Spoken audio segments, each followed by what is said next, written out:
of Rivers people. So I want to call the governor.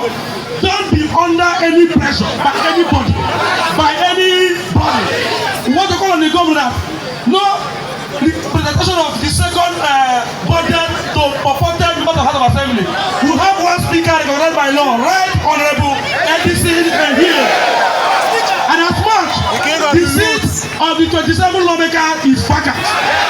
We want to call on the governor. We don't know what you are doing. As our people, we voted for you, and you must listen to us. Tinubu is not from Rivers State. Tinubu is not from Rivers. And as much, His Excellency, please, we beg you in the name of God, don't listen to anybody, any attempt to recall anybody as commissioner who occupied your mayor. Thank you and God bless you. We get there, make we there, our day. We get there, nobody worry, nobody. We get there,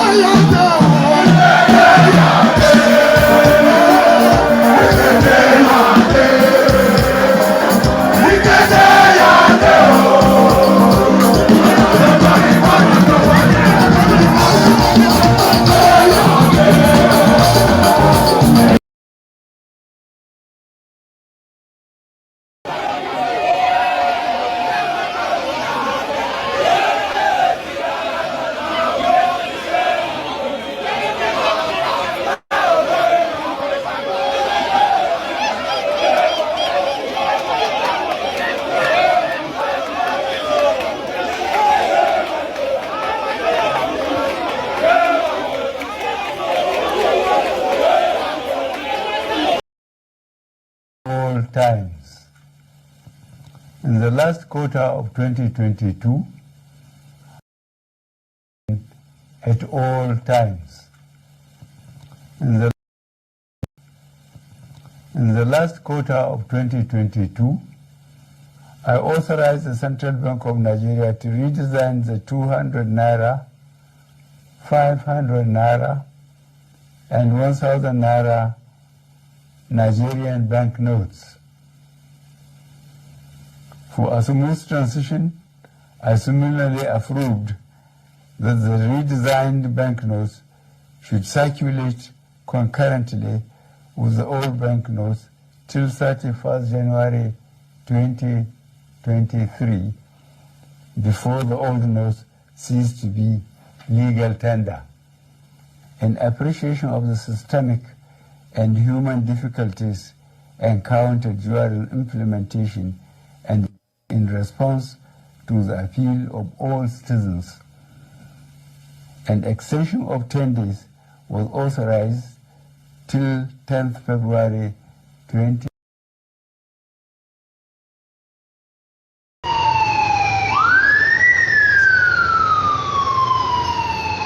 Okay, so Mr. President is arriving now.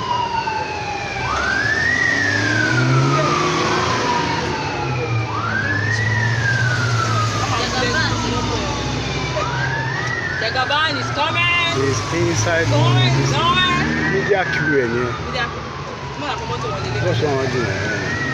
We let's put the motor in my jet. Who put the one on boss? I mean, this thing they hot.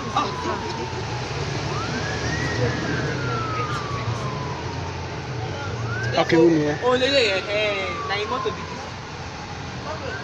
Motor is a boy. There comes the bride.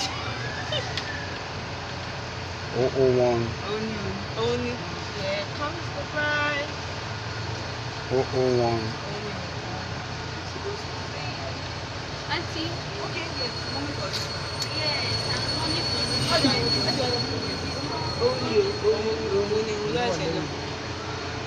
Yes, it. Oh, no, tell the boy. Don't tell the boy.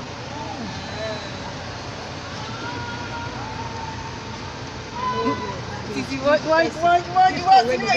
Nonsense, we paper say. Jẹ́ káwọn náà juwọ́. Ẹja juwọ́ kàyé gbowó.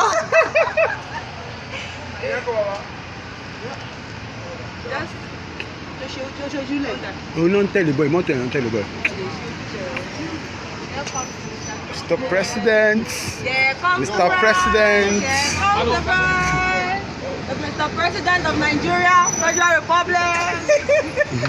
No. Dun, dun, dun, dun. Pam, pa, da, da.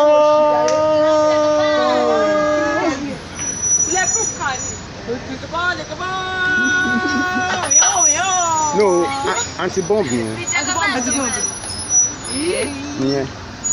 Anti-bomb, why you are detect. Don't go front. Anywhere. So don't want to go there. You go calm down. No. He's in the front. He's in the front.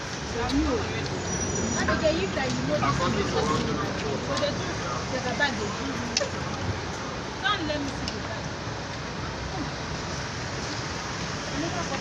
I want you to buy.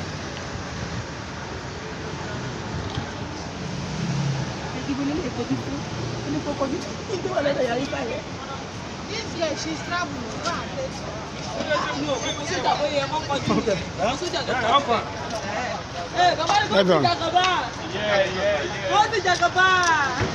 I swear, 4 plus 4. It dey come. Oh yeah, gallant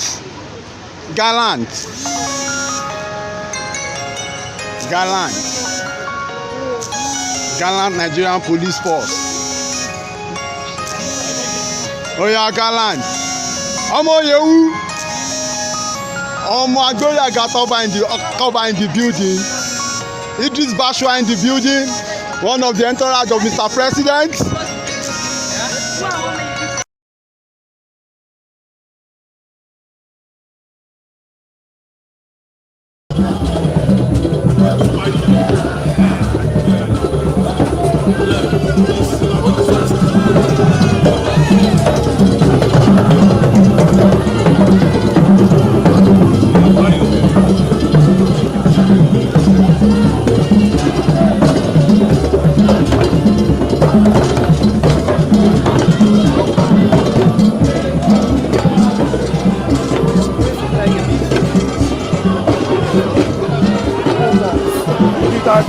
Digital. That's a good question. That's a great question. I don't know what is wrong with them all. I don't know what is wrong with them. Somebody is asking for where you do your course and you are sure you did your course there. I agree with you. But a lot of what we hear, because you didn't hear this direct from Tinubu, because lawyers are very funny. Sometimes lawyers will say, you must not say this. I mean, you know what is happening to Donald Trump right now? Donald Trump that guy is walking himself to jail. And he is coming down to say that, it was my lawyer who said it. It was your lawyer who said it. It was your lawyer who said that you should march people to the Capitol and stage a coup. People who stage coup in Nigeria, they never live to tell the story. That's what I tell them. They never live to tell the story. They are summarily tried within a short time and sent to jail or made to face the firing squad. That is the way it works. But it's only in America where somebody put a gun to your head and you say, all right, you are quoting the First Amendment right. What is First Amendment right? What is it? I don't understand. So I don't know why he's denying Atiku the chance to go there, because the news media, they tell a lot of lies, things that are not true. I knew this man went to Chicago State University. I knew that. I won't like Dr. Wumi, yes.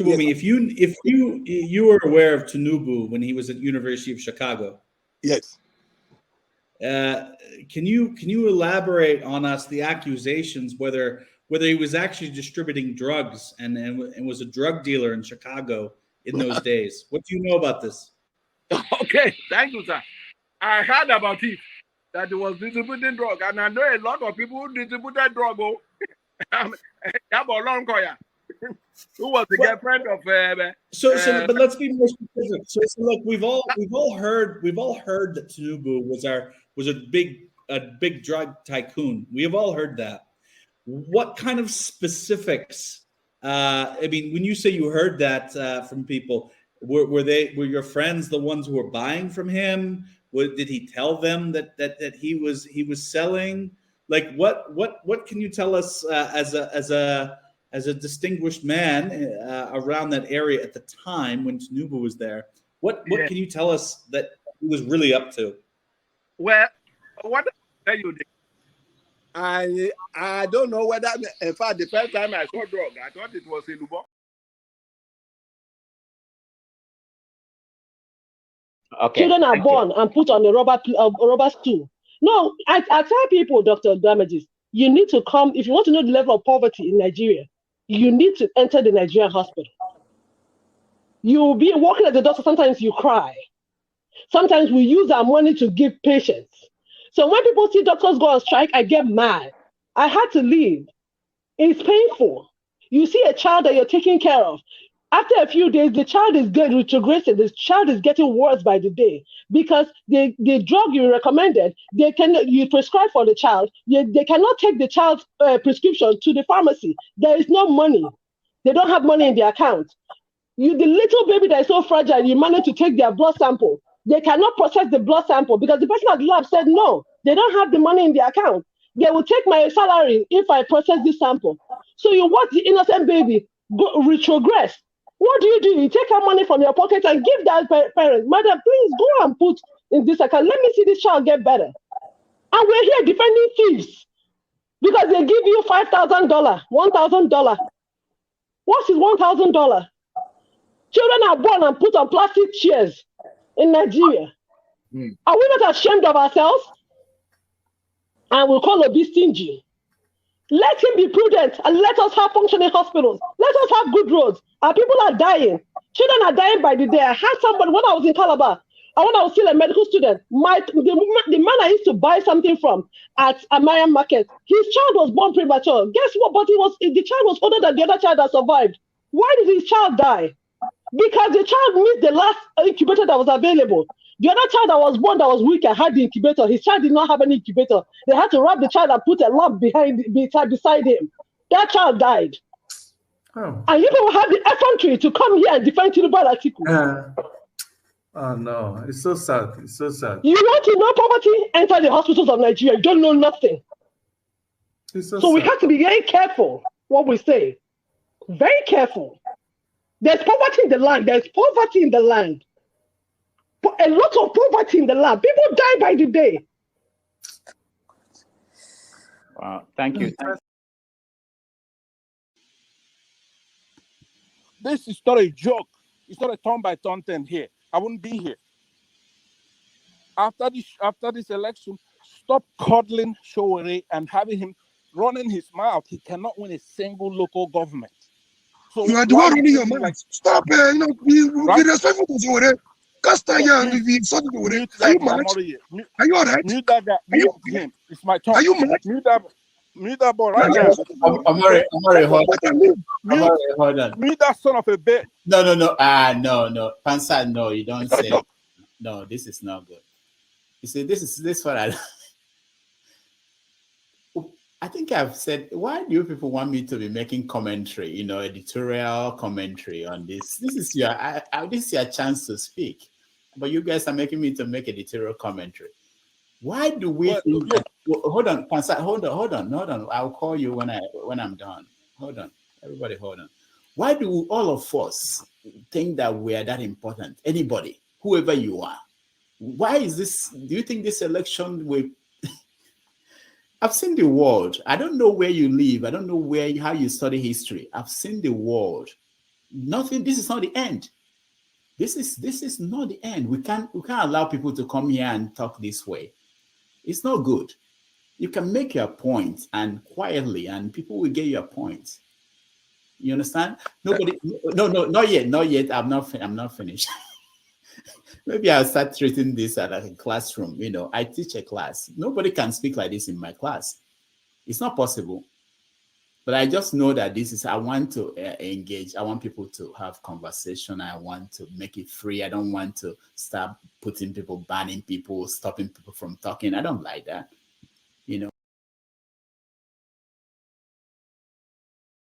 Farotimi, I disagree with him.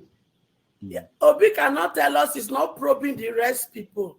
In as much I know that offices will take care of it. As the commander-in-chief, he should let us know that they will probe from 1960 till date.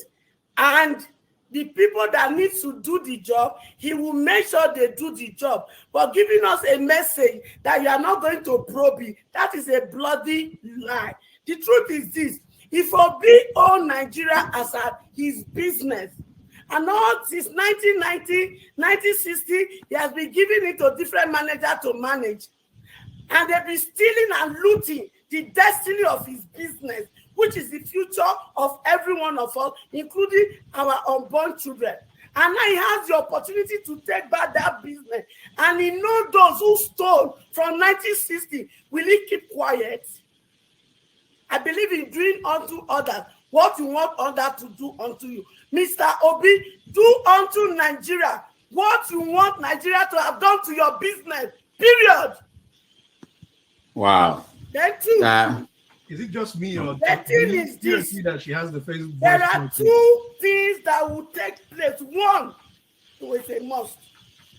It is either we allow peaceful revolution by ballot or bloody revolution. And I will go and lead that protest. Nobody kills me.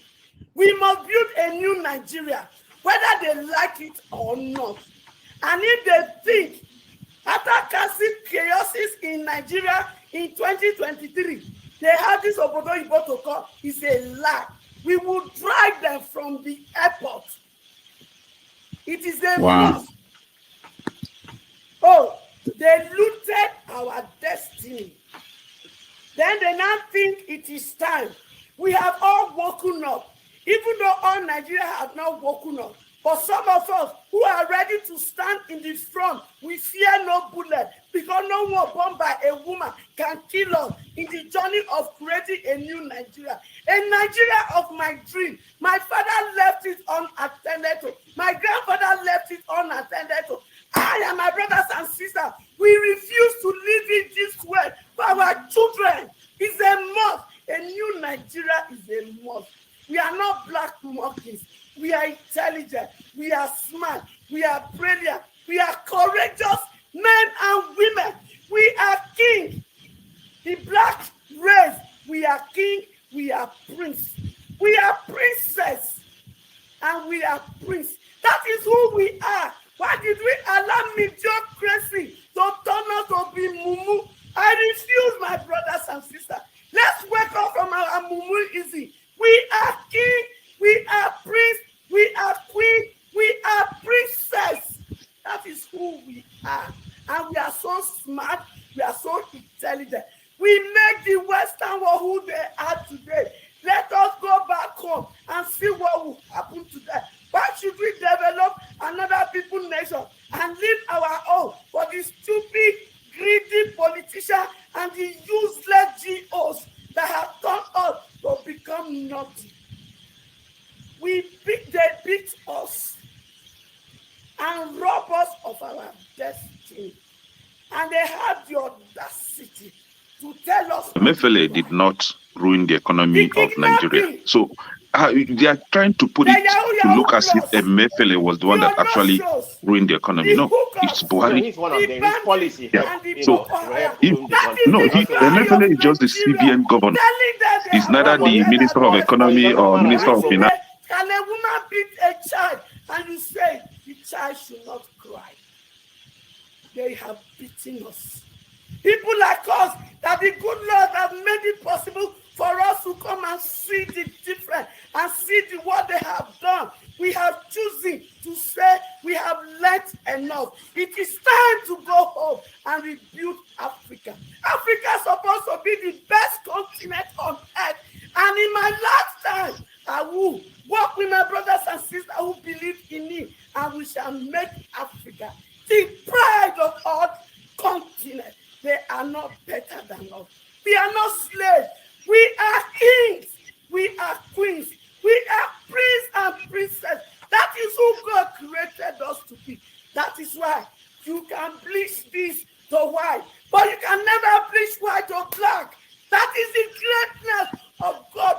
done us. He has blessed us with everything we can think of.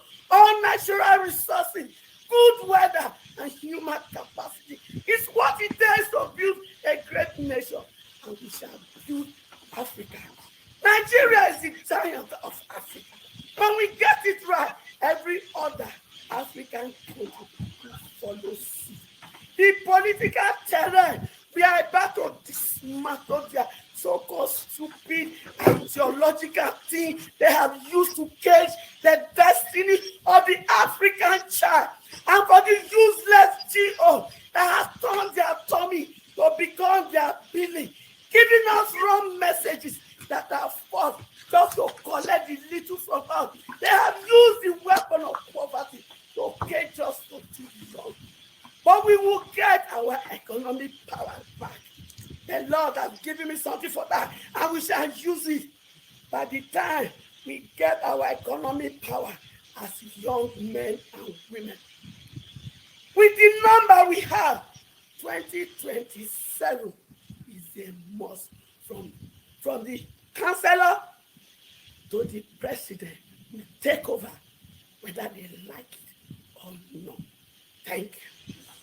All right. Thank you. Thank you so much. And I am ready to die defending Nigeria in whatever way. When it is God's time for us to go, it is and you no took more my going time to to be God. You are ready to defend Nigeria. I gave you my time. No, I'm coming. I'm coming. Alexi, hold on. You already started. What I'm saying, defending Nigerians is this. I gave him my time and he's using it to defend Nigeria. No, sorry. I'm sorry. There is Alexi,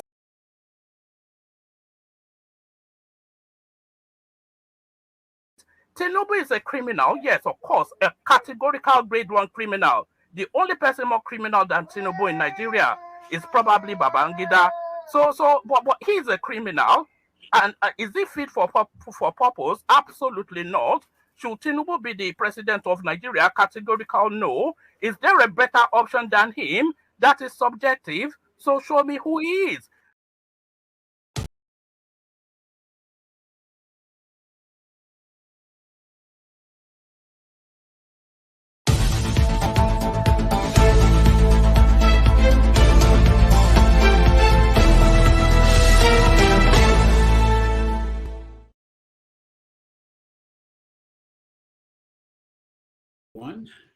Hello, welcome to another episode of Have Your Say 247. My name is Rudolph Okonkwo. Today is December the 23rd, 2023.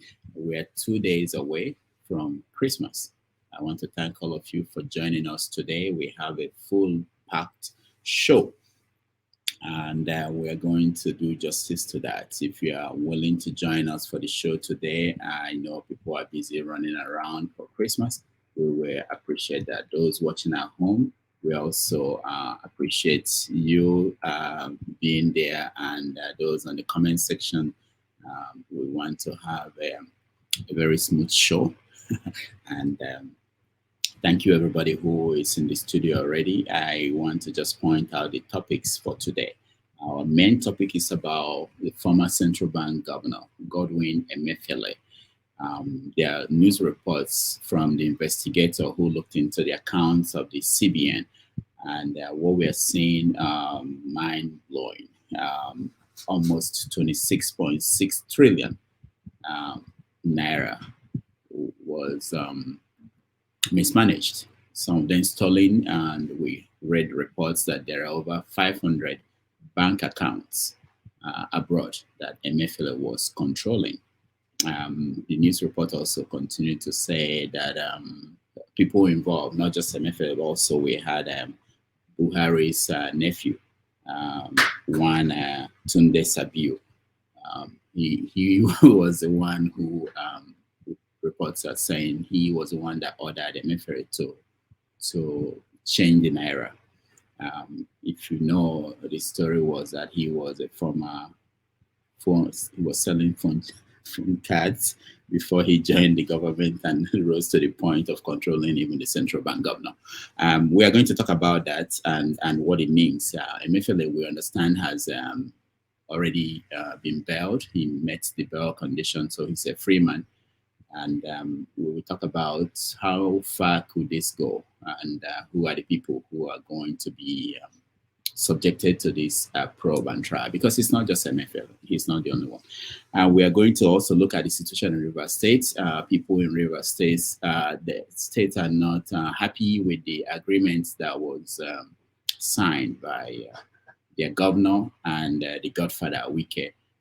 The agreement was signed in Abuja with the president being there, and a lot of people are blasting the president for getting involved in that and how he handled it.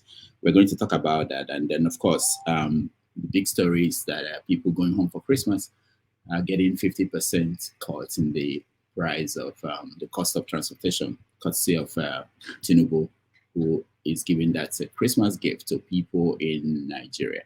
It's controversial. We are going to talk to people in Nigeria to see if they're actually getting that benefit. How is that going? A lot of people are complaining that most transport companies are not abiding by that.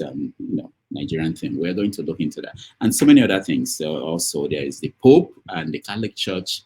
I want to hear what you guys think. So let's get in and get people who are in the studio because this is not my show, it's your show. It's for you guys to tell me what you think. So I will get you guys in and then we'll begin the conversation. Thank you for joining us.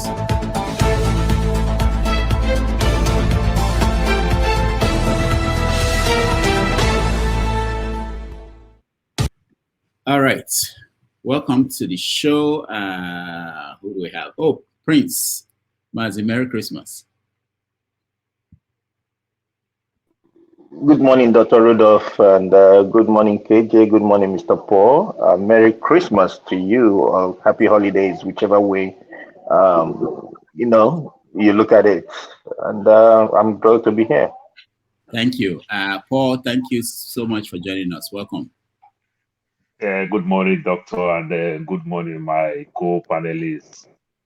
Plus, good morning, viewers, and the great comment section. Good morning. All right, KJ, welcome to the show. Good morning and happy holidays to all of you. My brother Mazi Prince, my brother Paul, Mr. Austin, Mr. Alexandra, right? And the great man himself, Prof. I didn't know that you are getting close to becoming a prof. You should have been telling us here, so we'll be celebrating you. Each morning when we see you, we'll put a drink by our side and say, "This is to you." Well done. You are doing a great job, sir. All right, thank you, KJ. And my Obuago Nobi, I greet you. Thank you so much for joining us. Austin. Yes, thank you very much. You are all welcome to the program.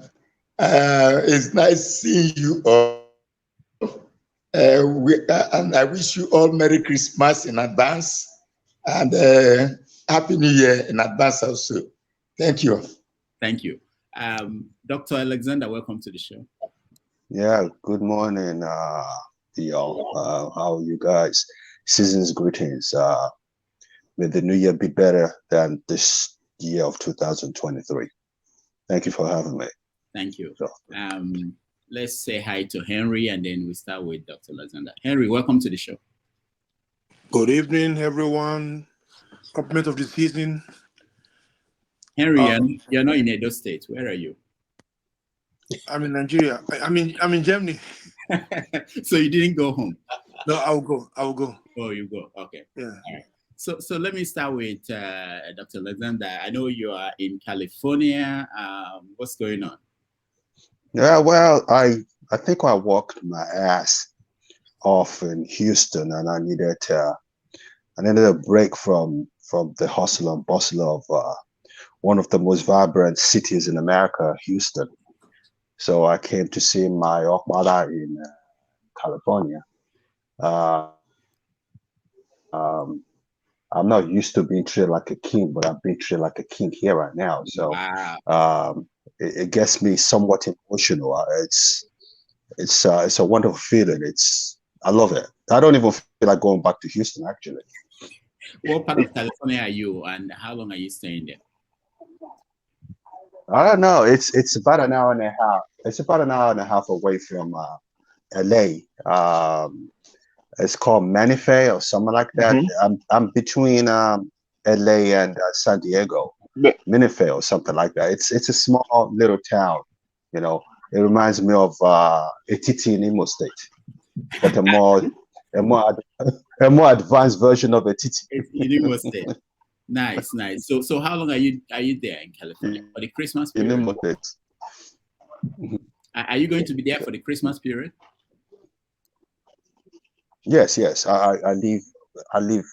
If I don't change my ticket, I'm going back next week after Christmas. Yes, I will be here for Christmas. Very good. Yes. So yeah, Prince, go ahead. Dr. If you don't mind me saying, Alexander, welcome to our state, and thank God you were enjoying it. You know, thank God. I love it. I love it. I was telling my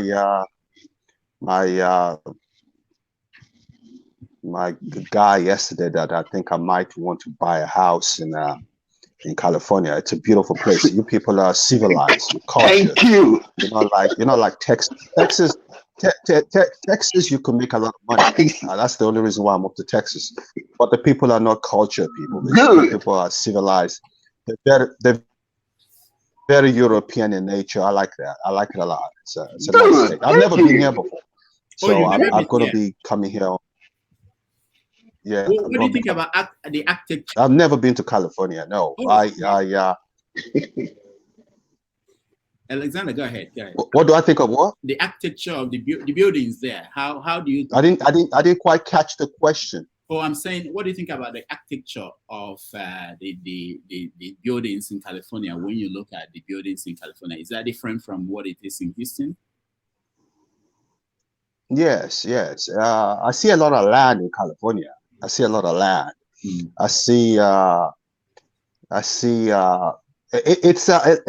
Sometimes I feel like I'm in Atlanta, you know, but the people here are more sophisticated, and they are very European in nature, very inclusive culture. People, I don't smell racism here like I do in Texas, you know. So, but I like it. I'll buy a house. The only reservation I have though is it's too expensive around here. It's too expensive. Yeah. But we make the money back. It's expensive, but you make it back. You make it back. Yeah. You know? Yeah, I know. All right. So thank you so much. Someone to mute yourself. Someone you have to mute himself, please. Yeah, I'll figure out who. But if you want to hang out with Dr. Alexander, he's in California. I wish he's in New York. You know, we will have. No, New York is a baby version of London, England, man. There's no, you know, I came to New York about 3 years ago. For about 2 days, I thought I was in London. I was just going around doing my thing. I thought I was at home. Then I remember, oh, this is actually America. I'm not in England. So, New York is mini London. New York. Yes, it is. It is. There's no difference. It's just a clone of London. That's all it is. Yeah. All right. So we're going to thank you, Alexander. We're going to go around. If there is any story that I missed that is important to anybody that we want to talk about, you can let me know. We can add it on the list. So let me start with you, Alexander. Any story that you're interested in? No, there's nothing. I called him because this Emefiele thing is giving me a stomachache. That's your body. Yeah. You know, I don't know whether I should say this, but I feel ashamed that I had a relationship with this dude. That's the worst administrator we've ever had in Nigeria, bar none. He took advantage of the system. He knew that, you know, look, Emefiele, you can't take it away from him. Look, this guy got a grade 1 distinction.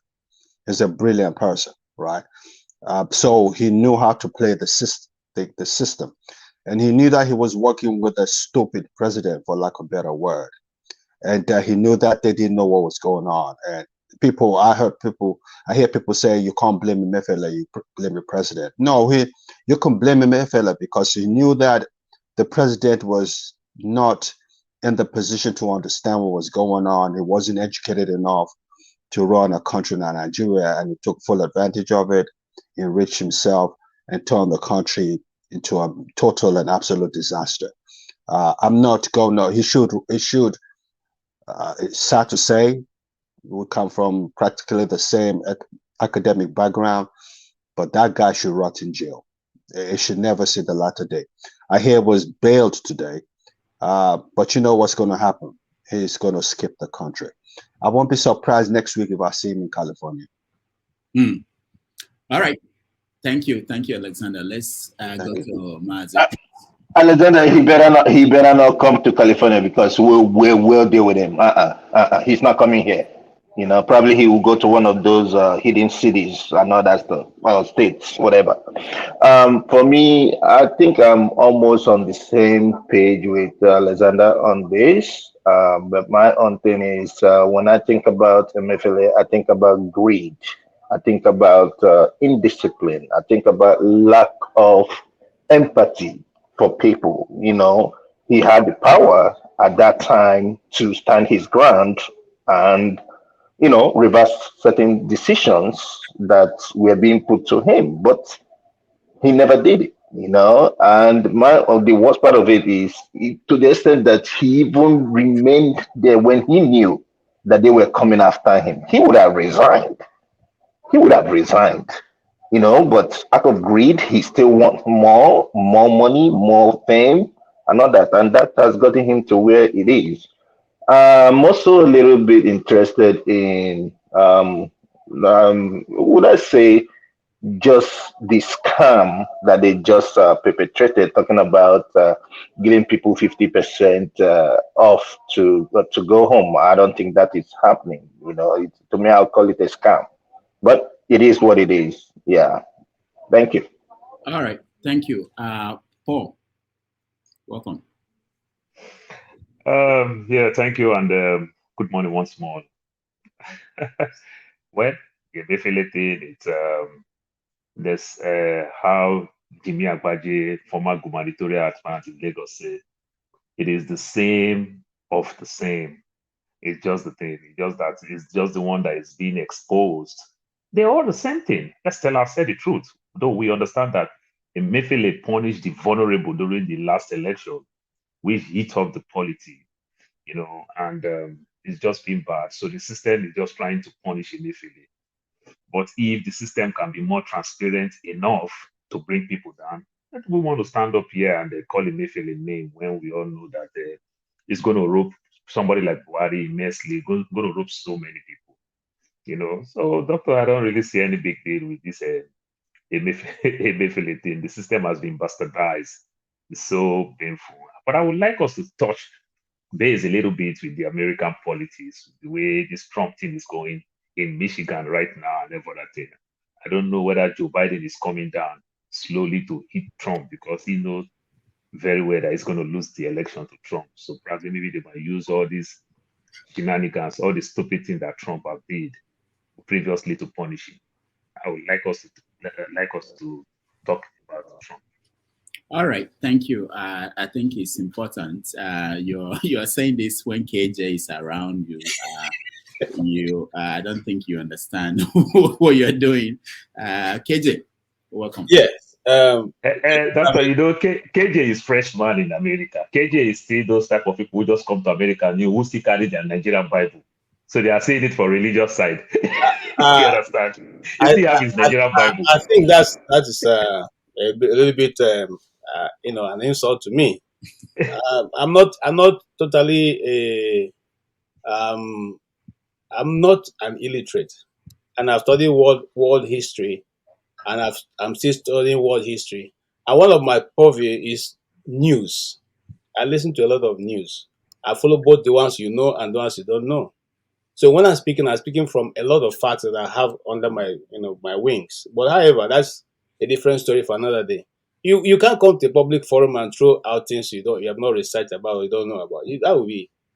Remember, I don't want to go to Paul. Let me leave Paul.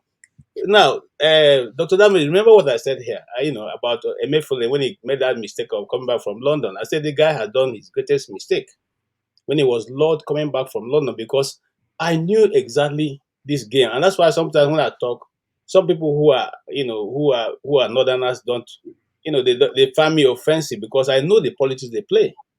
They always look for somebody from the south to take the fall. And my Oga, who is Emefiele's friend, before he start condemning Emefiele, listen to his own part of the story. All you're hearing now is the government part of the story. Nobody have heard his story yet. Just like nobody have heard the story of Desiani Alison Madeke. Just like nobody have heard we all read and heard about the story of Alex Ekweme, late Alex Ekweme, when the coup was organized. He went to prison on behalf of Buhari while Buhari was somewhere enjoying. He who didn't control any money was the one who was locked up for 3 years. So this is a game that have been played over time. Now, if you wind your mind back, there was a central bank governor called Ahmed, yeah, in 1993 or thereabout, who made a mess of the central bank. Why didn't he go to jail? Why did he go to jail? Why was he never called? Okay, all right. So it is not now that we start seeing corruption. Remember that that's where I'm going. The cabal, when they were controlling the man, telling him exactly what to do and all that, nobody spoke. They didn't come out to call him stupid. Okay, there's no way you control the central bank, change the color the naira, whatever you call it, and then you will not get approval from the presidency. Are you running the country yourself?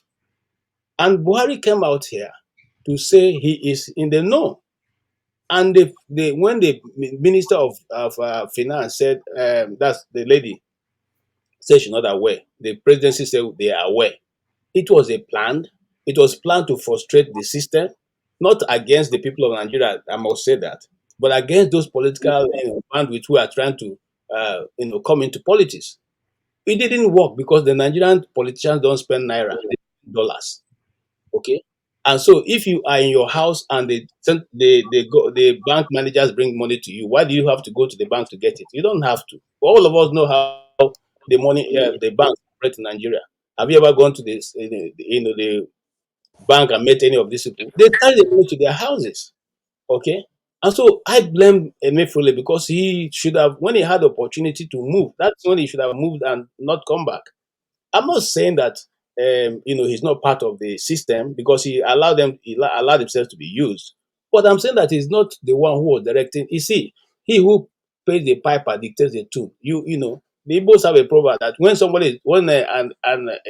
a bird is down along the road, the thing that is beating the drum is somewhere inside the bush. So whatever Emefiele was doing was being directed to do that. And so right now, let me tell you how this is going to end. Nobody's going to ever put him on a trial. They're going to do the same thing they're doing to Nnamdi Kanu. Postpone today, postpone tomorrow, postpone today. They're not going to put him on trial because they know that when they put him on trial, he will sing like a bird and all heads will roll because they all took part in it. Those ones who are asking him, who are sending their relatives and friends to go to the central bank, and I can call them each other as a public forum. They go to the central bank to collect dollars and go to zone 4 to change it. Why are they not being called?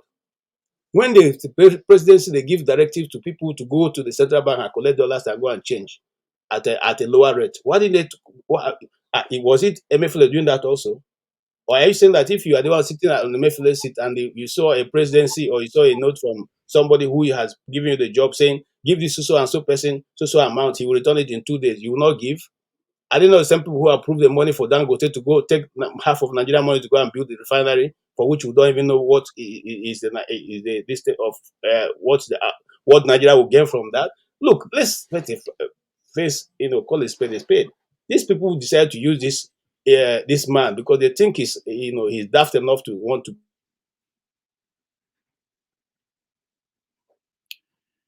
All right, we lost KJ.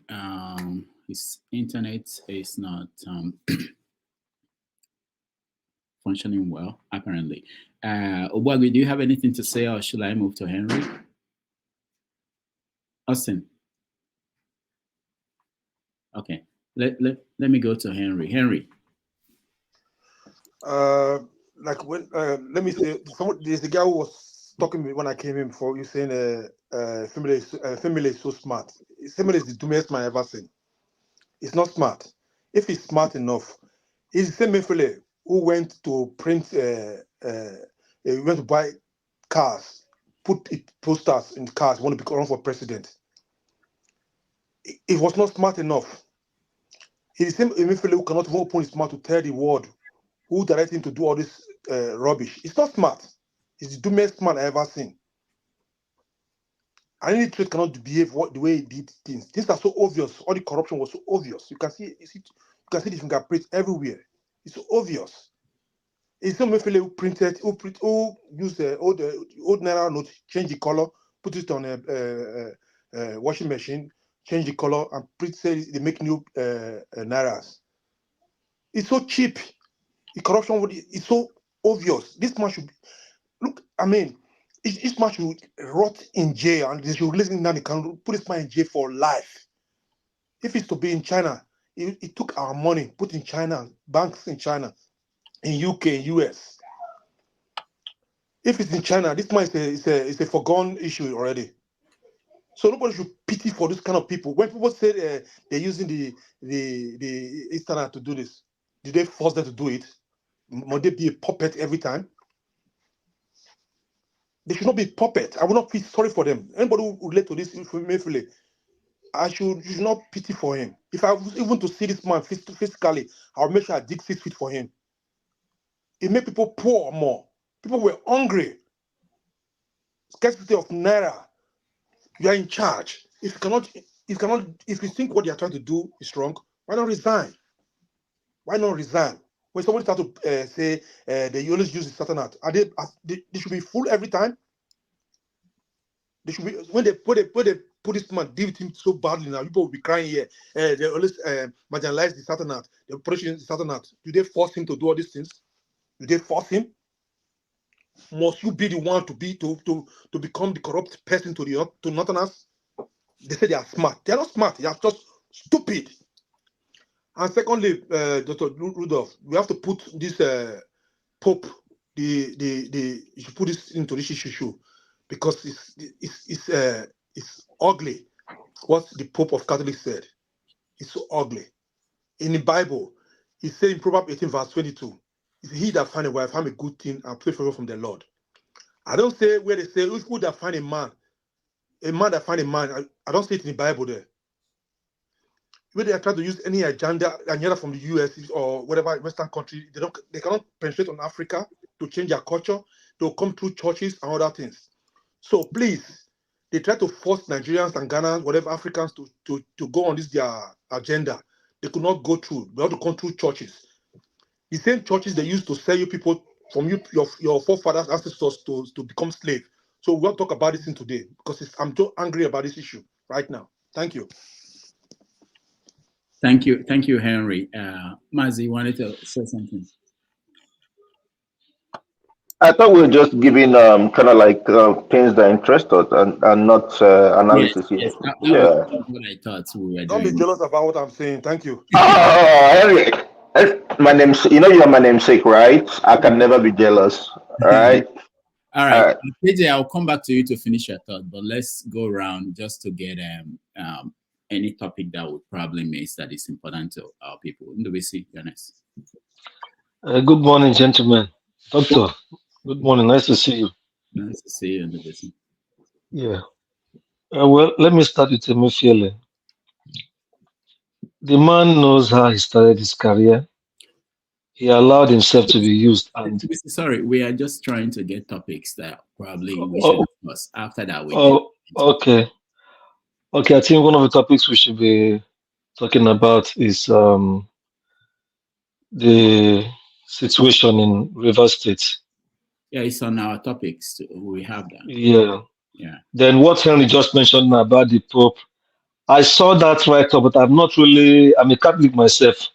I don't know what is going on, but I've not really read it thoroughly. Some people say the media, the Western media is misinterpreting what the Pope wrote. This is fact. So I don't know if the Pope said it's your blessed same-sex couple but that the Catholic tradition of marriage of man and wife remains. So I don't know.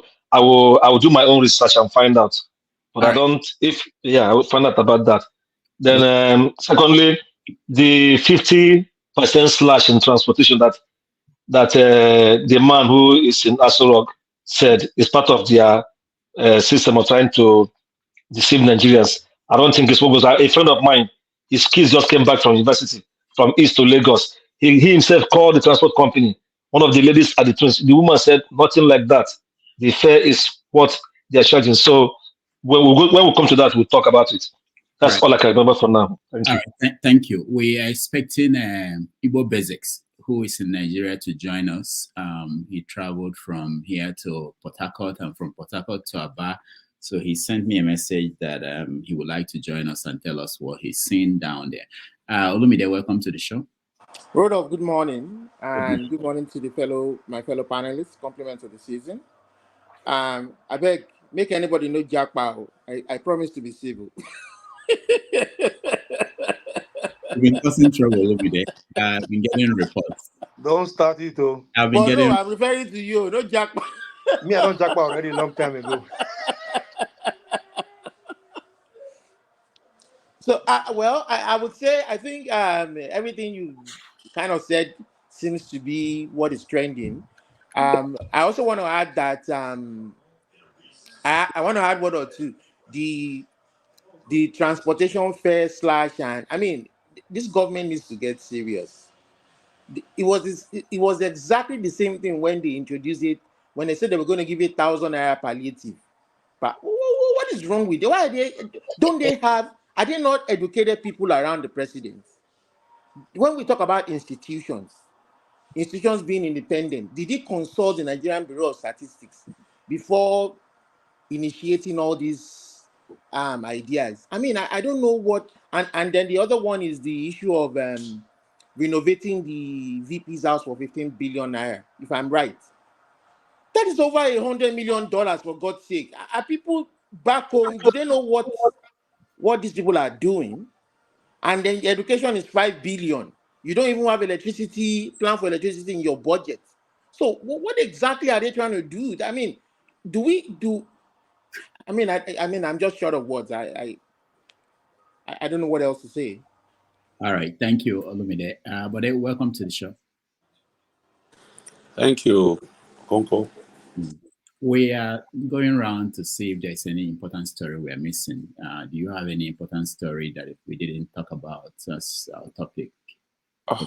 I would just say we should look at how do we, as a nation that we are right now, how do we switch off from the trend of recycling money? What I mean recycling money, we're not productive.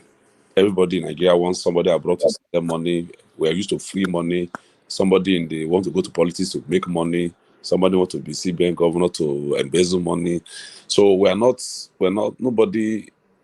Money is simply a medium of exchange of goods and services. So you're supposed to be productive to earn that money, but nobody wants to produce anything. So how do we switch from that free money syndrome to productivity as a nation? It doesn't matter whether we're one nation or we're dividing. I mean, as a society, So how do we should talk about how to. You see, I know Nigerians are very responsive.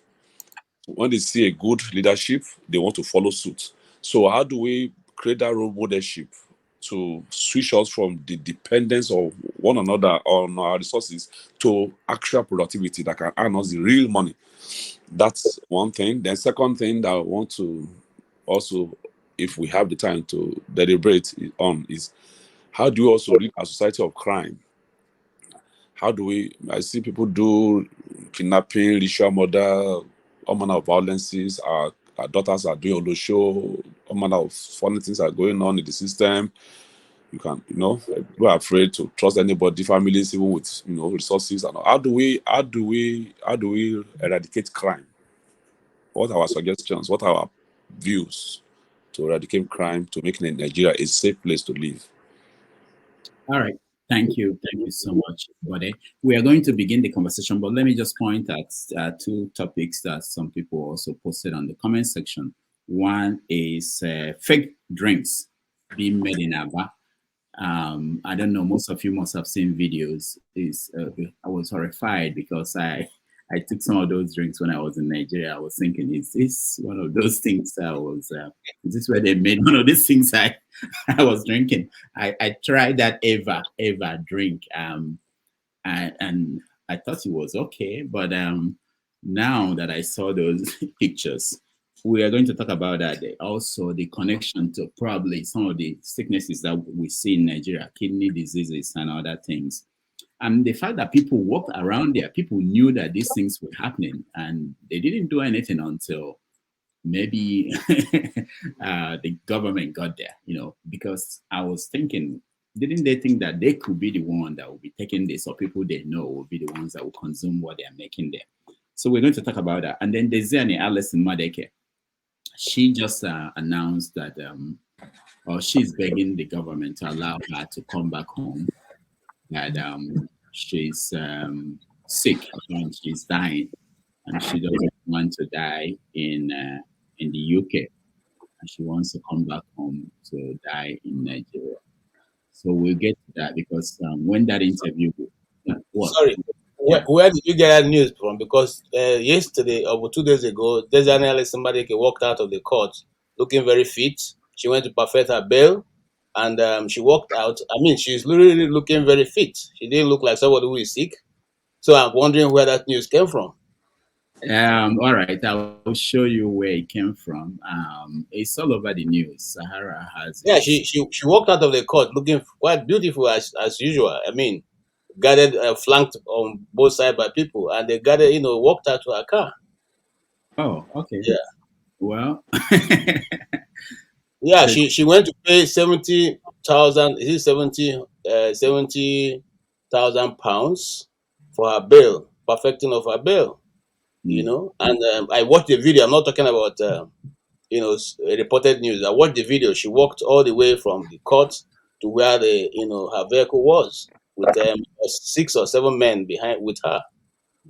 She was actually in a male colored clothes, up and down, with her, so I don't know. She doesn't look sick to me, and so I doubt this news. All right. Okay. We will get to that, and probably we'll get more information. Let's welcome to the show. I see new people that joined us. Ernest, are you there? Yeah. Good morning. Good morning. Welcome to the show. Thank you. Okay. We were just trying to see if there's any important story that we missed. Is there any story that you think is very important that we missed? I think you have mentioned basically what is trending at the moment. But the one I wanted us to discuss, I said it last time, is about the Nigerian big men of God, because they're not different from the politician. It's just that they're in another, they are doing their own in another level. So,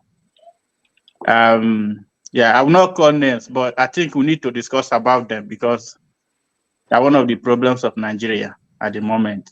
Yeah, if we are going to discuss them, I hope you will call names. Otherwise, we can't discuss. Yeah, I can call. Yeah, I can call them if it's allowed. I think you say it's allowed. Yes, okay. Yes. Big figures. So what I'm saying is that there's no difference between Tinubu and Mbaka and Adeboye and Adefrasin and all these people that are the same. Even Nigeria big businessmen, Dangote and Elumelu, they are the same. These are the people that are holding Nigerians hostage, but we always concentrate on the politicians. But these people are doing more harm than good to Nigerians. All right. Thank you. So I think we need to discuss about them very well. Okay. Thank you. The Black Stone, welcome to the show. Thank you, Mr. Rudolph, and good day to everybody on the panel and those on the conversation. Yeah, what I would like to also talk about also is the hunger situation in Nigeria at this Christmas. And it's so terrible that most families are going to stay without food in this Christmas period, even to New Year, because They don't have no money.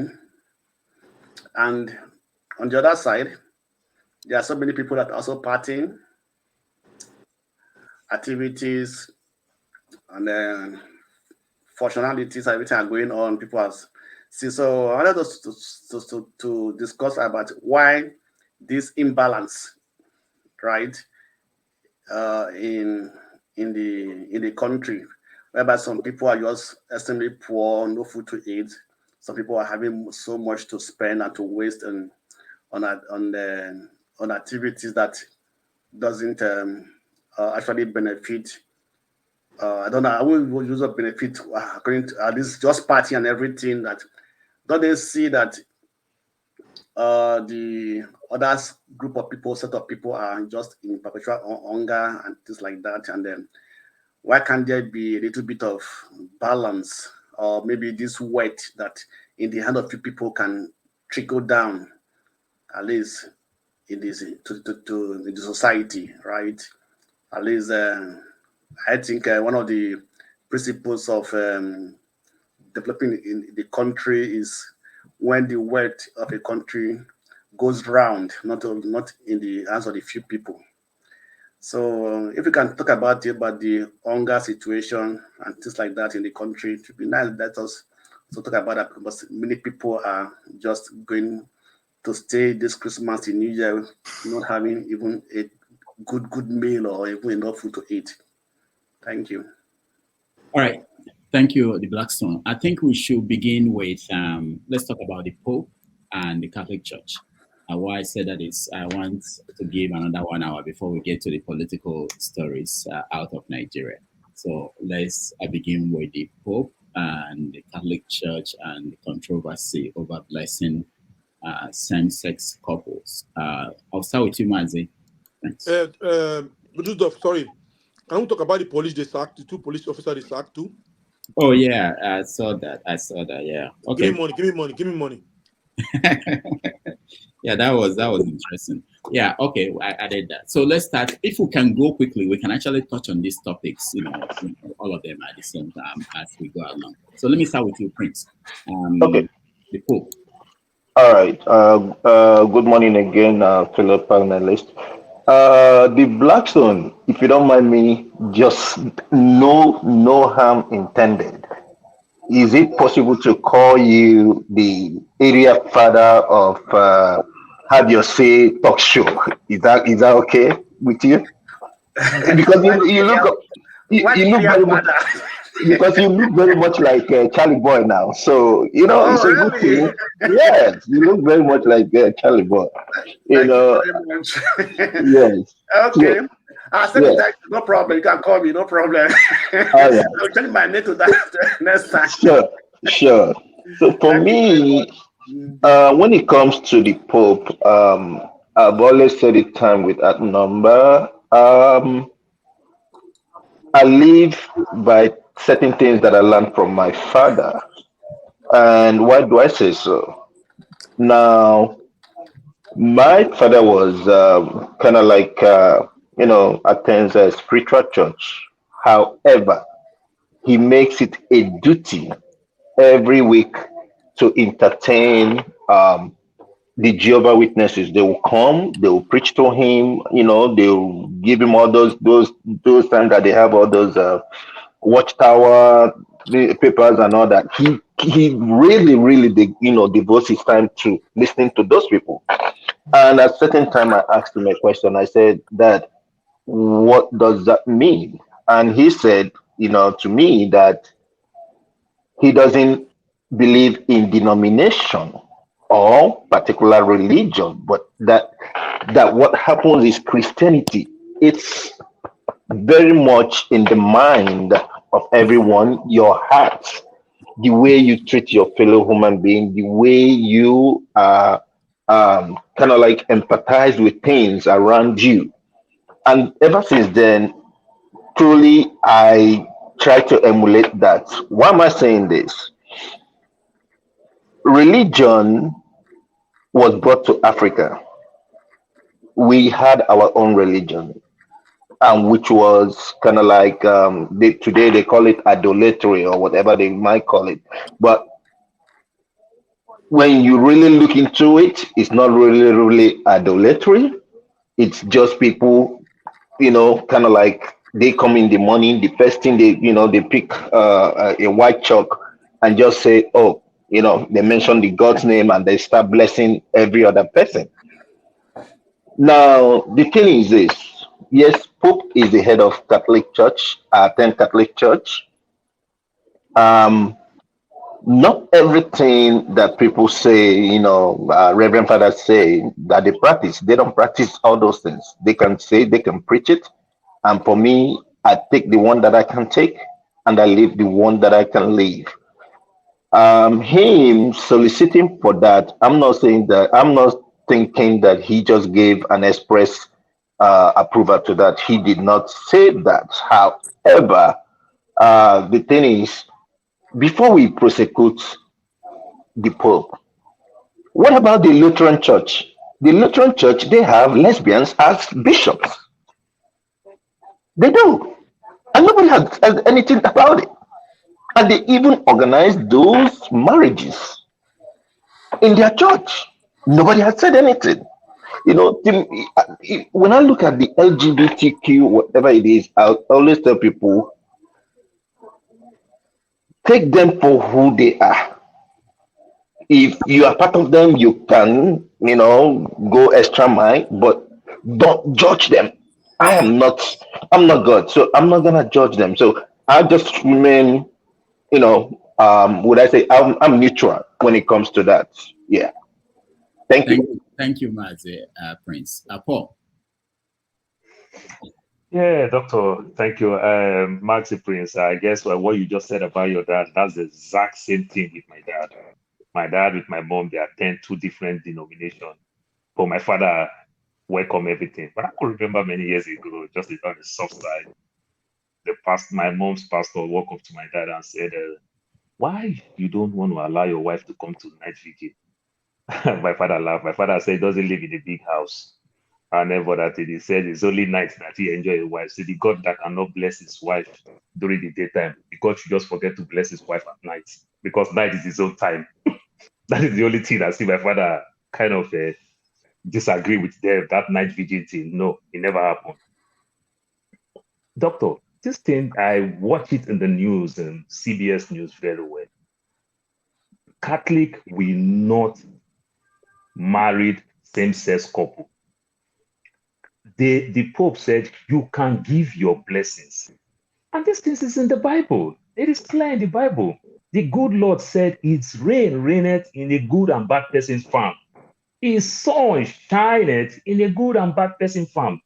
You bless everybody. It's just like our king today. You understand? The Oba of Benin, Tinubu, go there for his blessings. He bless him, wish him well to be president. Obi went there. He bless him, wish him well to be president. Atiku go there, wish him well to be president. He has his own person in his own mind that he will wish to be the president. But you bless everybody. That's exactly what the Pope said, you understand, because you can bless everybody. And Christ did the same thing. Look at the woman with the issue of blood. You understand? Back then, it's like a sacrilege. You understand? But, so you just bless it. I don't see it. But I understand that people might say that it's just one step ahead to someday, sometime, some other thing will happen. But this culture of criticism, we're quick to condemn, we want the status quo to remain the same, it's not really helping us. I don't think it's helping us in terms of our culture. When we try to balance some of these things, the way we practice our culture back in the days and the way we try to practice it today, to some extent today, maybe a little bit better in some place today. Some place maybe a little bit wrong, you understand? But I don't see any big deal with that. I can tell you, no big deal. I'm not a Catholic. Okay. But I used to go to their bazaar and eat all the free food when I was growing up. That for sure I can tell you. All right, thank you, Paul. Let me just say that for those who are in the at the backstage, we will get to you, and for those who are in the studio, I will move people around frequently, so don't think you are targeted. So that we can get a lot of you involved. There are people who are trying to get in and there's no space. Okay, Doctor, can you give me one small favor? Can I just lead you about the Fubara then so that I let the backstage people come? Okay, go ahead. Yeah. So, Doctor, you see the Fubara and then that thing that Tinubu do that said he signed document and every other thing. What court Tinubu will carry that thing go? And even if Tinubu will take that thing to court and Tinubu gets, say, Supreme Court 7/7, Fubara will still not leave. Is he not a governor with immunity? Does it really make any sense? Why are they hitting the politics? You understand? You that fights the system, you are breaking the same law again. It just makes me laugh. I don't know where we're going with this, but greater good is more important than any other thing we think. Like my good brother, forefather Wallace says. Thank you for now. I'll join later. All right, thank you so much, Paul. Let's go to KJ. KJ, I hope you will to address. Don't run away from the issue like Prince. Prince. How many minutes do you have to talk? How many minutes? Yeah, I'm trying to restrict that. Yeah, because you have to be, because some people have to have I don't know, please. Yeah, so let's give everyone 3 minutes. No, does Henry have any problem with me? No, because No, I don't think I so. know how they're going to kick me when I start talking. They're going to kick me out. That's what I'm saying it. So Henry, Okay, I'm going to speak on 2 categories. Before I left the Catholic Church, I was going to be a priest. So I probably speak from an inside understanding more than much what I've heard so far. Look, the word of the Pope is infallible. If you're a Catholic, you should know that. When the Pope says something, it is how it is. It's either you take it that way or you leave it. And so if you say you're a practicing Catholic and you say what the Pope says doesn't mean anything, I don't know what are you saying? The word of the Pope is infallible as a Catholic. That's one of the reasons why, in the first place, some of us, when we discover these things, we decide to say goodbye. That is one. 2, we still had those of you who are still practicing, you heard the word. We don't worship Mary, we honor her. And the Bible the question is, what's the difference between worship and honor? God said in the Bible, if I'm your father, where is my honor? So if you are saying you don't worship Mary, you honor her, God is asking you, where is his own honor? So now, coming back to what the Pope said, because if I expand it, I probably not have enough time to explain all. Okay, coming back to what the Pope said, what's the difference between a church blessing and church marriage? If you go to marry in the church, not blessing you're going for. And is the priest going to give you money after he finish marrying you? He's only going to pray over you. The same way you say, if you bring whoever they are saying that they want to marry in the Catholic Church, you pray over the person. That's the blessing. There's nothing else. No 2 kind of blessing. It's not going to say, okay, God, this one is for these people. This one is not marriage. It's just to bless. And then this one, no. It's just the same blessing, the same prayer going to pray. It carries the same weight as whether you're praying for these couples or you're praying for the real couples. That is true. Now, I like what I heard yesterday, but I follow the news extensively. And those who are, you see, something comes out and we begin to play politics with the world. The world is real. This is why conspiracy theory has existed for so long. But nobody goes back to find out that all the conspiracies so far have become reality today. Now, the Nigerian church did something I like, and one other church. They refused that directives, and they said they will not follow it. Remember the same thing that happened with the Anglican Church when they woke up and gave all kinds of directives, and the Nigerian portion of it said, no, we won't follow that. So now the Nigerian church is saying, we will not follow that directive because it's against the word of God. As simple and short. There is no, you cannot dress a pig and begin to call it a horse. Is a pig is a pig.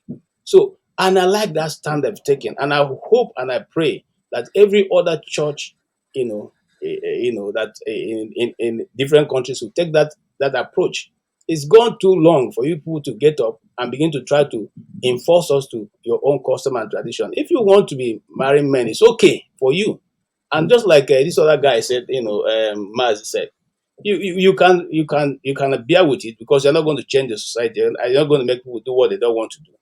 But it doesn't mean that I have to accept and then begin to practice what you believe is your own this thing. You don't. You came to Africa and said what we are practicing is voodoo and all that. You gave it all kinds of names, and now you want us to begin to adopt your own voodoo to our own design.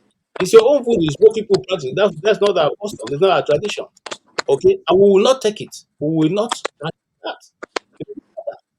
I don't think anybody in his presence will begin to think God created only two people, male and female, and that is it. It can never change from that. And I'll have to rest there until maybe later on. Thank you, sir. Thank you, KJ. For Henry, let me just point out that sometimes when we meet, if someone like KJ now has insights, not just because he was a journalist, I don't know whether he's still practicing, but also former someone who was on the path to being a priest. So sometimes we give people who have different insights, who could give us angles that we may not all have. So that's why sometimes there are people that are allowed to speak more than the allotted time.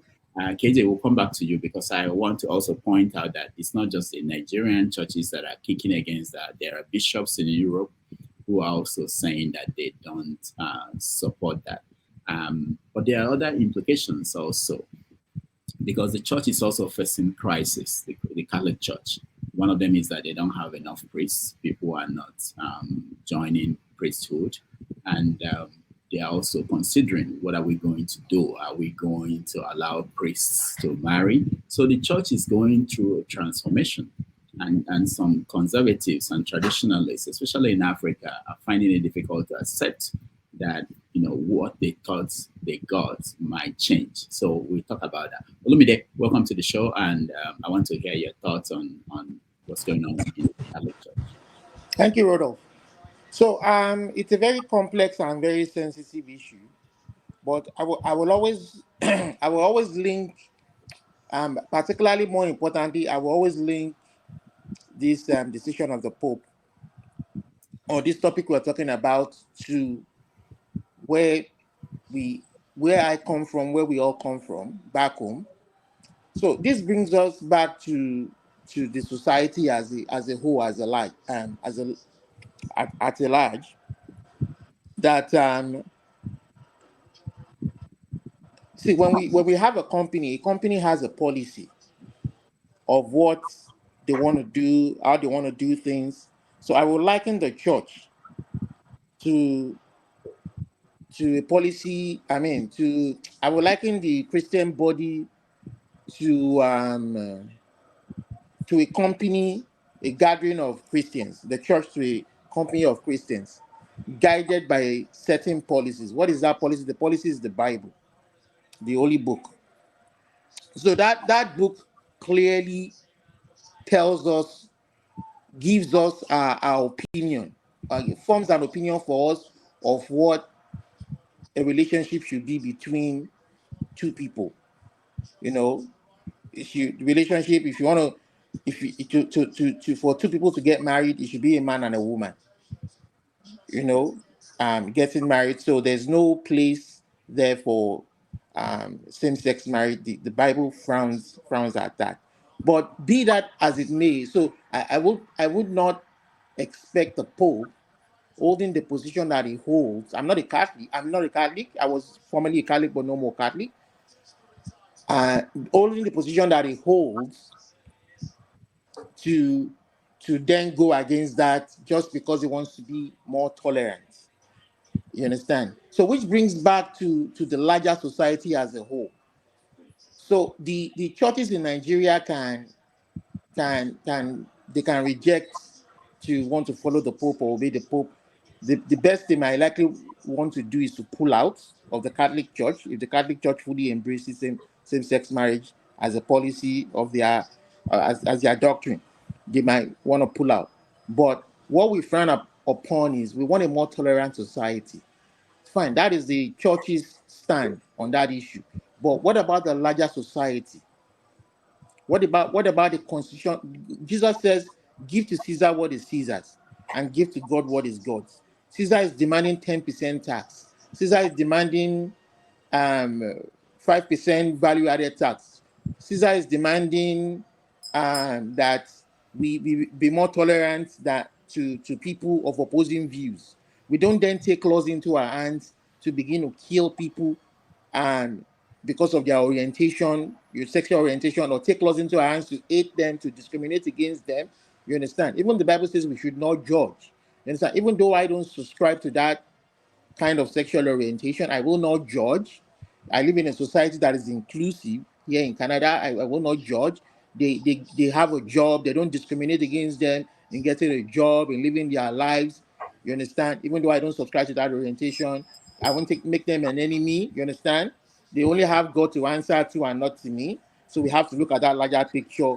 And we bring us to that larger picture of forming and living in a civilized society where everybody has a place. You understand? Fine. I mean, the church, I mean, the best thing the church can do, or any church or denomination can do, is we're sorry, we can't bless that marriage. We don't subscribe because the Holy Book, our policy, our doctrine, which is based on the Holy Book, says this and says that.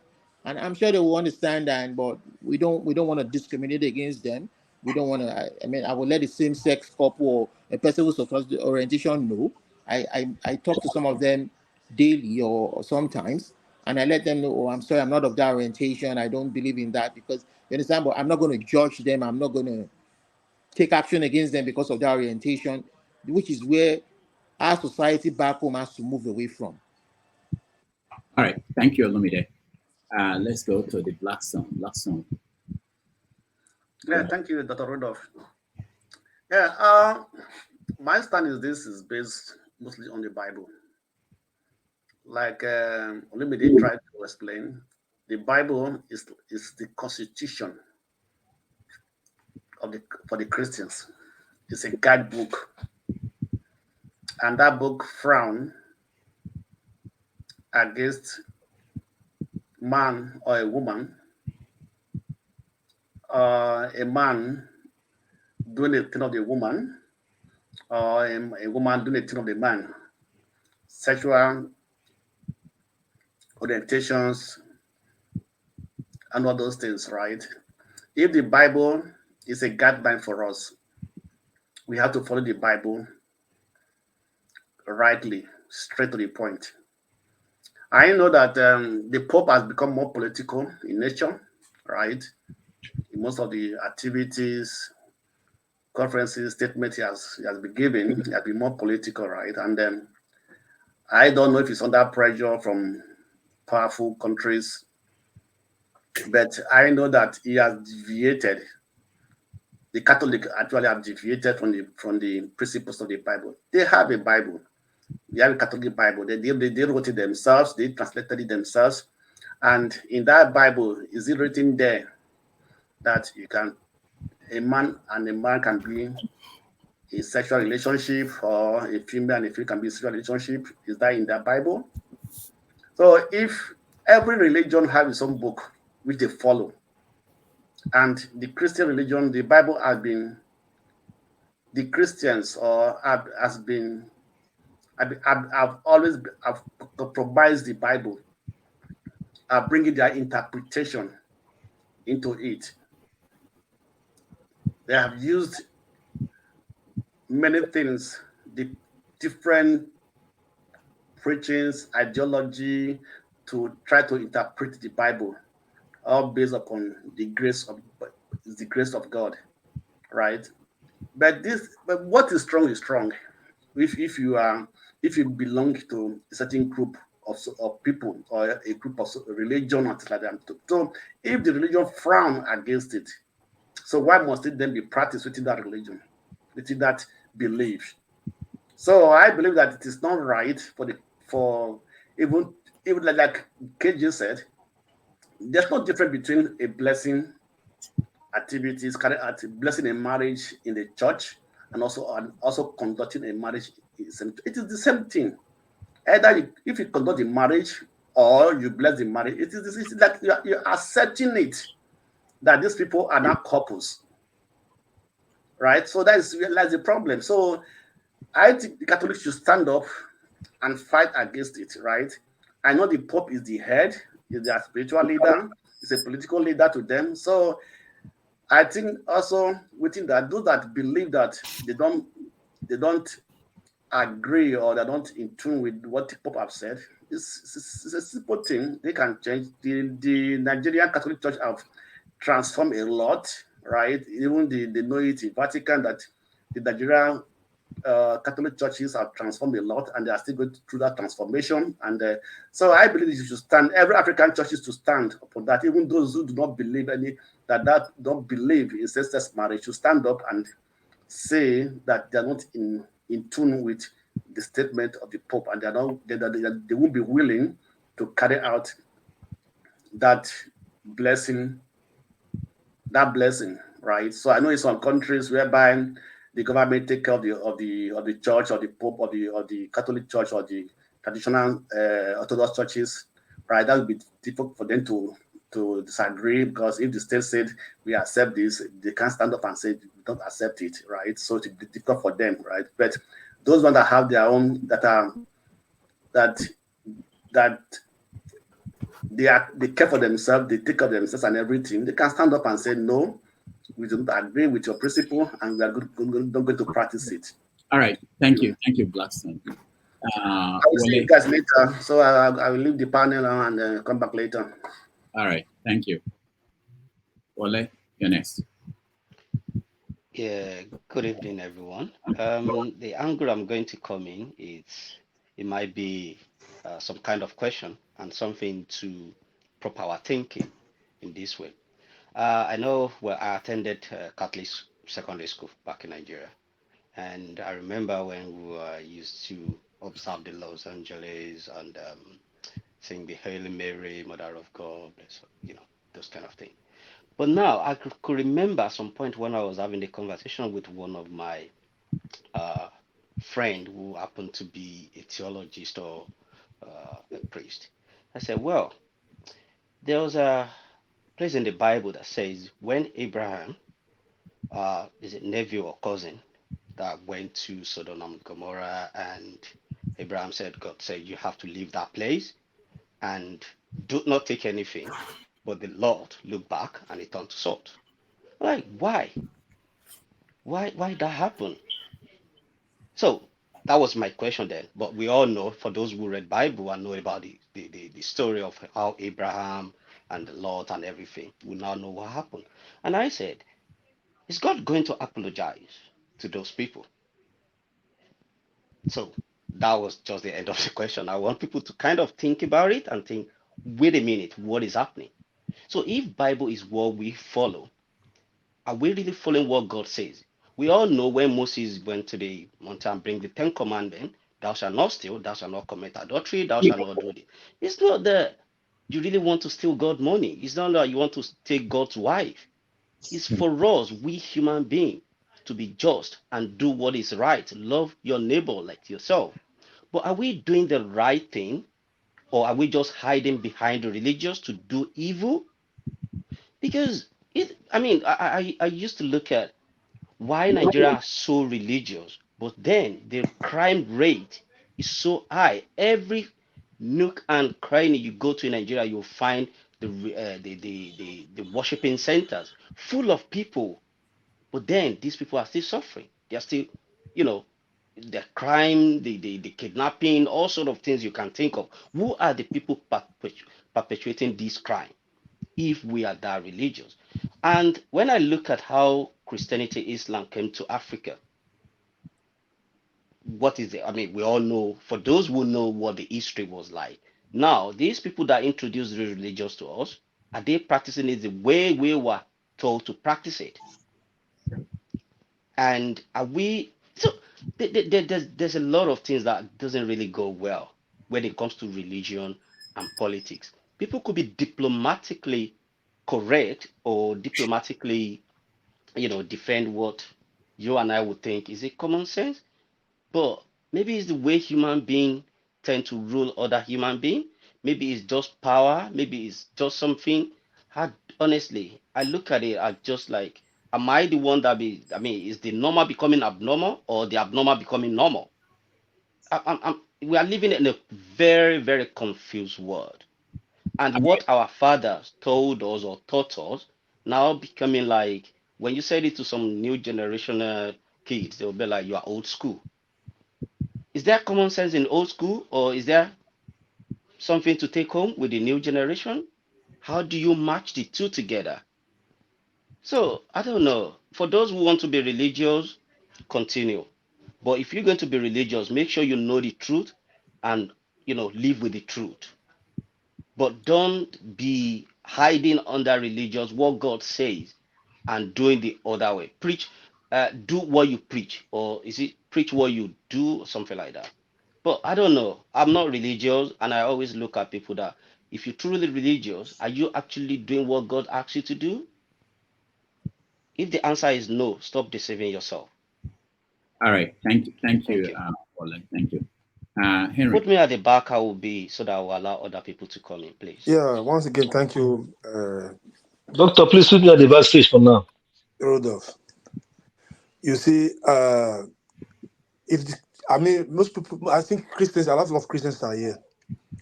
If you people believe the Holy Bible is if you call that Bible the Holy Bible, you believe in the Holy Bible. So, if people try to twist it to the other way to support what the Pope said, or to support this kind of atrocity, I think people are just hypocrites. That's all.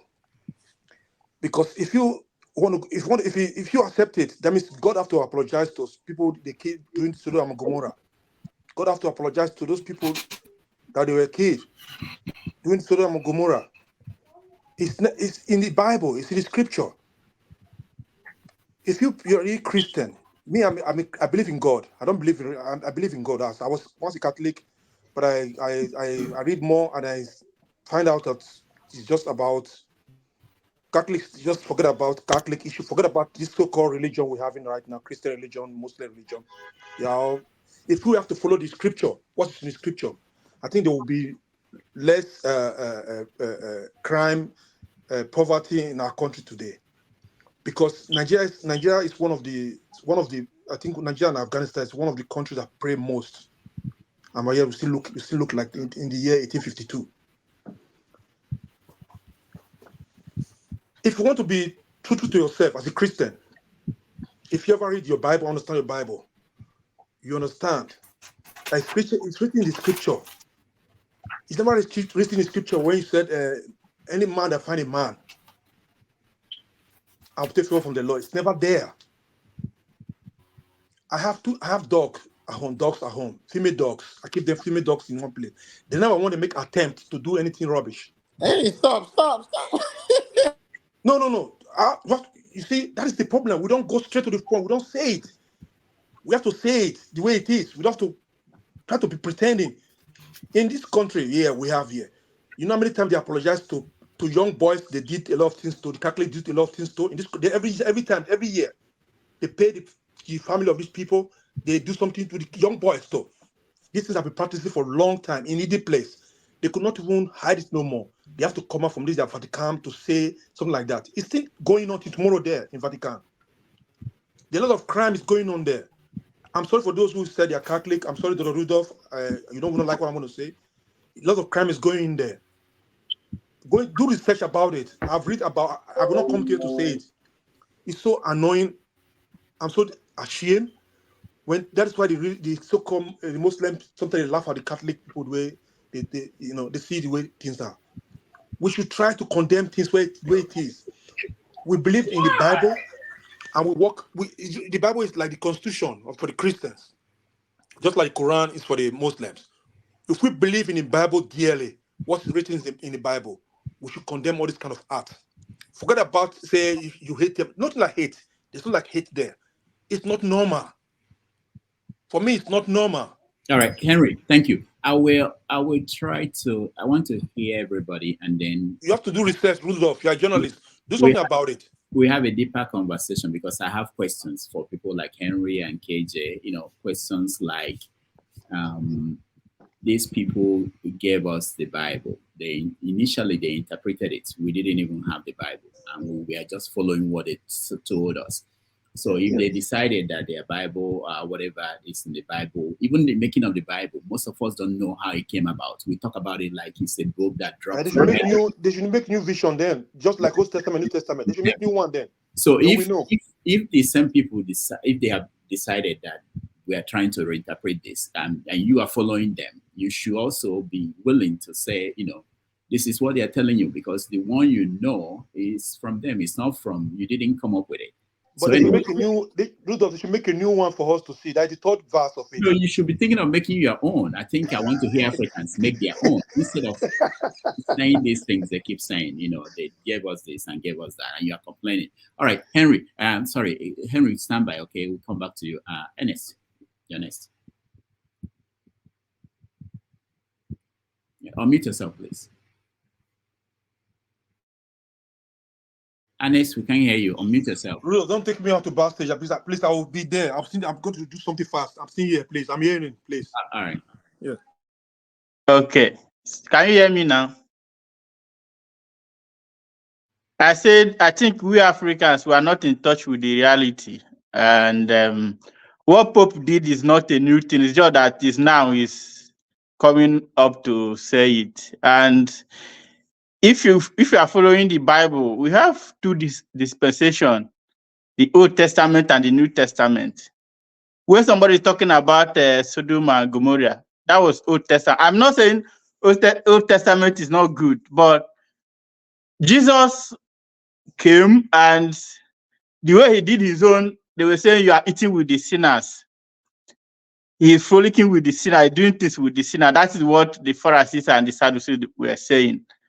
But Jesus said that the reason why I came. So I'm not condemning, or I'm not saying that what Pope did is right, but we should look at it in both sides. So somebody who is approving Christians or asking Reverend Fathers to bless same-sex marriage in Christian doctrine is not right.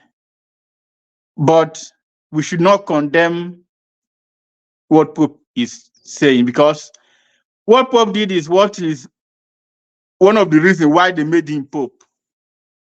This thing is just like a Western culture. They incorporated this into Western culture. So they have to incorporate it, and the Christianity we are following is from that Western culture. It's not African tradition.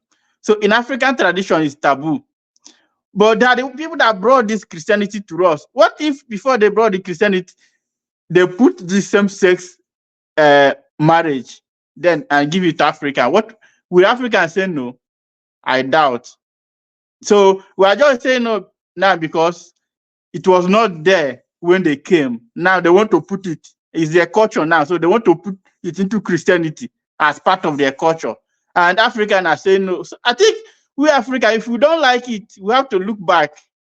Maybe we incorporate our own Christianity into African tradition and come up with something new. Because what Pope said, whether Nigerian Catholic like it or not, I think Catholics are going ahead with it. In fact, they have started doing it. So, and when I talk about the dispensation in Old Testament and New Testament, maybe Jesus would have said Christians should bless same-sex marriage, but at least Jesus would have been visiting them for what he did when he came, because they are sinners, and trying to win them over instead of condemning them. So I think we Africans, we should understand that this is Western culture, and Western culture, they want to bring Christianity came from Western culture, and they want to incorporate their culture. So if we don't like it, let us go back to our own culture, which is African tradition, and live their own. So there's nothing we can do about it. If African Catholic, if they don't like it, then maybe they will establish their own church, but they should leave Vatican. That's the main thing. So Vatican has come to stay, and what the Pope said, I don't think whether anybody can do anything about it. Thank you. So, all right, thank you so much, Ernest. Let's go to I can't pronounce the name, but I'll butcher it in a way. Mbore. How do you pronounce it, please? Unmute yourself. Mbore. Huh? That's Igbo. That's not. Mbori. Did you say Mbori? Yeah, that's it. Mbori. It's Igbo. Oh, it's Igbo. Okay, I didn't know. Welcome to the show. Thank you, Dr. Rudolph. How are you? I'm wonderful. Journey from California. Yeah. Okay. The name is Mbore. You cannot draw the O. Mbore. Okay. And it is a version of Mborie. It's just that Mborie means a girl born on Orie Day, while Mbore means this is the time all your effort becomes fruitful, manifest, and the rest of it. So it's not Mbore, it is Mbore. Mbore. Okay. Good. Hello. Yeah. Once again, Dr. Rudolph. Finally, I am in your panel. Yes, I saw you in other panels when I wasn't on, but I'm happy to have you here. And hello, the rest of the panelists. And Ngozi, hello. Ngozi, hello. Religiosity and what they showed us they are before, what they have been, and what they want to evolve into, or they are evolving. Whoa.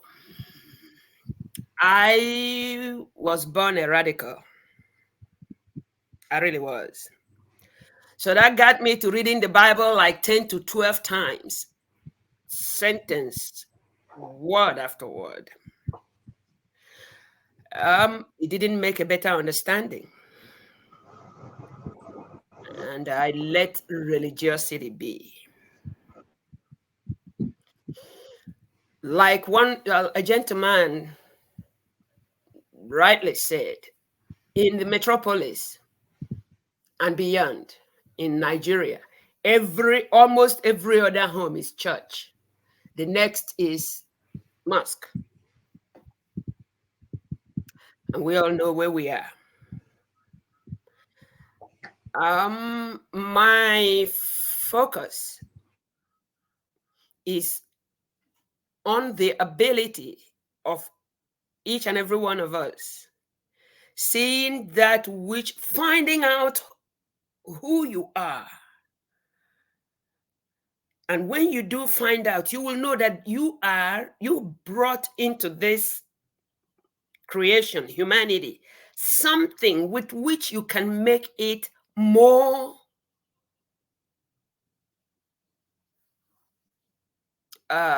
tolerable. What is that? Can we, with all the mirroring we have been shown from birth, you do your best to be like this, you do your best to be like that. Who are you? When will you start to look into what you see that you are and make it easier to the next person? That's just my submission right now. Thank you, guys. All right. Thank you so much. We appreciate you. Let's go to Bode. Bode, welcome to the show.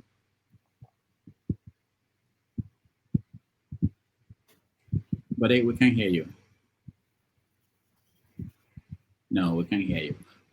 You can join again. Go out and join, and we'll see if we can hear you. Let's go to Janaba. Janaba, welcome. Rudy and fellow panelists, good morning, everybody. Good to see you again. My brother KJ.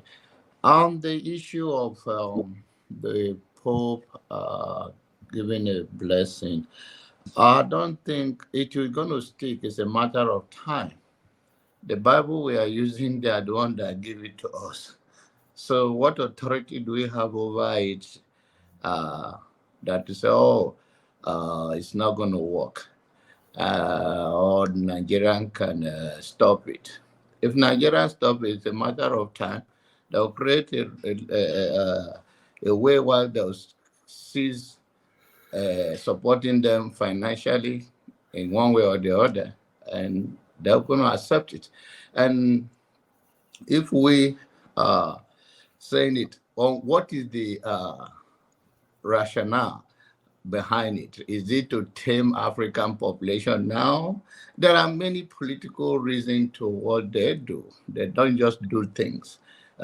They do it in controlling issues and mind. So the other thing is that if we disagree, over the years we believe we have existed from the beginning of the war. I'm talking about the black race. But whatever we have is what people give to us, or maybe take our own and give us. If they take our cocoa, they'll bring chocolate to us, and that is how our life has been. They take our crude oil, they bring a refined one for us. So we basically have no control that much of what to do because we don't have what it takes to resist it for so long. And then another thing is that what is going on in Africa? Do you really care that man to man is an issue than the problem we are having in Nigeria? That people are dying in the hospital, they don't even have a choice. So we have more greater problem whether we resist it or we don't resist it than what is going on. If we can build our own nation, our own continent, our own belief system and improve on it. If you said there was Old Testament and New Testament, then this will be another chapter then. This will be the third testament. So you don't have that much leverage. Leverage come by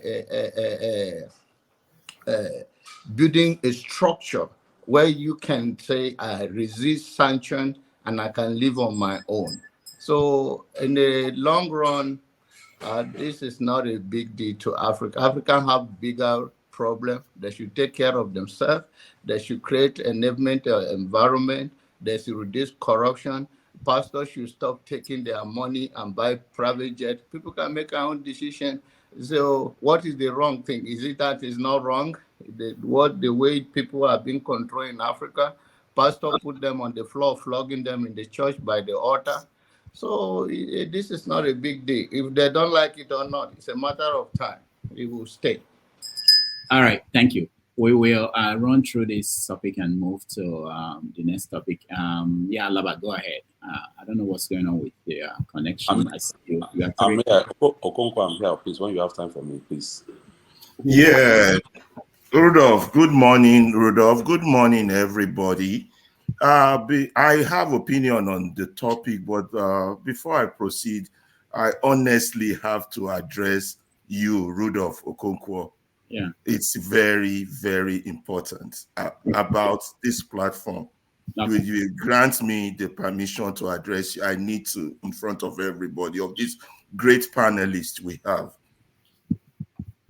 Go ahead. Okay.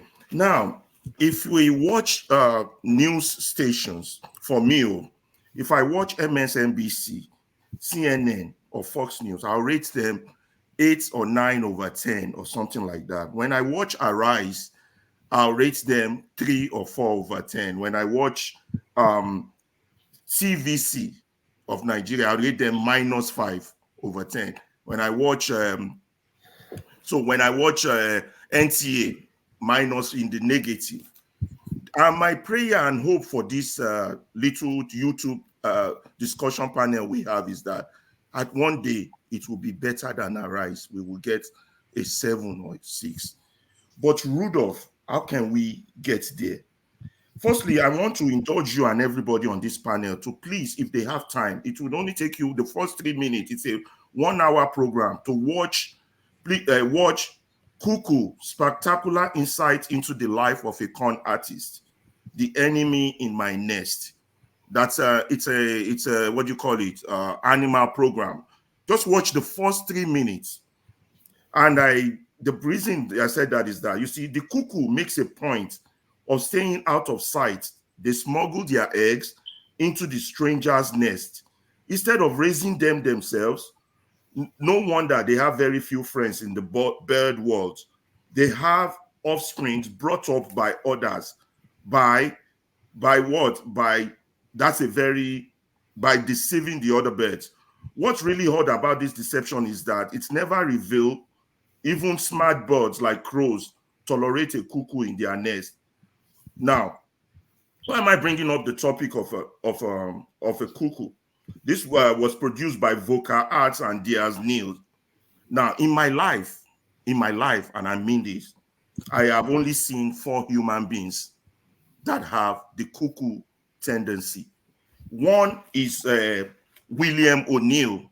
I don't know if you've ever heard of him. He was one who infiltrated the FBI, who infiltrated the Black Panther in the FBI with the help of the FBI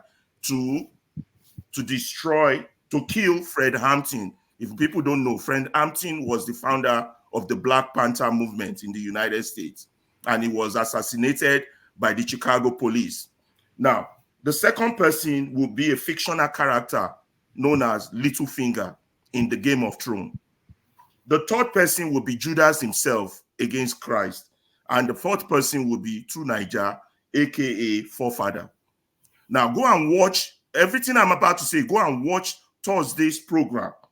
Your program is not about censorship. I understand everybody have a diverse opinion, and it's important that our diverse opinion be stated. You understand? Now, for me, his own opinion is different from mine. He has a styling, communist, nationalist, murderous political opinion. He's entitled to it. You understand? And so is everybody on this platform. They are entitled to it.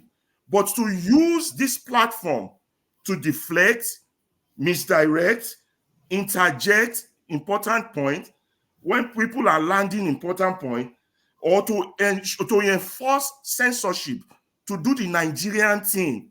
I have power and I can use it. Please, if you can, anybody, you have good moderators. Electricity is one. Jim, you yourself. Let them take a class. 1 week class is enough on how to moderate in the public. But what I am addressing you about is the deception that is going on your platform that most people are not picking up on. But I am. You can fool some people sometimes, but you can't fool all the people all the time. And that is why I respect One Man to Mo and his channel. And I know you've been on his channel. One Man to Mo comes to you from his position. You know his position. He doesn't lie about it. He doesn't deceive about it. It's now up for you to come up with a stronger and better argument against his position. That's a man I respect, even though I don't agree with him.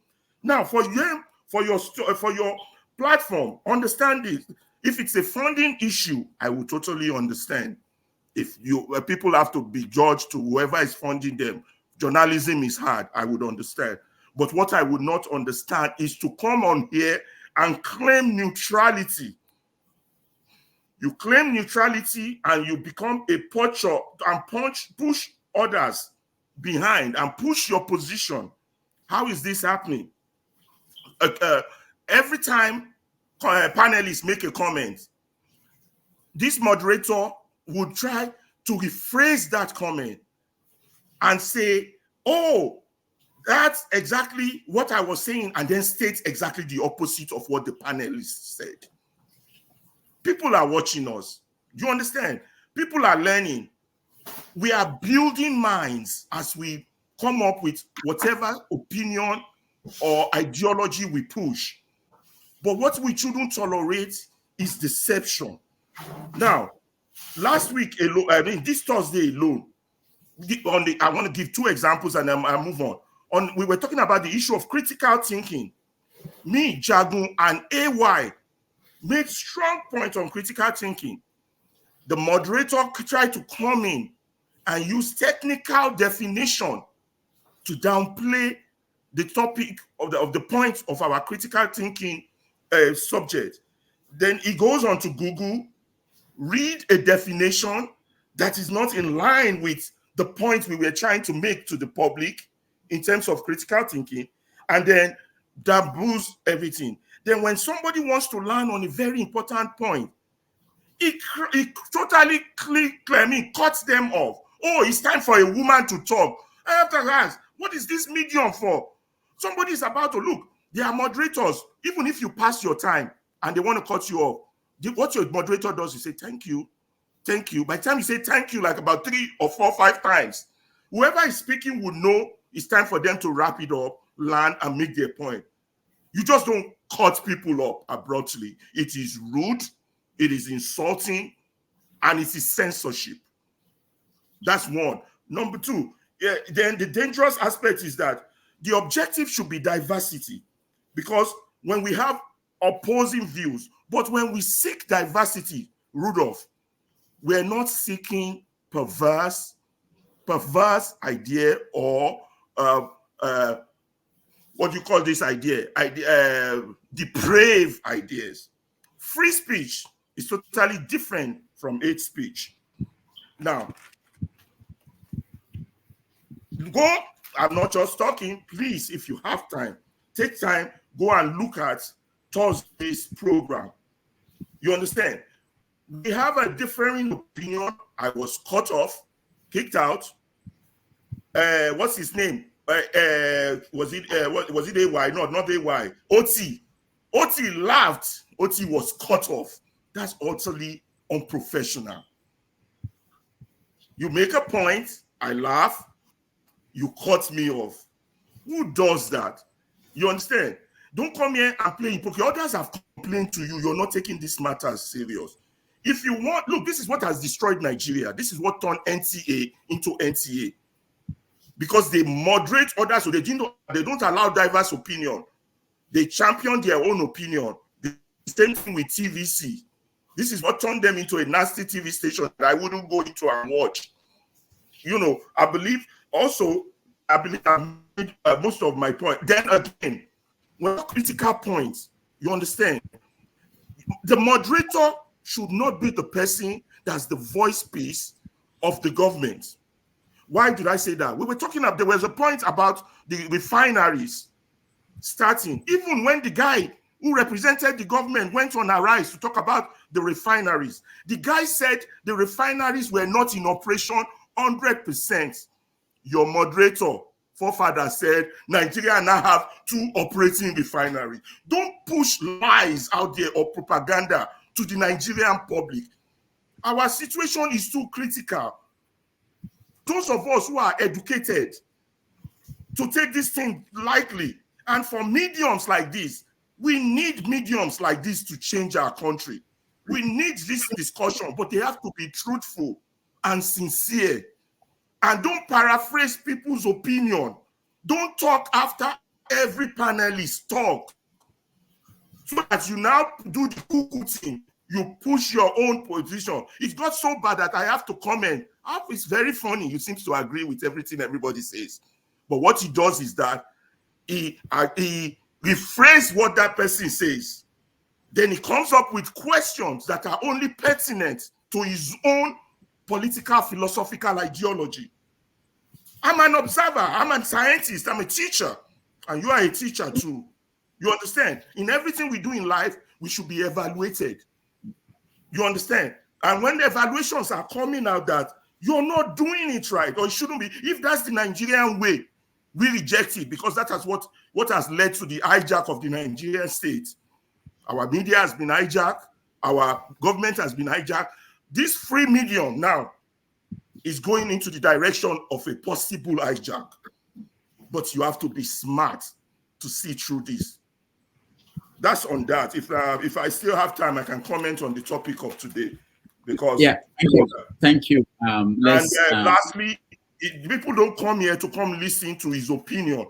People come to listen to diverse view. So making his own opinion the paramount is the damaging. I know you're called Dr. Damage, but please don't let them remove the doctor and turn this thing into damage. All right. Thank you. Thank you so much. I appreciate you giving me this feedback. And I know that most people might want to weigh in on this conversation. But to appeal to everybody, let's go back to the topic of the day. For those in the panel, I gave my private number to you on the private chat. I will ask all panelists actually to, if they want to share their number with me. We want to set up a system where the feedback can happen off camera so that we can talk about this and find ways to resolve it. So thank you so much. Did you get the document I sent to you and to other panel? I got that. I responded to you. Thank you. Thank you so much. We are going to Can I go talk on today's topic briefly and then get me to the backstage, or is that to use my time? You can move on to someone else. All right, go ahead. Go ahead. 3 minutes. 3 minutes. 3 minutes. Very good. Very good.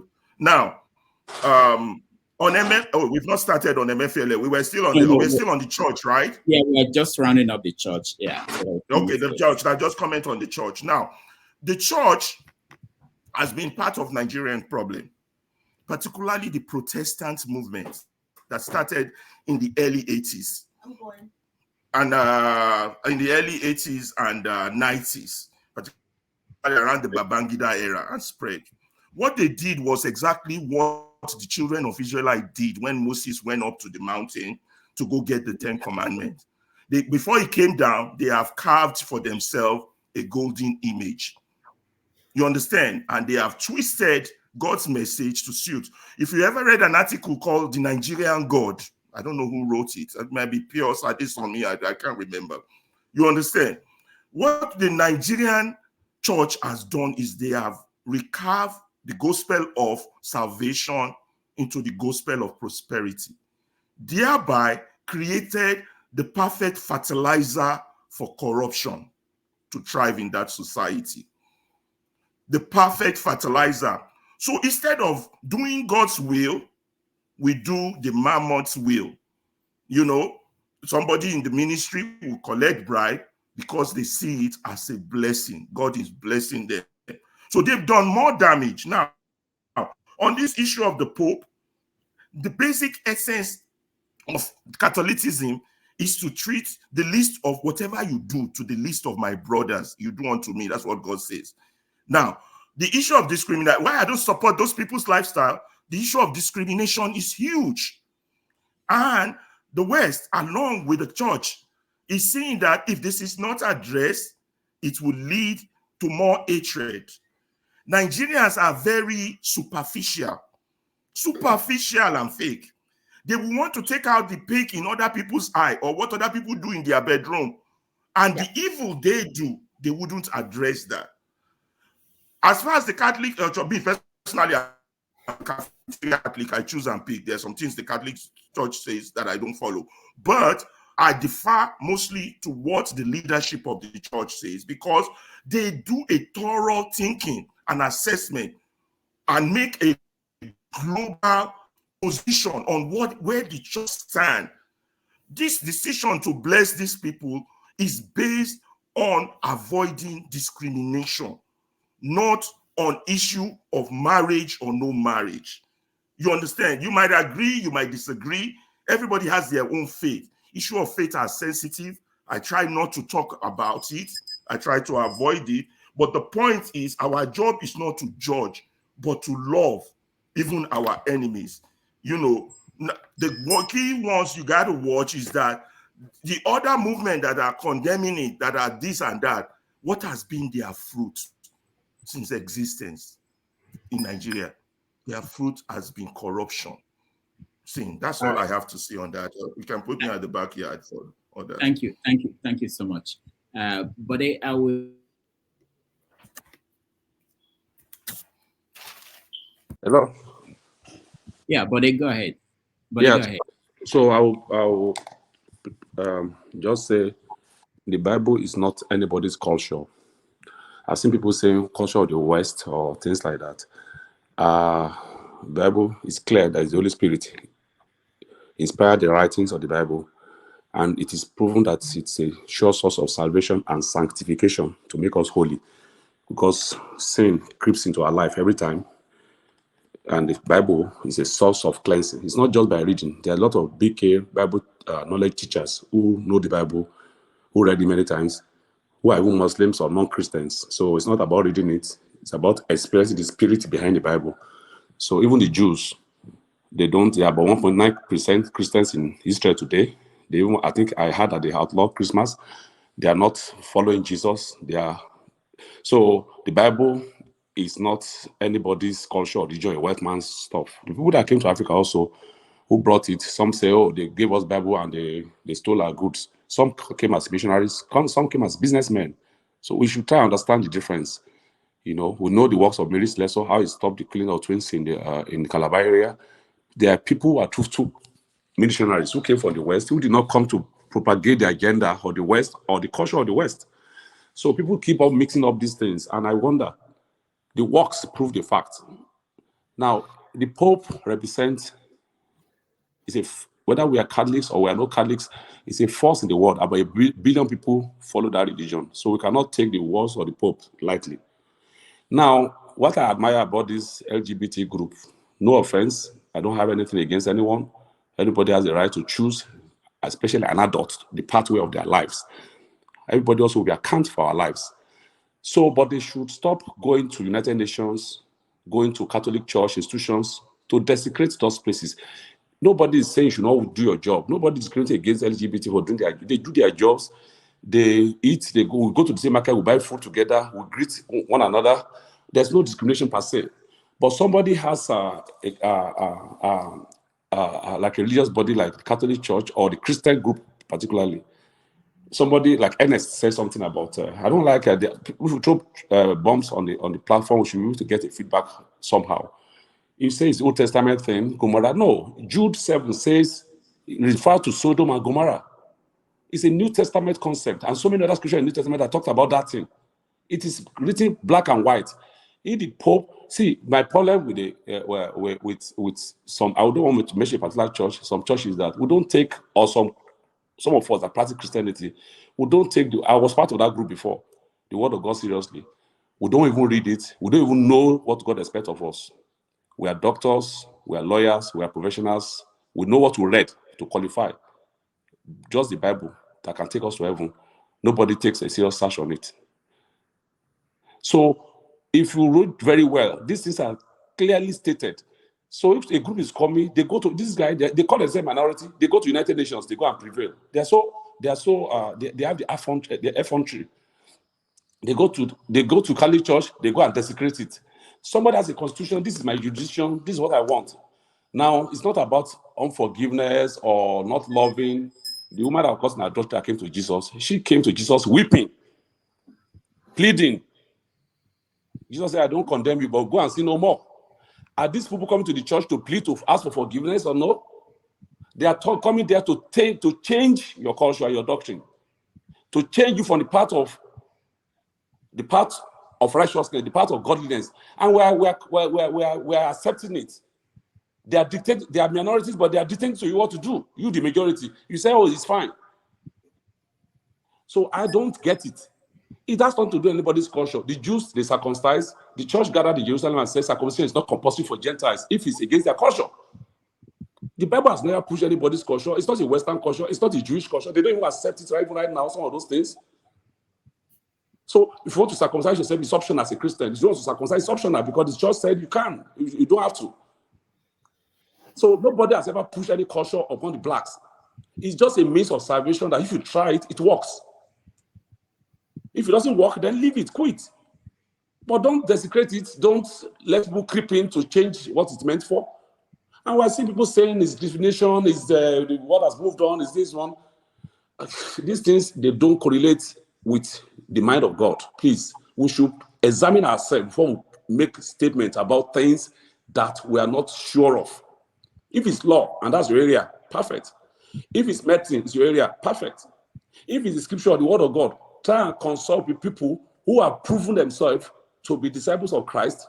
You know examples of Peter. You know examples of Philip. He goes around, he does the things. He raised the dead. Bishop Dausa in his time, you know what he did. So many other ministers all over the world. Nobody's talking about culture here. Let us do the work. But thank you. Let's hear from other people. Ngozika, welcome to the show. Finally, everybody in the studio. Good evening to our viewers.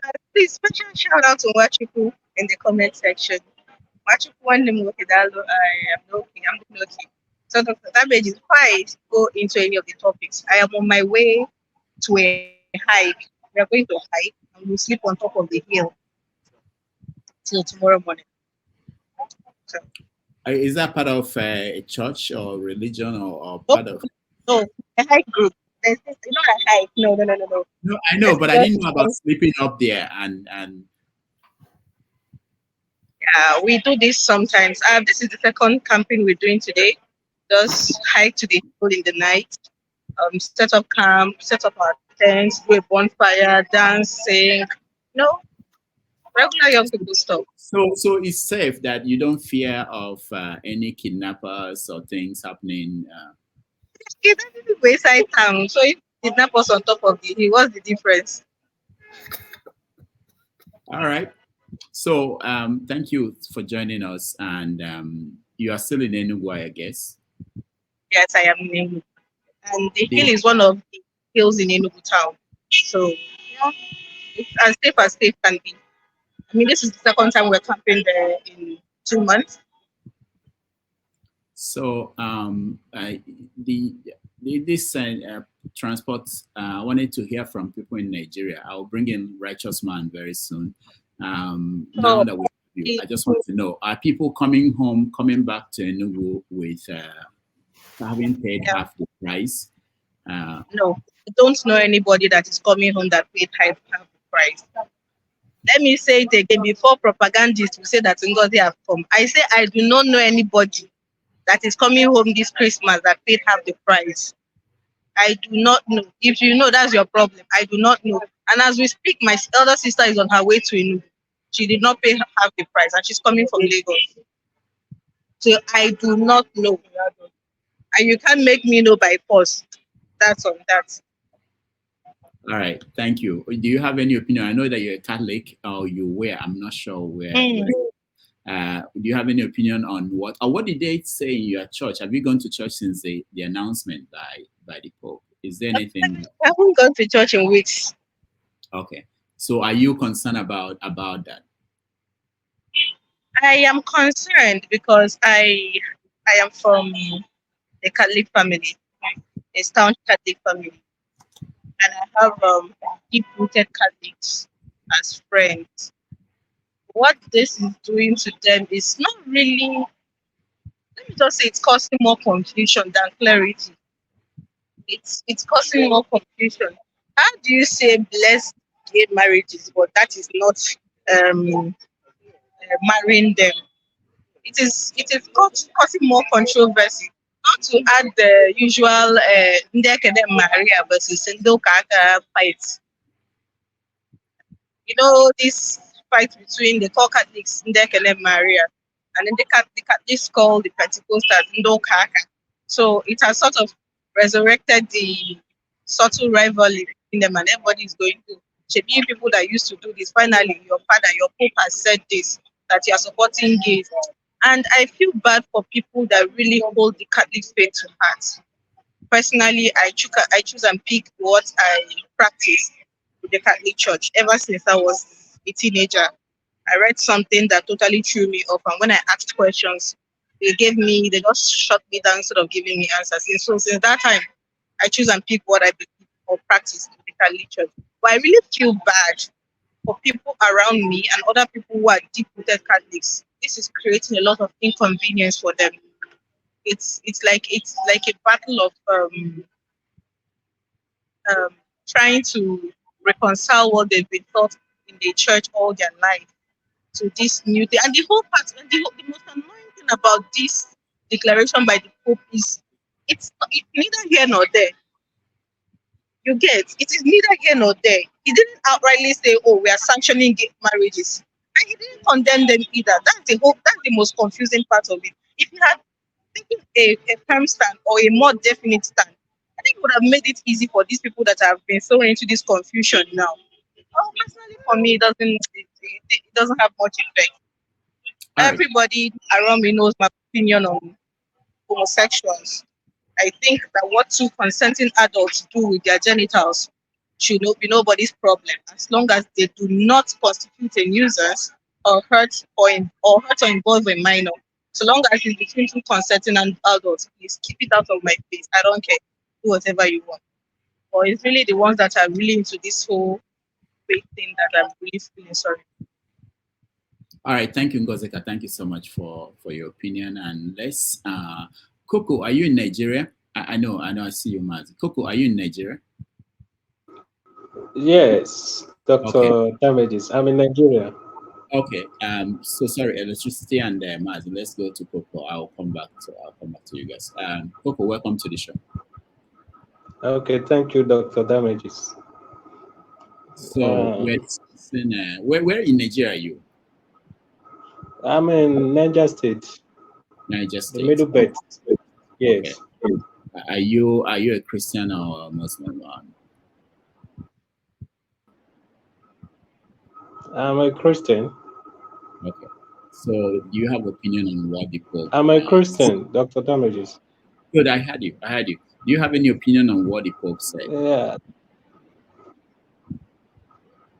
Go ahead. I had opinion. Just like my sister just said now, Ngozika said the statement from the Pope is neither here nor there. So you should have clarified the issue. From my own understanding, probably if that conversation was having an interview, people were interviewing him, asking him, what do you feel about the LGBTQ people? He might say, okay, you can bless them because they are human beings like us. We are all humans. You can bless them if they require your blessing. But you can equally go straight and say, okay, this is my stand, that practicing it is bad or is good, which he didn't do. So it's a subtle way of trying to make it that it's legal, but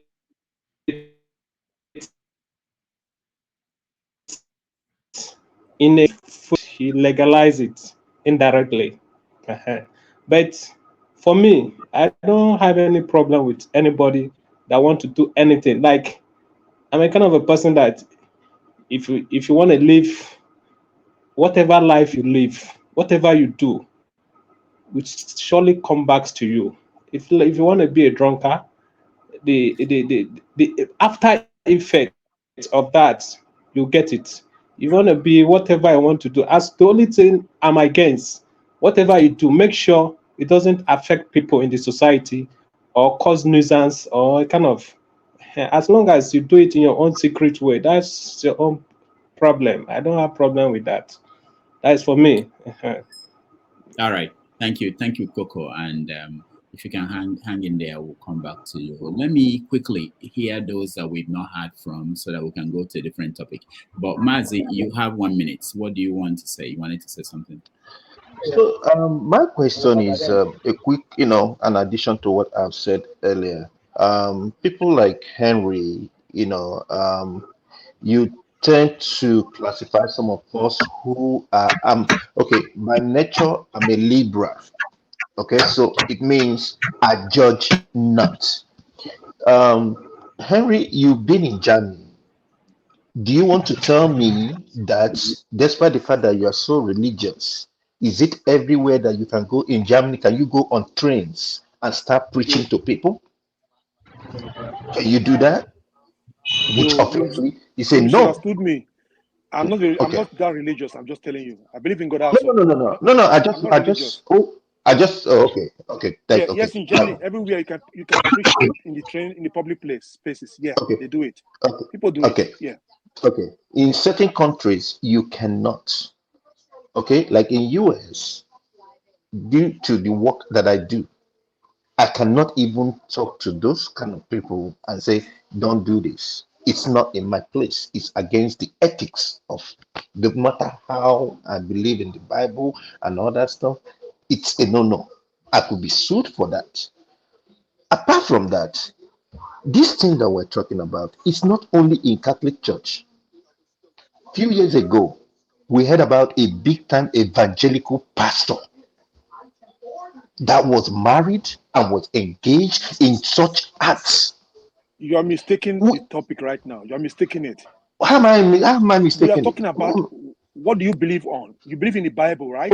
What states So in the what I Bible? believe, well, I'm trying You to don't believe in tell the you Bible? that All right. Henry, While I Henry, hold on, when people are talking, allow guys. them to land.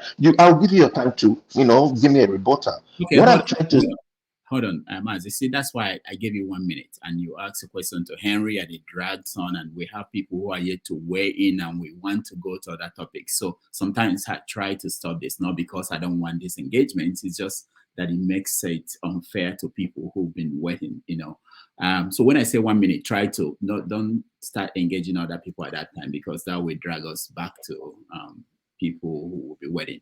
Okay, so let me move to KJ. 1 minute. Then Yes, I'll be very straight. Some people say this Christianity or what we are practicing now is a white man's religion. I want to rebuke that. I want to rebuke that.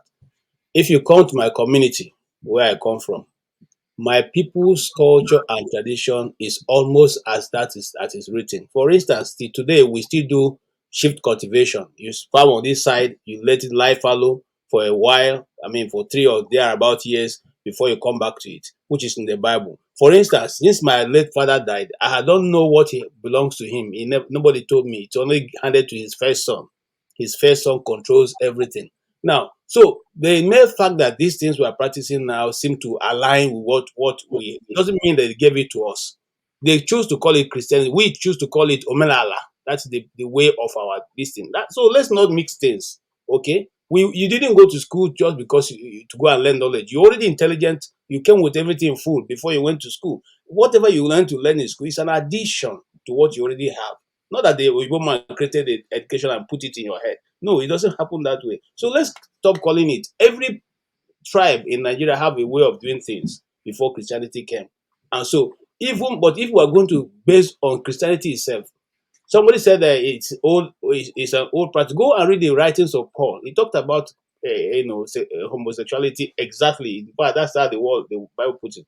I don't like to quote the scripture because people say you're turning it to quoting. No, it is also captured there in more than 4 different places in the New Testament. People who misuse themselves with other things. So these things are not something that's discussed in abstract. All right, thank you, sir. All right, thank you. I like that. Let's go to electricity, then we'll continue with Jim. Go ahead. Oh, yeah, go ahead.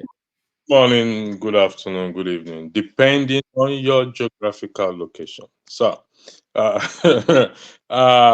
thank you, Rudolph, for putting out your number there for anybody who wants to raise concern. But I think, in my opinion, you have.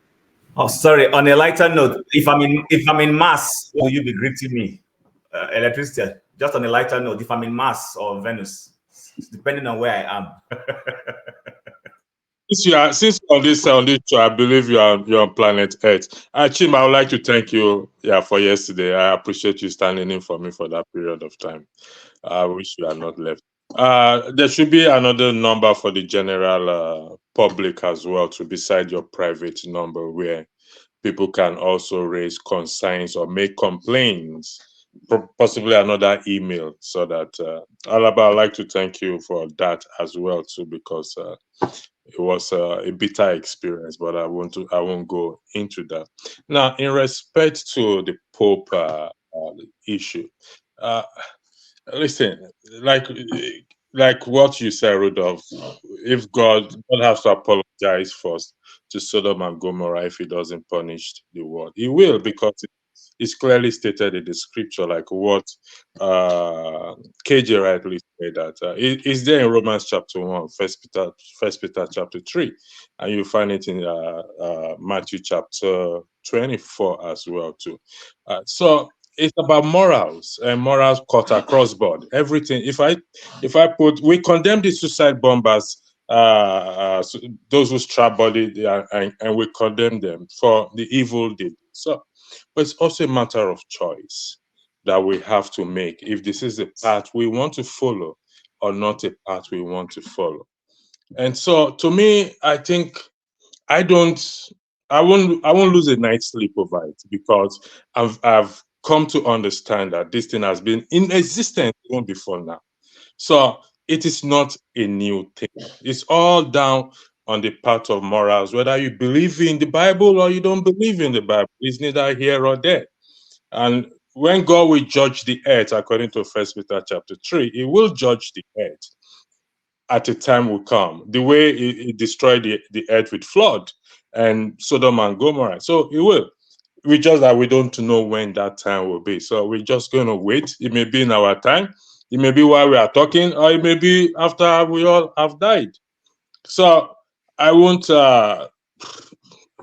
make a much big deal about it. We have to respect, because even the same people God says is not willing for anyone to perish. God still do not want them to perish, but to come to the knowledge of his word. So that is just it.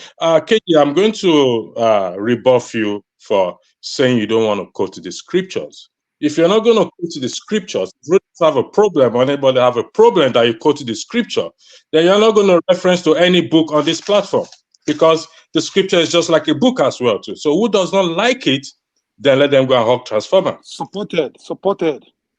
I don't appreciate that. You can't quote Martin Luther and quote, you have to quote whatever you want to quote. Who doesn't like it? Like I said, I'll read before the record, let the person go hug Transformer. It's called freedom of speech. So I have quoted it. So and I said, don't let us make issue about it. It's been in existence. Like Rudolph said, Sodom and Gomorrah, Lot. Let me say I wasn't the one that said that. So I said it too. Yeah. Well, so God have to apologize to them if they have said something like this on earth now. Let us. To me. All right. Thank you, Electricity. I'm going to go to Righteous Man. I see you. Okay.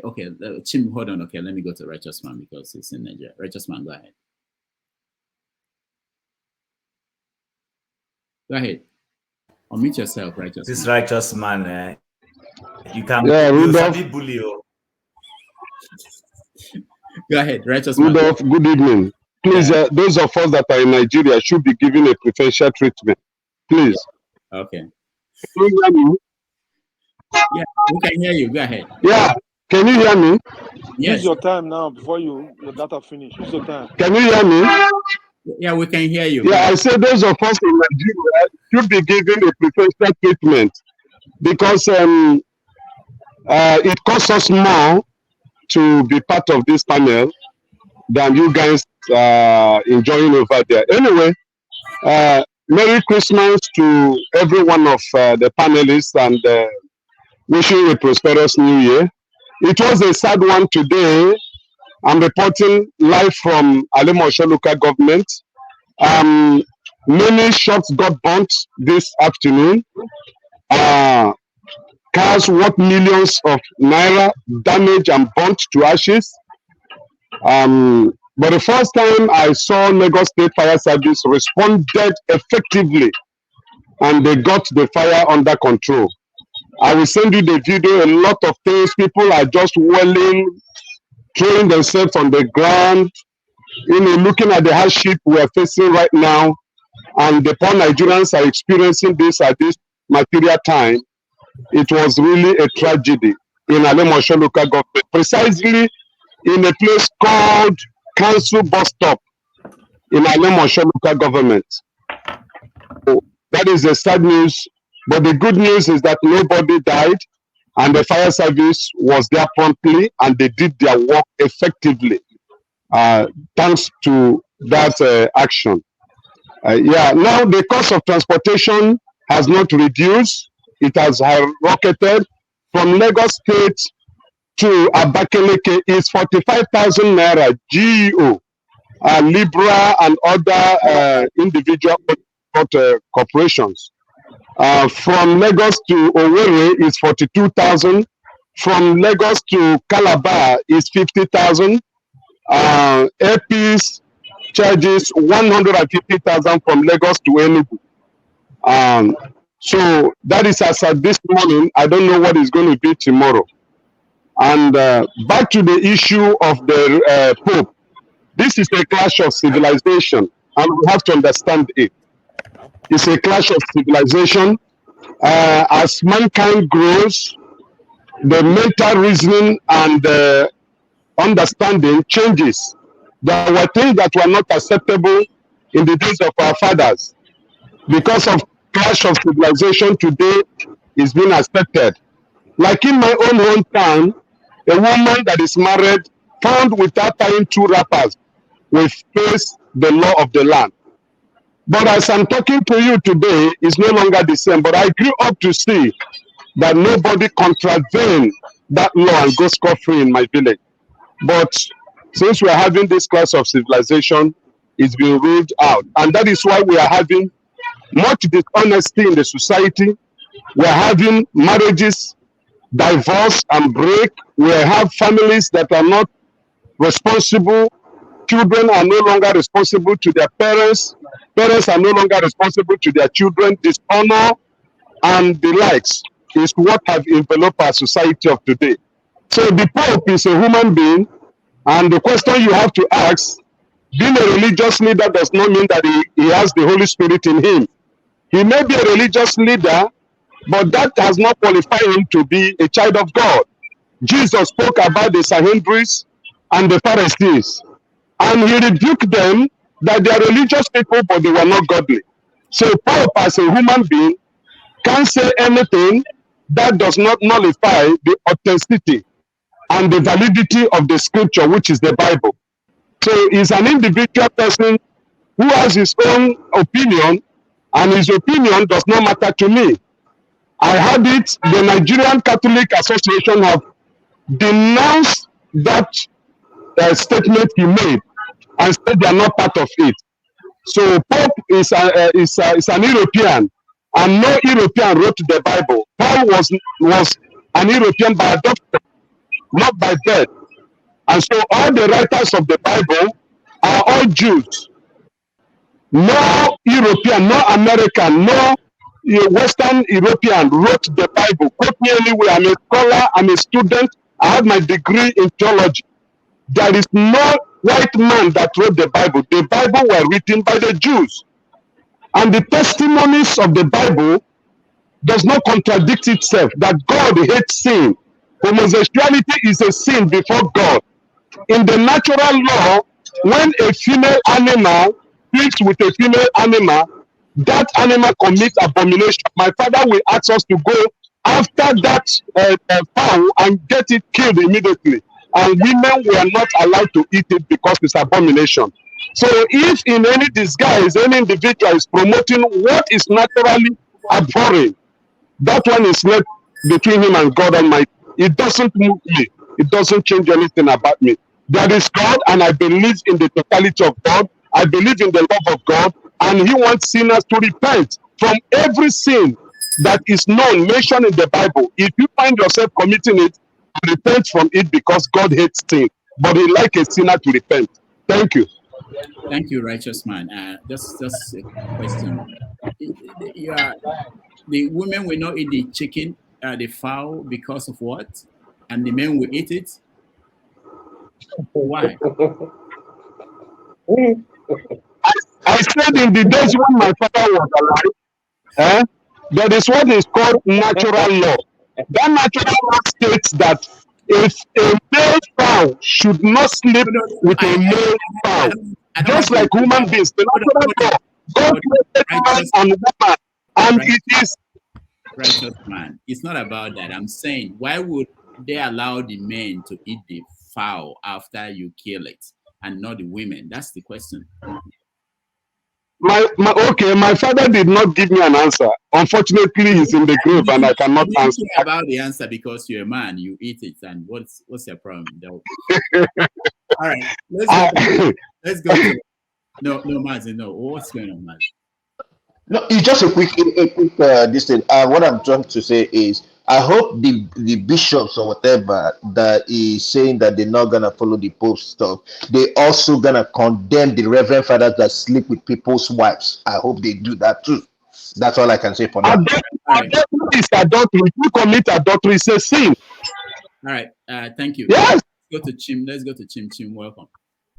Give me 30 seconds, please. Thank you, Bishop. Thank you, Bishop Rudolph. I thank you for today's mass that we're having.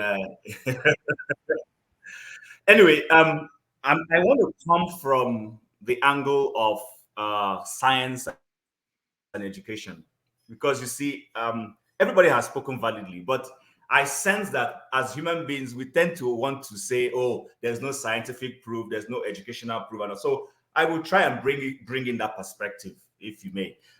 First and foremost, what we're dealing with right now is culture, education, and modernity. That's what we're dealing with.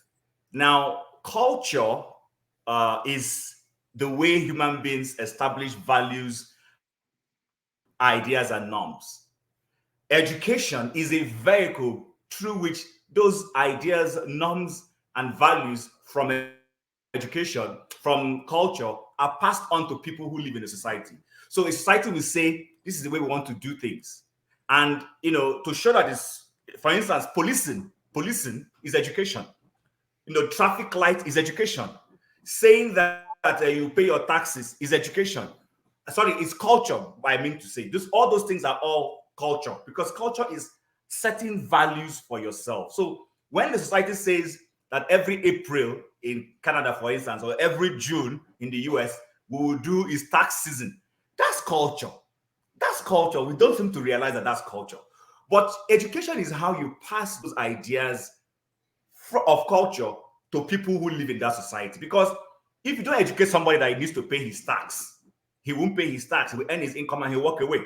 But you have to educate people that as you're collecting your income, you set aside a certain portion and pay it to the state as tax. That is what education does for you. Now, interestingly, both education and culture consistently clash. And they clash in the sense that education wants to always shift and extend the boundaries. It explores things and says, you know what, this thing that culture is saying is either archaic or whatever, let's move it a little bit more. But culture will always push back and say, no, I don't accept that. And that is where modernity now comes in. Now, the point I want to make is this. People always tend to think that everything that education pushes is correct. That's not true. If we allow education will push us into an extent where we will destroy ourselves. But that is why there has to be a moderate approach to things. I'm trying to avoid quoting scriptures. That's why I'm taking this stand. Because I read a book recently and it's talking about lateral thinking. Because when somebody was talking about lateral thinking, I had to go and I have these books. And when I read it, I began to understand that, you know what, nothing is new under the sun. Education is not bad. We've had scientists in the realm of education who have tried to push certain scientific discoveries that were harmful to humanity. But guess what? Society hedged and rejected some of those things. And that is why we have not gone into extinction. Because otherwise, if we allow it, I mean, the bomb is education. Bomb is research. It came from education, but you can see the effect it has on humanity. So when it comes to this issue of the Pope and what is it called, LGBTQ, blessing them or not blessing them, people have said a lot of things. But one thing I want to say is this, is that the Pope was being clever by half. I'm sorry to say, he was being clever by half. Because it's simple. If you say these people need to be accepted, come out openly and say accept them. You can't say in one breath, because when I read that and I said this man is just playing with words. And like somebody has rightly identified, you see, consistently there is a minority in the world who wants to dominate the rest of the world. They want to impose their own values, their own culture. They are trying to bring a counterculture to what society has accepted. And in trying to do that, nobody is even saying they shouldn't come up with their culture. Everybody is entitled to live by whatever values they so define for themselves. What humanity rejects is trying to superimpose your own values. The larger society says we want to live a life where certain norms are not acceptable. That's culture. This even has nothing to do with the church.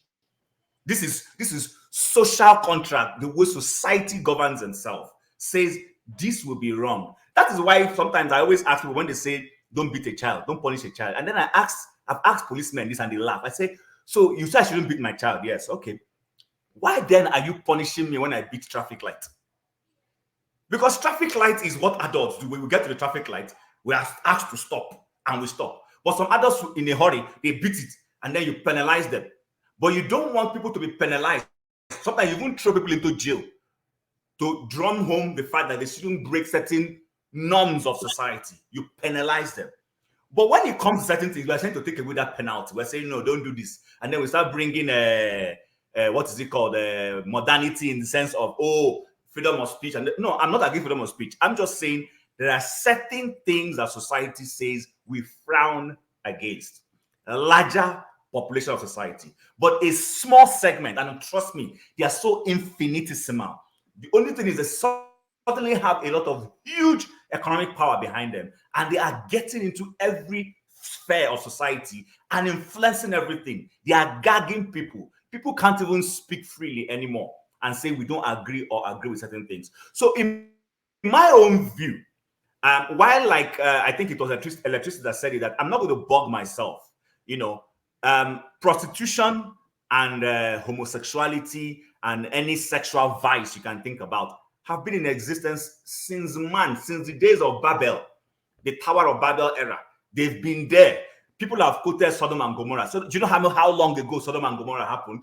People think these are fiction. They are not fiction. But you see, there's something we also need to be careful about. There are certain norms that, whether you say it is God that gave it, or for those of us who don't want to use the word God and we say it's nature, there are certain things that keeps society running. It's just a given that when you desecrate those things, there are consequences with nature. Nature will resist and not like those things, and we start seeing sicknesses, we start seeing things. Yesterday, I was coming home with my kids. We went out somewhere, and one of my son was complaining of sore throat.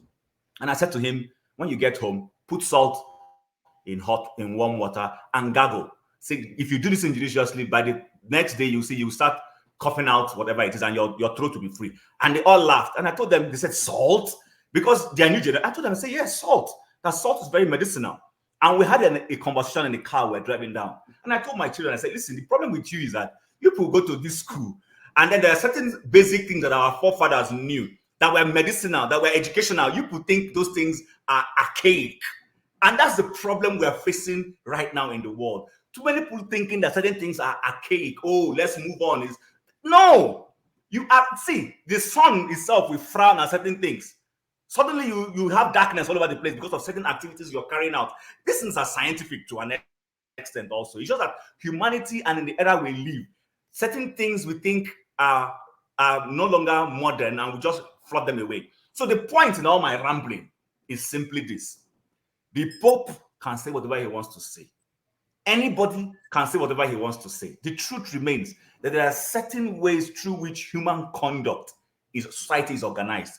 And when you go against those things, whether you call it Uminala, you call it Christianity, you call it whatever you want to call it, there will be consequences. There is consequence when a man and a man sleep together. There are diseases that will come because it's not the natural cause of how you have sex. It's not. It's against nature. It's against how we've been designed. There's a reason why the man has a kind of personal private part he has. Pardon me, and the woman has. There's just a reason for it. It should be common sense. This should be common. It doesn't even need Newton or what's that shaggy hair mathematician that we talk about to come and write any new law for you. It's just simple, basic common sense. It's so clear. Even the animals know it. A goat is going to see a female. In fact, a dolphin will see a human female and want to hug the human female, not to talk of this. So I don't even understand why people come up with some of these things. I think the Pope was being clever by half. I read that thing, bless them, don't marry them. And I'm like, what is this man talking about? What's this man? But I'm not surprised. Anybody who has followed the Bible, which we like to malign, I will end here, Rudolph, which we like to malign, which we don't want to hear, we'll see that we are told that there is a time is going to come that these kinds of things will begin to manifest. It will become more acceptable and all that. So I don't even think it should be a conversation for us to have today. Let's go back and talk about our politics and let those who want to dwell in that realm continue to dwell in. Those things are basic and simple. It shouldn't be something for anybody to come and be bamboozling anybody. It's so basic that even an uneducated person who didn't go to school, my grandmother knows it. You know, so that's my point on this. But we must know that there is society has how it regulates itself, and that regulation includes what we refer to as culture. Not every culture is archaic and old. There are certain things that help preserve society. Those people who want to sleep with each other, let them produce children. Let me see. I keep saying this. Produce your children. Let me see. Produce it. Thank you. Thank you. I'll rest there and wait for the next topic. Thank you. I only want to hear from Mobi Oti, and then we go to another topic. But let me say this. I was just looking at everybody here, and I'm thinking 200 years ago, if we had a platform like this and they were discussing something like slavery, do you actually know that they might be sounding like us, making reference to the same Bible to support everything that, you know, it might just be exactly the same kind of conversation we're having here. Some people saying that it's wrong, some people saying that it's right, we can justify it, you know, and they will also make this reference to the same. And just think about another 200 years from now, if they play this video that we're recording here, this what we're saying here, how the world will be at that time and how we are going to sound to those who will play it. And actually, you know that. But Rudolph, the Bible does not support slavery. Rudolph, even 200 years The Bible ago, doesn't support slavery. people still condemned it. Our chiefs condemned it. The ordinary people condemned it. But you see, there's always a society, a part of the society that are greedy. They are the ones who perpetuated the evil of slavery, and they gained more. And because the people who wanted it wanted certain workforce, they insisted on doing that. You see, growing up as a boy, once I went to my village, I was showed one man. I don't want to call his name, he's late now. I was showed that man. They said, this man is, I should never go near their house because he rapes small children. Okay? And then within a very short time, the society gathered and said, look, we no longer want you in our society. Oh yeah, from today you have been expelled because we have noticed that this is the activity you carry out in the darkness when nobody sees. Children have come to say, this is what you do to them. The man was expelled from our community till his death. We never knew, but he was expelled. So the society, when they discover people who have those kind of character, don't keep quiet. They deal with it instantly. I'll give you an example. In my community, where most of my community people are Catholics, are Christians. Okay, one time my own uncle, I'm not saying another person who had lived in the north, had become an Alhaji, went back to my community. Okay, and one morning he came to his veranda, put his mat. I was trying to do his worship. He did his prayer. The next morning he came out and did his prayer. Then the third evening he was going to do it. Our elders came to him and said, "Look, we appreciate your deciding to be whoever you want to be. If you want to do it inside your room.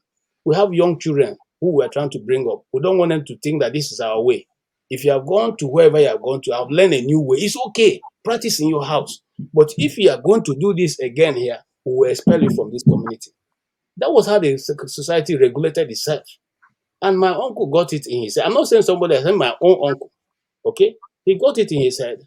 And of course, he adjusted his brain because you are now in a different society. Okay? So this is it. But unfortunately, we want to allow the minority to become the one who dictates what the majority does. It doesn't happen anywhere. It is only now we see it.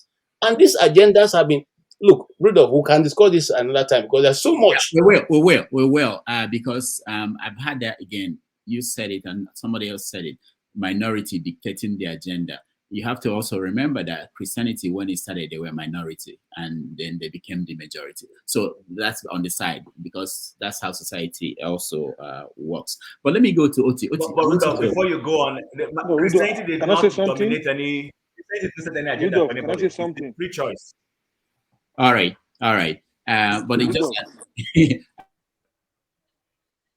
Go ahead.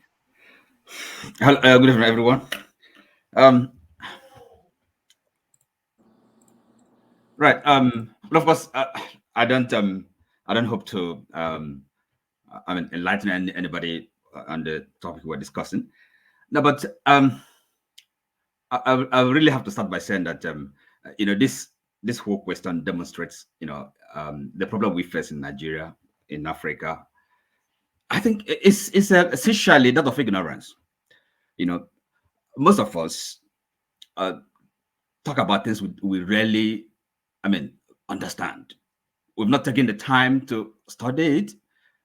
Then before we start, kind of be confident enough to express our opinions. And first of all, well, I have to say, I will have to, kind of admit I'm a Catholic. Actually, I was in the seminary, so I would, I would have been a priest, but I left. So, so there are two of you here, and I'm still a Catholic, So, first of all, as far as I understand it, a statement was issued, and all the people, including myself, because I've not read the statement, commenting on this question. How many of us have actually read the statement? Okay, and you read it. Okay, now, but Oti, let me stop you before you continue. People tend to say this whenever it's something that concerns them, but every other topic we discuss here, we don't ask people, have you read the statement from Emefiele before you speak? But when it concerns you, we want to go and open. No. I'm not implying that they can't comment, but feeling so confident, right? Now, because this confidence, arrogance, if you allow me, is again, I would say is born out of ignorance. Because look, people with the Bible, they forget that's what is called theology, right? And before we come to the substance of what we're discussing, that quoting the Bible, carrying the Bible around doesn't mean that you understand. And I have to say, the Catholic Church, it does not practice democracy. There's no democracy there. Democracy is not everything. So, as far as I understand, I'm a Catholic, but I'm not a theologian, and this is not a subject I've studied, very deeply. But at least it is still a sin, homosexuality. The Catholic Church does not approve it, does not, has not said that it's something that's going to be accepted. Okay, so blessing. A bit of the statement, I kind of had I would say a glimpse. I had a glance talking about blessing them, but they went into a kind of a theological what is blessing, and it's not in any way sanctioning, approving, or saying that it's no longer a sin. And by the way, you see, with our people, all this preoccupation with homosexuality and all that, holier than that attitude, I would look. We have more basic problems, confronting us. We're not talking about it. We're not addressing them. Oti, let me stop you. These are one of the problems, so don't go there. Oti, let me stop you. Let's just round up this way, and I'll round up with you. Okay. When the news came out that Tinubu said that the killings, the accidental killing of people in Kaduna was done by God, that it was designed by God. Mm-hmm. A lot of people came on different platforms and said he didn't say that. First of all, they didn't believe that he could say that. And when they saw the video, they now turned around and said, well, we are not interpreting it the way he meant it. So I want to ask you, do you think that Catholic Church has no problems? Do you think that in the next 20 years, 50 years, Catholic Church will remain the way it is? Okay. No, I'm not saying that Catholic Church does not have problems, okay? And of course, there are questions of, doctrine, okay? But, you see, again, from this statement, like I said, it's not something I've read. I can comment quite, if like expertly on or with authority. But at least the bit of it I saw, there's something, a distinction between what is called law of God, as you might maybe find in the scriptures, and of course the church. Remember, the church is a body. That's a doctrine. That is tradition. It's not only the Bible. The it has always changed. Yes, but there are things that cannot change. So there are things. Yes, so you picked on this one and said this one cannot change. No, so, I don't think so. Because look, if they decide, No, they can't decide. Well, hold on. when you look at the marriage between black and white in America, for instance, there was a time you can't do that. Both the law, the church, every organization, they were against that. Right. Okay. Let me. Okay. See, there's a difference then. Okay. Because look, again, the church exists in the wider society, right? But and again, of course, the culture. You cannot. The church is not, even though it is in the world, but it's not of the world. But still, it still exists within the within the general culture. So there are things, law of God. Okay, we find it in the scripture. But what I'm saying, okay, the basic point really is this.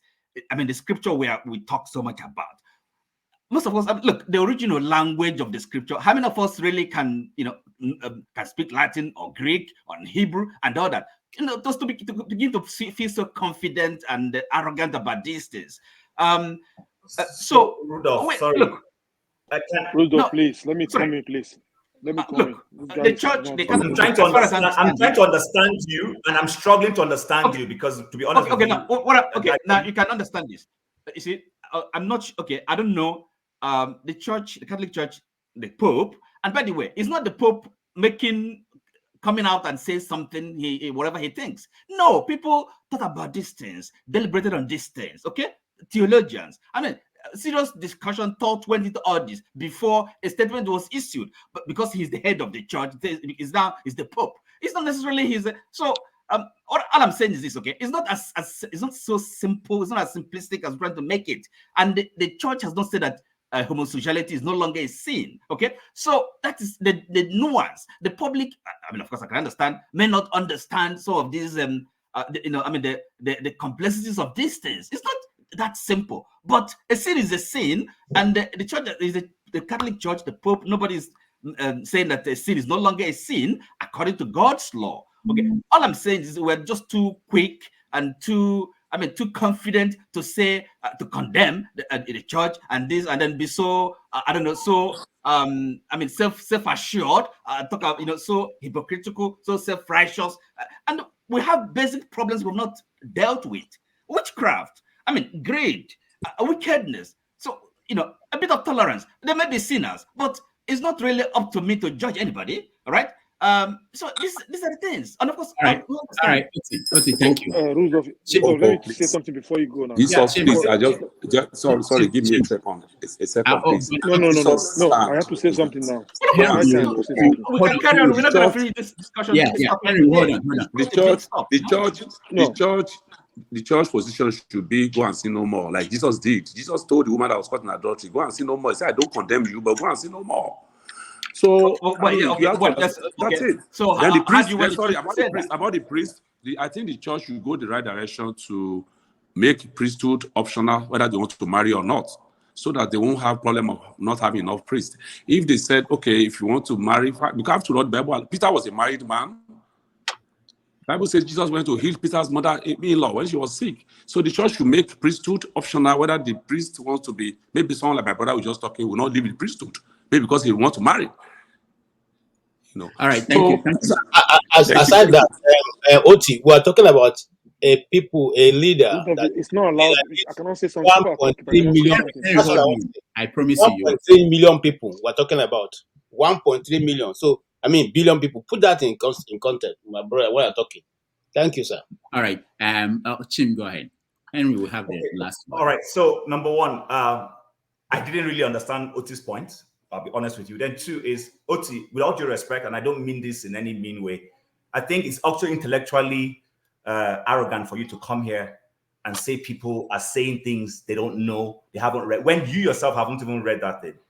If you can come here and defend or choose to side based on whatever level of understanding you have about that thing, I think it's fair. But to come to reduce everybody's level of understanding or whatever is, to me personally, I feel is insulting. That's one. Then two, I would like to respond when he finishes because I need to clarify. Don't worry, you can clarify later. You can clarify later. Now, and I don't mean it. I'm saying this before you intellectually. So now the other thing I want to say is this: you said the church and God's law. The church is there to do God's law. I don't see why the church should have a different view from God, because the police is an instrument for carrying out the government's activities. So, so sometimes when we sit down, let's always sit down and think these things through. The church is not the church on itself. The church is the church of Christ, the church of God. And whatever God says, the church is supposed to be there to say, this is the way the God we serve is. I don't think a guru will come against what their Hindi or whatever it says. Whatever the guru is going to be talking about, what the Hindi rules are all about. So I have no problem with the Catholic Church. I might worship elsewhere. I have no problem with that. What I have a problem with is if the Catholic Church does not want to make a comment on this, just keep quiet and go about your ways. But for you to come out openly in a communique, the Pope was not having a fireside chat with pressmen and then he was gagged into this comment. He sat down, crafted a policy, and he made a statement. So when you have made that statement, it is subject to being interpreted, subject to being discussed. So people are at liberty to discuss those things because you have made it, you put yourself out there for conversational sake. So that's what I want to say with respect to some of the things you're trying to say. But honestly, when people come here, if you don't agree with what somebody's trying to say, you can just make your point without necessarily trying to make it look like some of us are daft. I took my time I might not have read the document in itself, but I took my time and I studied even other ministers from the same Catholic Church who probably have read it and they were pushing back. There's one popular one, some Sarah from, I don't know where he's from. He's on Twitter saying clearly that the enemy of the church is inside the church and he's Catholic. So I don't think it's fair enough to come and say people don't know what they're saying. All right, Tim, thank you so much. Can I respond to him? Okay. One minute. First of all, Henry, I will come to you. I see you look, sorry. Okay, look, I talked about God's law, okay? I mean, as far by revelation, the scripture is a revelation. And of course, the church also has a doctrine, a teaching. Okay, and the church, as I said, is a human institution, is exist in the world. I'll give you an example, just to show you the difference. I'm trying to the dichotomy there. The church, for example, used to say that the world is flat. Okay, until remember the story of Galileo and all that. So that is of course the church then, the position of the church. But of course, with science and things change, societies develop. Okay. But then God's law, okay, as I said, as discovered, as revealed in the scripture, remains God law, okay? But again, people interpret these things, right? So you have to really give room for that. In other words, there's that's the element of progressive development, of greater understanding of the scripture, what it means. Okay, so, and by the way, from your understanding, are you saying you haven't read the document? Are you saying the church is no longer says homosexuality is no longer a sin? Is that your understanding? That's not my understanding. My point is that they sat down and came up with a communique around this thing, and that communique totally is divergent from what the church is saying. No, but this is a difficult matter they're dealing with, and then you said that the Pope is I don't know how do you put it? It's something by I said half, he's being clever by half, and I stand by it. You think he's just being clever? No, they're grappling with difficult, social human problems, and in good faith. So they don't mean to mislead anybody, but we as lay people, also have. Ought to be a bit, reticent and less confident in our proclamations and condemning people. All right, thank you. They're not in a minute to mislead people, okay? Or turn black white, white black. A sin is a sin. Thank you. Henry will have the last word. We'll move on to the next topic. Can I say something? Because I don't interject, Doctor. No. Henry, go ahead. Well, I'm a minority anyway. When it's so sometimes so. I have headache when people try to cover up, just like the politicians have to cover for their party, when things concerns their persons or their tribe or their religion. So it's in the scripture there. If the Pope want to say we condemn this act, he should say it. Not sitting like no. It's not making no sense there. And the question I'm asking, I'm a Catholic. I was once a Catholic. I asked my priest. I said, where is it written in the Bible that the priest should not get married? He could not give me no answers. He said the answer he gave me was a Catholic tradition. Anybody who is a Catholic, can you prove it? Show me in the Bible where it says priests cannot get married. So listen, it doesn't have to be No, in the no, no. Bible, but you have to understand the sense in it. No, no, It's a no. discipline. There's a reason for Leave it. that. So Leave that's that the thing. thing. You know, There's having the an understanding. historical Everything perspective to is it. not in the Please, Bible. let's not. Rudolph, can you end this topic and let's move All right, on? all Now we're right. going to in the be Bible. Henry, derailling. I've There's fulfilled an my historical promise. perspective to them, not so who, but what is biblical or not biblical. This is how Protestantism started. There's an historical perspective to these things. Nigerians They don't could know, not let but me let's finish. leave these things They alone. take on my side now, right? Please. Yeah. All right. Thank you, Henry. Thank you, everybody. Let's move on to the next topic, and that will be in the last quarter of 2022. I authorized the Central Bank of Nigeria to redesign the 200 naira, 500 naira, and 1,000 naira Nigerian banknotes. For a smooth transition, I similarly approved that the redesigned banknotes should circulate concurrently with the old banknotes till 31st January 2023, before the old notes cease to be legal tender. In appreciation of the systemic and human difficulties encountered during implementation and in response to the appeal of all citizens, an extension of 10 days was authorized till 10th February 20. All right. That was former President Muhammadu Buhari taking responsibility for the change in currency.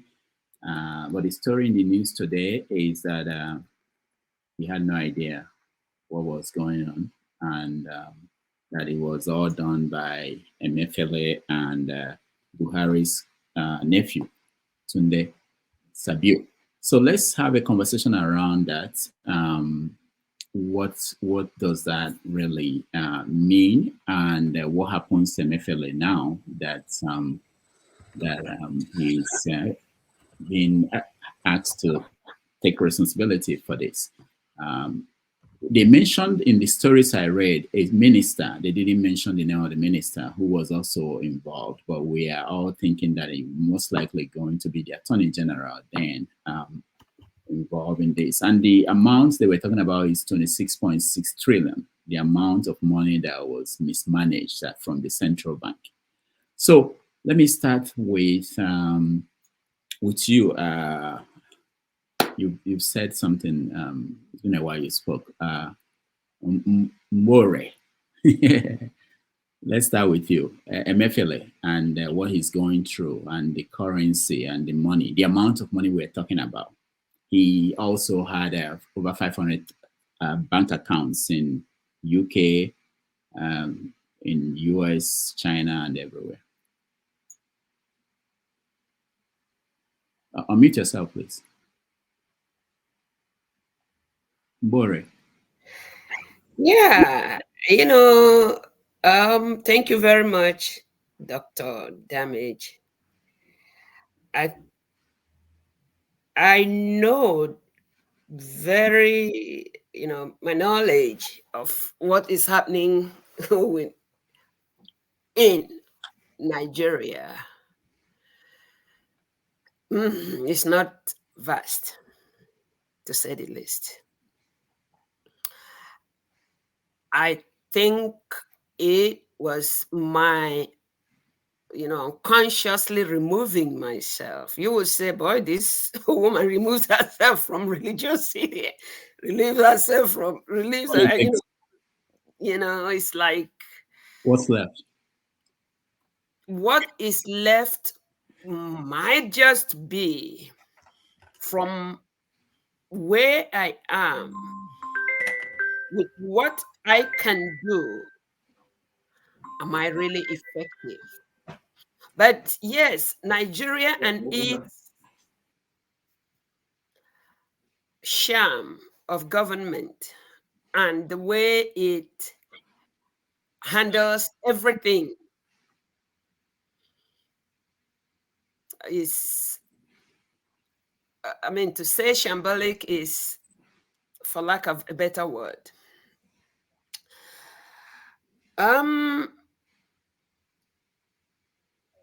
The name Emefiele, I hope Nigeria as a whole can embrace Emefiele.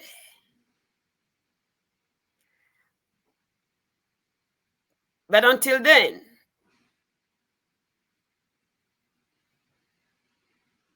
Emefieles.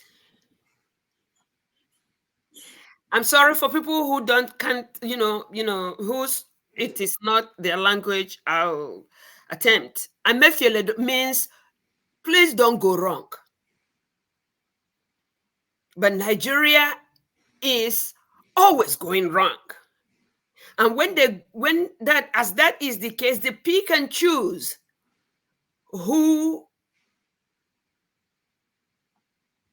I don't know if everybody is hearing me with this blank. Okay, they pick and choose who they start straightening out what has gone wrong with.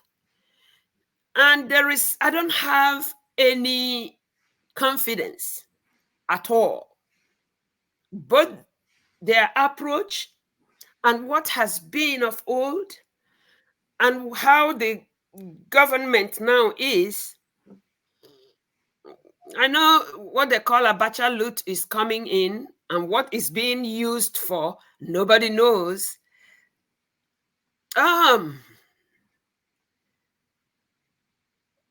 With the many bank accounts he has, if there will be, I am watching. In fact, I think my best bet is just to keep quiet and listen to others, because it robs me wrongly. It robs me. So, all right. Thank you. Somebody else can continue. Thank you so much. We appreciate that input. Let's go to Chimionis.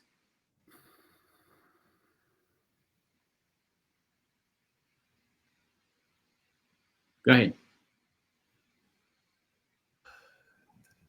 Can you hear me? Yeah, go ahead. Now we can hear you. Can you hear me? Yeah. Yes. Okay, so the internet is, I don't know why, if it's on your end, but it's fluctuating. Anyway, so I'm happy you played that video because I don't know what is wrong with us as a society. Sometimes last week we were having a conversation here and I said the Nigerian state, the Nigerian government, and of course the enablers of the Nigerian state and government, they give room for conspiracies. They give room for, some one-tom, I don't even know, for a battle, I don't even know what word to use now. Maybe someone like KJ later on can help me. We were here when Emefiele launched that Naira, or planned to launch that Naira redesign. First and foremost, when he said it, the Minister of Finance at the time rejected, said she wouldn't go with it, and accused him of all sorts of things before their principal, Pope Buhari, Muhammadu Buhari, the 16th of Nigeria or 15th of Nigeria. Somebody beat me to the use of that on the comment section, because this is exactly what we're talking about. This is Pope Muhammadu Buhari, the 15th or 16th of Nigeria, whatever his position as president is, came out and defended it. They went to State House where they launched it. There's a signing insignia, this booklet they cover for the president to sign. There was a fanfare around it. And then even Bishop or Pope Bola Tinubu, the whatever he is, came out and said his Emilio Con journey was being threatened by the Naira change. Today now, they are shifting the goalposts. They want to punish Emefiele, but they want to free other people. And they want to say Emefiele was taking orders from a boy who he was not constitutionally empowered to do anything. He was not even a minister. He was just on the side, and they created this bigger balabaloo about him. They're telling us that is the person who approved the Naira change, just because they want to free Buhari from whatever consequences they're about. I mean, it shouldn't be surprising. Had Sariki, the former minister of aviation, duped Nigeria, brought daylight 419 against Nigeria. Nobody has touched that guy. Nope. That guy is at large. Tinubu has not summoned him and put him in the gulag to say, come and explain how you deceived the entire Nigeria with this your Nigerian air, whatever it is. Nobody has touched him, but Emefiele is in this thing. I'm not defending Emefiele. I'm happy what's going on with Emefiele. Let him be brought to account for his sins. But you see, when I brought in this concept of conspiracy, because we're discussing this in last week, and I said, state is the biggest enabler of conspiracy. Tell me in which world will an American president an order to his minister or secretary or any part of his government, and then you hold the person who carried out orders and who gave and approved the order. I don't know in what state it is. So all this have gone to social media to say it is it was Emefiele acting with that Tunde, whatever his name was, and that Buhari was not in the know. Well, Buhari never knew that his slogan for 8 years was, I am not aware. He was never aware. He was either in a hospital in London enjoying himself, or if he's not aware. He ran the most divisive government. Inside his government, people were fighting each other. DSS and EFCC were fighting, and Buhari was still there watching them. So I'm not surprised. I think sometimes I love what's happening, but unfortunately, the Nigerian society doesn't know how to respond. Because if the Nigerian knew how to respond, APC wouldn't be in power. But because the Nigerian society doesn't know how to respond, and please, no one should come and defend and say the elections were rigged. That's not my point. I'm just simply saying, even if elections were going to be rigged, the Nigerian society enables it. Our docility, our docile level is legendary. It's so legendary that we don't respond to anything. We just move on. We just laugh about it. It becomes rumor. We will laugh about it. We will joke about it, and we go away. How do you tell me that the president of Nigeria, it's his legal tender? He didn't know the legal tender was going to be changed, and he made that he made that broadcast you just played. He made that broadcast, and people are saying the man is exonerated. Well, I don't know what to say. I will leave it at that and contribute later on. Let me leave the floor for others to say. But like let me repeat by ending and saying again, the Nigerian state is the biggest enabler of conspiracy. The biggest enabler. All right, thank you. Henry. Oh, Henry is busy. Forefathers, Eunice. Yeah, greetings, Rudolph. Thank you for having me, and greetings to everyone on the panel, to the chat, and to the viewers. This matter of Emefiele, I think, Rudolph, you mentioned something about he put the funds in his account. From what I gather, No, let me just clear. I don't know whether it's on accounts were open in his name or Nigeria's name. I don't know. But yeah. Accounts. From the terms that he used was that he invested in the funds for Nigeria without authorization. That's the term that they use, and this is why sometimes we have to be careful. The terms that they are coming to color it, he has not come to shed light on his own on the matter. And the same stuff was done with Abacha, and we all bought into it. We don't know what is going on. Most of us don't know how nations open accounts. If somebody can open 500 and something account, it tells you it's not normal. There's something that is going on, and it's on such a large scale that I believe people around knew what was happening. So maybe this is a way of operating. To use the term invested for Nigeria is an interesting term to use. It could be a process whereby they put money in foreign accounts, and with all the appreciation of foreign currencies, maybe they use that to back a kind of bolster the Nigerian currency. Who knows what they are doing? But he will have to explain why he had foreign 500 accounts overseas. And the gap in this is that there's no testimony from him on all this. It's just an accusation from one side, and it's like naming it, giving a dog a bad name before you do whatever you want to do with him. And I just gathered that he's been released from prison now because he is able to post a bail of 300, or somebody is able to post a bail for 300 million naira or something like that, if I'm not mistaken. So this is the situation we are in, and the way they are prosecuting him seems to be quite singular and personal, because this started happening even before Buhari left office. The DSS was looking for him without the authorization of the president. That's how crazy is that? Who authorized the DSS to do what they were doing then without the authorization of the president? So things were going on within the government that, you know, nobody is asking serious questions about. Who were authorizing these people to go and do stuff without the president doing it when the president authorized the CBN head to do something? And from what I see, the bottleneck here.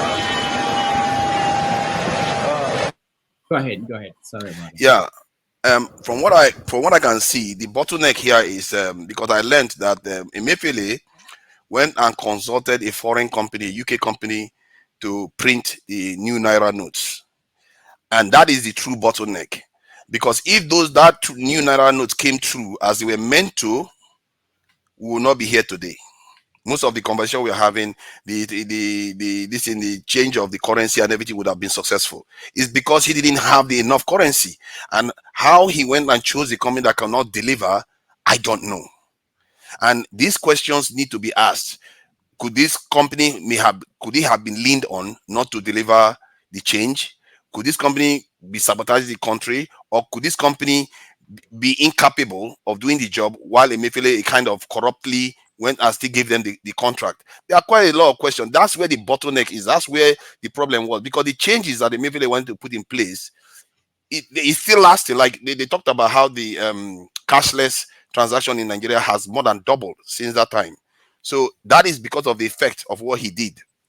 But that said, I think this type of discussion, we have to reserve judgment until we hear from him, because nobody has heard from him. And I've seen this happen with Abacha. I still don't like it, because the idea that Abacha didn't travel overseas, increased Nigeria's national foreign reserve, and did so many things, and yet this man stole the most money in the Nigerian history. Doesn't add up, and we just swallowed it. Thank you. All right, thank you, forefathers. Let's go to Henry. Henry. You see, Emefiele will just go free like always. Like always. You put ask him who is chasing Emefiele. You forgot about Tinubu who have a Binova in his house. Nobody investigate him. Who was the governor of CBN then? Who was?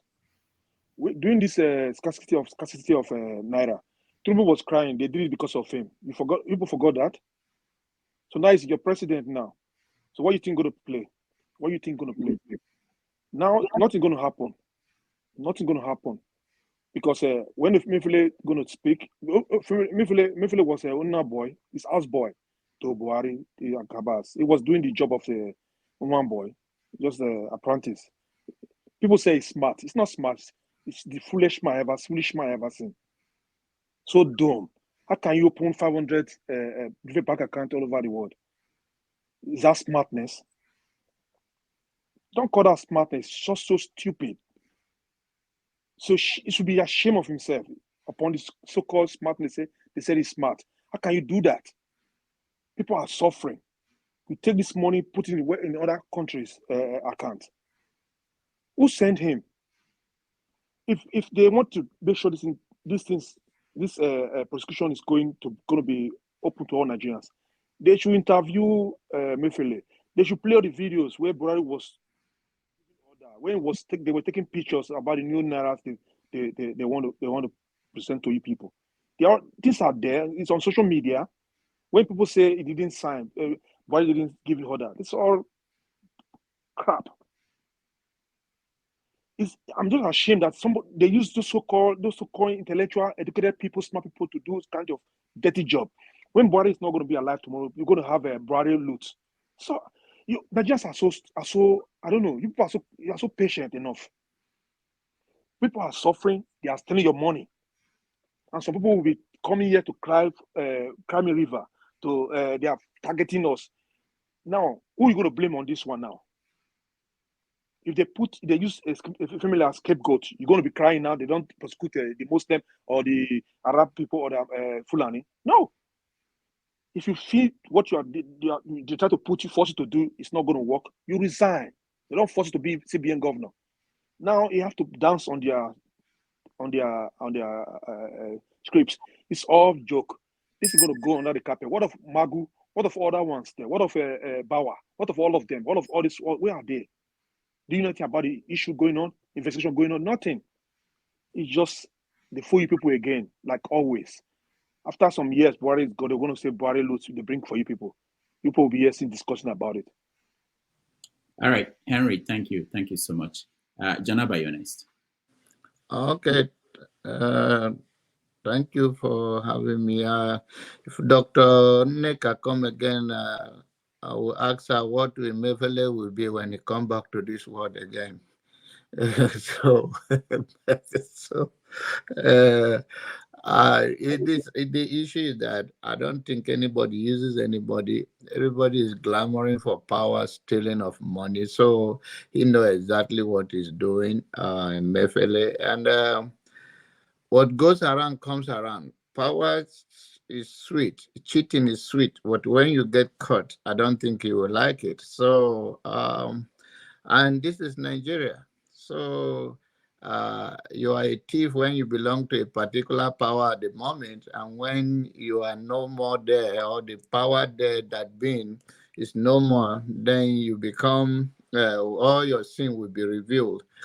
So we see how his own sin will be forgiven, because I think in the process they targeted their political enemy and all the stuff they are doing. And I think he's even living better than many Nigerians that he put in the mess. I think regardless that he's in jail, I think he still have a better life than millions of Nigerians. Dr. Damages, I'll be back. Take me out and I'll be back. So we'll see the end of it, but it's a normal thing in Nigeria. So I don't have so much to talk. The way I'm supposed to have strength to talk, you already cut me out as a minority. So I'll be waiting for the next time. All right. Thank you. Thank you so much. Alaba, go ahead.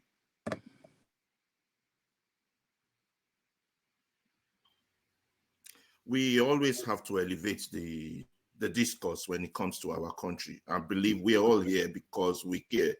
And this is one of the key issues of our country, of a failed government, a non-functional government, a criminal government, a zoo, a lawless state. Now, this is, they do the smoke and screen show. It's a Emefiele nonsense. This might have even been pre-decided way before now, and they're just acting out this state. It was done before when they had the SDI, the way back, I don't know all their names, the Gambari and all the other thieves. You can see now the thieves, the criminals are united. There's no tribal issue when things is going on and the damage is happening. But now they're doing the screen. What is happening to Emefiele is a smoke and screen show. Nothing's going to happen. He ain't going to go to jail.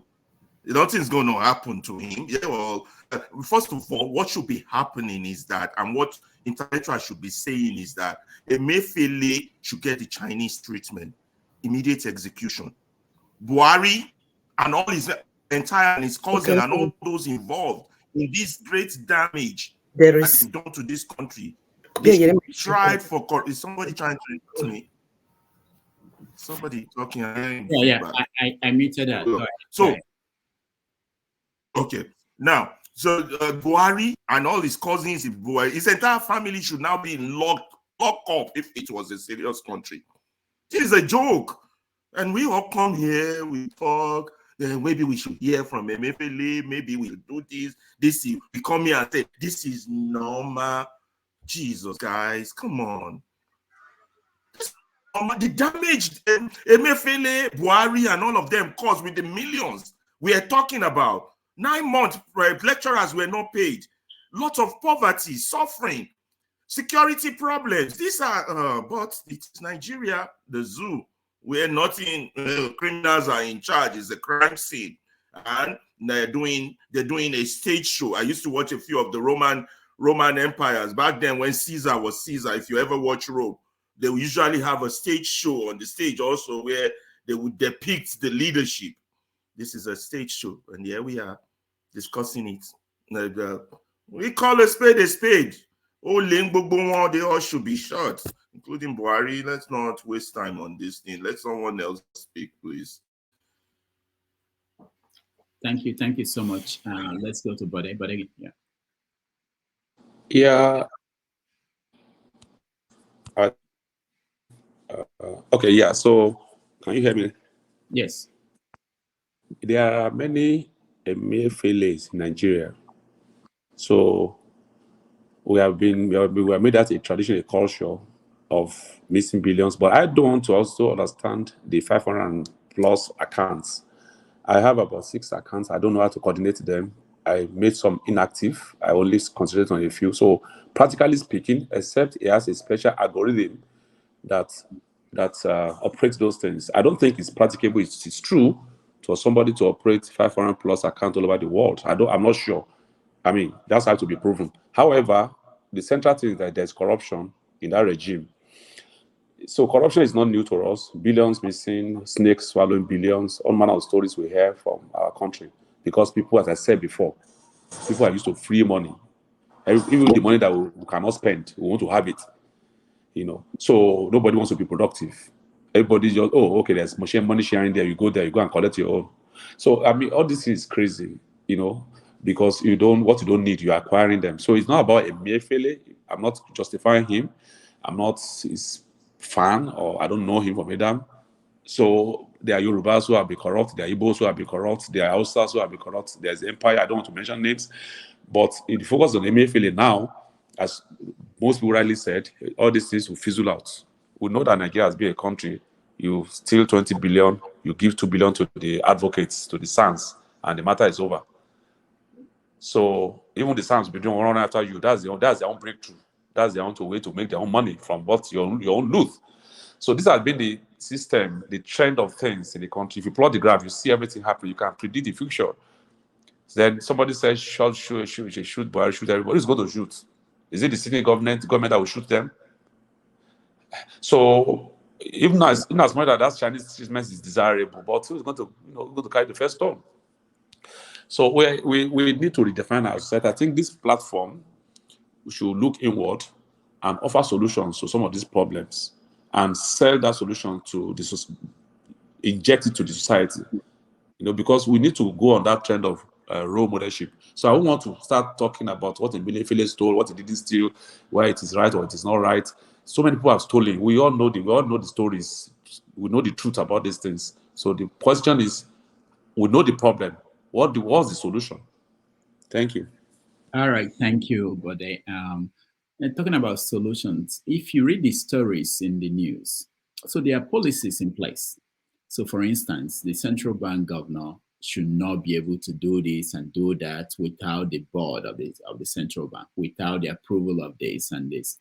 But as we know in Nigeria, we allow these things to slide and people cut corners and nobody complains. So when the Minister for Finance came out to say, I had no idea they are changing the currency, that's a red flag for the country. And a minister who is serious will say, look, this is not the process and I'm leaving unless we follow the process. But nobody will leave because they are benefiting, and that's why things continue to fail. It's not that we don't have policies. I just found some information because I was asking why would a country open 500 accounts in foreign countries? One of the areas, the list is up to 8 of them: reserve management, international trade, transaction, investment portfolios, diversification of risk management, supporting monetary policies, interest rate management, financial stability, global economic relationships. So and you notice that in Buhari's administration, there are certain things he does that he kind of separates from other sections of the government. It's almost like the government is there are 2 different governments within one government. I think Chim highlighted that. That is why the CBN is doing something the finance minister doesn't know it, and that is why somebody sent someone to go and arrest Emefiele without the president's approval. It's almost like there are 2 governments towards the end. That's the pattern you see there, and it doesn't mean this money was stolen. And this is shedding light for me. It's being to shed light on the way governments work. to an extent. And it might also reflect on what happened with Abacha's regime too, that most people just assume it's just corruption from the get-go. Because the money is so huge. Yeah, but what's he going to do with the money? It doesn't make sense. And this may explain it. But we will see. And I hope Emefiele is alive. It's not like Abacha. He's alive. And someday he's going to appear in court, except they sweep it under the carpet again. So nobody hears the truth. Thank you. All right. Thank you. Prince. For that, next time, if you're in front of me and it's my turn, save that all those talks for your, for your own time, not taking my time. Okay. Pretty much, I have nothing against. You said the right things. One thing I just, things from my own view, I just want to say this way. It's neither here nor there. What do I mean by that? First and foremost, the government are the one arresting him. The government are the ones coming up with several allegations and accusations and all that kind of a thing. Now, from my knowledge of the way things are done, first and foremost, they should have carried out their investigation. Carry out an investigation. Even when you say you suspended him, you don't have to put him in jail. All you need to do is just to take his, probably, have him submit his passport to the courts, and then you start your investigation and all that stuff. Because things they've done prior to now have made the case so dirty that I don't even believe the government. Why do I say so? The same government that is after Emefiele is the same government that have someone who actually was the bagman for Abacha as the state budget minister. It's not even state, the budget minister. The same person who helped Abacha to spread all those money in different countries. I'm not sure that he's gonna do it again. Of course, something like that is possible. And then another thing is, just as much as I blame the government, I also blame the community where Emefiele comes from. The community where he comes from what I understood, he has a lot of buildings. They were showing certain buildings that he has out there. Emefiele is a civil servant. And I believe if it's my community, somebody will raise that question and they will ask you, how much do they pay you for you to have those properties, for you to live the way you were living? They will question you. And it's the onus, lies on the king, or except they're trying to tell me they don't have a chief or they don't have a king that can actually talk to him. But you will see that probably he must have given some of them money and they will all shut up. The thing is, it's so disgraceful getting to learn much about Emefiele. As a matter of fact, please, I just don't want to talk about that man. Like I said, they should just do the right thing. I'm not gonna solicit for him to be killed or whatever it is. He's a human being. All he did was to steal money. After all, most of them, other people who are gonna kill him, also stole their own money too. That's all I can say now. Thank you. All right. Thank you, Prince. The Blackstone. Thank you, Dr. Rudolph. Rudolph, I saw that your video with that you were a pope. At least let's just make you the pope of this platform. On a lighter note, Father, you have been brought before the court of this platform. So Dr. Rudolph is the judge. So we are the lawyers. So we will defend you. So on the lighter note, so let me tell you what happened. Though I'm telling you. Okay. Going to the Emefiele issue. Sometimes in Nigeria, how we do things is somehow unusual, actually, right? I can't imagine that a single person, or I don't know if I put you want a single person with just embezzle or steal 26 point something trillion naira without anybody knowing or tracking that movement or that money when it was going on. So what are the security agents, right?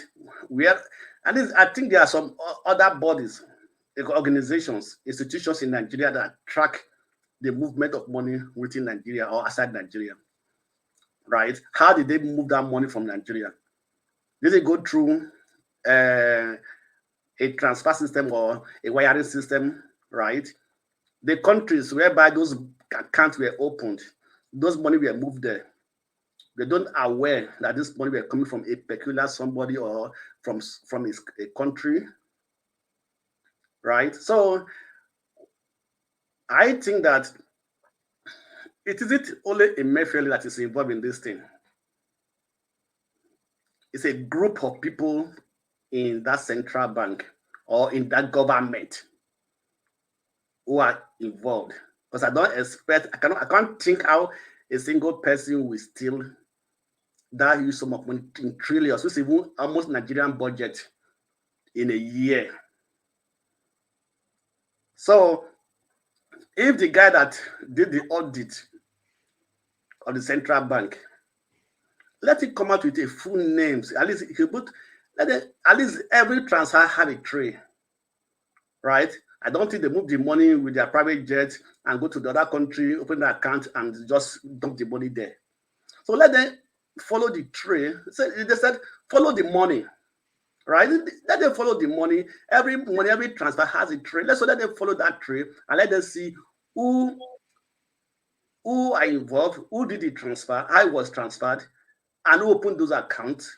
Because if you open an account, you must submit documents to open an account. So Nigeria should be able to do this rightly, not just coming up and start talking, bring out information that are not actually approved information. Let's see I think maybe this is the preliminary stage anyway, and I also believe that at the end, what will happen? A plea bargain. I will give you this. Let me go free, right? So it is the system of Nigeria's government, right? Buhari have done his own. What is it going to do? Like Prince said, one of the ministers in this government was a person in Abacha government who were moving money. So what do we expect? So I said it last time when the name was announced, I said it in this platform that a minister in this Tinubu government was a part of the people that was moving money for Abacha. And it's even it's also in a good position and managing the fund of the country. So I think that's why I don't just understand. You're just like it's like in something like a web, everybody in the government are always involved, and that is why you see that when some people are condemning the government, other people are saying no, those people are saying it's okay, they're not doing something wrong. So what I say, the devil has supporters, the good people have supporters, and the bad people have supporters. So those that support the government will always have their way out, and they also have their gain, And I also want to say that when the forefather makes reference to Emefiele trying to print the Nigerian currency, right? They gave it to the Meet and Print Nigeria, and at that time it was the head or the manager, the DJ of that ministry was that institution was Asha Buhari brother. Is the director of that ministry or the Meet and Print in Nigeria. So they printed that money and they did it the way they like, So these are some of the things that happens in Nigeria. So those in power always have their way through, and they put in their people there, And you know, so I wonder what we are going to see after 4 years of Tinubu, what we are going to hear. Thank you. All right, thank you. In Blackstone, I gather that they chose a UK company instead of a Nigerian company. That's what I saw on the page. That was printed in Nigeria. That what was the quality was very bad. It was printed by Nigerian Meat and Print, or the Print and Meat Nigeria. So that was printed in Nigeria. All right, thank you. Wale. Yeah, thank you. I know you start timing me now, and I know after 2 minutes. I time everybody. I know. Quickly. Mr. Chim, I have a question for you, but I'm going to ask the question in the next 1 minute because I just want to hear your honest opinion on it. Okay. But before I start, we always come here every week, and I always repeat this all the time. We should make this gathering a productive one. We shouldn't make it like we just come here to rant. I expect a strategy. How these people that, I don't know, these people that oppress Nigeria, they are still there, irregardless of where they come from, their religion, their tribe, or whatever. They are there planning 24/7. How are they going to even win 2027 election? How are they going to be in power in 2050? Is always on their pipeline. And there's something that I always think of, like strategy. We have culture for breakfast. We might have different culture. If there's no strategy, we just going to continue to talk and talk and talk. Anyway, about Emefiele, sometimes I used to think that, do we forget what happened in the past and we just treat what is happening at the present? This is someone who was, if I could remember very well, planning to contest for presidency with their 100 million A4 paper form they are buying in those times, and how, everything that happened. Have we forgot so soon? Anyway, if we have, maybe we should just continue, to deal with the same thing, designing, boo boo. What about the guy that brought the Ethiopia airline? All those people that they are just there. Nothing will be done. So anyway, we will continue the way we are until we actually think of what we can do. And this is something that every single one of us need to look inward and say to ourselves, am I part of these people? If the answer is yes, then don't worry about making Nigeria great or not. Sorry, before I conclude, the question I was going to ask Jim is, if you happen, I know you are not old enough to be my uncle or my dad. If I've been an orphan from old age and you happen to be my uncle, you have a business, you send me to school, and I told you that I want to be a judge. So one way or the other, I managed to become a judge. But I discovered that you are my uncle, you are in government. The money you, one way or the other, embezzle, maybe, I don't know, maybe you embezzle the money to train me to, Harvard University to become a judge. Now, many years fast forward the line, and now happen to open the book of those who embezzle the country's money, and you happen to be one of them. And I have to pass a judgment that anybody who was involved in that scenario should be sent to jail or killed. What would you expect me to do? You are my uncle and you are guilty. You rescue yourself. You rescue yourself and let another judge have judgment on it. I put that question to Was that for me? And ask. I know I have my time to, yeah. Chief, please, what do you think I should do? Well, you should address him properly. Two things. There are two things.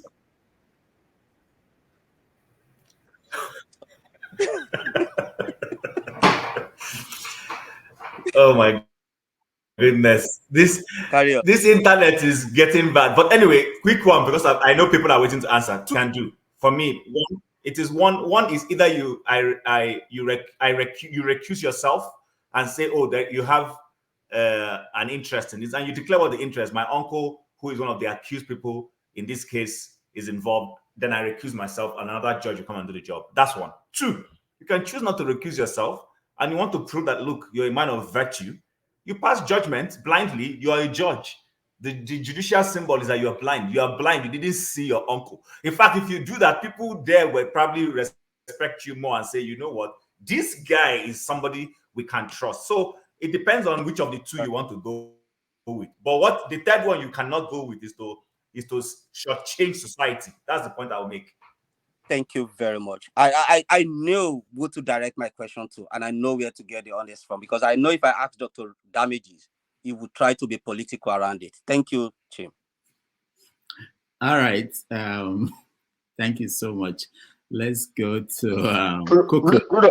Rudolph, please, before Wole goes off, Wole, please, with all due respect, I just there's a statement you made which kind of like you stated of us coming here every Saturday to rant, adult rant. That we are having a discussion is that we are sharing ideas. It doesn't mean that there I must don't think be Coco is a hearing big you. solution. Sorry, I don't mean it that way, because I'm here every The week. internet is I'm fine. here.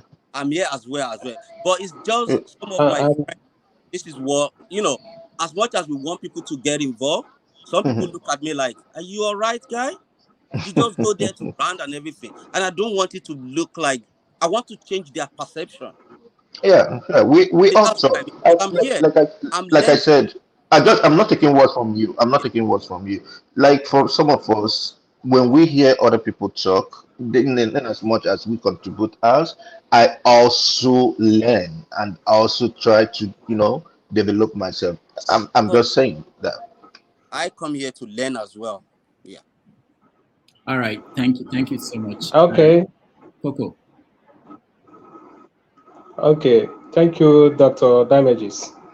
And the issue of Emefiele, let's not deceive ourselves. We'll go back to history. Have you forgotten about Dasuki Gate so easily? Everybody know what's happened in Dasuki Gate. Hello, hope you are hearing me. Yes.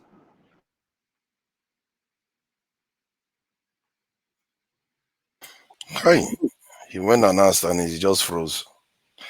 All right. Coco, thank you. I will come back to you. You wanted to say something for fathers?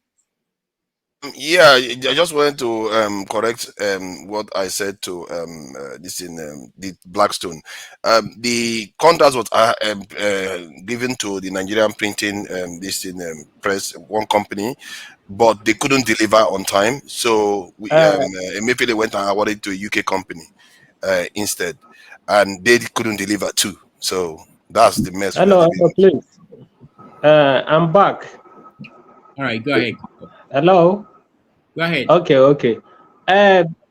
Okay. I said what is happening to Emefiele is equivalent to Dasuki Gate. So the government, they just want to play on our, just like what happened during the Dasuki Gate. They brought the Dasuki issue, use it to divert the attention of the people on what is happening. The government, we are not serious about fighting corruption. You know what happened during the time of Buhari about Dasuki. Everybody talk about Dasuki Gate. Up to date, we've not had the final conclusion about Dasuki. Either he's guilty or he's free or what. Everything they accuse him about for over 8 years. I'm sorry, I have not heard anything about that. It's just house arrest, allegation. You understand? So and I'm kind of looking at the same thing will happen to Emefiele. They'll use Emefiele the way they use Dasuki in this government, because the first time Tinubu made statement after coming to power, the first thing he said, that the two things I pick from his presidential speech, first in inaugural speech, two things I pick. One, he said that it's going to be house sweeping in the financial, that is in the house sweeping in the CBN. So I quickly turned to a friend and tell him that, do you know what Tinubu is saying? He's telling you that the first person he's going to arrest is Emefiele. I asked him to write it down that the first person this new government will arrest, the first person that will be arrested will be Emefiele, and it happened. And the second thing that he said by saying he removed subsidy, I said, okay, fine. That is the only two important message I heard from him on that day, and I take note on that. So the issue of Emefiele, to be precise, they will continue bringing. They will bring so many theory, conspiracy theory, on and on, so that will make us feel yes, they are fighting corruption, they are going after the bad guys. But if Emefiele alone, hello, Emefiele alone cannot commit, carry out this all these things that are accusing him of alone. Him alone cannot carry it out, and every one of us knows about it. So it's high time we forget about these people and think of another way. If there's any way we can the support or bring out a suggestion on what to do to help Nigeria. But this issue of Emefiele, thank you, Dr. Damages. Thank you, Coco. Olumide, you're next. So thank you, Rodolph. So this is one issue that that if everybody's looking at right now, this is one issue where it should be devoid of any ethnic or tribal ethnic sentiments. So the issue with Emefiele, I mean, it brings out a lot of issues or talking points that we can look at from any angle. Me, I will go back to the policies that the CBN tried to implement shortly before the election of February, with the change in currency notes and everything, and the hardship that they put the people through. So, and it belies the fact that the same party will implement that policy, and the people will now come again to come and vote that party into power. So it speaks a lot about our election, that was it really truly fair and fair? Because I don't see the people being put through that kind of mess and then coming around to come and vote for them again. That's one. Then two, I don't think it's proper to, nowhere is it done in the world where you want to prosecute a man because of his policies. You understand? The man responsible for the policies of any agent of government implements is ultimately the president of the country. So if you're going to prosecute a man because of the policies, then go after the president. You understand? So that is why we have a process whereby if the people are not happy with any of the policies that was implemented, we vote them in or we vote them out. We bring in another government that can implement policies that we feel will better our lives. That's true. But if Emefiele has done anything criminal, then it should be prosecuted according to the law so that younger generations can learn. Those who are serving in government can learn. Others can learn. Potentially who will be in government tomorrow can learn not to do the same thing, knowing that if they do break the law, they will face the consequences. So that is what they should be doing. This speaks to our institutions. Our institutions are not independent. FBI will investigate and form an ironclad case against you. Scotland Yard will investigate and form an ironclad case against you. We have a police department, for God's sake. You understand?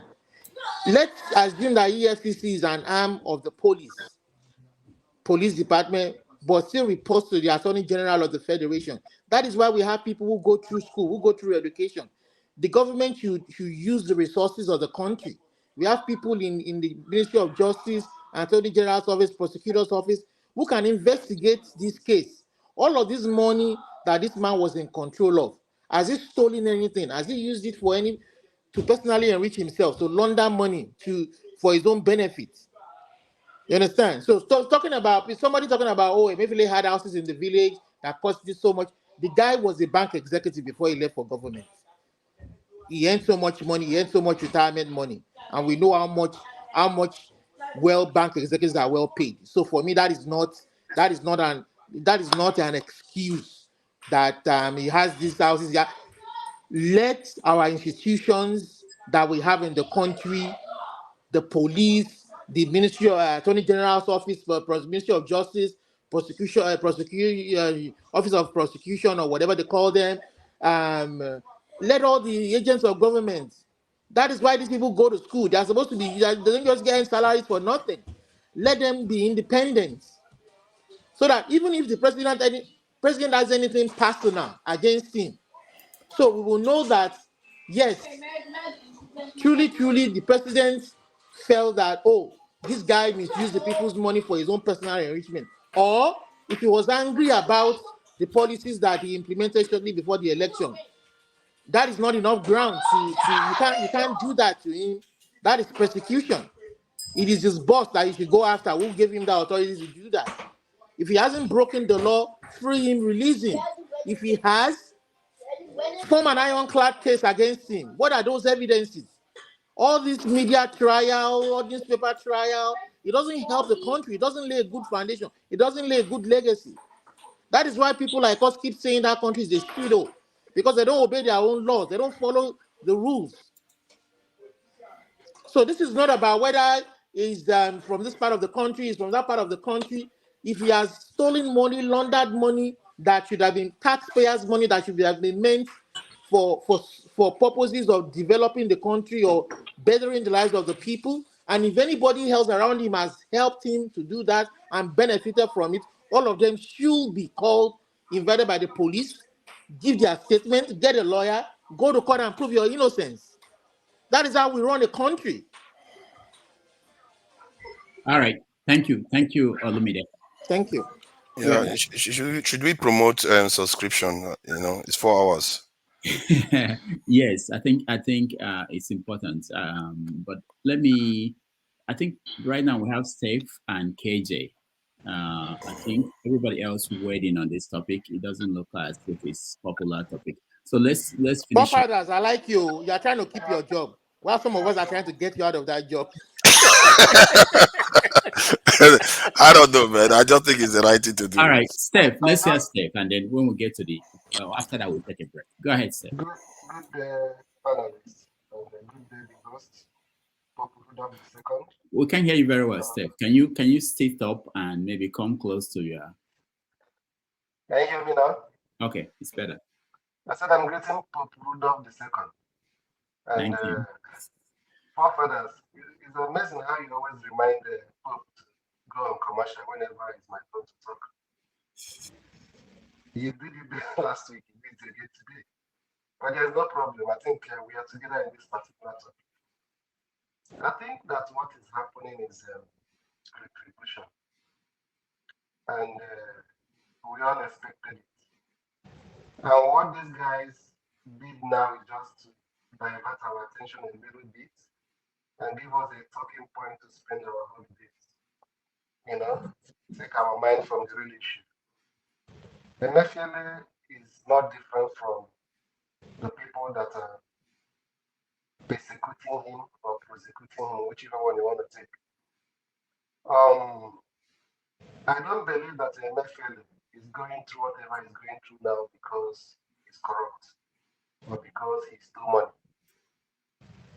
I don't think so. He's going through whatever he's going through now because he dared a particular interest sometime last year, and he was too audacious. So we all knew that if the man in question became the president as he is today, that he has so many questions to answer. You understand? So don't be carried away. If you have a company that's owned by more than one person, I don't think there's one person that can open an account for that person. So for you to think that Emefiele opened 500 and something accounts all alone by himself, I think it's ridiculous. The first thing we heard was he was caught with arms, right? A gun. The Second thing they say. Steph, people are not having difficulties hearing you. So maybe you can check your system. Let's go to KJ. KJ. Okay, thank you so much. Sorry, I had to break for some shots of Ola and bitter leaf soup Wow. with a lot of opomo. You Did, see, just to digress a bit, this is what we should be producing it. Nigeria should be producing Ola. You know, we have the yam, we have the market. Look at, we are giving it to the anyway. We can go talk now. The Emefiele or Emefiele, the man decided to Mefo where and somebody was asking why didn't he resign? How many people have resigned in the Nigerian government since get to know the government? I can only count them by the fingertips. When we were growing up, we had of Paul Nongu. Okay, let Paul Nongu who was a minister then of power and something, minds and power. Okay, we heard of Obichi Oki who said I will sleep on that when he was offered a position after being vice president and they want to bring him to be a minister. We heard of Ngozi Konji-Iweala. I heard of Kemi Odeosho in just recent time. After that, how many other people have you heard who resigned from a sumptuous job where nobody asks you to give account of your stewardship? Nobody. They are all there. They rather take the nonsense and eventually after they leave, they go celebrate themselves. But here's what I wanted to say on a more serious note. I thank God that Rudolph was able to dig out that video because when I heard this, I was asking myself, either I didn't watch the video that Buhari was saying, I have authorized this action to be taken. Yes, it was there. But normally we'll pander to who we can be able to arrest and suffer. Let me tell you something. If you go into most of what I've been accused of, it's unlikely that you have 500 accounts open on behalf of, that he owns or he opened on behalf of Nigeria. It's unlikely.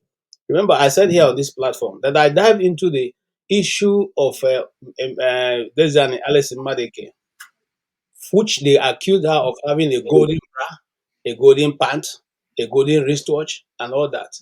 And when Bawo came into office, one of the first things he did was that he said he had gone through all the things seen from this woman. He couldn't find any golden bra, nothing like golden bra, nothing like golden pant anywhere. All that he was able to see was one gold wristwatch. Okay, everything that was being said there was was just makeup. You made up those stories to make the people look so bad that you don't want to touch them. I'm not exonerating Mr. Emefiele because he played to the gallery. But I want to say that there's no way a central bank governor will take orders from Tunde. Before now, this government are looking for how to deal with Tunde because Tunde was the one who stood on behalf, against Tinubu picking the nomination paper for APC. So I can understand why he has been roped into this charge that it is him working with. Why didn't they rope in the carriers, those top cabals who the president's wife complained about? Why didn't they say since he was taking direct orders from them? Why didn't they rope them in? Why didn't they rope those people who had bought shares or bought the companies that NDIC took over? Why didn't they rope them in? What is happening to this? The man who just played everybody 419 in Nigeria with Ethiopia Airline. Why is he not? Is the money he stole not money? Doesn't it belong to government? Why can't he be arrested? And just like someone said here, I don't have much to say. At the end, I said this earlier on when I opened, made my first comment. It's going to be the same Nnamdi Kanu story. Today they bring him to court. Tomorrow they take him back. When he wants to come back, they amend the charges and ask for more time. And they keep doing that until whenever it suits them, or maybe until the government leaves office. Look, if he had done wrong, prosecute him. But he's not the only one. Let's gather everybody, including Buhari, and prosecute them all. That's what I would say. Thank you. All right, thank you. Is there anybody who didn't weigh in, who didn't get a chance? Yeah, can you hear me? Can you hear me now, Rudolph? Oh, okay, Steph. Yeah, go ahead. Yeah, the point I was trying to make is that I don't think that Emefiele is being prosecuted or persecuted right now because he's corrupt. That's not the reason. It's because of some actions that he took which some interests believe that was detriment to their own ambition, you know, and that was the reason. Do I think that anybody that have held public office in the past does not have any question to answer? Most of them do. If Emefiele did not take some of the actions that he took close to the election time, will he be going what he's going through now? The answer is no. So we know what the issue is. And those guys just want to keep us busy, talking about Emefiele, talking about corruption, how he's corrupt. Why we keep our minds away from the main issue to question what is going on right now with the government. That is where our interest should be. Emefiele is not the most corrupt person in Buhari's government, and we all know that. He has his own dark side. He also has some good innovations that he brought into the financial system during his tenure, and it is evident. And for the people, the man who gave him the authority to do most of the things that he did, to be exonerated, and the one who is carrying out the action to be the one who is being persecuted here and there, I think is unfair. And like AJ said, what I foresee is that this issue is just the beginning. You may think that you have heard it all. Tomorrow they will still give you another more talking points. The first time they arrested him, they said he has a gun on him. The second time they said he was financing terrorism. Then at the dying minute now, they are telling you about 500 and something accounts. In your company, can you alone open an account for your company?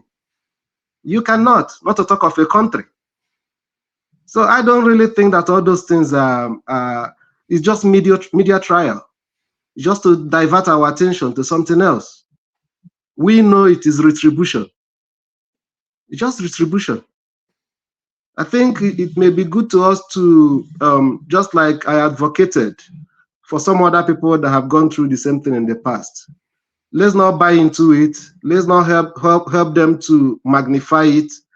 If you think that you have a solid case you've built around him, why can't you bring him to court? Why can't you lay those charges against him officially? But they will not. They want to try him in the media, the way they've done with some other people. And God help us if it's going to end even in the next 2-3 years. Thank you. All right. Thank you so much, Steph. Yeah, buddy. 1 minute.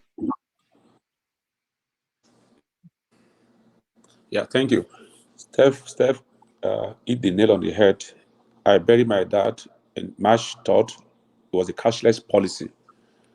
Buhari had a policy that he was going to give every contestant a level playing ground. A particular candidate is supposed to be a money bag who might influence everything, pay off all the delegates, and then get to power. So Buhari tends to want to be fair to say no. And Emefiele, the scapegoats, decide to do the needful by operating a cashless policy at that time. It was hurting, not to the individual that was targeted, and then at that statement that the person made that naira or no naira, we will win. So it was hurting to that particular individual. So Steph is not far from the truth, saying this is a retribution, and that's why I came my first summit that Emefiele is not the only corrupt person in Nigeria. We have many examples of corrupt people. So even that corruption has to be substantiated actually. So across tribes, across religious interests, there are so many deeply corrupted people in the system. So we should, like he said, we should look at more, like Wole also said, more productive things. What should we do? How do we get out of this drum?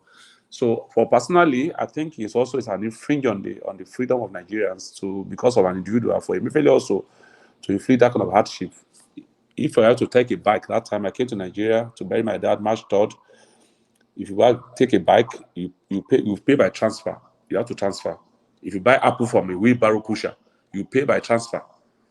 I could not spend money freely the way I wanted to bury my dad because somebody has to be targeted.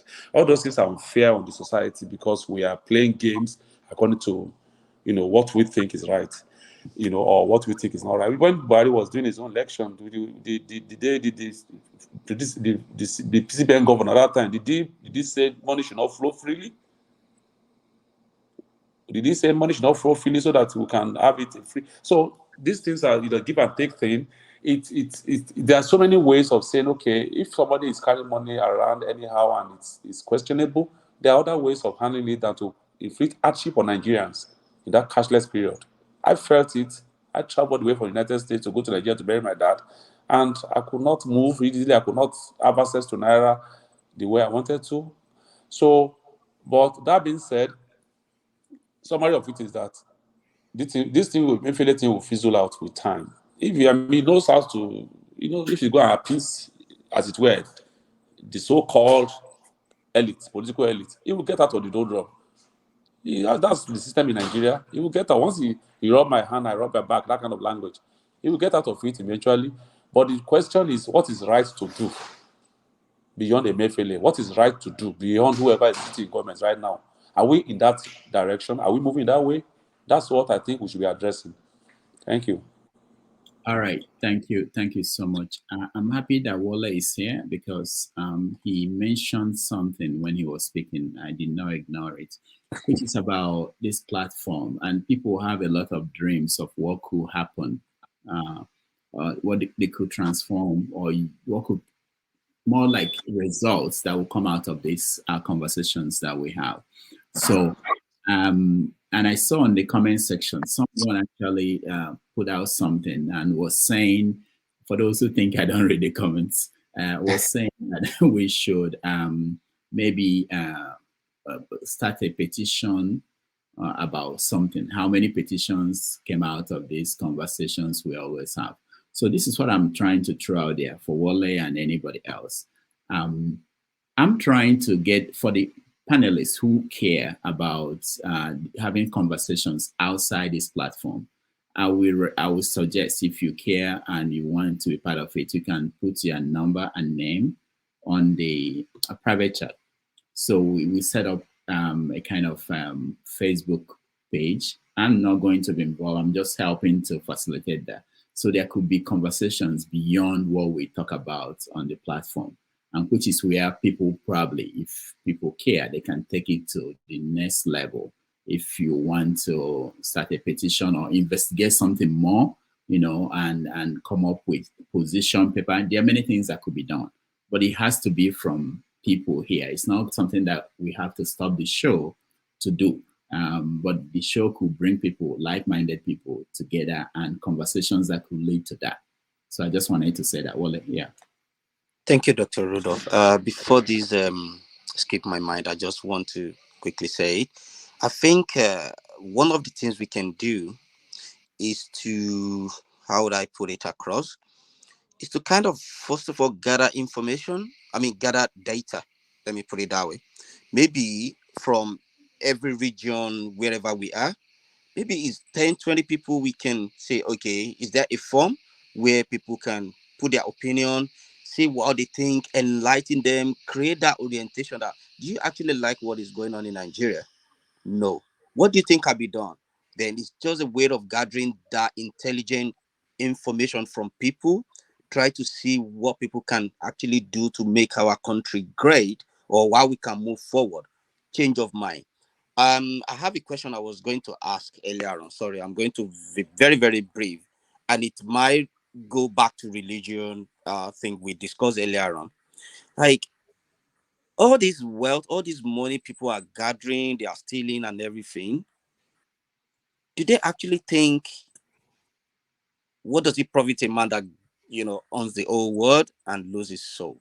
Maybe they've sold their soul to the devil. I don't know. I don't know. Maybe devil is black or white or green or red. But it is something that tempts people to continue to steal without even thinking of the repercussion or the consequence. So anyway, that is their own thing. From our own gathering, what I would like us to do is, the people who are very, very committed to this call, and they can anchor program, they have the time, because time is very precious. So what I would like each and everyone who anchored each section or each program to do is see how maybe bring 2 or 3 people to this. Let them give them the, if you see someone for the first time, give them, hear their opinion. Maybe Dr. Rudolph, you can put a form there like Mr. Ferreira did. What do you think? Let's try to gather that information and see how people can come up with different solution. And then we can gather those information and say, okay, this idea is very great. What could be the downfall or the weakness? What could be the strength? If we make it this way, do you have someone who is in power? Have you ever talked to them? Okay, I don't go far. These are the things we take offline, so that we don't stop the show and be talking about this. We take it offline, and you can have that conversation. So people who are interested in being part of that, you can share your contacts on the private chat. We set up something, and then we have that conversation, so that we don't go far away from the conversations we want to have. So also, what Wale, sorry, just not less than a second. The Bible says, where there is no law, the people cast out restraint. That's just simply what's going on in Nigeria. If the law was being implemented, nobody would see that much. But we refuse to implement the law that is set out to deal with such things. And that's why the country is driven towards every direction it can go to. Thank you. I ask a chief last question about law. Okonkwo. Yeah. Please, can I say something? John, there's one John Abba who I think we did not include. He wanted to talk. That guy, I don't know if you can bring him back. He had things to say which kind of didn't give him audience. And secondly, and finally, for now, I'm not part of Facebook. I like to be a part of that backside discussion. Facebook, I find it a bit corrupting. So recently I deleted that app on me. So maybe can we do Google Chats instead of Facebook? No, I was thinking about WhatsApp for those. The WhatsApp. WhatsApp. Okay, yeah. You said Facebook. WhatsApp is fine. That's a mistake. Yeah, I don't mean. Okay. WhatsApp is fine. Thank you. All right. Thank so we can also have Facebook. Facebook is more widespread, so I can also ask Facebook, so that people can also comment. Who are in Nigeria also? Nigerians use a lot of Facebook, so you can use WhatsApp and Facebook together because they're also linked together. Also, when you guys get there, you can open everything if you want. Let's start it's left for you. You are the Pope. You are the Pope. So lead us. Let me just appeal to people to please subscribe to our channel and our sister channel, which is Iroko Post TV. I've made the case, I've said why we need to have this, just in case we have a lot of challenges with YouTube. And one day we might wake up and see that Dr. Damage's channel is out of the way and they close it. So we need to have an alternative. So please, you can just click on it and subscribe. That's very important. When we come back, we will take a break. When we come back, we will talk about Tinubu's Christmas gift to Nigerians, which from the reports we're getting, a lot of people are yet to benefit from that gift. That is, they didn't get the 51% cuts that they were promised. So we're going to talk about that. And of course, we're going to talk about Wike and Fubara, how the matter was settled and why a lot of people are still not happy with that. A lot of people are protesting in Rivers State. So we will just take a break, and when we come back, we'll have that conversation. Please bear with us.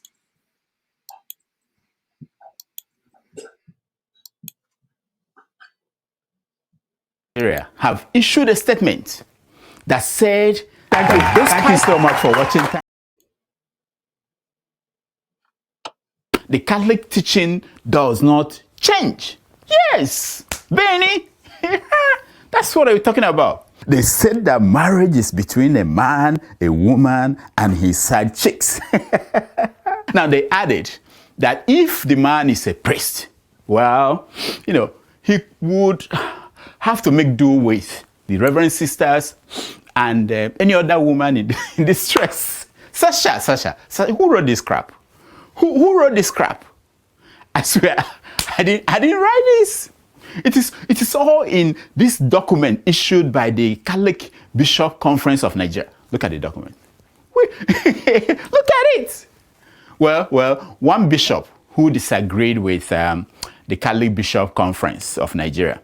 Right Reverend Gideon Otundo, the Bishop of Hayes Island, had this to say.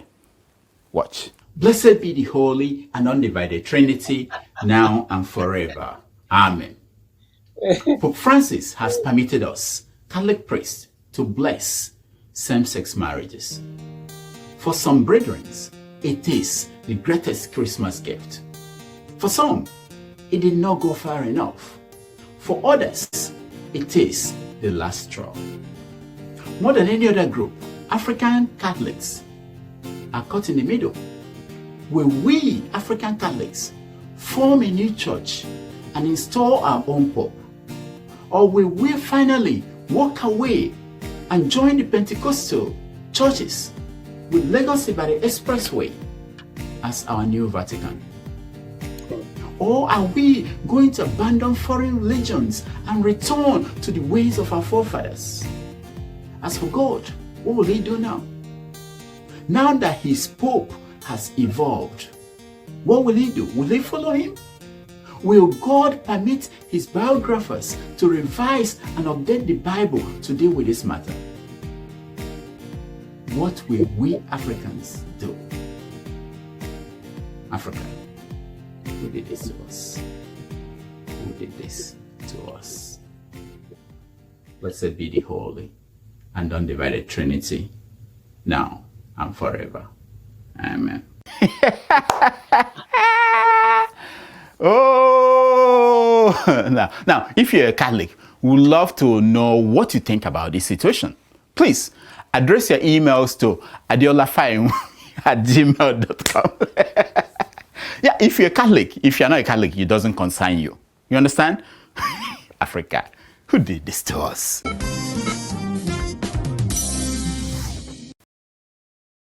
Christmas is coming, Baba, buy two for me. Oh, la, la, oh, la, la, oh, la, la, yeah, boom. Hello, my dear. You know, when Christmas is already coming, there, and I know you want to buy a few things for your parents, but because Boji Jackpot, hello, my dear, even though you are not in Jackpot, Otilofa, you're not wondering who will help mommy Beji to, buy all these remaining tomato, beans, egg, yam, rice, noodles, and cocoa. Do not worry. I'm here to introduce to you Help Me Waka. Hey, waka, waka for me. Amen.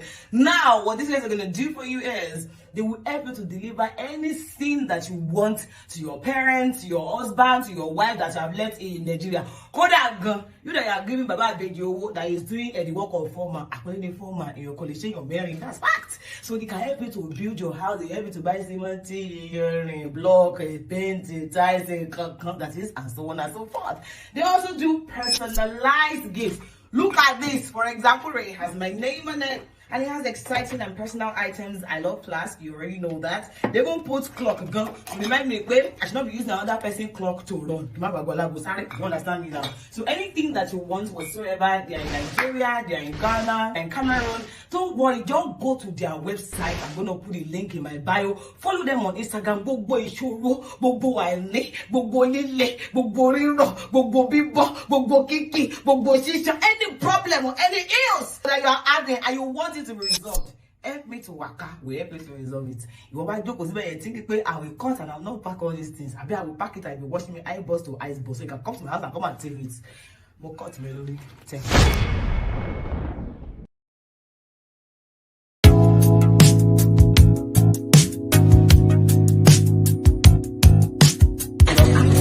You're welcome.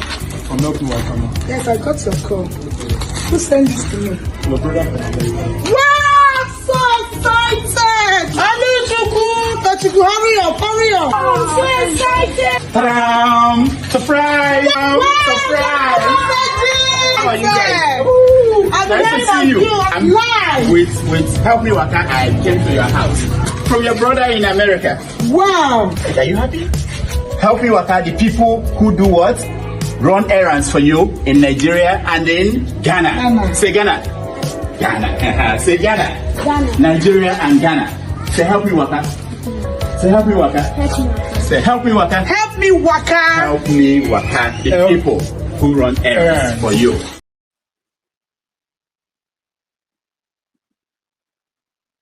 Welcome back, everybody. And so we want to move to the next topic, which is Tinubu's Christmas gift to Nigerians. The details are very sketchy. There was press statements and reports on how they arrived at that. You know, they told us that they had been thinking about this, that it wasn't something they just all of a sudden pulled out there, that they spoke to these transporters and they agreed that this is what they are going to do. So what they did was for interstate routes, and they went to the main transporters, the luxury buses, and they said, whatever you are charging people, we're taking care of half of that cost to help people. Also, the railways, the trains are free from 21st of December to January 4th. The goal is to make people benefit, to go home and see their people, you know, because they understand that things are difficult in the country. But just like everything about this government, it didn't turn out well. It was not well planned. A lot of people have been reporting that they go to the bus stations and they are not being given the discount. We don't know how the government is going to pay these bus operators, whether they will submit names of people they charge half the price. We don't know. Anyway, you guys help me. Let's start from people who just joined us. And AY, welcome to the show. Yeah, thank you, Rudolph. Yeah. And Pansat, welcome to the show. So I'll start with you, AY. What are you hearing? What is your take on the Christmas gift that Tinubu gave Nigerians? You made the 50% transport? Yes, and free.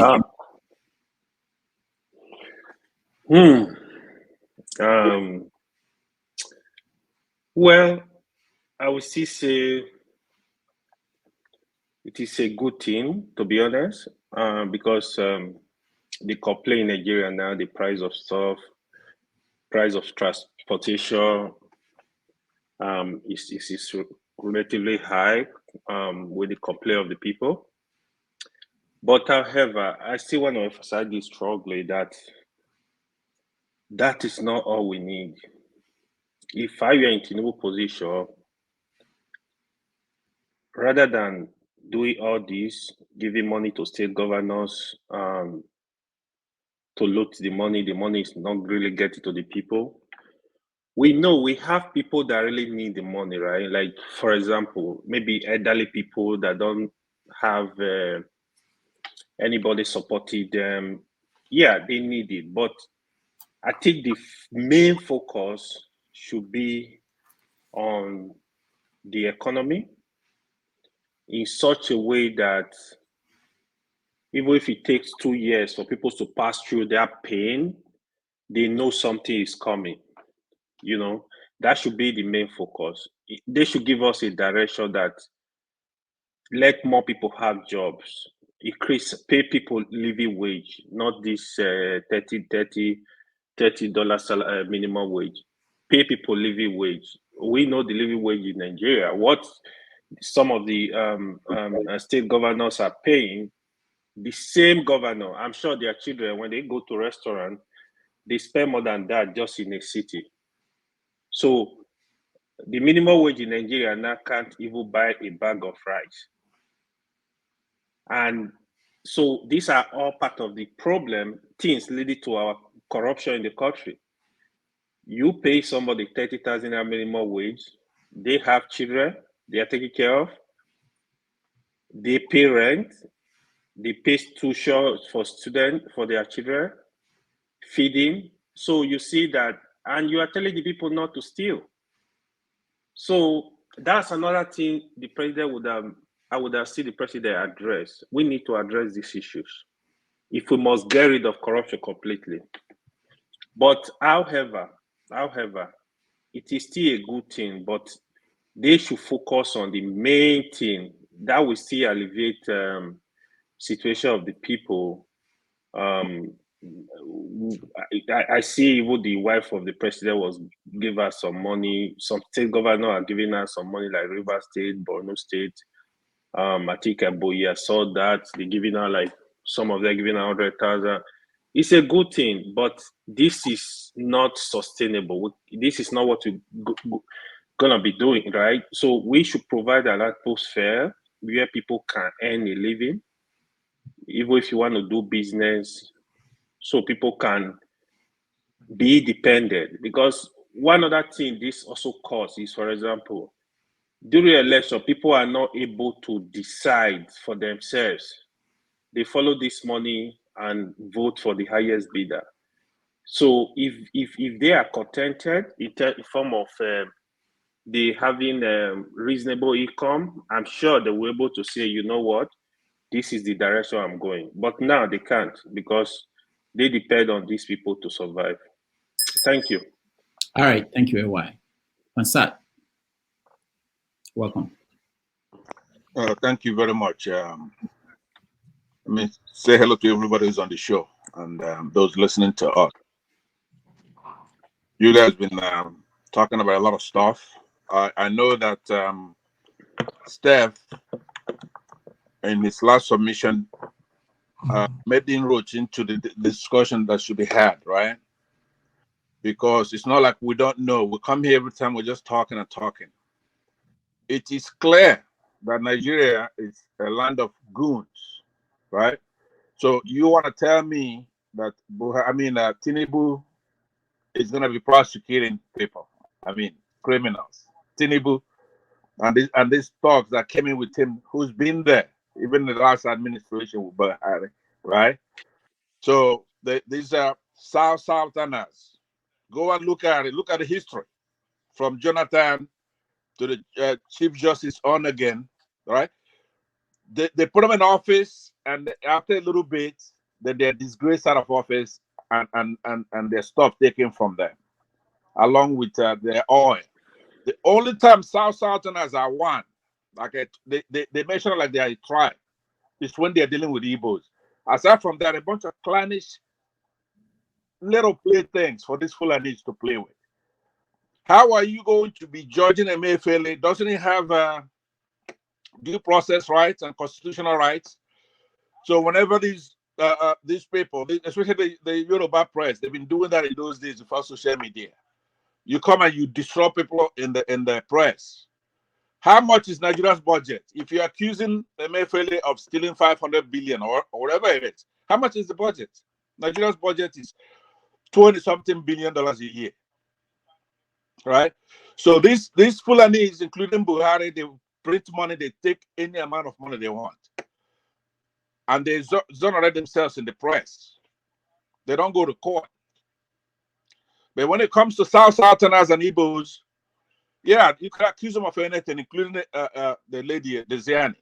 You take all their money, you plant all kinds of nonsense in the press. He is as innocent, Emefiele is as innocent as you and I, until you convict him beyond a reasonable doubt. You know, I know that KJ mentioned that first of all, he should have said it with more oomph.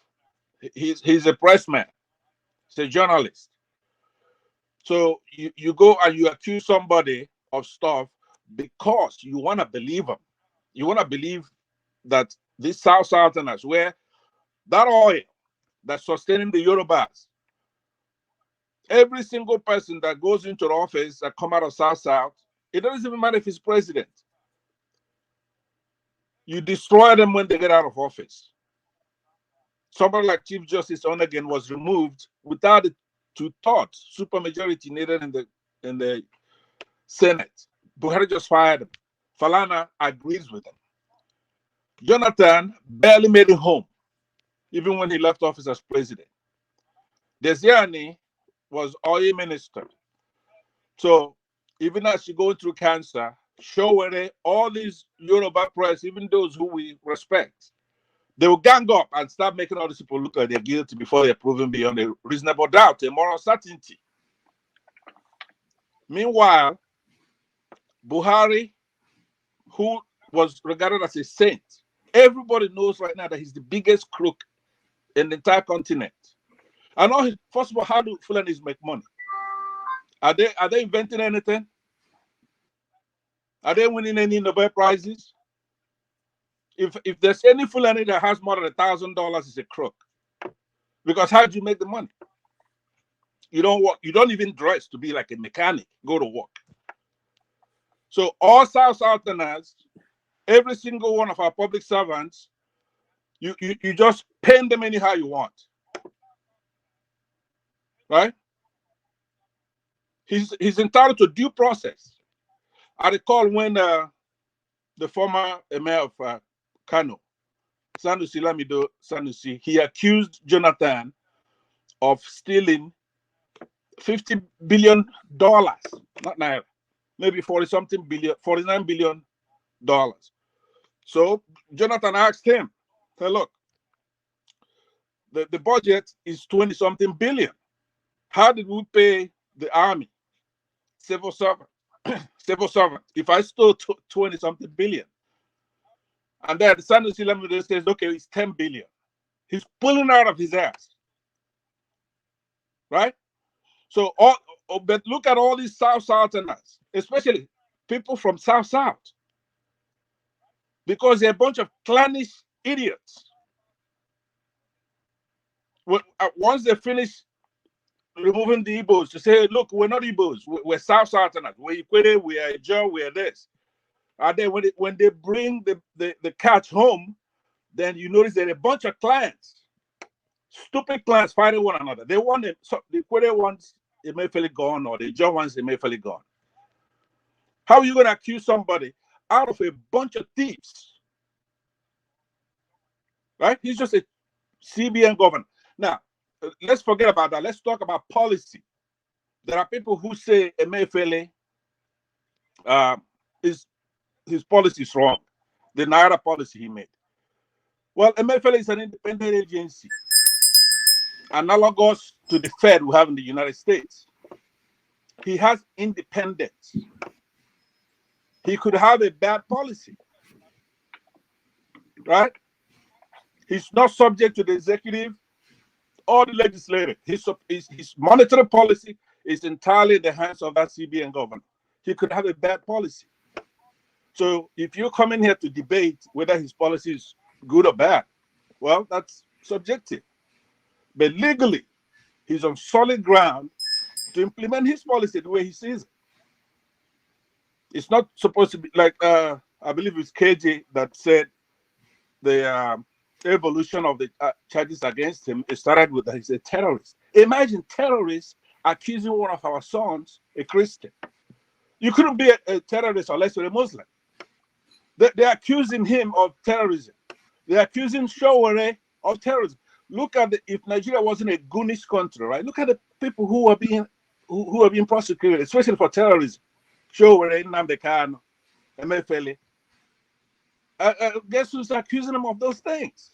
Buhari, the grand wizard of terrorism. So now who's accusing Emefiele of fraud? Tinubu, right? So we're goons. When you sit here like a forefather, look at his face, forefathers, right? He's a Southern. One of his brothers is being painted as a criminal without proof. Then he's not upset. Just mention an Igbo person's name now. He'll come out like a tiger. Look at all the servants from South, especially Chief Justice Onagin, a real Chief Justice. They removed him and put a Pawan Tapa, Muslim Sharia, I guess, quote unquote, jurist. So let me conclude by saying this to you guys, right? I came out here the very first time I came here. I said the solution to Nigeria's problem is war. And that's what it is. Because first of all, they have absolutely no respect. They're overdoing it. There's something you would do, okay, and then we can manage it until we have some sanity. But what they're doing, it's there's no way. These people are out of order. They're out of order. Our lives are in danger. If you're going to have such a man as Tinubu running all over, roughshod all over the whole country, imprisoning our people. It is known, even here in the United States, that he is not a good actor. But because our concern is not doing the right thing, none of us here want to do the right thing, because if we did, it would be totally different. I can assure you that. So please, as you describe now, Rudolph, there was a segment I was busy earlier that you did about religion. What I will do is I will exit and I come back if you give me a chance to address that issue, because it's you who apparently you don't believe in the Lord, right? You don't believe in God, right? And I would want a chance to address some of the things that you raised, but I know you're in a different gear now, so I would sit back maybe towards the evening session. I do want to correct a lot of things. Thank you. Just like what you did, put on that big Pope's hat there. Yeah. And thank you, Pansat. I don't think it's fair. Thank you, Pansat. I pulled you. You wouldn't do it with Muslims. You put on, that's the Pope's hat that you put on there.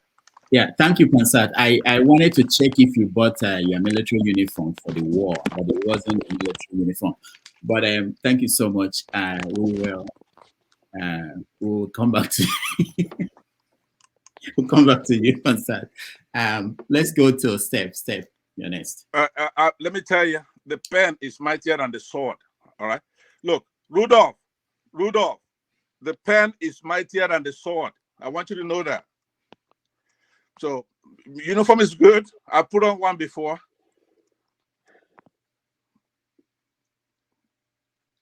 All right. Thank you, Pansat. And anytime, remember that there's an offer for you to be our guest on the show. Anytime you're ready, we will have you. That will give you a chance to weigh in on everything. Rudolph, how are we going? We started from AY. How are we going? Okay. You want me to come to your side?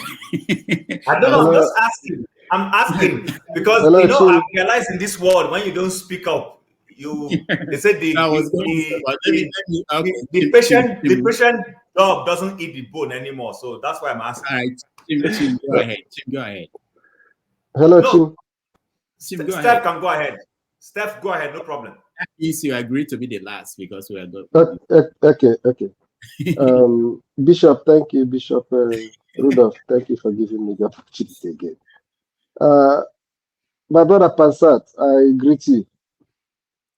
I share your emotions, but I still want to emphasize that in as much as I believe that there could be sentiments in so many things that happens in Nigeria, but for Emefiele, I don't believe that whatever is going through now is because it's from South. I don't believe it's because of any other thing other than retribution. Had it been that he did not do what he did, that somebody interpreted as being against his own interests, even if he stole 500 trillion, nothing would have happened by now. But because somebody believed that he took it upon himself to frustrate his ambition, that is just retribution. Even if he's a Yoruba man, he would have still suffered the same fate. So having said that, Tinubu's Christmas gift to Nigerians in question, he may mean well, but I think somebody like me is tired of hearing of presidents that mean well for the country. I want to begin to see presidents that are actually doing well for the country, not meaning well. For 8 years, past 8 years, we keep hearing that Buhari meant well for Nigeria. People before him meant well for Nigeria. Let's start seeing it, not just meaning, the rhetoric. How can you come out with such gifts without planning on how to give the gift? It just created another opportunity for people. At the end of the day, when you hear the amount of money that was spent on that. It will be like the trillions that Buhari shared as a social, what they call it, social reinvestment, or what do they call it? They were with the trader money and stuff like that. At the end of the day, the one they social, I don't know how many people that benefited from that money in my village and in your own villages. But when you go back and ask them how much was spent, even though it's still shady, it's in trillions. You'll be surprised how much they will tell you they used to, assist people this Christmas with their transportation. It's going to run into trillions. And like somebody rightly said, which was the first doubt I had when I heard it, is how are you going to implement it? Is either you are creating room for government officials to steal, or you're creating room for those transporters to steal. You can't come out with a policy that you know is going to be hard to implement. What do you mean you want to give them 50% rebate? Who's going to account for it? The transporters will tell you the number of people that flew there. What do you put in place to monitor it? How do you agree on how much they're going to charge those people? Assuming they're supposed to charge them 10,000 per trip and decide to say, okay, since government is going to pay half, let's charge them 15,000. And say, okay, government pay us half of it. How many people flew it? So it's just a way of creating corruption and enabling corruption. I don't believe that it's going to help us in any way. There are so many other ways they could help people. By the way, the people that you want to help to reduce their suffering are the same people you were looking for 6 months you entered into government. You watched how many companies close. Why didn't you know? Before a company closes, the government knows ahead of time. Why didn't you go into closed-door meeting with those companies? What are actually your challenges? Knowing fully well the number of your citizens that are going to be unemployed and the multiply effect it will have on the economy. They didn't mean well. I'm sorry. Thank you. All right. Thank you. Let's go to More.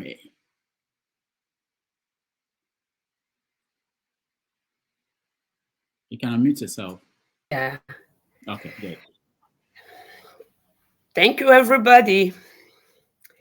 The first day, that's 2 days ago, when I said, I am here to learn, I still mean it.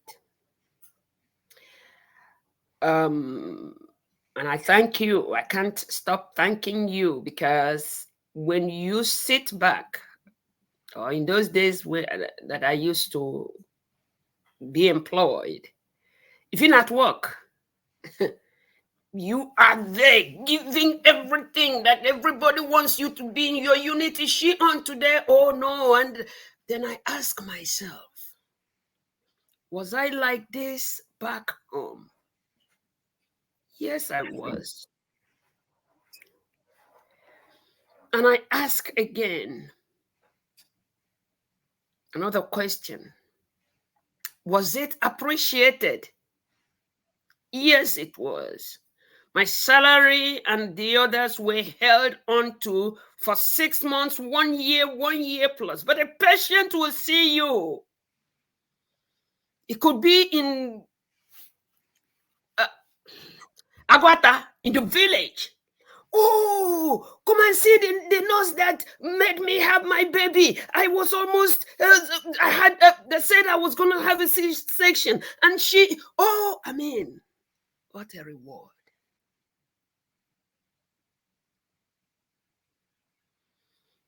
I'll be asking myself that question, and I'm doing one thing or the other in the nursing field as I should do. And it will just be gnawing in me, why is Nigeria the way Nigeria is? Somebody had said, written a letter, and one of us here had let us know that they say it's not all talk. To me, the talk is giving me what I don't know, what I didn't know before now.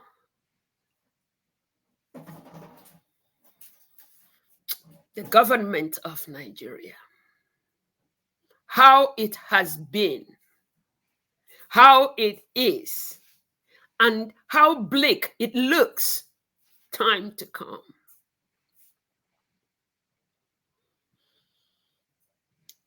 The little few years I've spent on earth to be a great-grandmother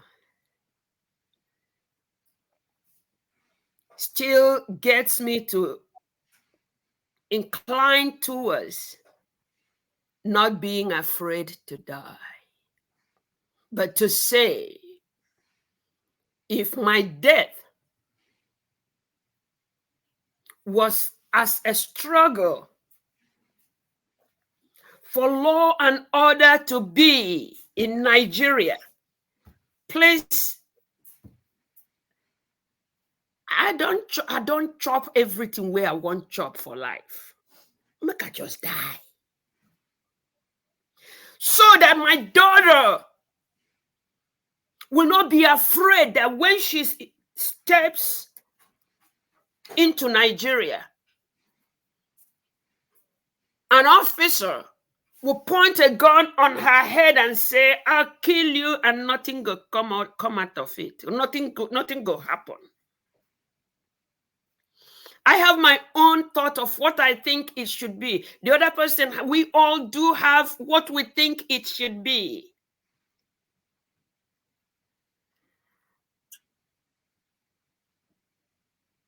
Whatever that will get the cabals and caliphate, it seems that, ooh, you can't mention that name. Ooh, you can't go there. Ooh, I don't care. Even if Peter Obi went, he wouldn't have been able to do SWAT. Look at who helped Abacha, where he is, and a whole lot of them, all the others, in the hem at the corridor of power. And of course, the religions, endless religious bodies in Nigeria, in Jesus' name, what Shantrawo Malala rubbish. Arrant rubbish. So, we can analyze it till forever. Who is ready to go? When will it be? If you want to know, yeah, that's why there's no hair on my head. I pulled them all off. Yeah. Are we going to, let's discuss. Who are you discussing with? If you really are hurting, I'm not hurting because it's me. I'm here. Like I shared with them the first day I came in here. I went to Nigeria because all my life I have always put things together so that I can go and help and make sure the underprivileged, like I was from birth, don't go through what I went through in life. But when you go, you will be tied head to hand to leg, and your throat slit because you didn't bring the money as fast as everybody wanted you to bring it. America gave you some money that you came here to giving free basic medical health. No, the money they give them, he keep them, he never bring them out, kill them. That is the thought frame. Oh, there is another baptismal name you have given thought frame. I remember it. That children in the village have. So,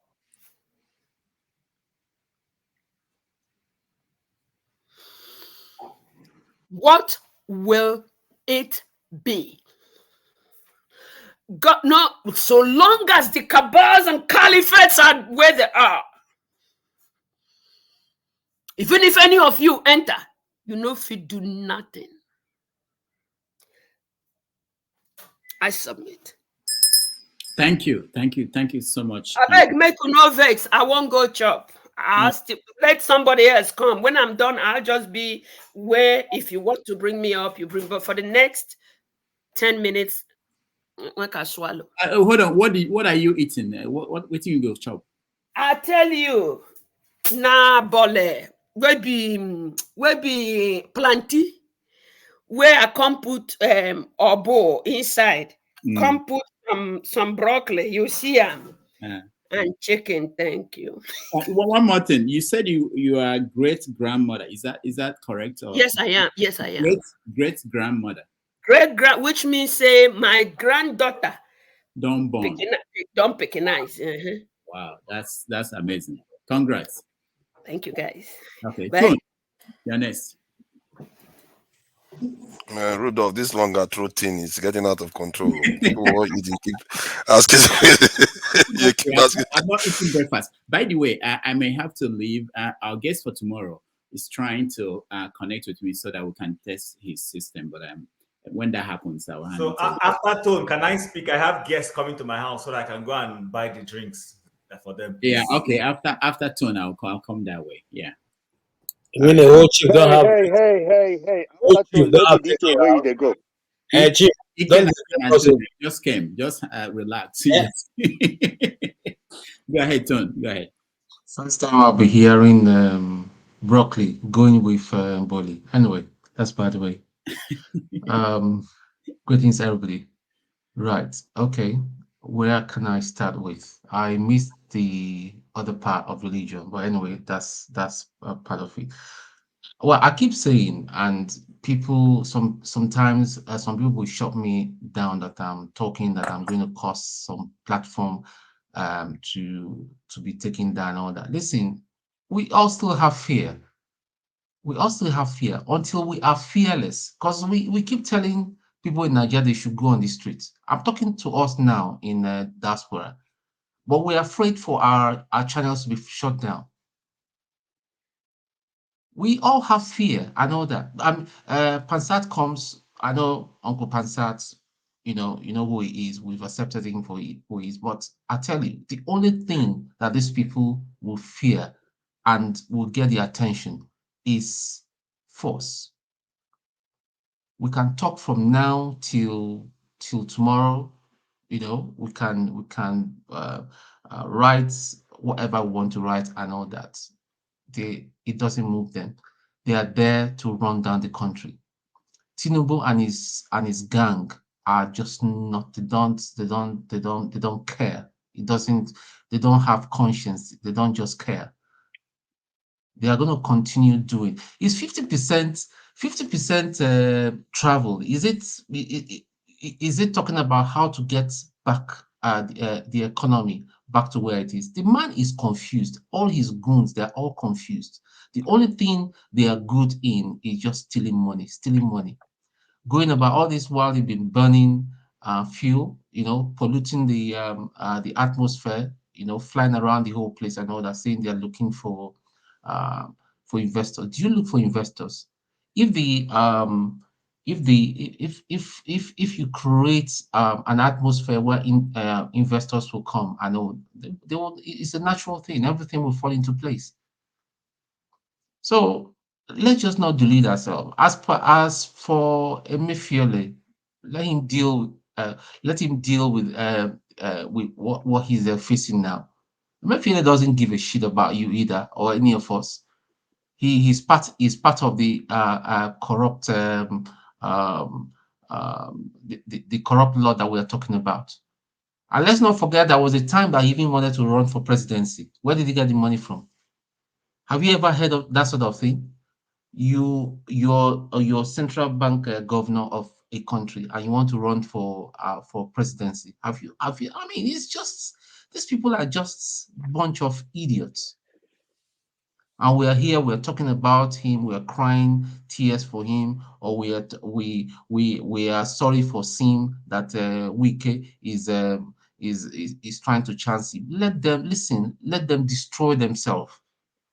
And whilst we put pressure on them, that is the only language they will understand. This Tinubu is not saving Nigeria. Tinubu is ruining Nigeria.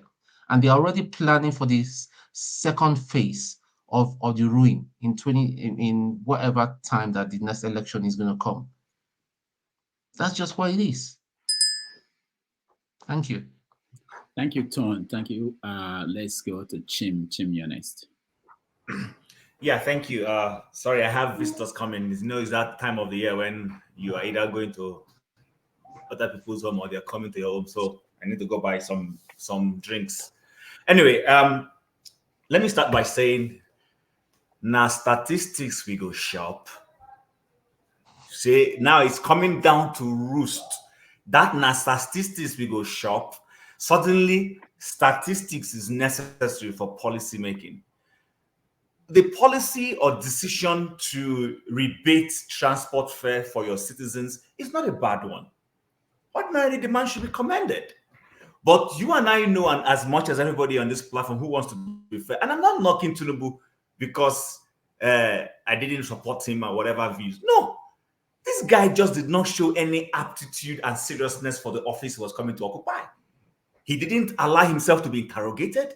He shunned every press and media parley that would have made him explain his policies and everything. And he mediocred statistics. He says na statistics. It is saying na statistics we go shop. Well, now he wants to shop statistics. Typically, this is a policy that you sit down with data. Of course, you and I know that Nigeria does not have data. So again, that country that has chosen to always manipulate census figures, that does not want us to know how many we are, doesn't want us to know how many businesses we have, not or buy or whatever. This is where that statistics would have been useful. Because what you would have simply done, if I was in his shoes, what I would do, even if we can't, I know it looks nonsensical to say you are rebating by 50%, but even that rebating, on what basis? You could say, for instance, oh, okay, how many transporters do we have in Lagos State versus Abuja? Let's take the key cities. And these are the centers where movement move out of, to the hinterlands during Christmas, predominantly. I'm not saying there won't be people from Kanu or wherever, but you could just say, let's take our core major cities as an example, because you don't have the data to cover the whole country. And this is something that as far back as August or July, you would have started doing. Call them for a parley, sit down with them, ask them, see, look, guys, genuinely, we want to make life easy for our people during Christmas. How much do you typically charge? What informs your pricing? Oh, it's gas. So if we have gas, like petrol available, then our prices won't go beyond X number of votes. Okay. So if I tell an NPC to provide specific number and you can guarantee me, you show me that, oh, I provided gas for you, are you willing to do this for my government? Very simple. And the thing will work. And then you monitor implementation to make sure they are not scamming. Perhaps you could say, I want to see the manifest of how many vehicles you, whatever. And then you use that to determine how you pay them. If you come and meet me and ask me to rebate, why will I rebate to you? I mean, a government that is not known for keeping its promises. A government who will promise his footballers and his athletes that went for events in 1996 that they will build them houses. And then 10 years down the line, you have not done anything. Why would anybody want to trust you? So it's not as if the policy in itself is bad. But the problem is the fact that our government in Nigeria are not serious. Rudolph, when price of gas globally went up, I live in an oil province like Texas in Canada. I mean, the equivalent of your Texas, Alberta. We produce oil. What did our premier do here? They suspended the tax that we pay at the pump price. They said, you know what? We don't want people to pay beyond a certain amount of money for gas. So they said, we will take the hit as government. That particular tax where the gas station will take for us and remit to government, they suspended it. So in other words, the government was taking the loss for it. So you go to the gas station and you buy your gas exactly as supplied. And it was not the same thing in the next province and in the next province. But my own province, who owns oil, says, since oil is our mainstay and we own oil, we're an oil province, this is what we're going to do for our citizens. They also called the electricity company and said, suspend this amount of money so that people will not pay unnecessarily for heating. This is how government does things within their control. Things you can easily calculate. Yeah, you don't have to go through much processes. and then it will give room for fraud. Because listen, human beings are the same everywhere. I'm not one of those that will tell you the Western world people don't have thieves. They have it. If you give them room, they will steal. But you know what? Government knows how to do policies that will eliminate those things, and then the people will not be. You don't put bottlenecks. You want to go. You don't have vehicle transport as government that runs from Lagos to Onitsha or Lagos to Ibadan or Lagos to anywhere, and you are saying you want to rebate transport by 50%. You're a joke. You're just a joke. And it's showing that this man is not ready for governance. I kept telling people, I said, see, what is happening today? If I go back to one of the forums where I belong to, I was ridiculed. I told him, I said, the shege that this government will show you people. He hadn't won election then. I kept saying, I said, the shege. I even said that it's one of two things. It is either God that we know some of us don't want to believe in, wants to punish Nigerians if Tinubu comes in, or that Nigerians themselves genuinely just want to be punished because the man doesn't have the aptitude. So personally, you are cutting me short. To other people talk longer than this, but I will summarize and say this. Ordinarily, it is not a bad policy, but the process and way they are going about it is not well thought out. Last week, I said here, research is how you implement policies, whether it is the private sector or government. You do your own. You sit down, and then for government, you sit down and look at the things that you really have control over. You have control over taxes. You could say to these people, that tax that we would have collected from you, let it be our contribution to make life easy for people during Christmas. We will not ask you to pay tax or whatever. I don't know. I'm being hypothetical here because I know that in Nigeria, nothing is exactly scientific. But in countries where they know how much companies pay for taxes, that's the way these people will be able to do that rebate. You say, we're going to suspend your tax for Christmas. Let that tax be the cost you will incur, ordinarily have incurred if you rebated transport fare for people who want to travel. But you know what? Like I've come back. Now statistics we go shop. It's beginning to tell. So when people begin to make steps, let them take time and realize that Obi was not stupid when he was doing statistics. He may have sounded like a showman. I get it. He looked like one smart Alec and all that. I get it. But that he was being scientific. That's the way to run a society. So, well, before people start asking me that I'm being too theoretical, it is coming home to roost. If the government is serious, they can make life easy for their people. But when they're not serious, it's very evident. Yeah, Jim, thank you. I actually wanted to support your position about trusting government. There is this story that most of us missed when it came out. In 1994, the Super Eagles, they won the African Cup of Nations, and they were promised a house each. And the government delivered it in 2022. So I'm just supporting your point that eventually they will deliver on the promises. It might take almost 30 years. After somebody has gone to heaven, you are fulfilling the promise. Yeah. Anyway, thank you so much for that contribution. Yeah, Alaba, what's going on? Go ahead. I'm just maybe next or something like that. Right. You're passing me now. I'm just. No, I'm with you. It doesn't go before me. Yeah, I think I'm next. Let me just because I want to log out. I want to log out for now. Let me just give my contribution. I will be out for some time. All right. All right, is that okay with you? Yeah, Blackstone, go ahead. Yeah. Okay. Thank you very much. Regarding the so-called 50% reduction in fare prices for the Christmas, I see it from different angles anyway. First and foremost, even the Nigerian Railway Corporation, the director came out that will they provide diesel and will they provide the money to pay the cleaners of the train, because that's to tell you that they just came out, make an announcement, never even plan or discuss. So if the Nigerian Railway Corporation come and make that statement, that means that how will they be able to discuss with the public transport owners? So like what Shin said, it is true, because for any program to work, you have to have a proper planning. And I believe that they will have gone through the Nigerian Road Transport Workers Union to make their plan, because most of the transporters are registered with the Nigerian Road Transport Union. And probably the Road Transport Union organization will go to have a template how they will be able to slash the price for the travelers. But that is not done, because I believe that this so-called 50% reduction is like trying to give a Christmas present to their cronies. If they even bring out the money, they know, because what you do not plan for is not going to work. And once the money is released, the people they lose it to will embezzle the money.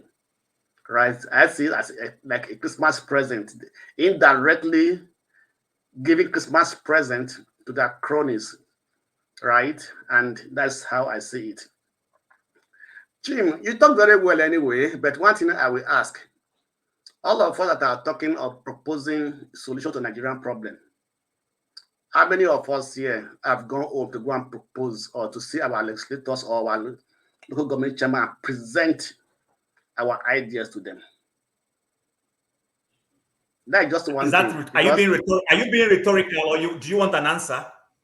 I don't want an answer. Just giving it as a general. Okay, so that's why question, right? That's why I asked if it's a rhetorical question. I'm not. Yes, it's a question, right? So because I see that sometimes we just talk and talk and talk, but don't put action. So if we have very good ideas, let's reach out to our local government, to our state politicians, local government. At least we find somebody who will be interested, or will show interest. Okay, I will take it to this so and so person. This is the idea, right? They may not accept it, but for you to just hold on. For you to make an idea, present something, at least you have done your best, even if it isn't accepted, or if you didn't put it into work. At least you have done something.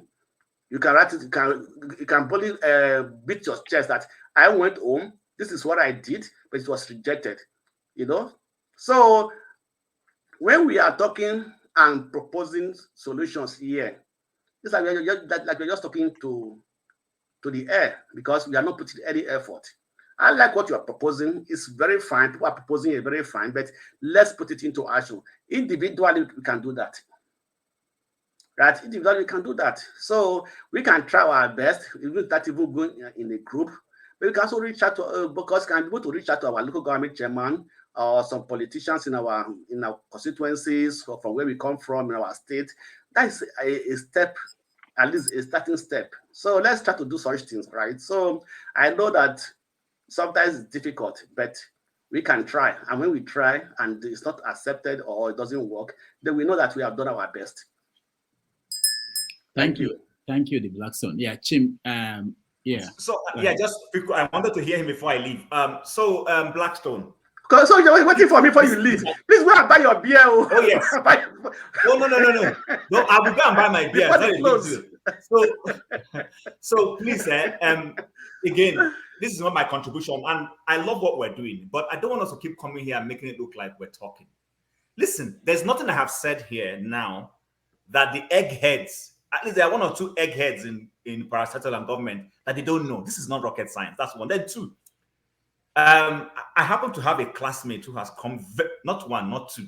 These are people, flesh and blood, that sat in class with me, drank Gary, that have appeared at, I don't want to mention their names, I won't give out clues, who have appeared. I have sat down with a few of them to give idea. Listen, the truth about the matter is, Nigeria is a national cake.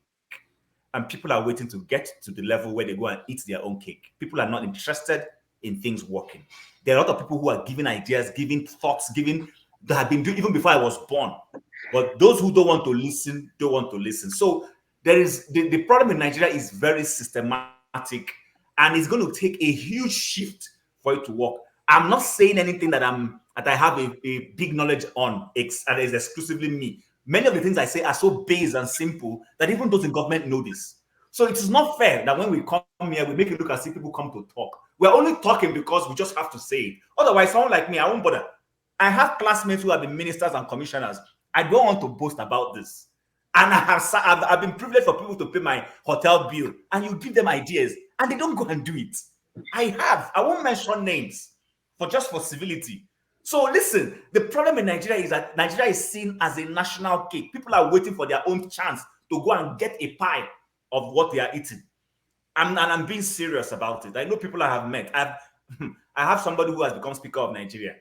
I was in close contact with him. So let's just leave it there. Let's just leave it there. It's not everything I'll come here on air to say. I usually don't like coming to pander or throw names because I think it's too banal, and so it shows you are looking for attention. No. But there are people I have come in contact with in government. They don't want to change. They see it as their time to milk. My state governor just found out that there's somebody who is a medical doctor who has jackpot, is earning salary. This is not the first time I'm hearing it. But guess why it's possible? It's possible because we don't want to respect data. We don't want to be able to have functioning data we work with. If somebody leaves the civil service in US or Canada, they know the person has left. You can't be paying salary of somebody who has left. How is that possible? And we talk about ghost workers. So please, Blackstone, let's make our contributions. Don't forget about all these people come and say, let's stop talking. I want to come and talk. I want to talk. Why? Because I think it's good for us to keep throwing it at them. Let them know that we know what they are doing. But to say we come here to talk it's not nice. Let's not do that, please. Thanks. Thank you. Guys, Thank you so much. Sorry. Hold on, guys. Tim, hold on. I like what you said now. It's very important that we say that. I keep hearing that we just come and talk. I've said to you, everybody here, that a few weeks ago, I think 2 weeks ago, I went out and people were repeating what most of you are saying here to me. So the ideas are spreading, and hopefully it will reach people that should hear them. And also it will reach people who will come to support these ideas of how to change the society.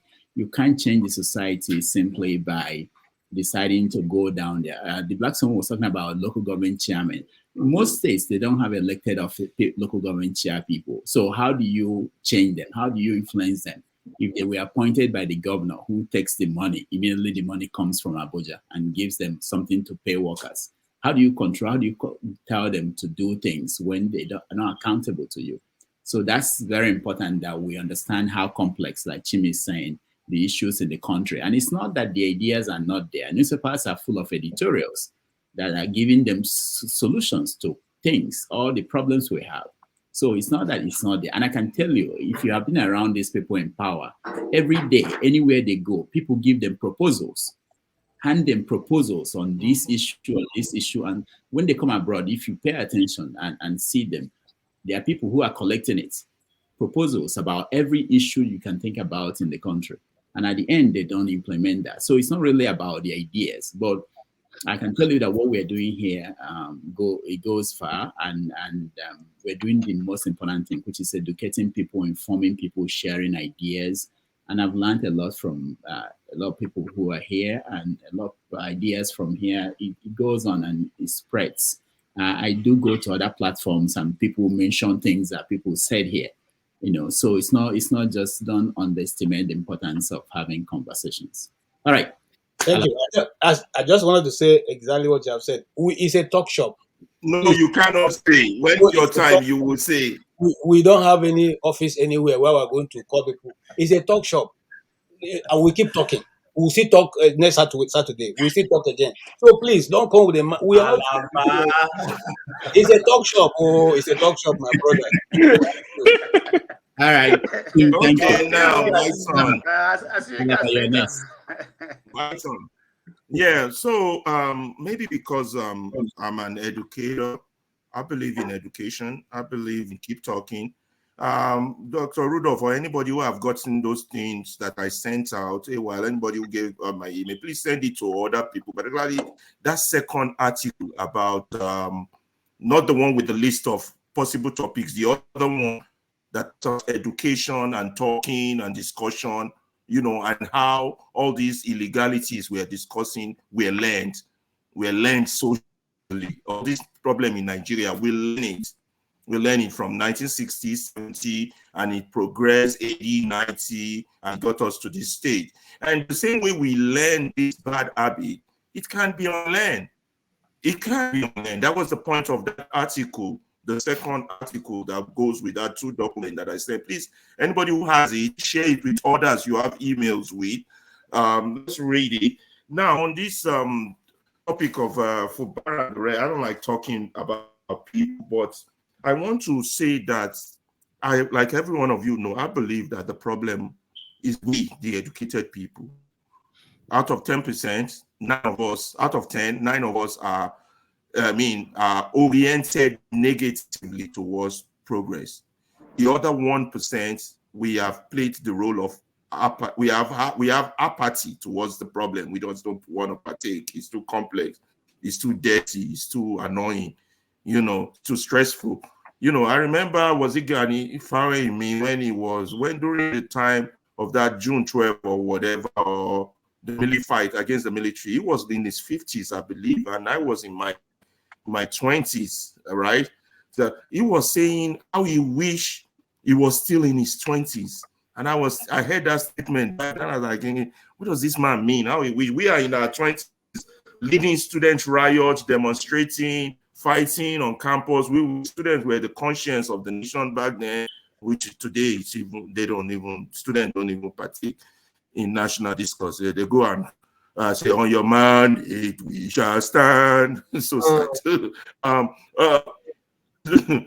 so back then, he said if he was in his 20s, there are things he could have done. And I was wondering, what does it mean? Time runs so fast. Now I'm in my 50s. And I reflect back to when that man said that. Now he's dead, he's gone. He laid his impact on that country. He tried his best. Him and Fela and all the others, they tried their best, but it continues just to get bad and bad and more. So that's why I get involved, and that's why when I'm on this medium, I get so hard on us, because whether you guys like it or not, the people you see, the ones that can change that nation, it might not be the change they will see, but they can plant the seed. So if we can get it right among the people here, if I can convince those of you here talking, if I can educate those of you here talking, if I can give you cool ideas on how we can navigate this stuff, then we would have a change. We might not the promised land, but I can assure you our children will that promised land. Just think about it. Gani, I was in my 20s. Gani said he was in his 20s and he was in his 50s then. Now he's gone in my 50s. That's the thing. So that's why I get so hard, and I will continue to get so hard on this platform that I'm missing the point or not understanding the degree the mess in so big.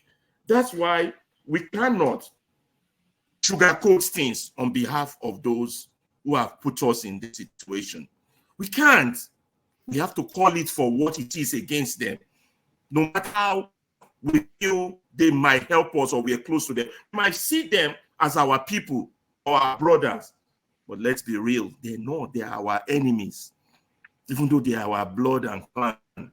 Until we see them as that, we won't call what it is with them. We won't be frank and truthful and honest and straight to the point with them, irrespective of who it offends. Do you understand? We can get those of you here, the educated ones, right. You can see how diverse our views are, how divided we are, how we fight each other. There's a reason for that, because we have imbibed a culture so long. It's not easy for you to get rid of something you've known for 60 years. Come on. It's not easy to get rid of something you've known for 50, 40 years. And then you're talking that Chin was right. Nigeria is for the grab right now. But we have to begin to change those attitudes. Tone 2 was right. We don't need a catastrophic thing to change things in that country. Hopefully it's not going to be that bad. But those of us who lean hope and prayer. Let me tell you, hope is not a plan. Prayers is not a plan. Oh. Actions is what is needed. That is why discussions are important. These discussions are important. Also, I want to hit on the top. Doing business as usual, very dangerous. That is how we do it. And that is us. That is Nigeria. Doing business as usual on these predicaments that has befallen us. It's not allowable. It's not tolerated. It's not going to be. I can't say it's not going to be tolerated, but should not be tolerated because it perpetrates the insanity we are all causing. It makes it worse because you're already been desensitized to it. You just take it as business as usual. The politicians are just doing this. They're doing it because they can get away with it. But if we continue to talk and let them know, we see you. What you're doing is bad. You understand? They would not, we won't prick their conscience. It's not going to change. It's that catastrophic event that will change it. We are nation for that change will come. You guys understand? So we keep talking, we give up, but I don't engage in the discussion of madmen. All right. I talk about I only talk about ideas, philosophies, and all those things. Please keep talking, guys. We're doing a great job. Thank you all. Thank you so much. Sorry to stop you because your connection is not very good. I don't think you knew about that. But we had most of what you are saying. Before we continue, let me just introduce our guest for tomorrow, who will come to 90 Minutes Africa. He's one of the most colorful attorneys we have in Nigeria today, a human rights activist, radical. His name is Malcolm Omirobo. He's going to join us tomorrow on 90 Minutes Africa. Some of you must have seen the challenge when he posed a challenge to the judiciary concerning a case. We'll discuss that tomorrow, but it's one of the most colorful and radical lawyers in Nigeria today. All right, forefathers, you're next. So it's regarding the Christmas this thing. Okay. I think on the surface, it's a good thing that they did that. If there is an issue with the process, I wouldn't be surprised because you can see how some people could say they are traveling, they get the DC 50% discount, and then they don't necessarily use it. So, and the bus operators could get a little bit funny about it too. So how do you verify that the individuals actually went where they said they went to? So those things in the context of Nigeria can be very, very tricky to implement. I guess maybe the government has had some agreements and some serious commitment and from the transporters, but they also know the groups that are most likely to be affected by this. So maybe it's a way of saying, people that are of Christian background, of certain region of the country, should take a little bit of a bonanza of whatever is going on in the country, that the resources of the country. But we don't know how much it's going to cost. And I've asked the question, and there is no projection. I guess until the entire process is complete, that we know how much it will cost. For all you know, you will hear 1 trillion naira, and then you'll be like, "What just happened here?" And so those about things is the areas one will point to. But helping people, I don't see anything necessarily wrong with that.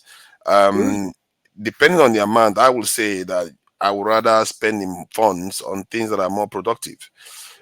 We should be going headlong into value-added manufacturing and being able to manufacture stuff. So I don't sympathize with the idea of just handing money over because it doesn't necessarily, because we have little resources in terms of cash, and when you spend it just on transportation. And yes, people will have money and they will spend the money. You do a lot of things, but the export business is not going to grow from that. And in the context of Nigeria, we really need to be pushing all our resources in shifting our economy to be able to start manufacturing stuff. But on the surface, it's fine. Regarding for me, I just wanted to comment a little bit on the Pope business where he was talking about, they should be able to, you know, work with same-sex couples. I don't know. I don't know. Somebody may educate me on this. Does the church also support polygamy and stuff like that? And there is this trend that is going on where they will support everything else other than some of the most ancient form of partnership and family structures. And there are groups that believe that that are saying that they want to accelerate the fall of the current dispensation. And I say this because people don't understand that the world we live right now was constructed at some point, and some groups are out there accelerating it so that it fails because it favors them at this time to do that. And some of all these things you see happening is part of the process. They will say a man is allowed to marry a man, a woman is allowed to be this and all the rest. They want to crash it so they can be in charge of restarting it again. And but that is a topic for another day. So but I don't the only question I always ask people that do that is, do you support polygamy? If you don't support polygamy, then I don't support what you are saying, because societies have a right to choose what is best for them. If me, I don't believe that Nigeria should be in a position where they will just start embracing what the West is doing. Maybe it's good for the West, but the position where Nigeria is right now, and most African countries, black African countries are, that kind of policy doesn't favor us. But I don't have any dog in the fight, as they say. Because according to what Ngotika said, what two consenting adults do is their business. And but it's good to call out some of the hypocrisy in the process, whereby some of all these people will be dead on against polygamy, and they will be dead on against other cultures determining whatever is best for them. And that kind of hypocrisy is not, it shouldn't be welcome. Thank you. All right, thank you so much. I'll go to Jagun, but before then, let me just rephrase so that people will remember what we're discussing. We're discussing the gift that Tinubu Christmas gift to Nigerians. Now, the issue is it to all Nigerians or to few Nigerians? Because if you don't travel in one of the luxurious buses, you are not going to get this benefit. And what if you are not traveling? You're not going to get this. Only the people who intend to travel. And there's a question of why was it not budgeted? Why we don't know the figure or any estimate of what's going on. And people are reporting that transporters are not honoring this new thing. And it's actually, you think about it, if you were in government, it's something that should be positive if it goes well. It's in their interest to promote it and show that it's working and people are benefiting from this, but they are not even trying to. And the stories out there, it's just that it's not going well. Jagun, you're next.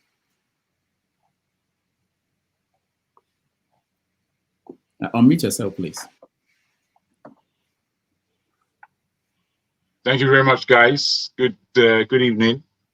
I'm not sure about the subjects and how much I can speak on them, but I do want to really salute Ferreira for his utterances today. I've been listening very carefully in the background and reading comments as well.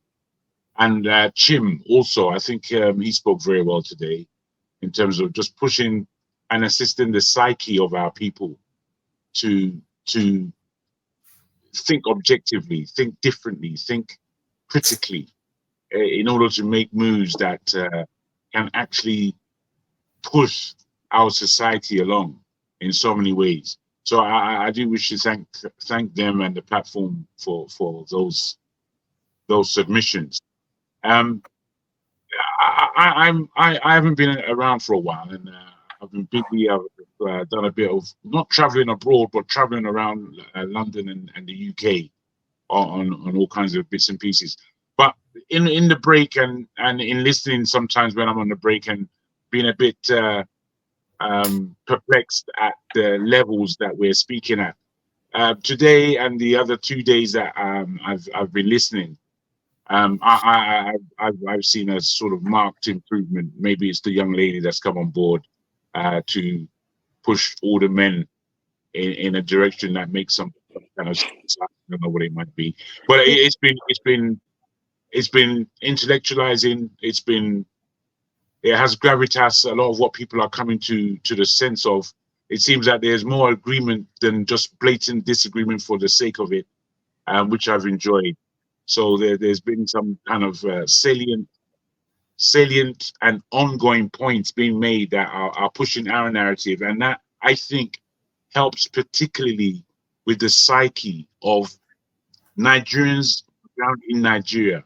I think these are more what they want to hear from us, and indeed the psyche of us in the diaspora, because we've got to form some kind of partnership. We all know that Nigeria is great, but we just can't confirm it, as it were. We can't boast about it anymore. As Nigerians, it's very difficult for any of us to boast about Nigeria being a Nigerian. And I think we, although we hold a lot of pride within ourselves and we hold a lot of dignity within ourselves, which we really try our best to champion, there is so much rot that we are very much aware of within our politicians, our leadership. It's very difficult for us to find leaders at all. So when you speak about what's going on with the whole situation with River State and Wike Fubara and what Tinubu might be trying to do, I would just like to make a personal submission. The last time I was kind of dealing with Nigeria in such a way that I felt economically I was going to make ways for myself and for the community was when Goodluck was there. And I felt a lot of good hope when Goodluck was there, even though I didn't necessarily like his presidency. It's not that I didn't like him or what he was trying to do, but somehow I didn't feel he had the full grip on things to get them done. I felt that he was a very willing individual. Since then, Buhari's government, I haven't even attempted to put anything. We were speaking earlier about giving advice to government and politicians that people might know, and how the corridors of power within the country are accessible by ordinary people, especially people that have plans and good ideas and such like. I didn't ever try to partner anything with Buhari, and I can't see myself partnering anything with Tinubu. Peter Obi, again, I maybe sound like a bit of a man, but Peter Obi coming in, if he was able to come in, I felt that he would have been the greatest partner for the people of Nigeria, and to begin a serious turnaround. Indeed, with those statistics, as made mention by Chim, and the benefits of an individual who is thinking scientifically about how to change Nigeria, is thinking critically, and with better minds in the country called Nigeria to assist in that critical thinking, I could have seen a way forward. Him losing, obviously, for me, it was quite depressing. I think sometimes we don't really know when we're depressed or frustrated, but I think it's been a great frustration for me personally, him not coming on board.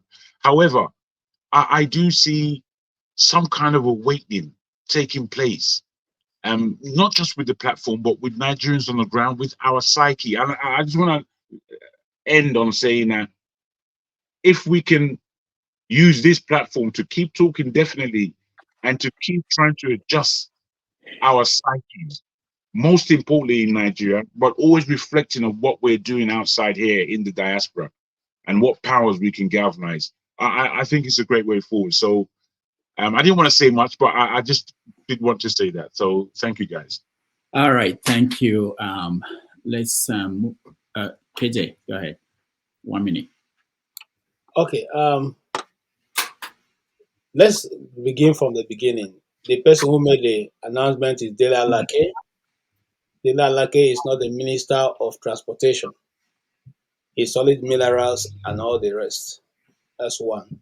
Two, I think this is my opinion, he has been missing the media, not able to be in the media for a longer time. So he decided to come up with this brilliant idea that's only known to himself. Because so far, from other media and people who we have spoken to, because our people are going back to the East, none of them have been able to enjoy the rebate which the government said they've sent. And the companies don't agree that anybody has spoken with them. And so we begin to wonder who they spoke with.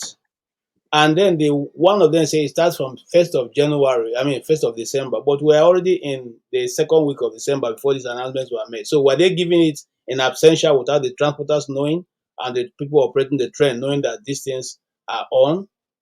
So and then other people, other media that have spoken, like Arise News, you say they cannot confirm because nobody else. They're also looking at people who have enjoyed it, who have been given this free transportation. Nobody has come up to say, "Oh, we got it."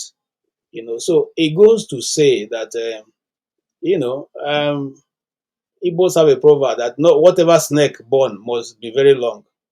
So this is just the same continuation of these tricks we have seen over the time. You make an announcement, nobody is nothing is on ground to implement it, and you guys just go ahead and celebrate yourself and pat yourself on the back and say, "Oh, we're doing so well." Unfortunately, I don't know how we have become so, docile as a people. We just take anything they say, and people even come to argue on behalf of government. They are doing very well. They're doing very well. Very well for who? Anyway, the other thing that's sweetening or gladdening my heart rather is the action of the River State governor, who decided to, for the first time, decided to share some of the money they have been sharing among themselves with the people. Maybe because he has been under a lot of tremendous fire. So 100,000 naira will be going out to each government worker in River State. And I think that's commendable because some of them, that's about their 7 months salary, that they'll be getting in this month of December. They are what? 7 months? Yes. 100,000? Yes. What's the minimum wage? Who pays minimum wage? What are you saying? The government, at least, state governments are paying. No, I'm serious. Go check. How many of those state governments pay minimum wage? I'm serious. Kogi cannot pay 20,000 either. Kogi cannot pay 20,000 either. Yeah, some of them. KJ, I don't think it's correct. I don't think it's very accurate, bro. I'm not. How do you know? This thing. Kogi Check cannot even pay how many states are paying minimum wage? salary either. Please How don't many tell me. states are paying salary either? Yeah, but KJ, the last minimum wage was it not 21,000? The last minimum wage for which labor is fighting for is 30,000, which they are trying to move to 50,000. I know. Before the 30,000, it was what? It was 18 or 21. Yes, it was 15 or 13,000. Yes. Yeah, one of those. Yeah. Yeah, 15 or 13,000. I'm not certain now. But why I'm saying it's about 7 months is because you don't even get it on regular basis, and this man is throwing it out to you in one sweep. That means Christmas will be good in River State, okay?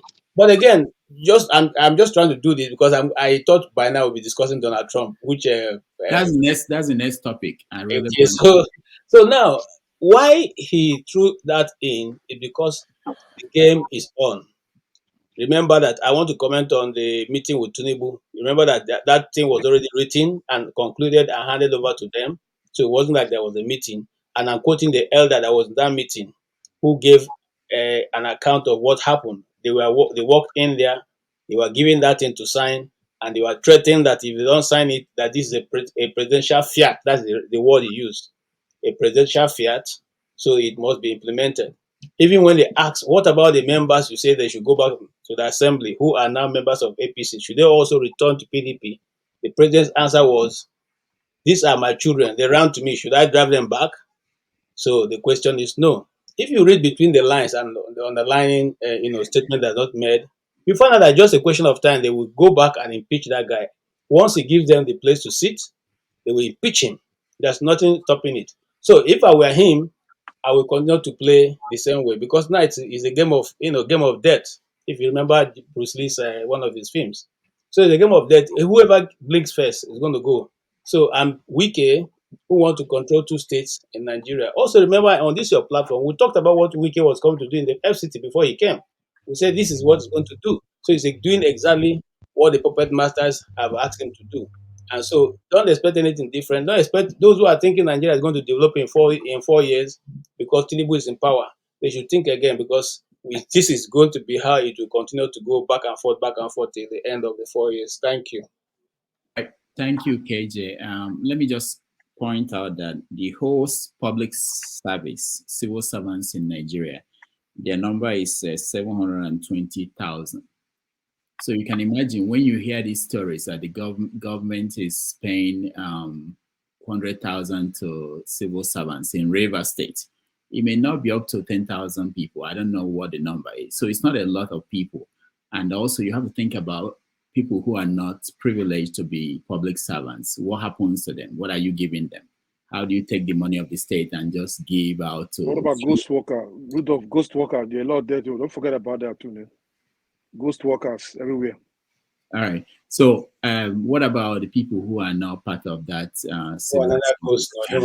That is a surprising figure, 700,000 for a country of 200 million. Why the UK has 1.2 million civil servants? That is surprising. I thought Nigeria, everybody was, feeding on the national cake. No. That has been the debate of the civil society when we were still doing that. We asking when you come out and make policy for less than 1 million people in a country, where the rest of us are private owners and private businessmen and all the rest, you make policy for just a little number of people and you beat your chest that you are doing so much.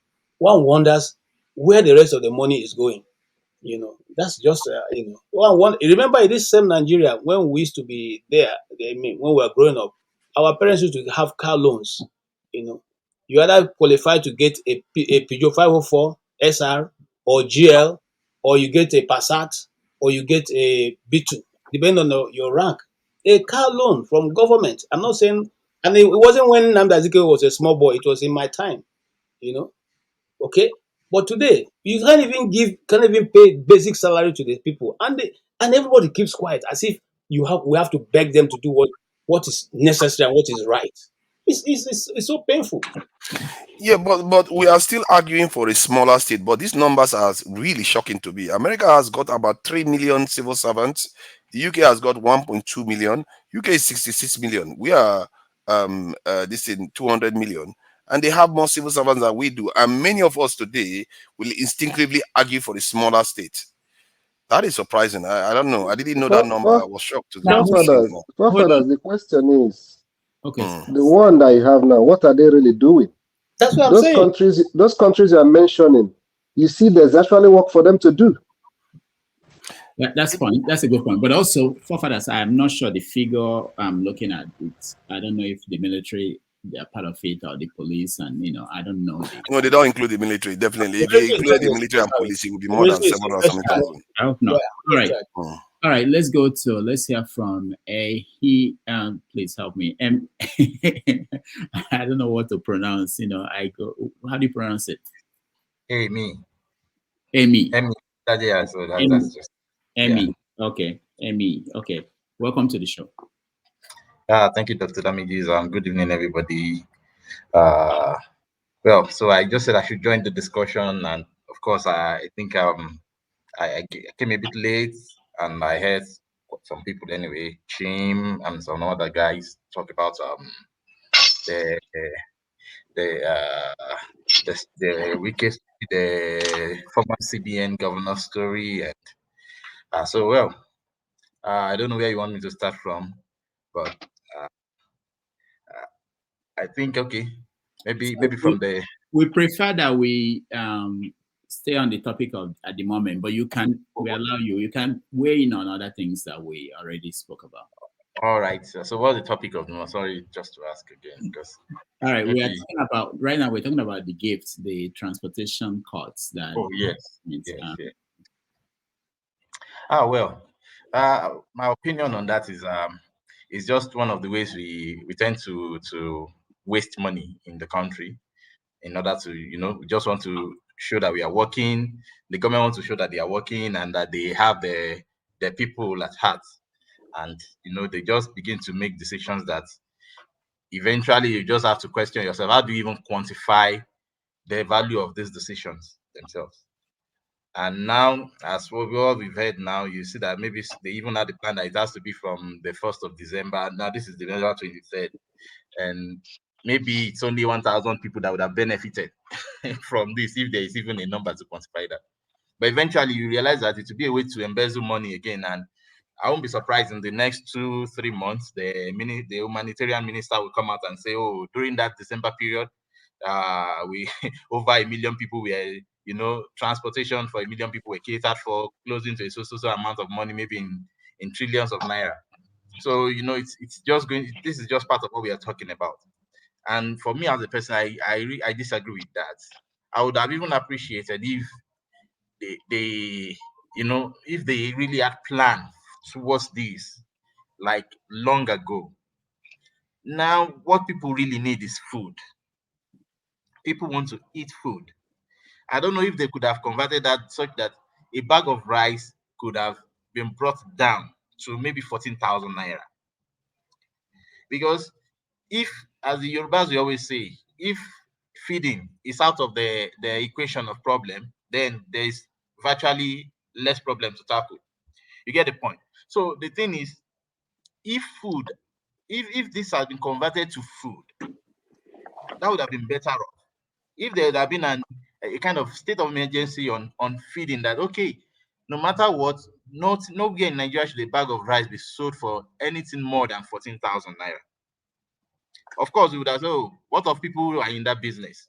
Fine, there should be a way that maybe the government could have come in, if it means to buy from these people.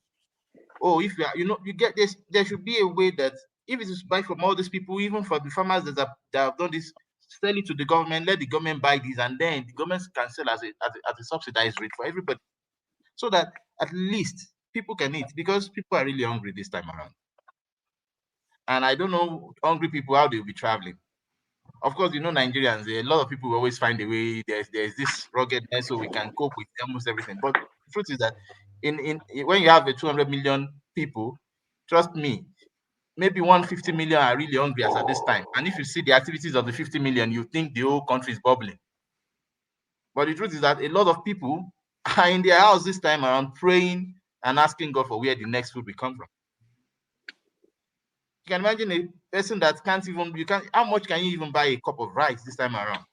Eggs, all the basic things now are so much expensive, and I don't know how people are coping, and they've not even gone to the streets. I felt this is what they should have even gone to the street to fight for, that in this December, we can't tolerate this new year. We must not make sure that the food expenses and inflation get to the new year with us. We must tackle this head on, because how will you accept you want us to tighten our belts? You are spending money on vehicles, you're spending money on different things, and it shows that you are not ready to tighten any form of belt.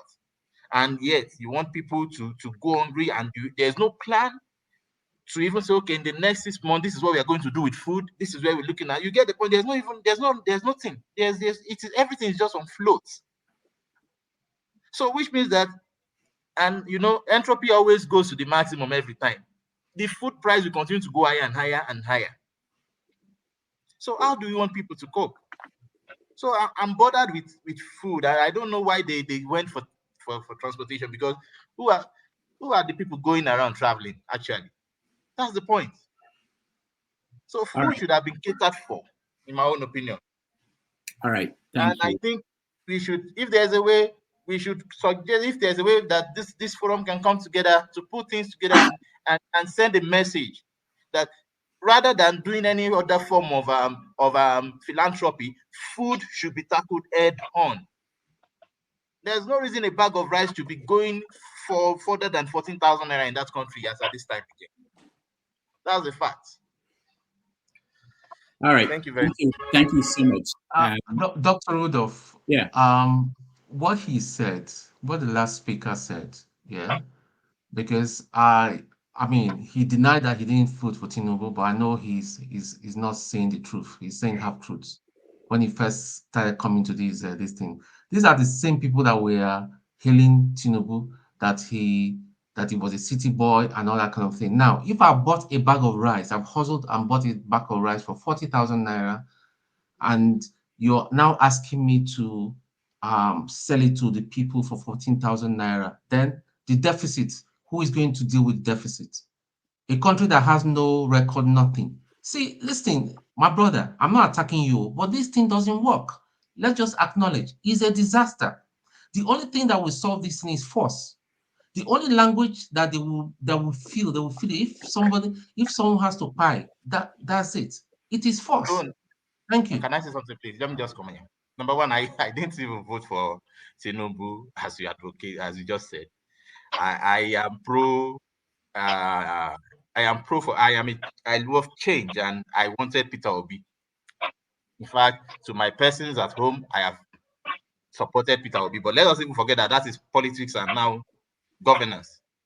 But when you talk of governance, too, no matter what, the government always have a way to make sure that the masses should not suffer too much.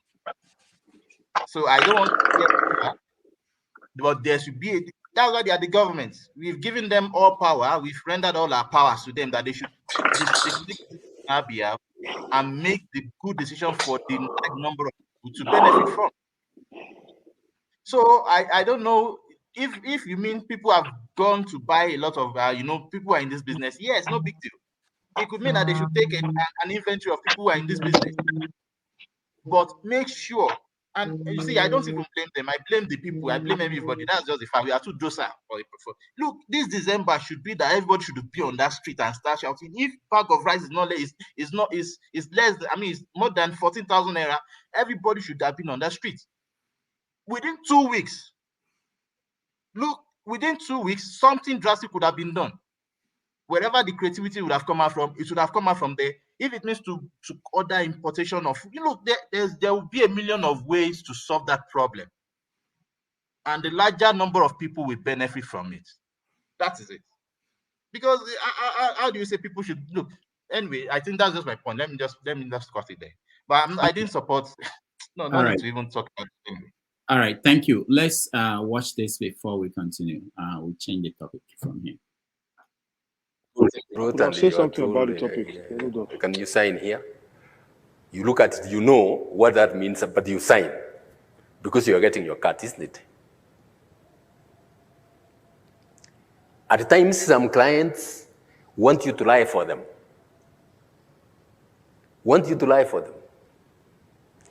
They just buy you. You know, that's what it means. They buy you to do what they want. As soon as you do that, they have no regard for you. You're so cheap before them, they have very little regard for you. But if you refuse and stand firm, and a time comes later when they want somebody honest to perform some job, they will be the first ones coming to look for you. They're the first ones coming to look for you. Sorry again to use another example. When I was in the High Court in 2005 in Mombasa, I made some orders which irritated some people.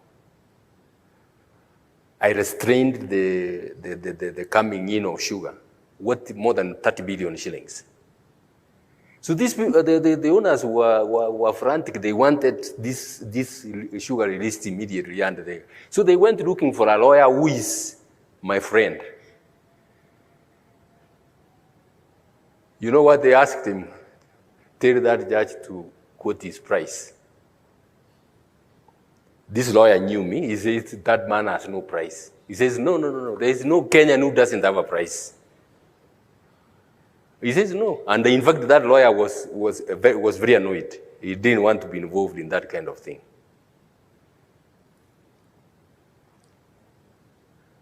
What is your price?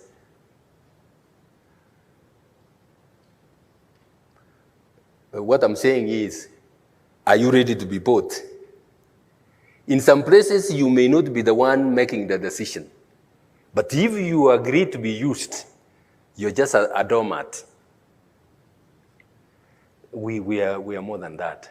We are more than that. Sons and daughters of the living God, we cannot afford to be doormats. I want to appeal to you, young people. Be integrity champions for our church. Be integrity champions for our church. For yourself, for your children. All right, Henry, I thought you were the one that sent this to me, so I thought it would be good to play it before you speak. I sent it to you. I sent it, Doctor. Thanks for Oh, playing okay, it. Tone. Yeah, other people also sent it, but I was thinking. So sometimes we try to do some some things. I was thinking I'm helping Henry by playing it before he speaks, so that he can cue in. This is how production is done, but Henry was No, angry. I thought you wanted to close the Henry other. was angry that I didn't let him talk before. No, I was thinking you're gonna. Okay, all right, go ahead, Henry. Yeah. Go ahead. I didn't forget. So okay, let me go to the Tinubu 50%. It's like when they say 50%, it's like the government is the one running the transportation company in Nigeria. A good government that care for the people, you make sure this festive time they have to make sure if they don't have enough rice, cheap import rice there. People have to eat something. People are hungry, and they should try to fix the electricity problem. People are going to buy petrol with 700 and something or how much they pay, I don't know. They should make sure they go back to this 190 or 200 naira, because this they don't have light. First of all, they don't have light. Electricity is not there, and people are still using that same money to think how to feed themselves, how to buy, to have electricity, to have life. You see, when the INEC president said 50%, it's just a joke. You see, I'm just looking at Nigeria. Nigerians are so patient in the sense that. Hello, can you hear me? Yeah, we can hear you. Go ahead. Nigerians are so patient. I never seen this country so patient like Nigeria. They are suffering. They are staying quiet. I was thinking this time of the year, they would make Nigeria to stand still. No movement, nothing. No police will stop anybody. No soldier military will stop anybody. They should come out in mass. So you know what? We're not going to accept this no more. Put our demand. At least demand. They have to start with demand before we leave the street. Nigeria could not even do that. And the so-called our coward military men, they will say they are brave soldiers. They are not the brave soldiers. They are a bunch of cowards. How much are they paying them? How much are they paying them? Things are not moving fine in that country. When people come out to demonstrate for betterment of their family or for the nation, they will start shooting them. They will start beating them. How much the lowest military men receive every month? Tune. How much do they receive every month? You have once a military man. How much is their salary? Change. But now they see the country is going backward, down the range. They could not even come out and speak like other militaries on that countries they did. They are a bunch of cowards. They should not come say they are military. These are not military men. The country is dying. The country is going down, and we are here saying 50% for Nigerians. It's a joke. You see, they have a solution. They have a solution. The government should sit down, fix the electricity problem. Like, Nigerians are hustlers. They can provide job for themselves. The Nigerians are providing job for themselves. Feed to those who have factory. They don't have so these feed are so expensive now because they don't have enough factory in that country. Because the factories, the churches, they take over the factories in that country. Instead of them to build factories, they're building churches. The government should make sure they have stable electricity. The petrol, you have to come down to maybe 200 naira or 250 or whatever. For say 50% of transport, are they the one controlling transport system in that country?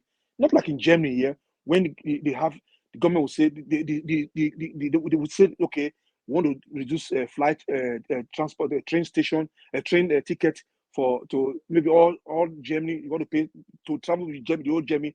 Maybe they reduce for you 39 euro or anywhere in Germany. They make that for a year. They do it here. Those who travel with train, they put it down. This is a company that is functioning. Nigeria they don't have their own public transport. Say all public transport, not government. Government is not control anything there. They're saying 50%. It's a joke. People will be clapping. Tinubu is working. 50%. 50% for a year. Bring anybody who come out to say they pay 50% for their transport. Bring anyone come out here. Anyone. Rudolph, it's your job. Bring anyone who say they collect 50,000, they pay 50% of their transport fare. Yeah. No one. It's a bunch of lies. I was waiting for our military to do something about it. If it to move this man off, come out in action, or let the people come out and demonstrate and support them, not to kill them. Let them demonstrate. Shut the country down for 1 or 2, 3, 4 weeks. You see how the government, all these so-called criminals, will not hide their face in shame. They are they scare people. They are a bunch of cowards. These are our politicians. They are scared of us. The only people we are afraid of, the police and the military. They are our major problem in that country. And I don't want to go to like a Ekwan barrack in Benin City. I went there when I went to Nigeria last. They live like a lunatic, where they stay. A dog cannot sleep where they stay in Ekwan barrack in Benin City. They are barrack there. The roof is holes everywhere. They are destitute. Where they are so-called camouflage, beating civilians who are hustling every day in the street. This is their time to support the civilians to come on the street to shut this country down, because the things are not working. A bunch of coward military we have. Thank you. All right. Thank you, Henry. I was looking for a video to show you guys. In my hometown, people, and I think this is happening across the country, there are people who are providing food, basic things for people in those villages and towns. So sometimes when we say things like what I hear on this platform, that people should be angry, and most people, they just depend on other people to survive. They don't have the energy to do what we who sit abroad expect them to do. And you have to also acknowledge that they've tried in the past and nobody really wants to die, as Fela puts it. So we want to move on to the next topic, which is, where is KJ? It's actually one of the reasons why I want to raise that issue. Yeah, I can hear you. I can hear you. Okay. Okay, JC, I forgot. I was looking for the empty bed. I didn't know you came back. All right. So the topic is Donald Trump. We want to go to America. Before we'll go to Wike and what's going on in Rivers State. Donald Trump and the efforts to stop him from being the president. I mean, there are implications and things that we could learn from American experiment, because experimenting democracy in America is exactly what we copied in the 1999, though we started with 79 Constitution. That was when we started picking up the American style. So there are efforts by some states to disqualify him and stop him from being even in the ballot, because essentially there's fear within the Republican Party that nobody can stop him from being the candidate of their party in this next year's election. And if he becomes the candidate of the party, chances are that he's going to win the election. So the one wing of the Republican Party, they're doing everything to stop him from being the president, being on the ballot. What are the implications? So what I will do now is I will start with, I say, Maska, welcome to the show. Let me start with KJ. Maybe he will help us to lay the foundation from the Trump camp, what he thinks is going on, and then we take it from there. KJ. Oh, KJ is frozen. KJ, can you hear me? All right. So KJ is frozen. Let me come to Forefathers if he knows what's going on in America. Forefathers. Yeah, thank you. Yeah, I think I heard about one of the states tried to bar Trump from running for presidency. I didn't know that was a thing in America, that it was even possible. But from what I gather, it seems to be failing. That it's not going to be possible to do that. I think the politics we see in America is not so. I've never really seen them as that different from from other nations. People that they have different cabals in different countries, if you want to use those type of terms, and there are groups that don't want Trump to be president. And let me see if I can mute this guy. Yeah, there are some sections of the country that don't want the country Trump to be president, and they are trying to block him, while others don't care. And from what they are saying now, he might actually go on to become president, because a lot of people are not happy with Biden, what he is doing, and with all the wars he's going into, and not focusing on the people. So you can, for me, it's not too surprising to see that, because if you look at the West, there's a lot of things that has been unmasked lately. You look at how they are censoring the media like crazy. If you say certain things about the war in the Middle East, all hell breaks loose, and you see them censoring themselves. Even the press people cannot even ask questions. And we think Nigeria, you can't even believe that you look at Nigeria, you say, oh, the government is influencing the press. Here in the West, they are scared to ask questions. You can even see it in their eyes. They are worried about asking certain questions or annoying certain officials, because they fear the repercussions of that, whether they are going to lose their profession. There are journalists that lost slots of their show. Somebody asked a question, he asked a pertinent question to an official, and he lost his slot. So in the West, they have those kind of dynamics that we hate in Nigeria. And this is why I always ask that question. Most nations have the pitfalls we see in Nigeria, but why is it that they are functional still? Because Trump he could be in jail and go on to become president. But in Nigeria, you will never be able to do that. You see what I mean? So because they believed in their own West, I think that's another big difference they have with us. In the West, the people is sovereign. They can choose to elect whoever they like.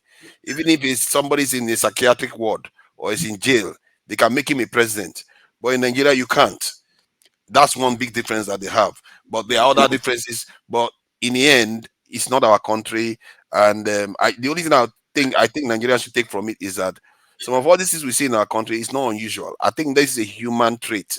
You always have cabals that want to stop the other cabal from getting to power. And it's not about the people. Trump doesn't care about the people. Let's face it. He never cared about the people, just like our president don't care about the masses. They care about themselves. They are fighting amongst themselves. So I think I'll just leave it at that. It's up to Americans to decide what they do with Trump, really. What do you think about it? All right, let's go to an American, KJ, who is in Trump's camp. Let's hear his analysis of what's going on. KJ. Man, Prof, you are. Anyway, now, let me put a disclaimer here, because it's very important.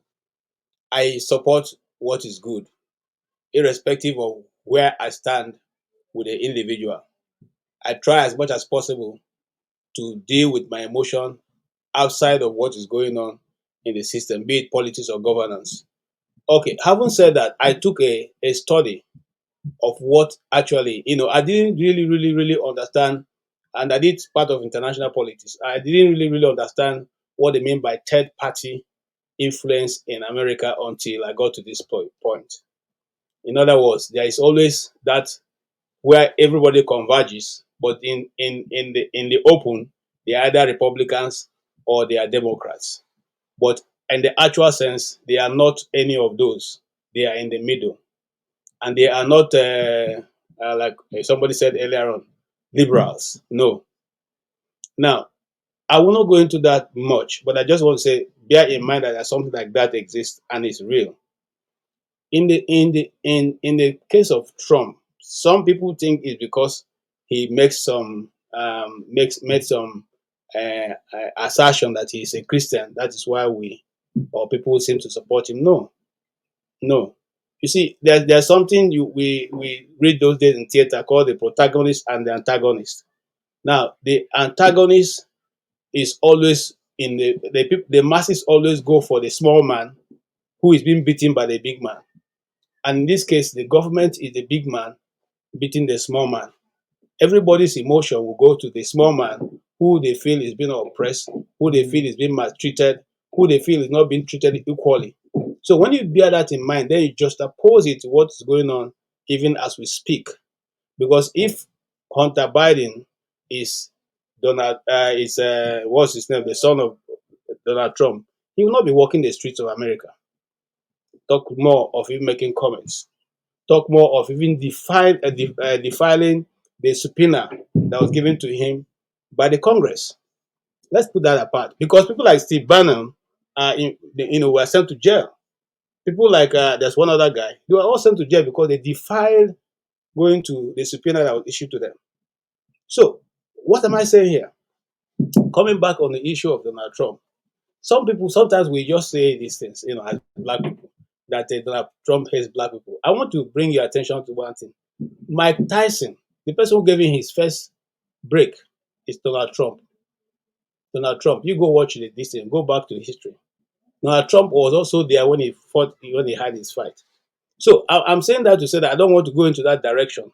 When we will need to discuss on his life, I will come back to that.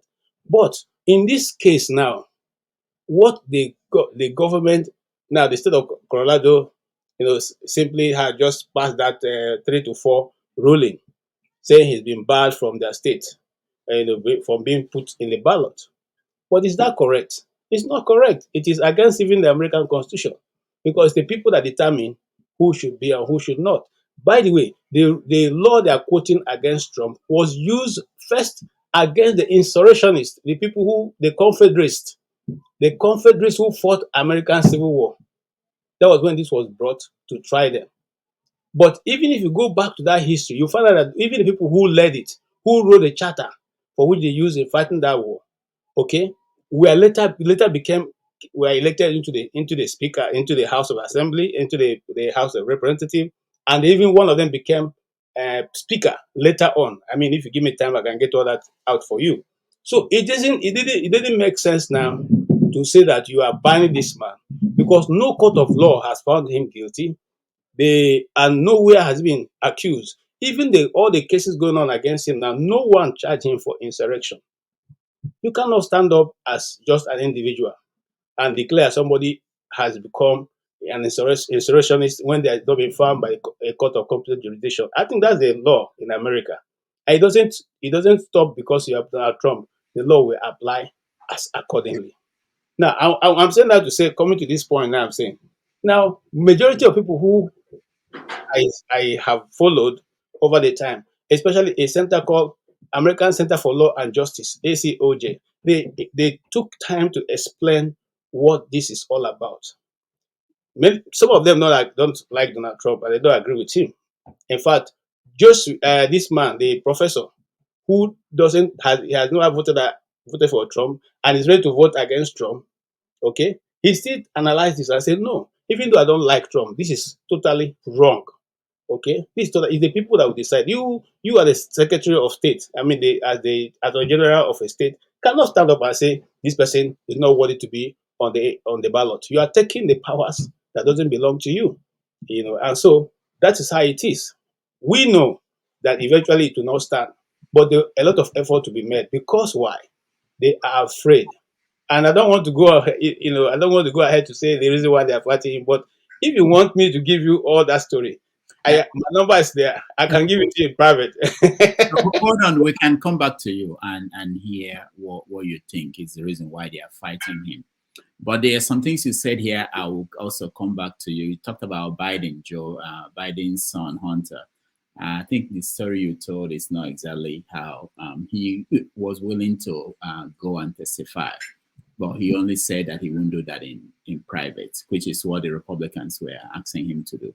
No, but you forgot that just some 3 years ago, when they were having the same January 6th trial, the Democrats insisted on doing private trials. They made sure that it was not public, and even at that, they invited the people they wanted. They didn't invite the people who took part, who wanted to be there. So you see, they say it's what goes around comes around. I keep saying this thing all the time. You cannot dictate to me how I want to interview you. You can't come to is that how it's done? You can't tell the representative how they should interview, whether they want to be in the public or not. No, just what I'm saying, KJ, I'm not taking any side. I'm just saying that you should, if you had said it that way, that he was invited to come and he didn't say he won't testify. He said, I won't do it in private. So that would be clear. I'm just trying to point that out. Okay. Yeah, I'm not saying that it's not done or it was done before, All right. Prince, JJ man. Welcome. Yeah, thank you, Dr. Damages. Can you hear me, please? Yeah, we can hear you. Yeah, greetings to everyone in the house. Merry Christmas and Happy New Year in advance. Yeah, I'm very happy to be on board. I've been commenting. I said, let me join the house and also contribute because I know that this program is going very far. The whole world is tuned to this program. And it's important that we hit the nail on the head. I know that you are the topic in hand now is where we are is Trump, right? But can I choose other comment on other topic, previous one? Yes. Yeah, but brief. We don't want to go back. We don't want to go back to that those. Yeah, why I'm asking because we've been talking about Nigerian issue. President German, as you know, is a member of IPOB, proudly won. Oh, okay. And I always stand up for the activity of IPOB and Mazen Nnamdi Kanu. Okay, so I just want to let that background. Yeah, you see, talking and talking and talking and talking. When we are in a meeting and people continue to talk from morning till night, any meeting that lasts that long, there's no truth in that meeting. Okay, the issue of Nigeria, the way Nigeria is, we need to define it in a way that everyone needs to know where they are coming from and where they are going to, because the history has been hidden from us for a long time.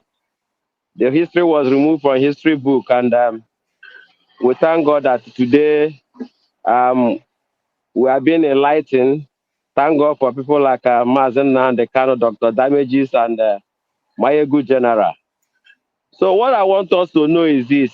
The previous speaker said something that what is obtained in America is also is similar to what is obtained everywhere. I disagree with that in a way because Nigeria case is peculiar in the sense that it's only in Nigeria that we are told that terrorists have repented, and not only that terrorists are being repented, they went further to enroll them into our army, Nigerian army, the police, all the security apparatus of the country. It's only in the Nigeria that has happened in the whole world. And for that reason, where we are today, even restructuring cannot save anybody. Everybody's life is in danger because you see the army bombing. Their bombing now is not precise anymore. They go to village up to 16 times now. They bomb and miss and bomb villagers, and people are dying needlessly. Okay, you see Nigeria, the way Nigeria is structured now, it's structured to kill destiny. See the youth, everybody, people go to psychiatrists at Yabana. Everywhere is food or psychiatric patients. Nigeria can't continue like this. People are dying of hunger. And it's deliberate. All this evil against our people is deliberate. Oh, okay. So the way forward is that Nigeria, even the army, people are resigning today because they've seen the truth that you cannot restructure with the terrorists in the army and the police everywhere. And in the forest, they have not also evacuated all those who are in the forest. T.Y. Danjuma told us they are colluding. They are colluding. Said it 3 times. It's not missing word. You understand? For a military general to tell you that, you know, it goes a long way, not minding that he has led that force. So we have to tell ourselves the truth. The truth is that Nigeria should be dismantled anyhow, anyway. Nigeria must be dismantled. These people that are gathered themselves are a bunch of criminal and terrorists managing the life of innocent people. We have professors, we have all engineers, people that are learned, people like Dr. Damages, you know, that can contribute to the society. Dr. Damages can rule Nigeria without blinking. You understand? But look at the kind of people we have there, irreparable damages, and we are managing and they are telling us that we're going to move forward. Where are we moving forward to? Hellfire. You know, we can't continue like this, my brothers. You see, talking and talking and talking cannot help us. We should direct the missile to the right place and let everybody go back, because Nigeria joining together is a concussion and it has expired 2014, the amalgamation. So let's begin to talk on how, because we can see that we can't stick together. You can continue talking and talking and talking. You know, look at what is happening recently. How can people are saying that land that the people are building houses illegally in Lagos? You know, and both Sowolu is a ballet, the Oba is a ballet. All the people chiefs, they are all ballet. They sold the land to the people who bought it, you know, and they are also collecting money after selling the land. Where you are building from foundation, they come to you, collect money to build from foundation. Where you do your German floor, they come and collect another money. So at the end of the day, they'll come and say that you build illegally, and they will destroy it. They don't produce wealth. They don't know how to create wealth. But when people suffer for years and manage to be a landlord under a second, you bring it down. Nigeria can't continue this way. Dr. Dameji, thank you very much for bringing me on. I just want to say this so that the world, you know, who do glues to this platform should know that we are tired of anything called Nigeria. We call it zoo, but it's more than a zoo. Jungle is even better. You know, the animal they eat, they kill when they are hungry. But in Nigeria, they kill people anyhow without no reason. Thank you very much. All right. That's Thank why I you. will submit it. God bless you all. Oh? Thank you. Merry Christmas and Happy New Year in advance. Thank you, Prince. Merry Christmas. You're welcome. All right. Pansat, I got a message for you from Dr. Alexander Gomez. He said he's on his way to Hollywood. He wants to, in 2 hours, he will be near your neighborhood. He wants to have dinner with you. So that's a message I just got on my phone. So I should pass it on to you, Pansat. All right, we go to Maska. Maska, you're next.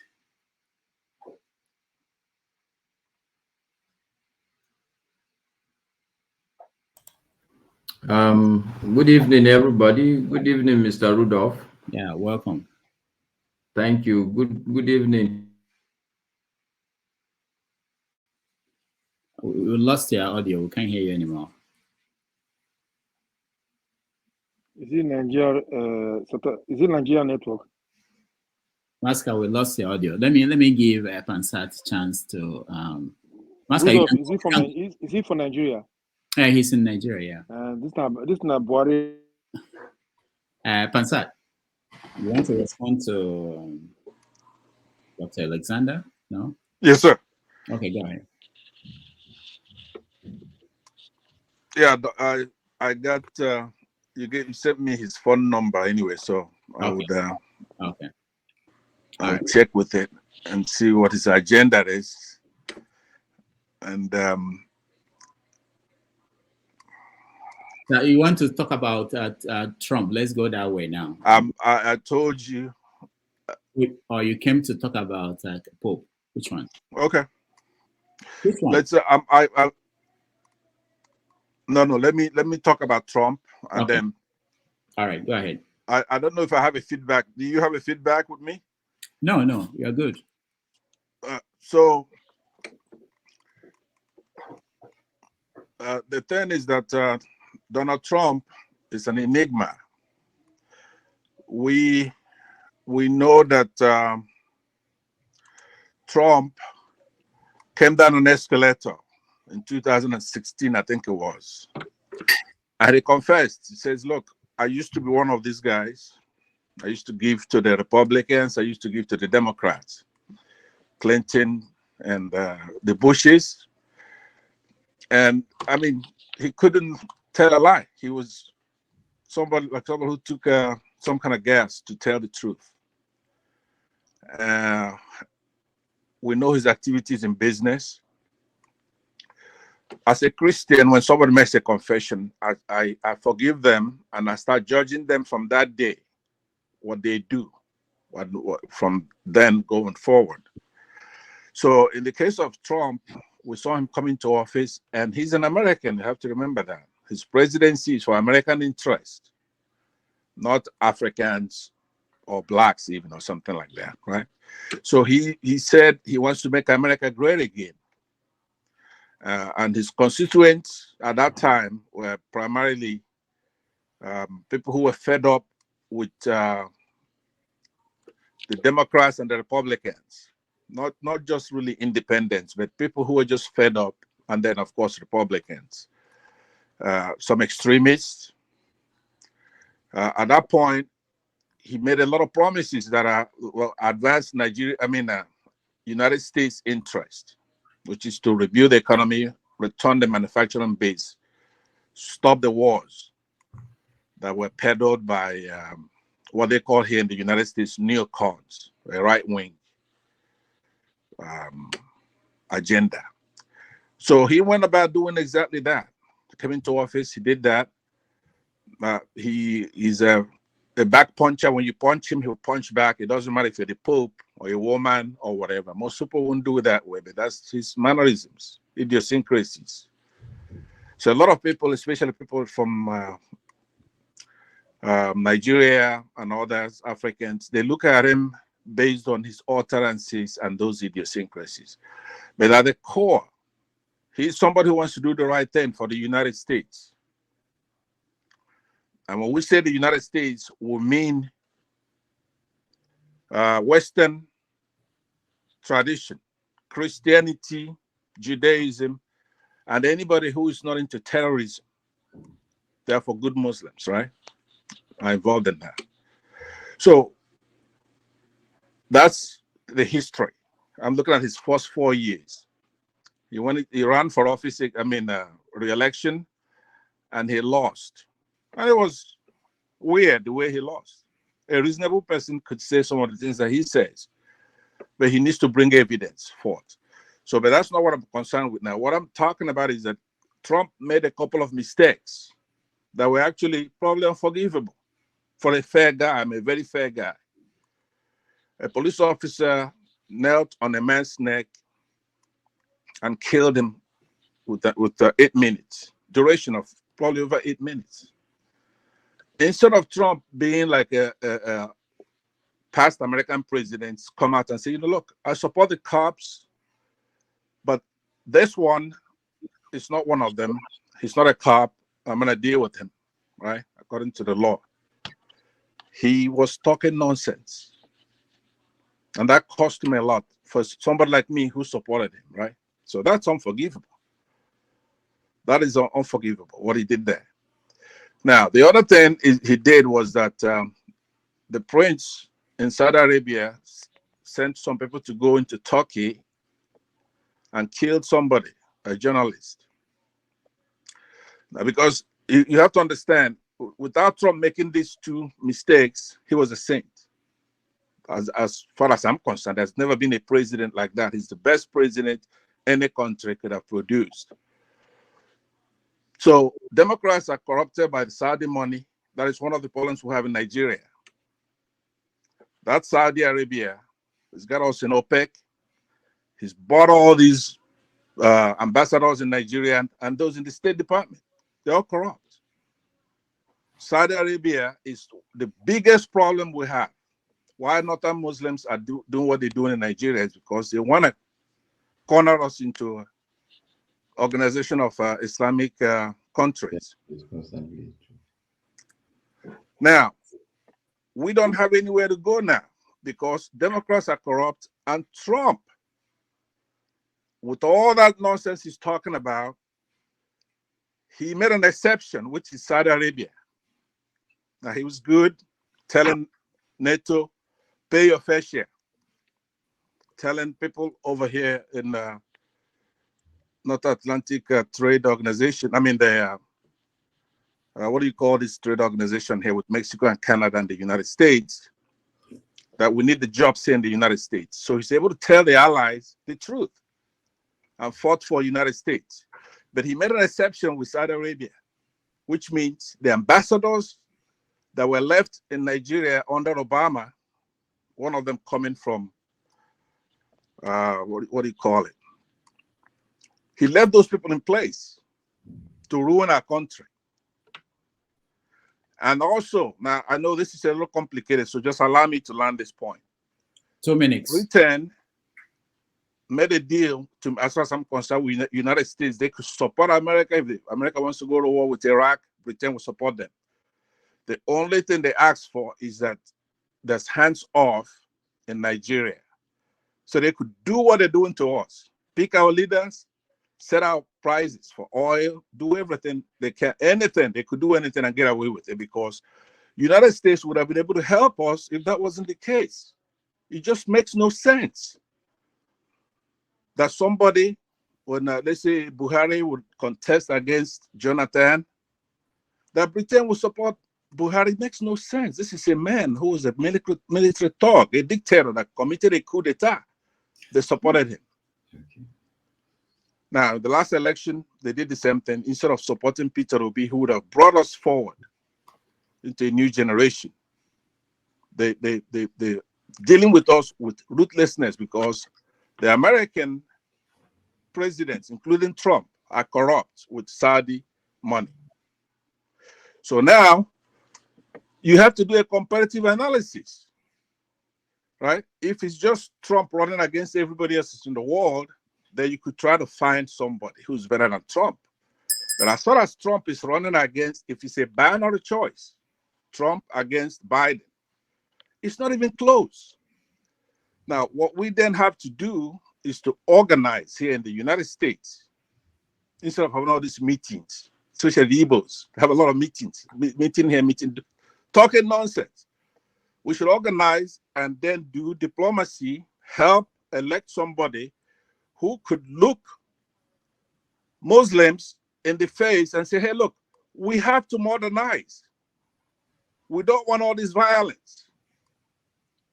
People have to go to school. We have to have a secular country. We can't keep doing what we're doing. We're going to need somebody to back us up because that's the name of the game. Unless you could fight Britain, then you can't do anything because it left for Southeasterners to fight Fulanis and even Hausas together. Even the Yorubas added to them. We would defeat them in no time. The problem we have is the problem we had the last time. You have to be able to fight Saudi Arabia, Britain, and all these people, including Russia, the whole international cabal that wants that oil. So we need to do a legwork here in the United States now, before this election takes a hold, to support somebody who could say, we don't want persecution of Christians. Because that's what it comes down to. There's no other problem we have in the world. And we cannot make any progress unless this issue is tackled.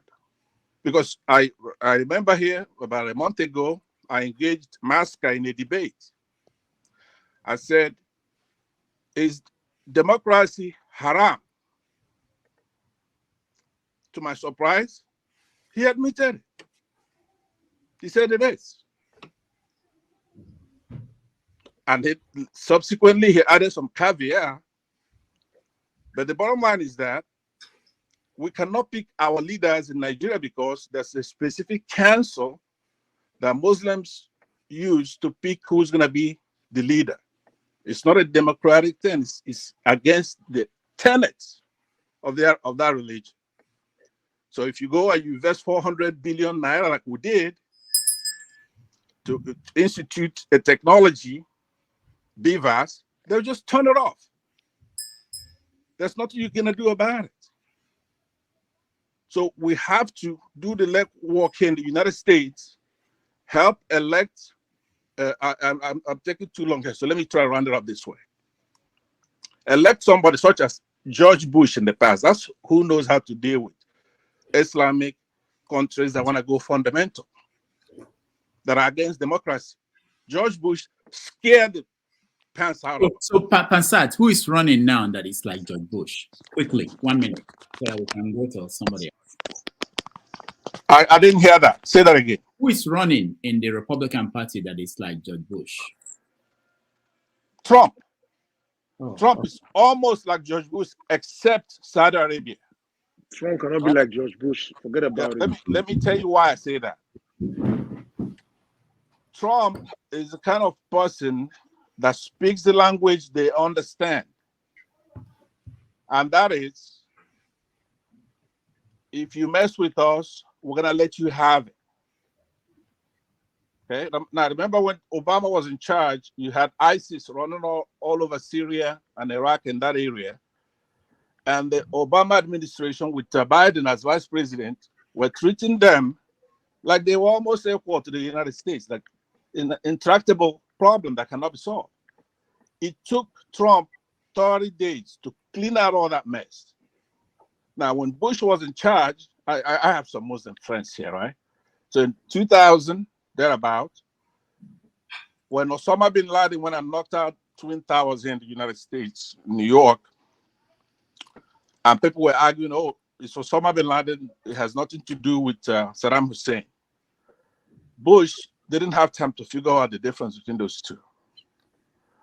The Iraqis who were here, Shia, you have to know a little about Iraq. Iraq is a multi-tribal and multi-religious country, albeit it's Islam, but you have the Sunnis who are a minority. We have Sunnis in Nigeria as a majority, but in Iraq, the Sunnis are a minority and the Shia are a majority. Saddam Hussein is a brutal dictator that took over Iraq as a Sunni and was oppressing the Shiites. He was gassing the Kurds. He was menacing the United Nations, taking hostages, lobbing missiles at Israel. Mr. Rudolph, I don't want to stop Ansad. This is how we get to come let me land. Rudolph, So, no, because let him stop now. It's enough now. that's a comparison to Nigeria. Minutes. I'm trying to set up that background because I know you're too lazy to figure it out, right? So I'm trying to tell you, Mr. JJ Man, who is that? It's me talking now. You just dancing around the bush. Henry, you've been here talking the whole day. Let me land.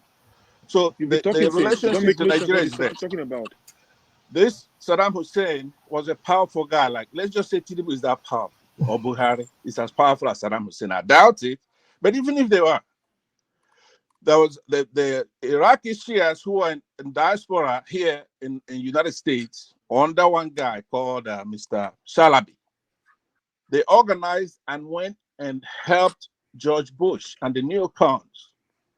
And they were able to convince them to escort them home, that they'll do the fighting, just escort us home. So the opportunity came when they knocked down those two twin towers, that Bush escorted them home. And within 2 days, they were able to defeat that Republican Guard, which is a Sunni Islamic terrorist state, like we have in Nigeria. Make no mistake about it. All right. What we have in Nigeria is a Rudolph, terrorist this is a Islamic question state. for you. Pansat, thank you. Rudolph, this is a question for you. Ask him later. When last he went to Nigeria? When last he went to East? This is Pansat where he's talking now. When last he went home? I went home and I voted in that last election. When? Mr. Rudolph, can you guys hear me now? Yeah, we can hear Master. Master, let's hear from Master now. No, let me conclude there before you go to Master. Let me conclude. What you will never conclude because your argument are disjointed arguments. It's an uncomfortable conversation. Let me conclude. No, Pastor, hold on. Let Master, maybe after he let him speak and then you conclude. All right, Master, go ahead. Because I know he wants to in after you. Okay. So you can hear me guys now? Yeah, we can hear you. All right. So I was saying good evening to Tone, my consistent supporter, even in my absence. Thank you. Mr. Steve, Henry, my good brother KJ.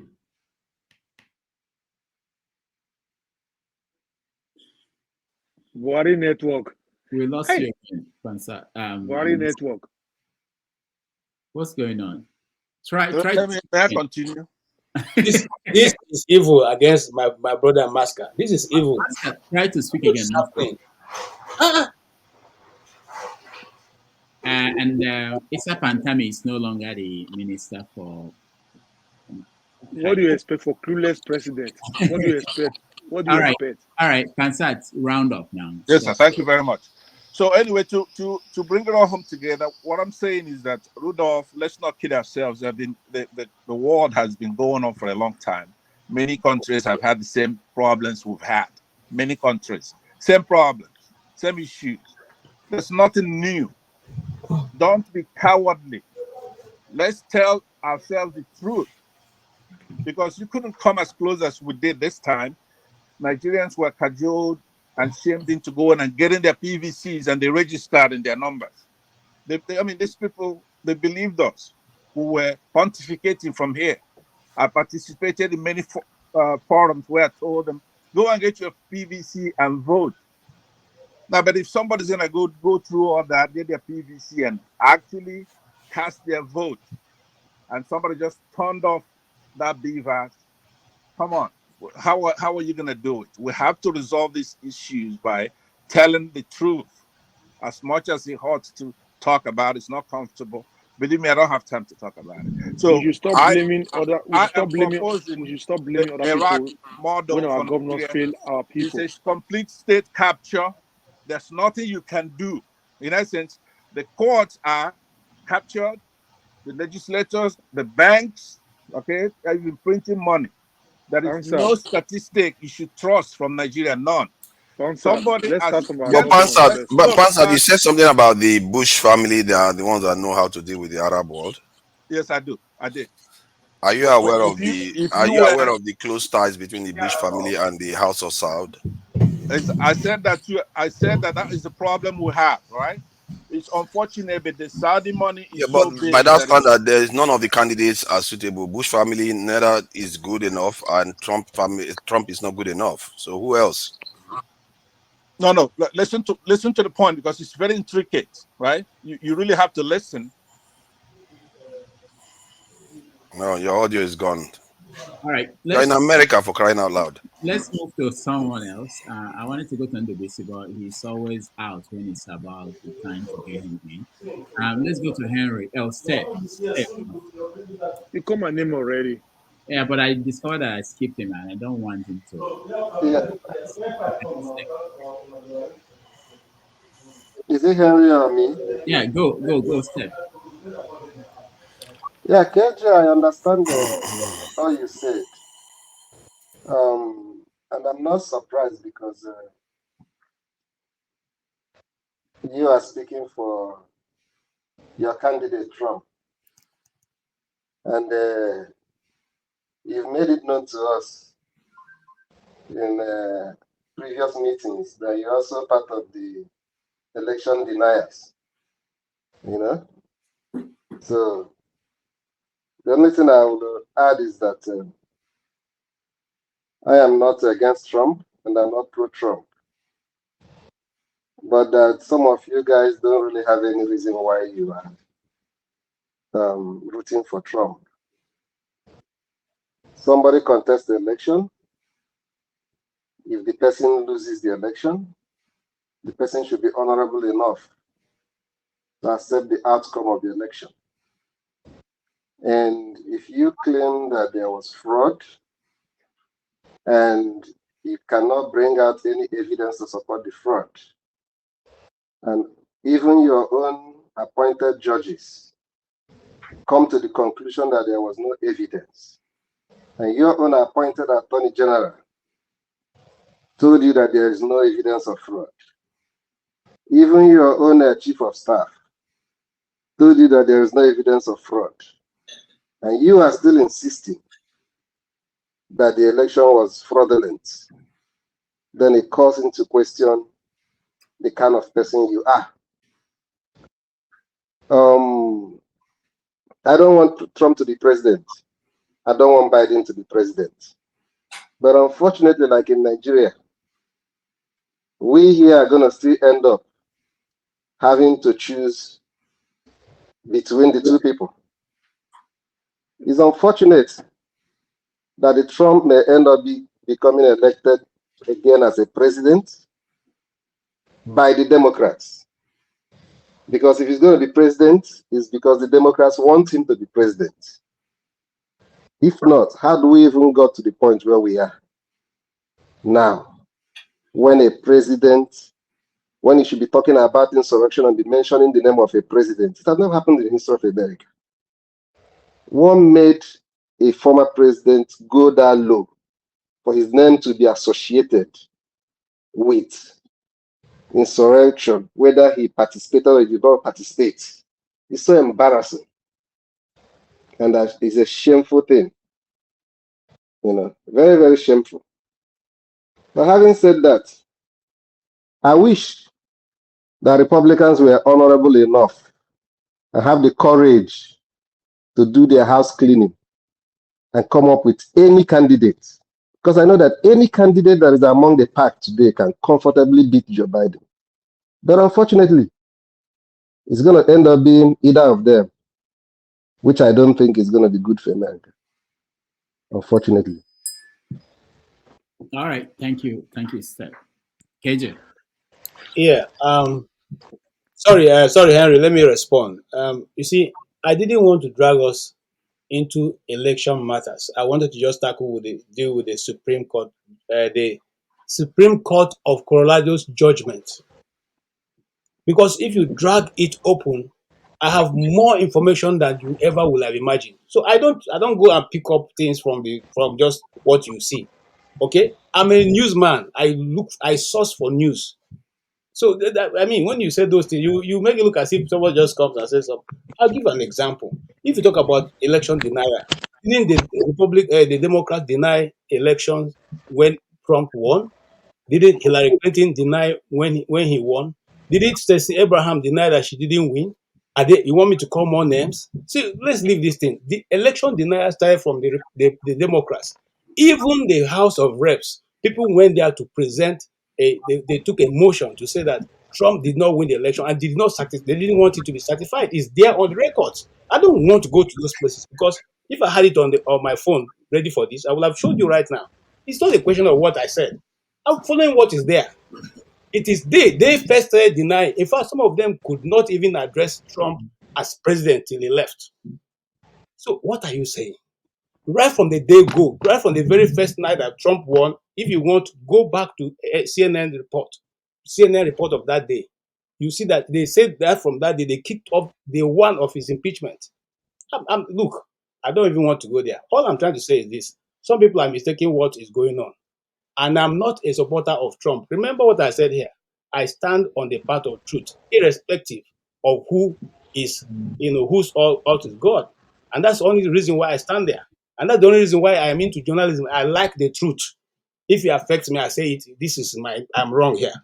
Don't make it look as if somebody is. Why should I be rooting for Trump? Do I know him? Do I even vote for America? Do I vote? Okay. No, what I'm simply saying that the rules have been set. Follow the rules. The same thing I said in the Nigerian election. When I came here, I first told you guys, why am I not supporting Peter Obi? That's what Kofala asked me. I said, because I know he's not going to win. Even if he wins, they will give it to him. So there's no need for me to exercise my emotion, my time, trying to look for what is not going to work because I know. All right? I don't engage in, try to follow my. But you want a better country.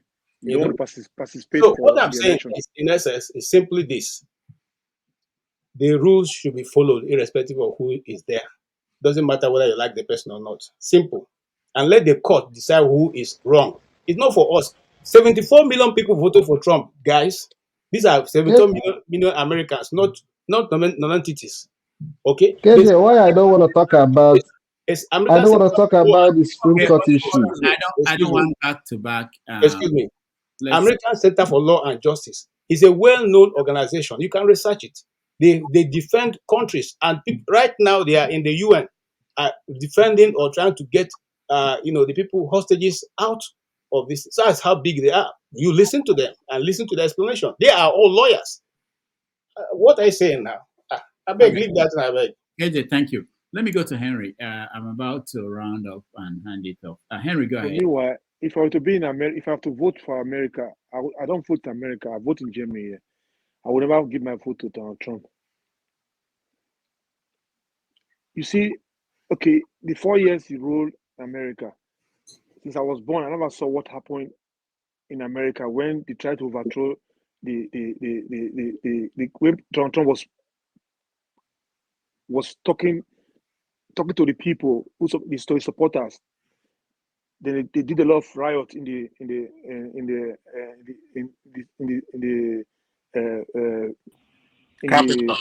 Capitol. So if this happened KJ, this for you, if such thing happened in Nigeria, what are you going to say? Now My brother, if you go back, let me finish. If you go back to that video, if you go back to the video of Imed, that video was doctored. It was edited. That's one.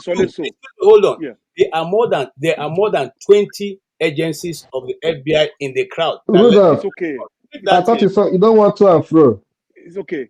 You see, when people just sit here and try to, because this is America, so Donald Trump can do anything and go without punishment. I call this hypocrisy. If such thing happened in Nigeria today, most of you here will be condemning those things so badly. If it's a country that is working, if it's in Germany, Donald Trump will not go. They will be impeached Donald Trump for a very long time. Such thing can happen in Germany. What are you talking about? So if someone wants to go and take over Abuja now, you say they are criminals. What are you talking? So if someone goes to Aso Rock now because of you don't get it right. Donald Trump lost the election. Will you call them criminals? No. Donald Trump lost the election. He knows by himself he lost the election. He knew this. It's just like Tinubu now. He didn't win the election. If the opposition is going to take over Aso Rock, they have right to say it because we have proved that he didn't win this election. That's it. But Donald Trump didn't win this election, and he knows it. This is what I'm trying to say.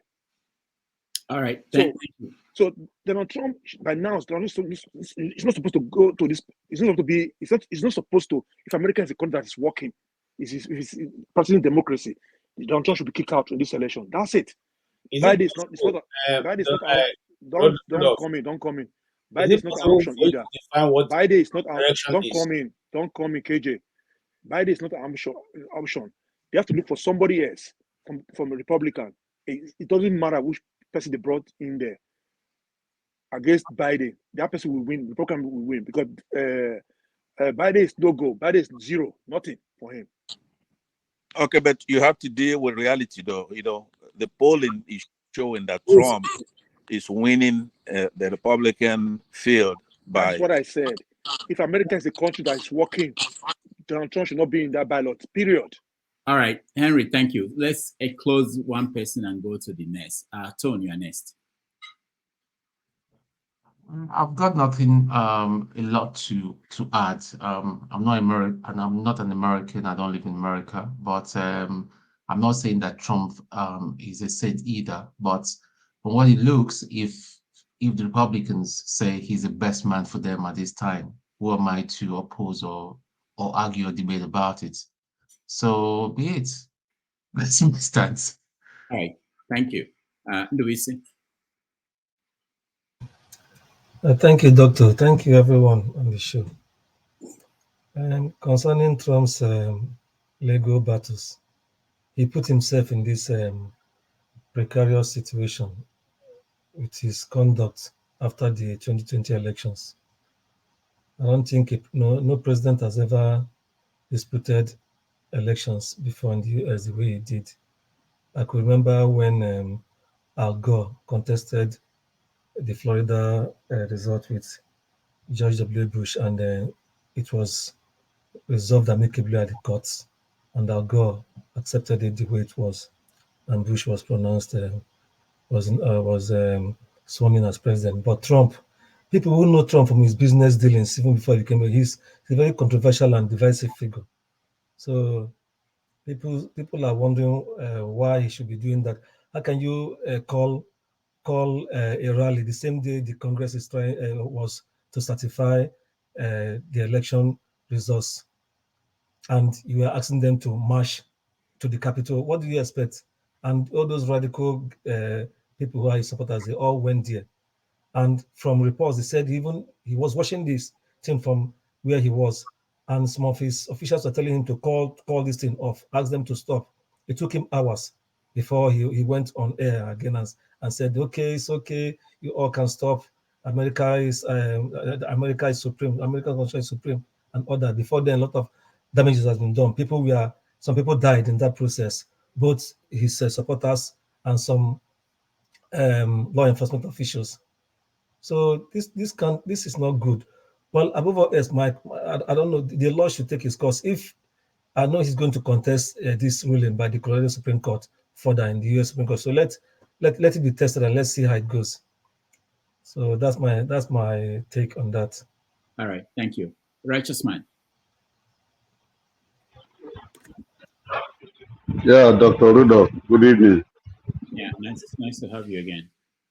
I've been on traffic for 4 hours now. Just getting home. Oh. 4 hours. So, it's terrible. On Saturday? Yeah. I'm just entering my house. When I switch over to the panels. This thing. I was driving. I was in the traffic. I think you could see me. Could see the light. My motor was in the traffic for 4 good hours. 4 good hours. It's terrible. It happened in America too, in California sometimes too. All right. Just man, shouldn't be a frequent thing. Yeah. Hold on. Okay, let me play these videos you sent to me, and then you can tell us what we're seeing.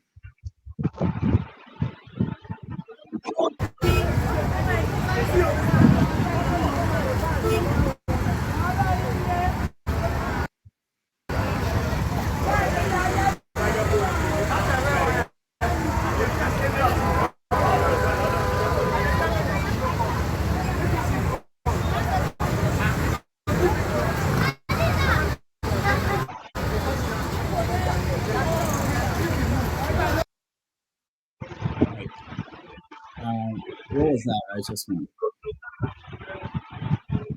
Yeah, it was the fire outbreak this afternoon. It was terrible. The second part of that video, you will see where people's cars were burnt. You know, expensive cars were burnt. It was a terrible sight this afternoon, and for the first time, the Lagos Fire Service responded immediately, promptly, and they were able to put the fire under control, and at least to reduce the damage it would have caused. But even at that, people have lost hundreds of millions of naira this afternoon. It was a terrible sight. People were just crying, rolling on the street, and I was very close to my office side. I have to rush down to the place and make a coverage of it. And I remember in the afternoon, Nigerian time, when I reported this case, the first time the panel was on. In the comment section, I saw some people saying I was running propaganda. Damages, can I ask you for a favor, please? Because if you listen to people's comments, even my friends, my colleagues that are interested in this program, they've always said they are preferred people in the comment section that you don't want to vet and you are not interested to do something about it.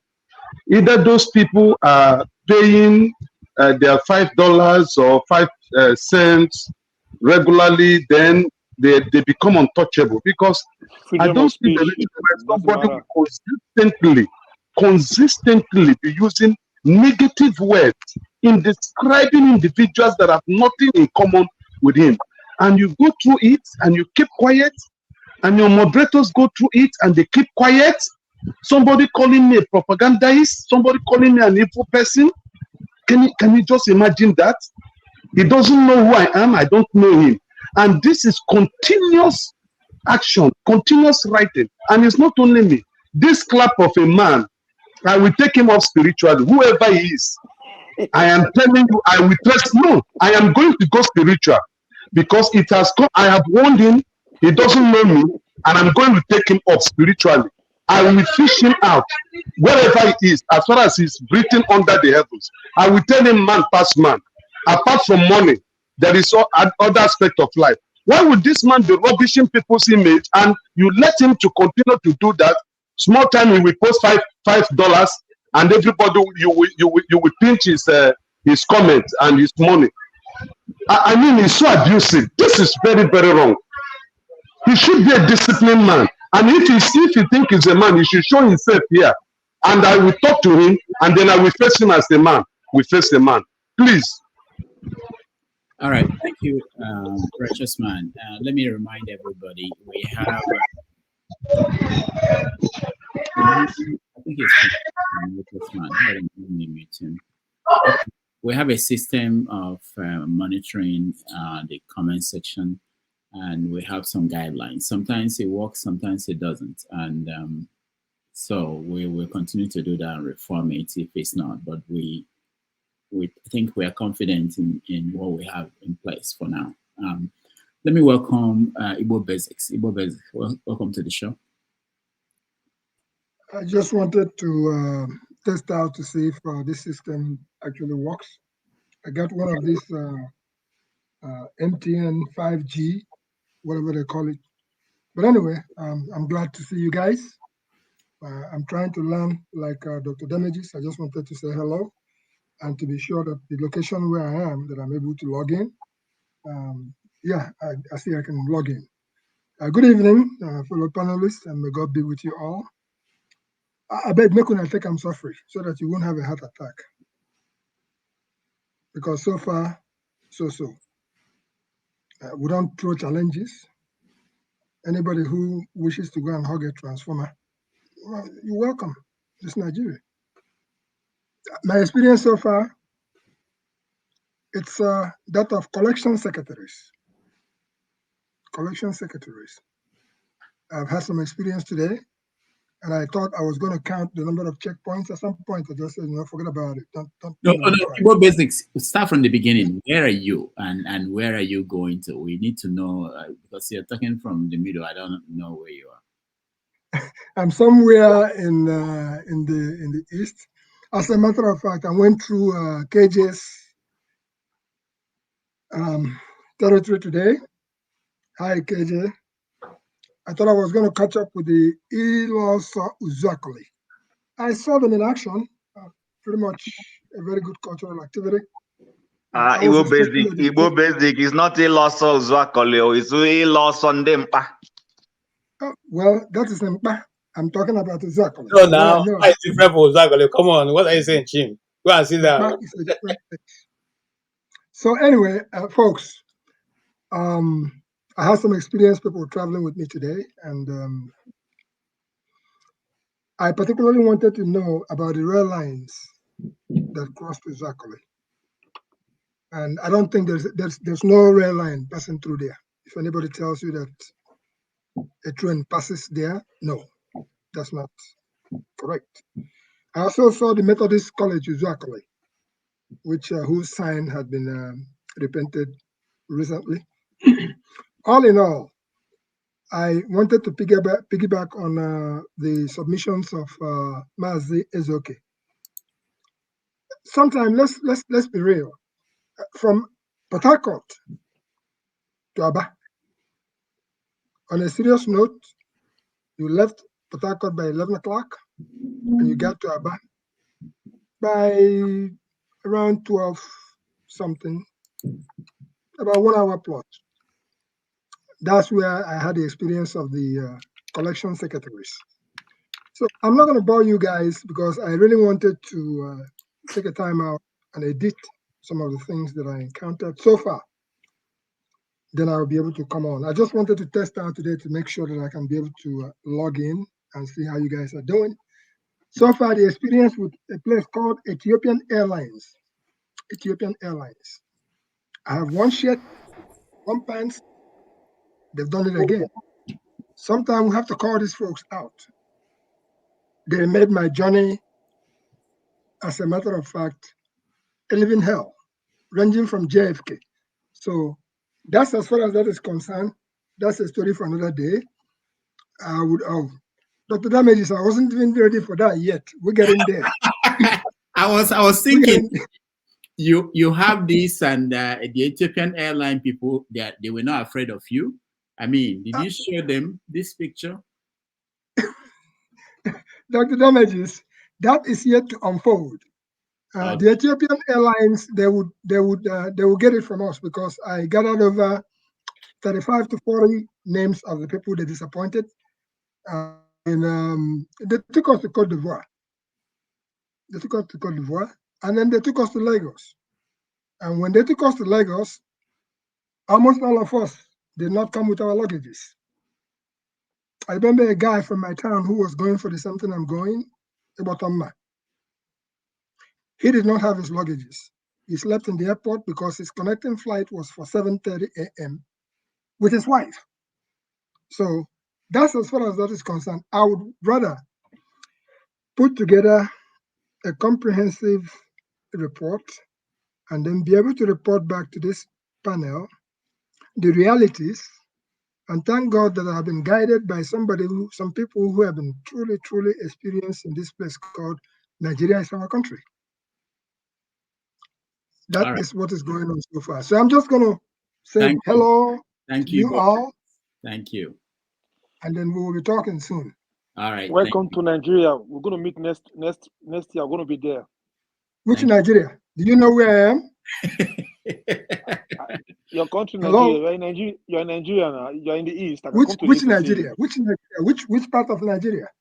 Don't let me start with my experience last night when I thought it was almost a civil war going on in Port Harcourt. So don't go there. Wow. Really? So I will explain because at some point I was recording booms and booms and booms and booms, and I was asking what's going on. Do we have another war where people have to show off, waste our bullets to shoot in the sky or shoot wherever? No, don't go there. Just leave me alone for now. All right, let's leave him alone for now. He's actually just getting in, and he has his bags are not with him. So we'll come back to you, Igbo Basics. Thank you so much. Anytime, any day, all this weekend and all these days, we'll be on and we'll get reports from you. And anybody who is going home from abroad and wants to connect with us when he gets home, just he or she, just let us know. We want to hear from you. It's very important.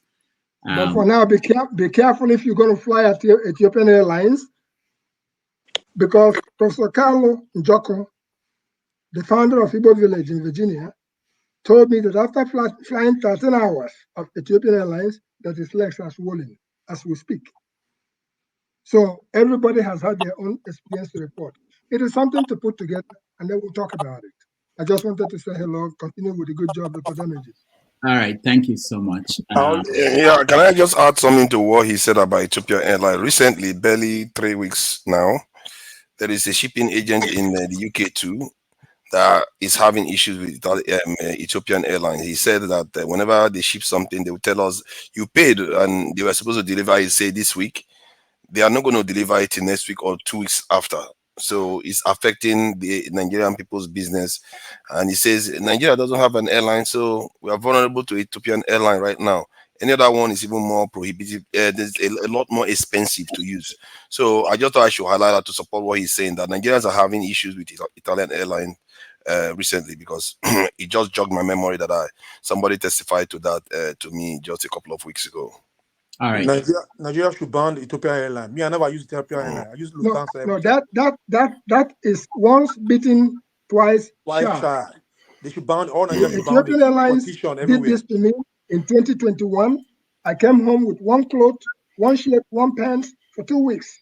So now, from New York, JFK, in spite of charging everybody exorbitant, they took $325 from me, market value. They insulted me in New York by tumbling my luggages right in New York. That's a different ballgame altogether. So we just have to take this time around. Oh no, never again. Never again, never again. But it's something that is being put together carefully, and we all have to address it so that these folks will realize that we are not stupid. And they don't treat other people like that. They cannot treat British British flights like that. They can't do that nonsense. It's only all they treat like this. For real. They don't respect Nigerians. But I also think on this Ethiopian airline thing, I also think it's more straightforward if you're flying from Europe. So you're in UK, you fly straight 6 hours, British Airways, Virgin, or whatever. It's same thing from Amsterdam, same thing from Germany. But when you're coming from North America, it's a whole different ball game. You have to do at least one stopover somewhere. That's why we're having all some of these challenges. In addition to the fact that we as a nation don't really have a strong national carrier per se, or airline from our country. It doesn't have to be a government-owned one. We don't have a strong airline that that crisscrosses the world and can really even Air Peace cannot fill that void. So perhaps these are some of the things we should also put into consideration. And to add to that, because what you said just now also reminded me of, because when the shipping guy said he couldn't do shipping and they're having issues to ship stuff to Nigeria, I said, okay, DHL is very expensive. Let's try how DHL behaves. And when you send with DHL, they will tell you 2 days, but when it gets to Nigeria, it takes more than a week. So maybe there's something in Nigeria that's causing problems for any institution that gets to Nigeria. Like the guy from British Air said, is they bribe. They have to bribe a lot of things, true.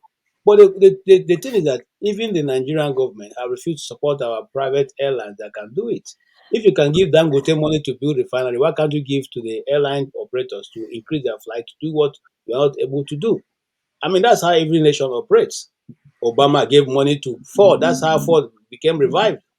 Okay? Why is our own different? Why is our own different? You know why in Nigeria there's no consequence for this negligence. If they have punishment already from Ethiopia Airlines, they will stop. If they pay people compensation a lot, like in Europe, you cannot do that in Europe now. Yeah, you're going to pay compensation a lot. You're going to lose a lot of money. Thank you, Henry. Nobody pays compensation. The doctors don't pay. The police don't pay. So why do you expect Ethiopian Airline to be the first that will pay? No, we should be able to address this, but this is not going to be a subject for now. Yeah, it's going to be of course. We articulated this time around. Like I said, once bitten, twice shy. I've taken it personally, and I gathered over 35 names and all the rest of it right out there in Lagos. The people are angry, and it's not a matter of money. You can't keep insulting people anyhow at this stage. You can't keep doing that to Nigerians, customers. So we'll address the airline issue. I definitely would like to talk about this later on, because I think I'm beginning to think that there's something in Nigeria that is causing this problem. Right. There's something in Nigeria. It's not in Nigeria. It's not in Nigeria. DHL doesn't deal with people, but yet when it ships to Nigeria, it takes more than a week. Ethiopia, they don't respect Nigerians. You're supposed to know that. And you it's guys, just the fact. Dexter here. He hasn't said anything. He's been around for. You guys are just jumping in. Dexter, welcome to the show. Yeah, thank you. Thank you very much, Dr. Damages and everybody on the panel. I've been listening to what everybody is saying. If I just address the last Igbo basics, I think in Nigeria we complain too much. Somebody is saying when DHL came to Nigeria, it takes 7 days for your parcel to come. Do you have an addressing system in Nigeria?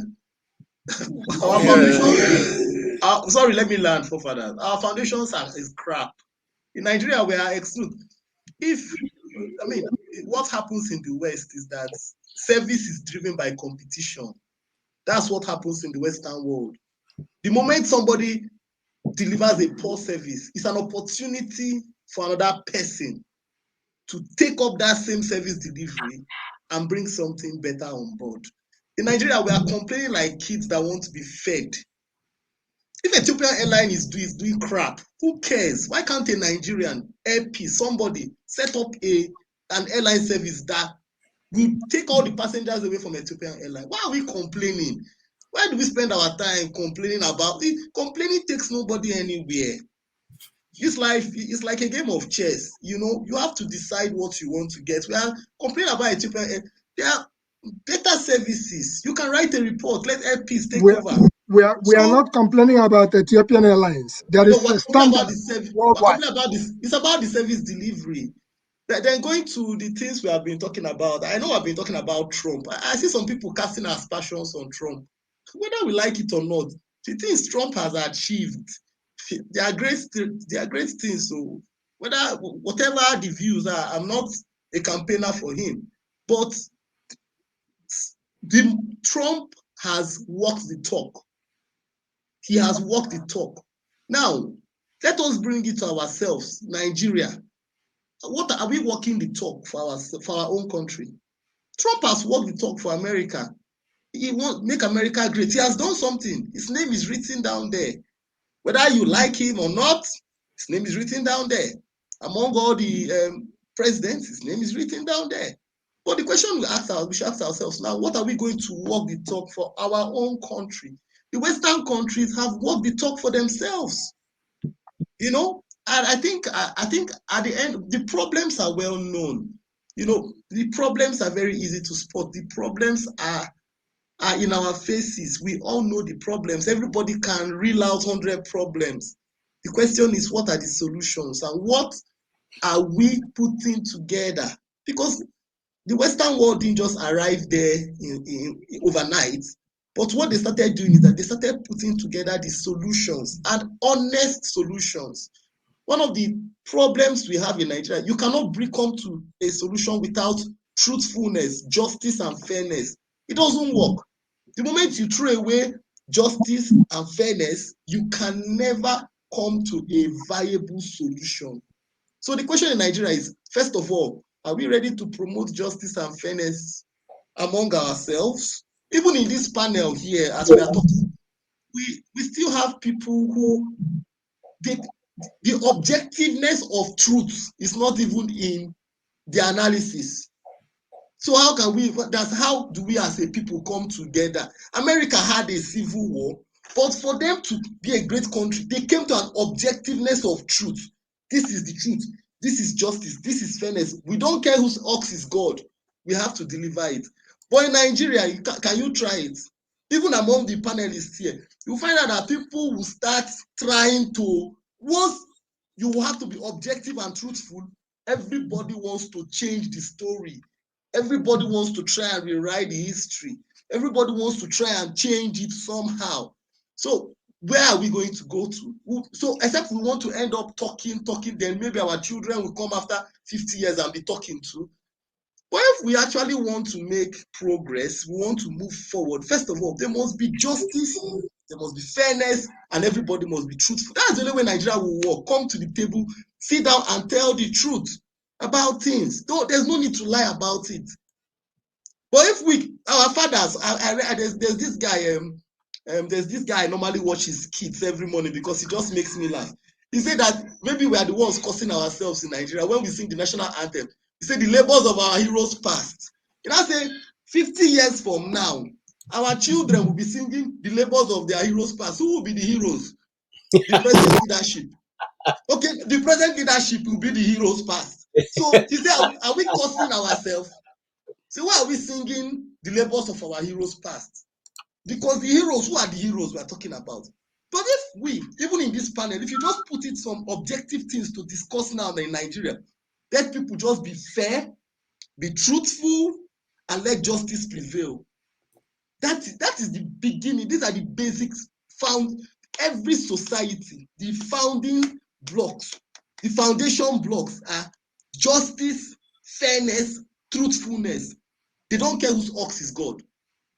But I think that's what we should be doing. After all our discussions, I think we should come up with suggestions like that. Dexter, do you appreciate the fact that it's difficult to pinpoint in today's world what is the truth? Even Trump were discussing, they came up with the alternative truth, or alternative facts. Now you have alternative. If I raise an issue now in Nigeria, will we agree on this is the truth about that issue?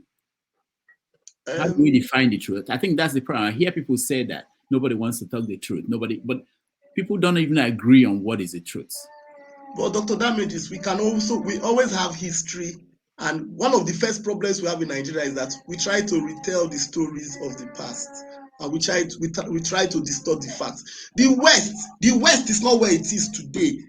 Yes, you're right about what you're saying. But look at the foundations of the countries that are great today. It was based on an objective truth. Everybody could identify it. I'm not doubting what you're saying. I'm just saying, So how do you help us to come? So, Dr. Damages, we have to decide for ourselves. I need to go now. Thank you very much. You see, Dexter, you see, if you have not tested Nigerian Airways, Pan American Airlines, Virgin Atlantic, British Airways, name it, line by line, from the historical perspective, you could take it just from the surface. When it was Nigerian Airways, and Nigerian Airways almost had a hangar in JFK. Some of us who flew Pan Am, we know the difference. Up to Arik Airlines, name all these airlines we've come across. What I'm trying to say is that there is a fundamental human rights for each and every human being that flies regardless. It is better for you to go and say I agree with you. I agree with you. I agree what I found out is that the place where British Airways will land their people is much a different terminal than the place where Ethiopian Airlines. Who is Cote d'Ivoire? Cote d'Ivoire, for Nigerians to fly from Cote d'Ivoire. Last time they flew us from Lomé, and there was a rumble in Lomé. We publish it at basicsexpress.com. It's there. Go and see. Where there was a serious fight at the airport. And I thought this time, if I went a different route to avoid Askar Airlines, as they said that was their problem, then I'll be okay. But I can assure you, it's the same thing on Tampines. My dear brothers, you're talking about solutions. It's we, Nigerians, but sir, that have to make the difference. You mentioned Nigerian Airways. You mentioned Nigerian Airways. You mentioned Arik. Yes, I did. Can you tell me where those airlines are now? Are they in existence?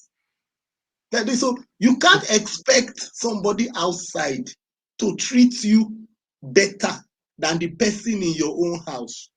That's not true. I used to transfer to America. You are talking of people that already have a culture. What of Pan Am? What of Pan Am? Pan Am wasn't a Nigerian airline. See, you are talking of people that already have a culture Atlantic was Nigerian. See, you are talking of people that have a culture of excellence. When people have a culture of excellence, they will uphold it wherever. Now, when people don't have a culture of excellence, when their service delivery is based on who you are, then they will treat you the way you have been treated at home. It's simple. This thing, okay, what happened in Nigeria? An airline landed in Asaba. The pilot says, "Welcome to Abuja." They were in Asaba. So where is the culture of, see, Nigeria, we don't breed excellence. Let us not lie to ourselves. We don't breed it. We don't promote it. You say a child will get 360 in JAMB. We will come out with a first class. We got 360 in JAMB. That same child will not get the best opportunity. Somebody that got 120 will get a better opportunity.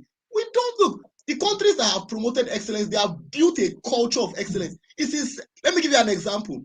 There used to be a pharmacy where I live. I get drugs for my kids. It was run by Lloyd's.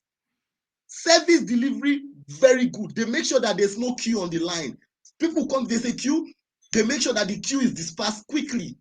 You feel at home when you get there. Very recently, Lloyd sold up his pharmaceutical branch. Now, one of these branches was bought by a Nigerian. When I got in there today, you could see that there was a difference. The service delivery was poor. There were people loitering around the pharmacy. There was a long queue. The people at the counter did not even have the presence of mind to know that there is a long queue, that you have to get this, shorten this queue immediately. And they were busy chatting about doing other things. Meanwhile, people were waiting to receive service. We don't have a culture of excellence. Let's know. Look, these things, we cannot, you cannot plant a lime tree. You can't plant a lime tree and then you come and you want to pluck orange. Then you now start complaining that what you are plucking is not sweet. It's not sweet now. Why? All right. We have to bite the bullet. I think we have to bite the bullet in Nigeria at this time. Dexter, thank you. Let's go to Steph. Donald Trump. Unmute yourself, please. We can't hear you, Steph. I'll speak later, please. All right. Thank you. Janaba. I'm talking about issue of Donald Trump. Yes, you're in Texas, and your vote doesn't count. Because you think I'm a Democrat? It doesn't matter what you are. It doesn't matter. If you don't vote, if you vote, it doesn't matter. Trump will win. We mean the ring election here. Why it doesn't matter? Trump will win Texas.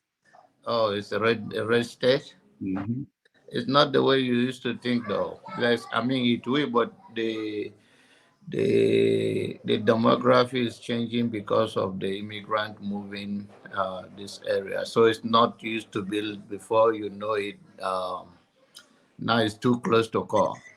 So, but anyway, I think that Colorado Supreme Court have taken him off the ballot, but he will appeal. I think whatever they come out with, that is between their judiciary system. Insurrection that they are using against him due to the January 6th incident that took place in Washington. I think that's what they use. And I don't think the one that they sue him in Washington, I've not seen him being indicted of any charges so far. So indicted or convicted? He's not been convicted, please, okay. of any thing so far. So we'll see how it play out. It's not too much of issue. There is institution here. I think if we get to between him and Joe Biden, it's gonna be close. It's not gonna be that close by the time they go to the final, because he have a very loyal followers, but they are still not enough to put him in the White House. So even if we talk about the swing state, and then you talk about places like Michigan, Florida, and some become a toss up in even the so-called blue or so-called red. But then the base, I don't think they're enough. And by the time the campaign switch to that, something, and it's American politics. Anything can change overnight. So American politics anything can change, and the momentum just shift right away. But the good thing, they have a system. So it's not something that we should worry so much. But I don't like his policy towards the I-30 when he was a president. So and that does not sit right with me. But there is a system. This is America. So I know I have people who they are concerned one way or the other. They talk about Biden age and all of that. And Trump rhetoric sometimes is very insensitive with it. But there is a system. So if there is a system of holding somebody accountable and the judiciary are doing their own, You just go and cast your vote if you can vote on your election day. But I don't think some of his rhetoric is not healthy. It may be used against him, not in the court of law. I don't bother about that. I'm talking about people that will, you can sway to once to Democrat or Republican. But I also think the war going on in Ukraine and uh, Israel and Hamas, I think are all going to play in. But now it's too early to tell. But whatever the Colorado have did, and if they appeal, they win fine. Me, I don't worry so much about the president of America because they are not just a dictator, even though I don't like the sense of it that is going out the window now. But I think end of the day they will get themselves together. We have it's a good thing to talk about it. Well, most of us are in America, but we have a bigger fish to deal with. This is a beloved country that that we are talking about. And then what even brought me here was to talk to my brother, my brother, righteous man, and all of those things. As a senior citizen, I see things differently. And I hope. Normally, I resist myself from talking about people, but it's not in a negative way. There's no need of being thin-skinned or thank God, my brother is back. So I don't want him to use that word of go after. I know he's a human being, those spirituality. No, you have to understand that you have lived in abroad, and in America, it's a different bargain, freedom of speech. And I told Rudolph when he started colluding with these British people before bringing all kind of restriction. I told him that we are not in that area. However, we are not in Nigeria. And sometimes words matters. Me and Passat on the stage the other day, backstage, I went off on him, but I won't come off on him like that on normal on stage like this. It's not because I'm a coward, but I think that I use for public consumption. If I strip off here right now, not that I don't get strip off, but if I strip off, it's not appropriate. So there are things we don't use in the public domain. We can complain on the private chat. Rudolph will go through it. So we can be a little sensitive to what we put out so much. And I know we're all human beings, we get upset. But let us try to control it. And not in the process of trying to correct something, you may do more damage than the thing you think you are correcting. So we should be sensitive to all that when we come on this public forum that people are watching all over the world. So that vulnerability does not come out so much. So let us learn to endure things and respect people's view. It costs out, of course.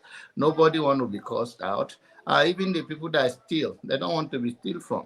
So there are many things that is not fair, but we just have to endure one another and make this place continue to improve. And Rudolph will put a system in place to check them and talk to them privately.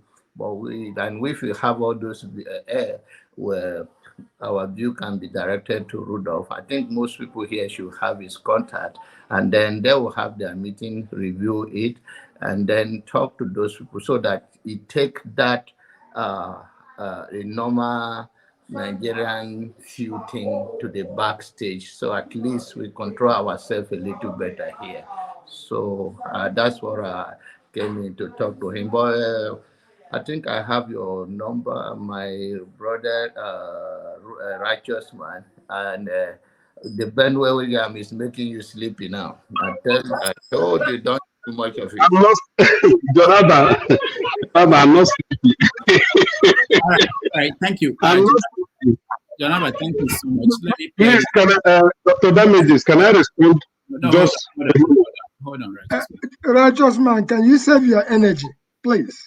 I will piggyback on Jonathan and say, save your 15, energy. 16 million people into our energy. country. When they do that, we got a lot of work to do.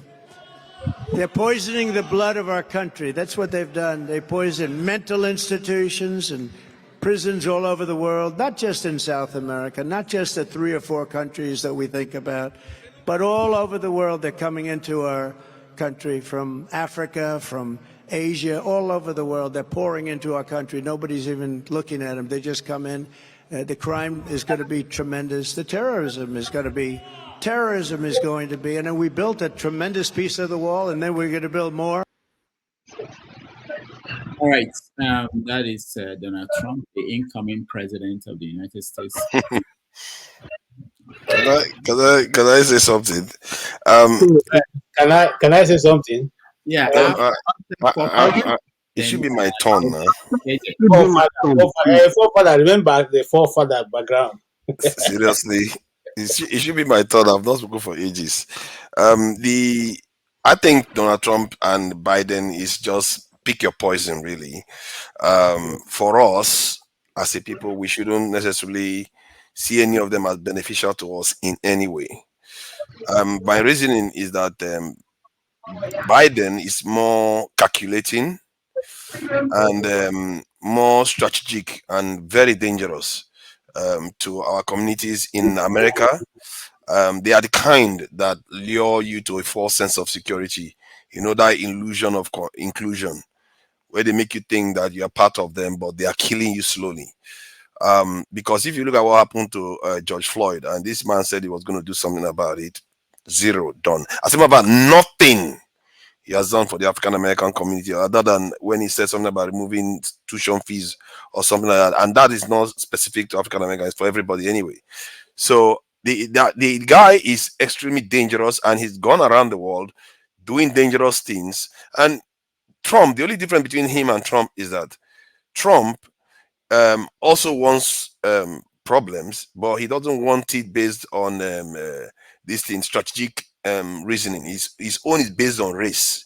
If you look at the countries he just mentioned, Africa, other countries, he never mentioned Denmark or any other countries, because his own, he thinks from the point of view of race. Hence why he's comfortable with Putin, but not comfortable with China or any other group of people like that. And within the nation itself, you can see the racial tension he creates. So both of them are not good for us.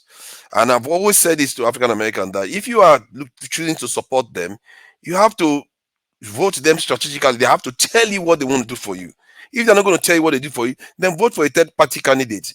Then whoever wants to wants to win badly will have to promise you something to get your vote. Because if they feel that they can get your vote, like the Democrats always take the African American community for granted, if they feel they're going to get their vote, they're not going to do anything for them. They simply don't do anything for them. Trump got into office because of African American vote. Not one thing is done for them. This man went ahead to pass a law to favor the Asians. He passed a law, the hate speech law for the Asians, but nothing for us. What has he done for Africa? Not one thing. You mean Joe Biden? Joe Biden himself. Yeah, he has not done one thing. Nothing strategic. Everything they have done is to keep us exactly where we are. As a matter of fact, he's doing more for Middle Eastern nations and this in other parts of the world than or Japan or anything, than and even Africa at all. He's not discouraged the French from doing what they are doing in Africa. So all of them, you just pick your poison. And the way I look at it is that the community, our black community in America, they have to be very, very calculating, because that's how the Jews behave too. They will not give you your vote until they know you are going to do something for them. If you have to promise, something and concretely deliver. If you don't deliver next time, they penalize you. You should not side any party because you just think that that is traditionally what you normally support. If Trump promises African Americans, say, okay, this is what I'm going to do for you, and this is what I'm going to do for Africa and all the rest of it, then you can support him. Something tells me he's not going to do that. These people, every single one of them, treat us with disdain and they patronize us. What we are supposed to be doing is organizing amongst ourselves to put ourselves in a position to influence them. Because if you have money, if you have power, you can influence political office holders. That's how it works. And if we don't do something by ourselves, because soon it always have to come from ourselves. That's exactly what Dexter was talking about when he said something about our culture and all the rest. Within ourselves, we shouldn't expect it to come from outside. If they see you becoming conscious of yourself and you are strong, They will be promising you heaven and earth. They will give you everything that you want suddenly. And then you don't even need it because you'll be doing shakara. Go your way, go your way. And that's why I say none of them we should say this one is our man until they tell you what they're going to do for you, and you are ready to hold them accountable for it. The community should be organized to be doing this in, just like we in Africa should be organized. African countries, Nigeria especially, if you are going to support any of the candidates or you want to deal with them, you have to know what they are there to offer. If they're not offering anything to you, what is the point? It's totally wasted relationship. Relationships are supposed to be transactional. They're supposed to do something for you.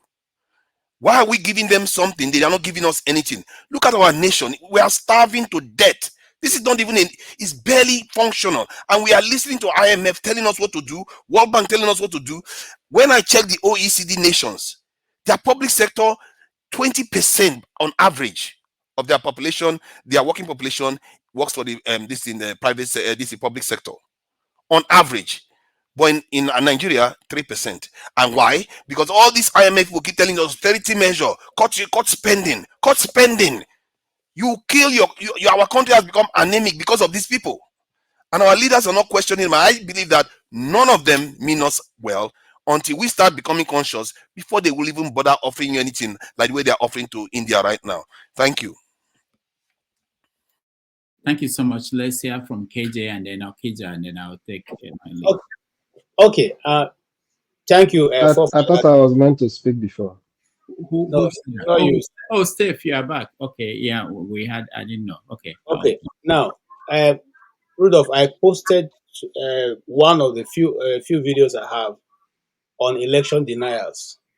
I still have more, and that was at the House of Representatives where they were presenting papers saying that Trump was not legitimate. Now, people get up and say these things and make it look as if it's reality, but you don't bother to look behind to find out whether something had happened before that time or not. Some people denied Trump presidency until, like people like CNN, until he was removed. Right from the very first go, they said they have entered into their second agenda, which is to what? To impeach Trump. It was said on the very first day Trump took office. They went into their second mode. So when some of us are saying this, it doesn't be because we support Trump. No, they made sure that his presidency was held. For the first time, unelected bureaucrats were dictating what happens and even questioning the authority of the president in America. Has it ever happened before? Now, if you go back, the days of Abraham Lincoln, the same thing happened. They rose up against Abraham Lincoln. They even removed him from some of the states, okay, because they hated his politics. But today they celebrate Abraham Lincoln as one of their best presidents. You see, why I'm saying this is not because I love Trump, but I'm saying that what is fair is fair. I don't care who the person is. I don't care. Trump is the only president that has not led America to any war for the 4 years he was there. But when some people try to test his will, he showed that he's the president of America. He didn't waste time. That's what they don't like. He calls off their people's bluff. Don't like it. Okay? And so I know also people don't like people who call off people's bluff. But having said all that, all I'm looking for is a place where everybody can live in peace. Remember, I stand with the Igbo adage, Egbe boru, ugeberu. Let the kite pitch. Let the vulture also pitch. If you say the vulture shouldn't pitch, show me where asking. That's why I stand. So Okay. now, having said that, I agree partly what forefather have said concerning the policy and all that. But the question is, nobody will treat you better than you treat yourself. We had complained about the former airline. Our own government officials went to meet them in Ethiopia, bribe them or conjure with them to dupe us. And you expect that the same airline coming to us will now treat us fairly? It won't happen. Even in this one we're talking about now. If we have a country that can represent its people properly, we have a better deal. That's why it's done. Look, when my dad was alive and I was in primary school, when people come to my house to complain that I fought and I this, what he first do is to defend me in the public.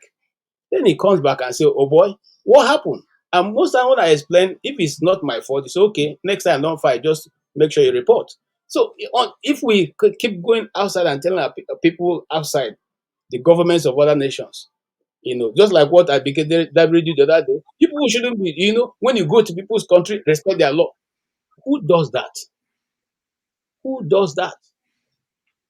Okay. And so people are free.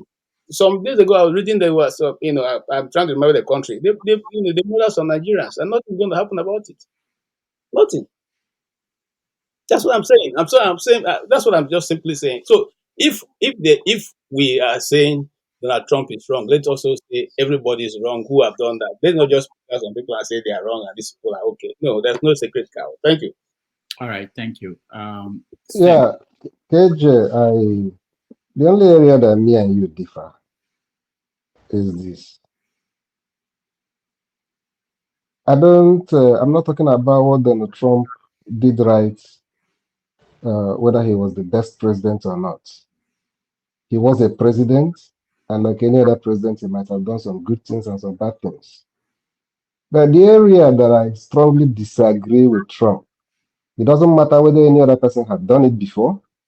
It doesn't matter whether it's done in other countries. Whatever happened in 2020 was wrong of a president to do. And whether what you said about Hillary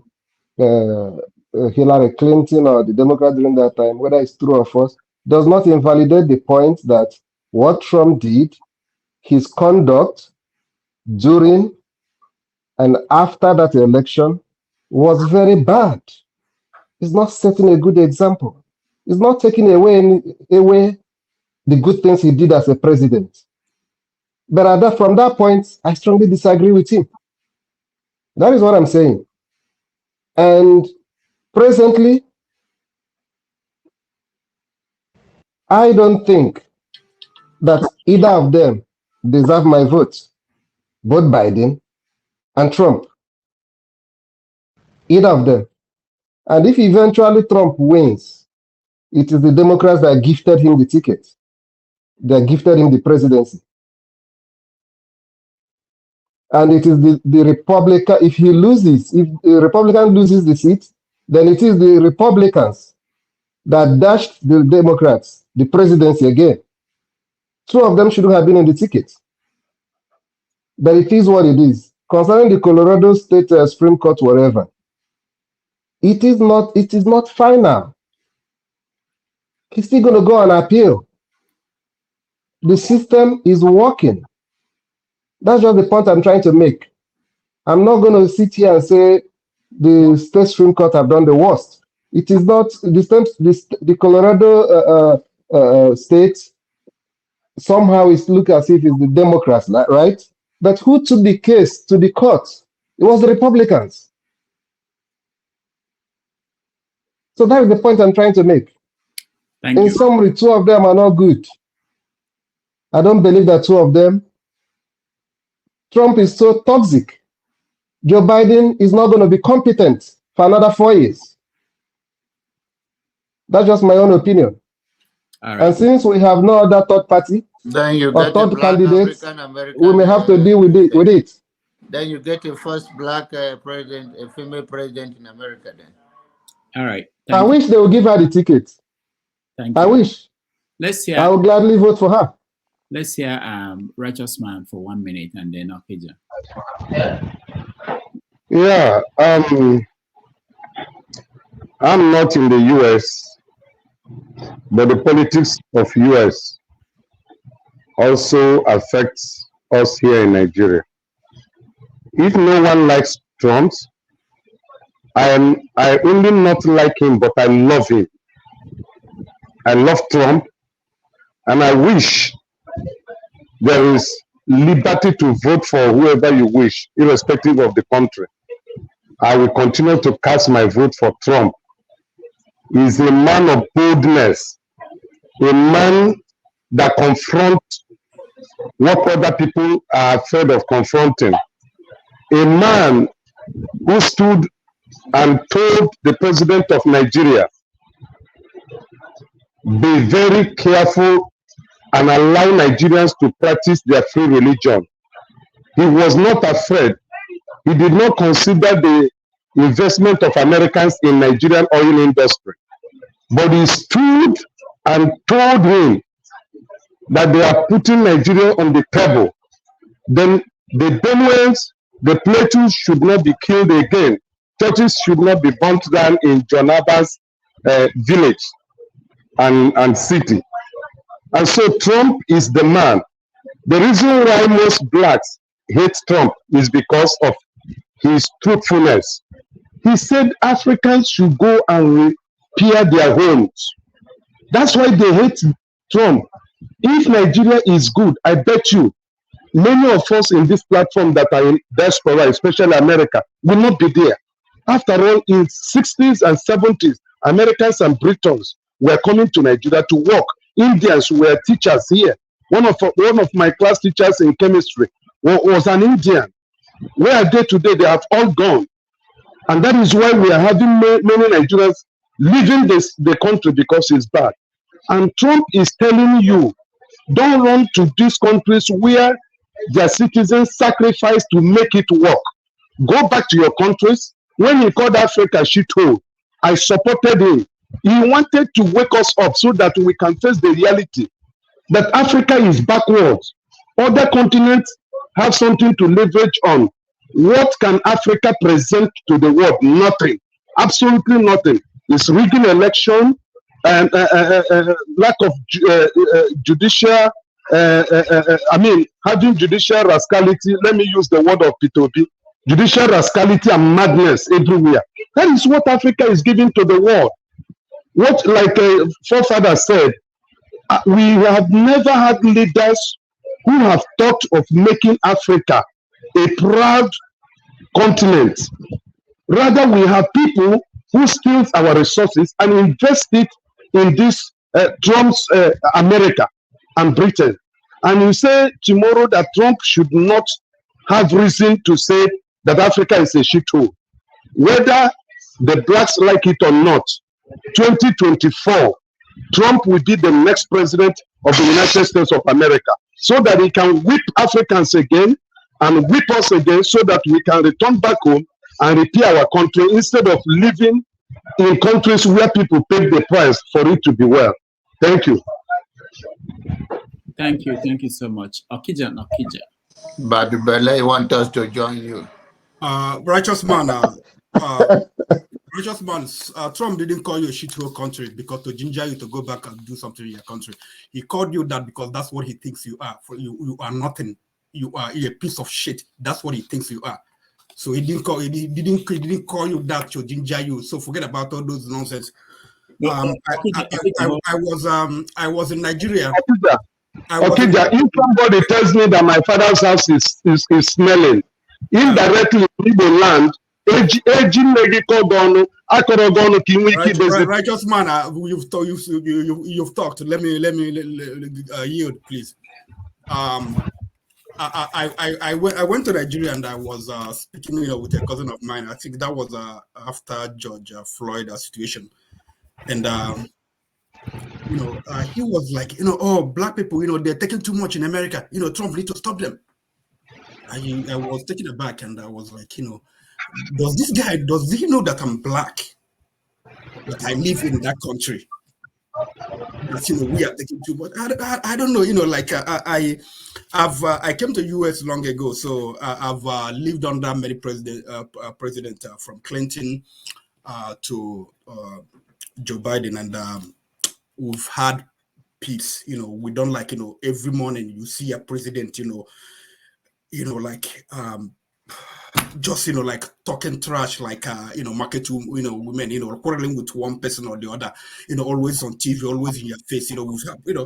We have president do their job. Clinton, he was apart from the Monica Lewinsky situation, he was just there doing his job, and the economy was growing. People were buying houses, people were doing things, great things. The IT sector was booming. And we had George Bush, with all his issues. I didn't vote for him, but apart from the wall, but he was like, doing his job, not fighting with anybody. We had Obama, a classy, and then we had this, quarrelsome, cantankerous, human being, every day, like you are fighting with teenagers, you are fighting with somebody who is disabled, you are fighting with, a woman. What is that? What this president supposed to be doing all the time, in our face? Can't he just, do his job, go and, sleep with his wife and, whatever, every day.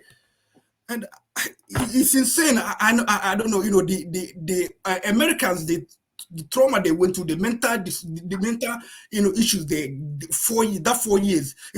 Psychiatrists, they made a lot of money. On Americans, because people were just people were fighting each other. God. And then so someone myself, I was fighting the war too. And he was started, all of a sudden he banned Nigerians, from bringing their family members, because and some one person I saw what he was posting, and he called me after me for money. I said, you are supporting Trump and you want me to send you money, and that I can't bring any from my family member, and you want me to bring him money. And now Rogers one is telling me, to ginger you. He doesn't think, he thinks that you are crap, a piece of shit. He doesn't have any good thoughts about you. So, cut that out of your mind. It's not a what do you call it? It's not a compliment. And I'm scared that we're gonna have him for another 4 years, But I'm hoping that he will not, because I don't know how what is gonna happen this time around. He has been telling you already, that you are contaminating the blood of Americans, and you hear that. That's what when Hitler was saying that, people were like, he was he's joking, he's joking, he's not serious, he doesn't mean it. And then he came, and things happen. And then all of a sudden, he started with some people, Romans, then Jews, then Polish people. You just, you ginger him, tell him, he doesn't mean it. He doesn't mean it. People like KJ, here, he just came to America. I was looking at videos of insurrectionists, looking for KJ, but I'm still looking, hoping to find him. I think that one of the problems we have are people.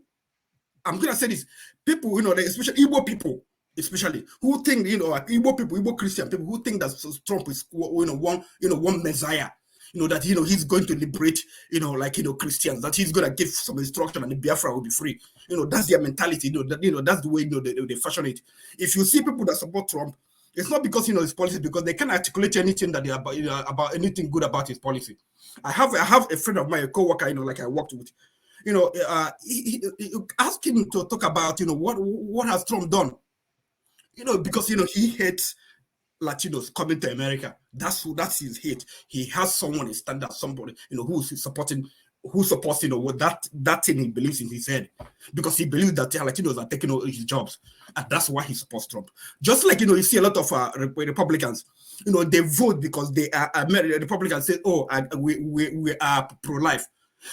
They don't have money. They are worst of the worst. Deplorable. They don't have health care. Democrats are giving you health care, but you just want to vote because anti-abortion, pro-life. You're shouting pro-life. You don't have health insurance. You go to hospital. They don't treat you. One country military, he didn't have insurance. He died.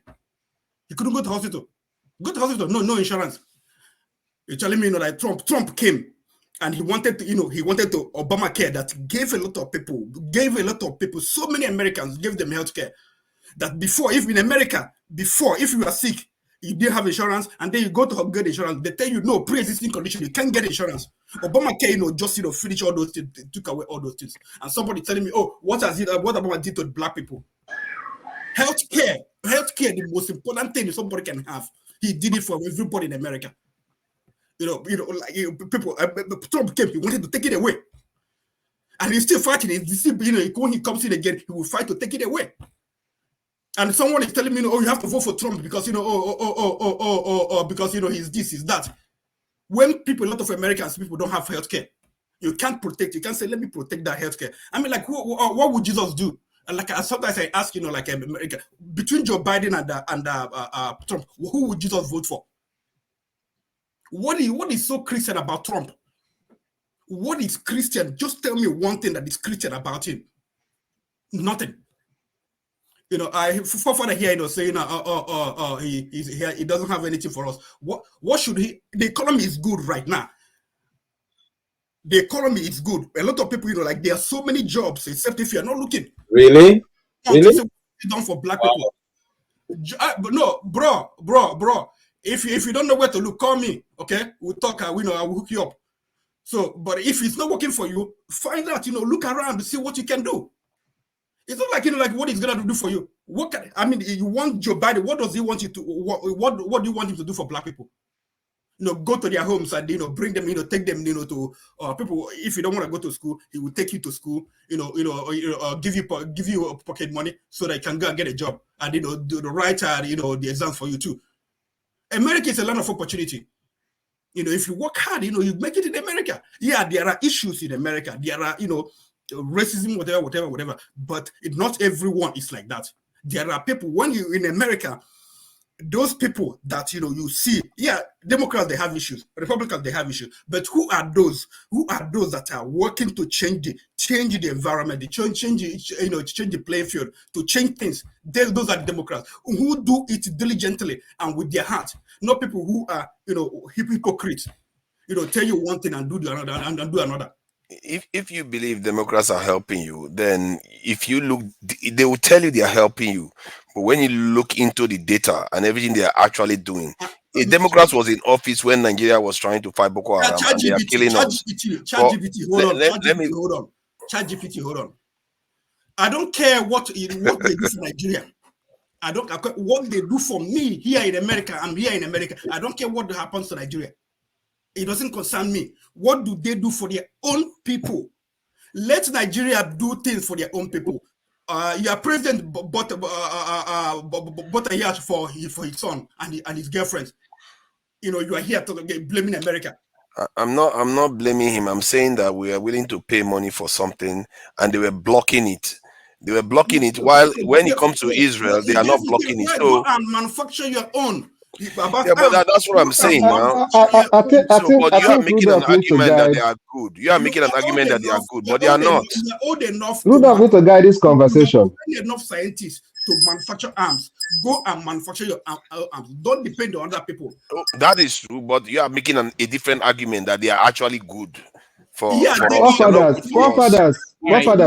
This conversation is not about whether Trump is good for the world or for Nigeria. It's for Americans. People living in America. That's the conversation. Neither is it for Black Americans that I care about. No, don't say that. My name why not? On Okija's sleep very much. I don't know why. You see him caring for Europeans, but you are telling me not to care about. Come into this conversation. What I'm saying is that both Republicans and Democrats, they are the same. Steve, Clinton, America, under Clinton, they had African. Why is it that I'm the one that is being muted when I start having to and fro? We are not even arguing heavily. Other people have done it here. I muted everybody other than Okija, who was speaking.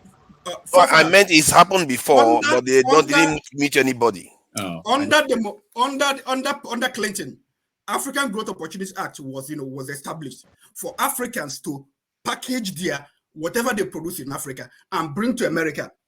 And from my research, Ghanaians are taking good advantage of it, while Nigerians, they are not doing anything about it.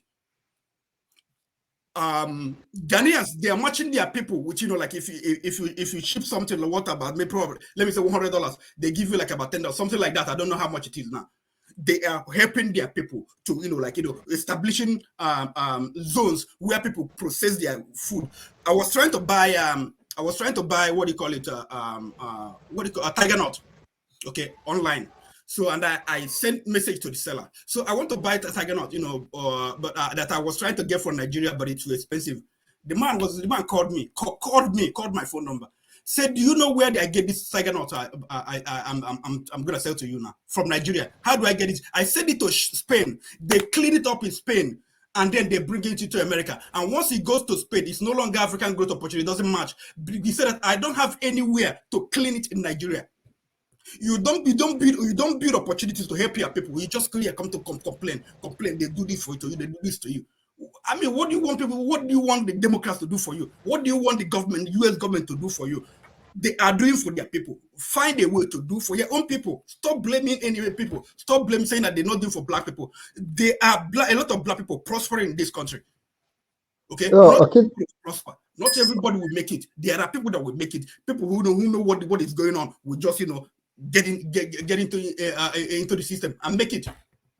Okay. Can I just respond to that, please? Because he came at Akija, I me. don't know you're a Democrat. I'm me? No, I'm not. But what we are mostly they'll support Democrats, but if they piss me off, if somebody candidate pisses me off, No, I don't. I don't. You All just right. have to look at the. Let's go. Let me say $100. Let's go. About $10, something like that. I don't know Yeah. how much it is. Wow. Okay. Yeah. So Oh my God. I was trying to. Please mute yourself, Bob. See, your argument is that the Democrats are doing for this in America. The black people in America control basically nothing. They, whether under Republican or Democrats, they don't control any power structure. Israel coughs, America say, take this, please. And they give Europe everything they need. They give Japan everything they need. How can you be part of a club? You're not getting anything from it. And you actually think that anybody will help you. The only area I agree with you, Okija, is that we have to do for ourselves. And that's what I said earlier on. None of these people mean us well. That's why we are not doing well around the world. Until we start getting our act together and stop necessarily calling ourselves names when we are just sharing opinions, and start uplifting ourselves instead of trying to tear each other down. If we don't uplift ourselves, then no matter who you elect, we are all going to fail. Trump or this thing Biden, they are just all as bad. They are just the same. When you look at what the Planned Parenthood has done to the African American community, one African American was in floods of tears when he talked when he was reading the numbers of this Black American children that has been aborted, because they flood that area with abortion clinics, and they flood the area with alcohol and all the rest of it, not to mention drugs that African American don't grow. Where do you think it comes from? These people, they think ahead and they plan ahead. They strategize to control our population, and we've not done anything about it. And part of it is because we left African Americans to their own fate. They are basically behind enemy lines, and they know it. We in Africa have not gotten our act together, and until we start seeing these people for what they are, Democrats or Republican, they are all not on our side. We are only on our side. When we fix ourselves, then we can afford to say, okay, this one, what are you going to give me? If you're not going to give me anything, I'm not going to be bothered. I'm not going to play your politics. I'm just going to focus on my own community. Period. Thank you. Forefathers, there is a Burger King, next to my house, near my house, and the Burger King, is nice. And I avoid Burger King because I've made determination to avoid Burger King. So there are alcohol shops all over the place. There are Planned Parenthood offices. It's up to you to go there. If you don't want to, nobody takes you there and tells you, just go there. But also to tell you something, African Americans, when they had in the 70s, when they had an opportunity, it's just about people being practical, being creative, or they had opportunity to fight for those in Congress, to fight so that they have a special visa for Africans to come to US, but they didn't do that. Now Latinos, are coming, coming from everywhere, coming everywhere. They become, the largest minority in America. African Americans, they didn't do that. There was no coordinator. Jesse Jackson, all of them. That's what they should have done. Find a way, work with African leaders. Bring Africans here. They didn't do that. All right. Okay, Joe, thank you. I have to go, but let me just point out some conversations going on here. Sometimes, especially people who are outside of America, like forefathers. Forefathers said something about abortion, and it sounded like talking points that you hear everywhere, and alcohol. So let me tell you something about alcohol that you may not know unless you're here. Poor people, not just African Americans, poor white people, they go to liquor stores and buy alcohol. White people, majority of them who are rich, they have liquor stores in their own homes. So that's why they buy it in drums. They have it in their own homes. You don't see them going to stores looking for it. So the idea that they build it for the black people to drink themselves to death, the people who are alcoholic in this country are more white people than black people. Percentage. But there's Planned Rudolph, Parenthood, there's Rudolph, drugs that you know Rudolph, full African before you Americans go, don't grow. Rudolph, before you go, Yeah. it's important that point you emphasize in trying to divvy it a la carte to this of our people who are in Britain, UK, and other parts of Europe. They have no clue what it is to be in the United States, right? They have no respect for us here. You know, we are in a country where the economy is 30-something trillion, right? Forefathers in a country where they have like maybe 3 trillion at best. And most of those, this comes from us, right? They have no respect for Black Americans because they really don't know. I go to a lot of forums and I see that, right? But before you go, I want to say that, can we settle once and for all? Right now, there's nothing that's ailing Nigeria that would, any platform, a market woman will tell you that Nigeria has the potential to become a better country, right? By addressing corruption, improving security, creating jobs, investing in infrastructure, and tackling poverty, right? That's everybody knows that. So when I come on a platform, I stick out like a sore thumb because I'm talking about what the real issue is. If you ask me, how do we fix our country, right? That's a very poignant question. You have to identify what the problem is. Else we're going to be here 365 days a year talking about improving security. We are being sabotaged from doing any one of these things, including security itself, right? Or education. So when, look, Janaba is from the north. He could be a friend of mine if he comes here and he admonishes his people, right? Then I'll get along with him. If you're coming here to preach to the choir, tell your people to go to school. Northerners, Muslims, stop your terrorism. Allow people in the southeast to bring out their genius, they can manufacture, they go into school. Open up the country. Let's do the right thing. Rudolph, why are you averse to discussing these things in detail? Why do you want somebody who's going to tell you, hey, we want security? Any market woman that's selling ayaya in a area market, we'll reel them off. Those things that I just mentioned a minute ago. So, but it's the Muslims and Northerners like John Abba, they want to come here and speak in highfalutin terms, abstract, right? We're going to nail it down. We have an Islamic problem. Do I want to talk about that? No, I don't. But that's what it is. You could be, every time I'm talking about it, you want to cut me off like I'm a pariah, something like that. That is what the problem is. You could go and invest in technology to vote, and they're going to turn off the machine. They're supposed to pay for that. We are supposed to make sure they paid for doing that. So, look, I just said I could come here, I'll talk about security, we'll talk about infrastructure development, but you're talking to a bunch of people who are known all over the world not to build a cohesive, peaceful society. So it's our turn. Every other country, I don't even know a country who hasn't gone through that, right?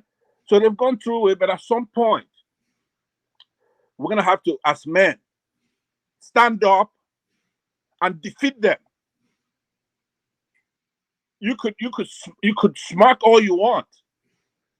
It's not coming here every weekend talking about improving security and infrastructure or building roads and bridges when you have a bunch of terrorists capture a state, and then our adversaries from the West, like the United States. Yes, America has a great constitution that's thrown down from heaven, but the administrations make a difference. That's a variable. Their constitution is good. The American people are savvy and they're fair. American people. But they don't even know what we're going through because these people, since 2015, did such a beautiful job by putting at the United Nations a lady called Amina J. Mohammed. Beautiful woman, looks like Queen Elizabeth, but a Fulani woman, right? So our plight doesn't even get discussed. They could go there and wipe out 1,000. CS. It's not going to be brought over to the United Nations. And then over here, they're corrupt from the State Department. Very corrupt. It's not representative of the American people. So at some point, you have to get, we're going to get hard on these people. And if they don't want to listen, we ought to take war down there. I'll be there. We're going to have to solve this problem. We can't go on forever talking about infrastructure and security. If you made Nigeria great and give them weapons, they're going to use it to bomb IDP camps. If you give them precision-guided missiles, they're going to use it and bomb people in the southeast. So anything you do to improve them, bring them up to date, you're giving that arsenal to the enemy of our country. They have captured the country. There's nothing working. Don't believe any of the stats you're getting from there. Because first of all, I will know if they're serious, if they're going to school or making their kids go to school. They're not doing any of that because they plan on capturing and enslaving us, and it's not going to happen.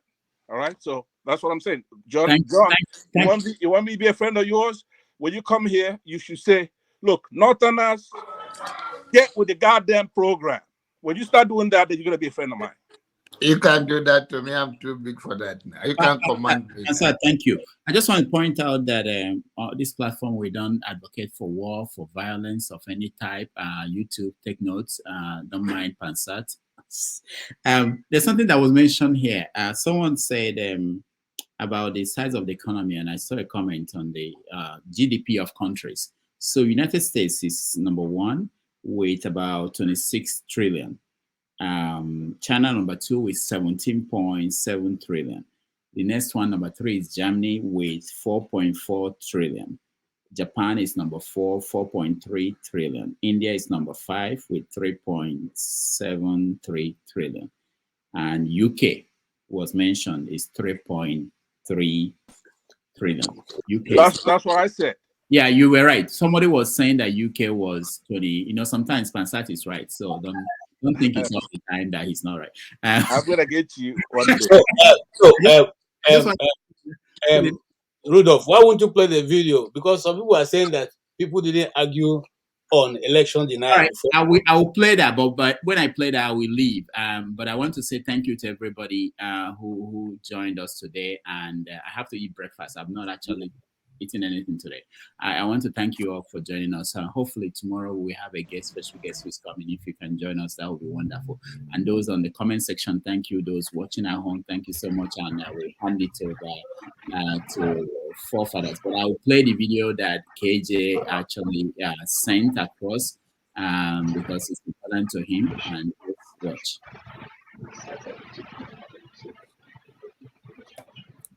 Objected to the certification of President Trump's victory 4 years ago, along with many of his colleagues. You'll remember it was Joe Biden who had to gavel them down.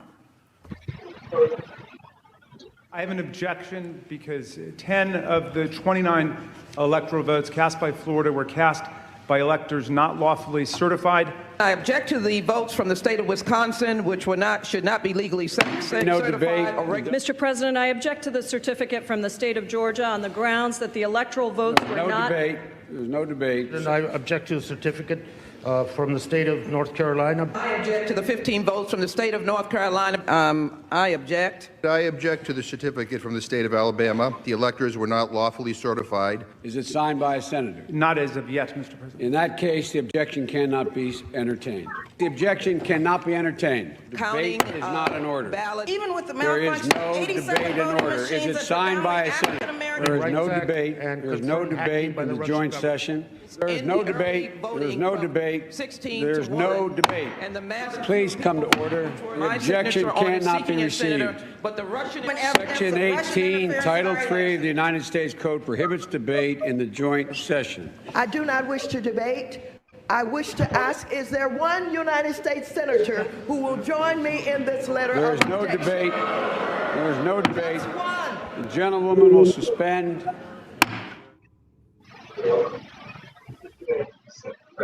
Thank you. That is interesting. I think he's gone. Thank you. Let me play this.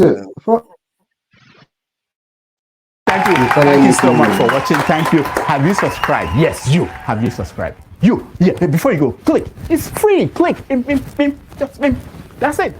Have you subscribed? You are laughing. Have you subscribed? Have you subscribed? Thank you. Thank you. Thank you. Hey, madam. Thank you so much. I can see you. I can see you. We have to get to 100,000 subscribers. By the end of the year, how are we going to do that if you don't subscribe? Yes, you.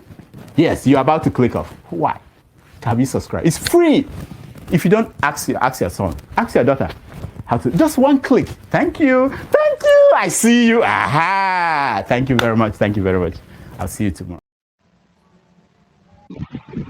Yes, CJ. I've watched the video. Hold on Don't now. you? Can I just introduce this thing? Please also subscribe to Iroko Post TV. The link is out there. Also subscribe to like and share so that more people can see the video. Dr. Damages doesn't always like to do these things, but if the channel is supposed to grow, then he needs to be promoting it a bit more. Yeah, please go ahead, Steph. Yeah. The video you showed now, you see Joe Biden displaying leadership, strong leadership. And having been aware of that video before, is that not a reason why you should condemn in strong terms what happened on January 6th? That's what I'm saying. And Steph, sorry, and what happened? Watching that video gives me more reason to even be more critical of what Trump did. It's wrong. Why it was so appalling to me. I'm coming. As somebody who came from Africa, Nigeria in particular, watching the incident of January 6th was so appalling to me because I saw it as a kind of degradation to where I came from. It's not a good sight. It's not a good optics for America. You can't support it. You must condemn it. There was once That's wrong. There was once who had a story in the theater which we wrote as a play. It's called Man Bite Dog. Because it's always said when dog bite man is no news, but when dog bite man, it becomes news. What are you talking about? I'm coming. Listen to me now. If you listen, you hear what I'm talking about. There's nothing you can tell me. A denier is a denier.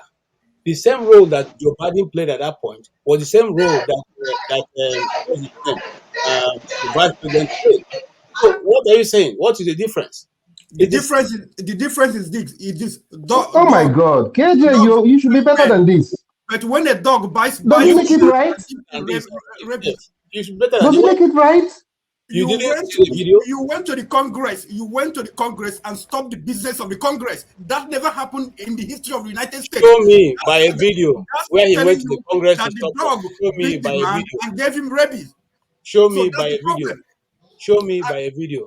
No, KJ, you are saying that there is no insurrection in the Capitol on January 6th. Okay, listen to my argument, John Abba. An insurrection simply means taking up arms against the government to what try to. Leave me to talk. If you want to answer the question, you can answer it to Okija.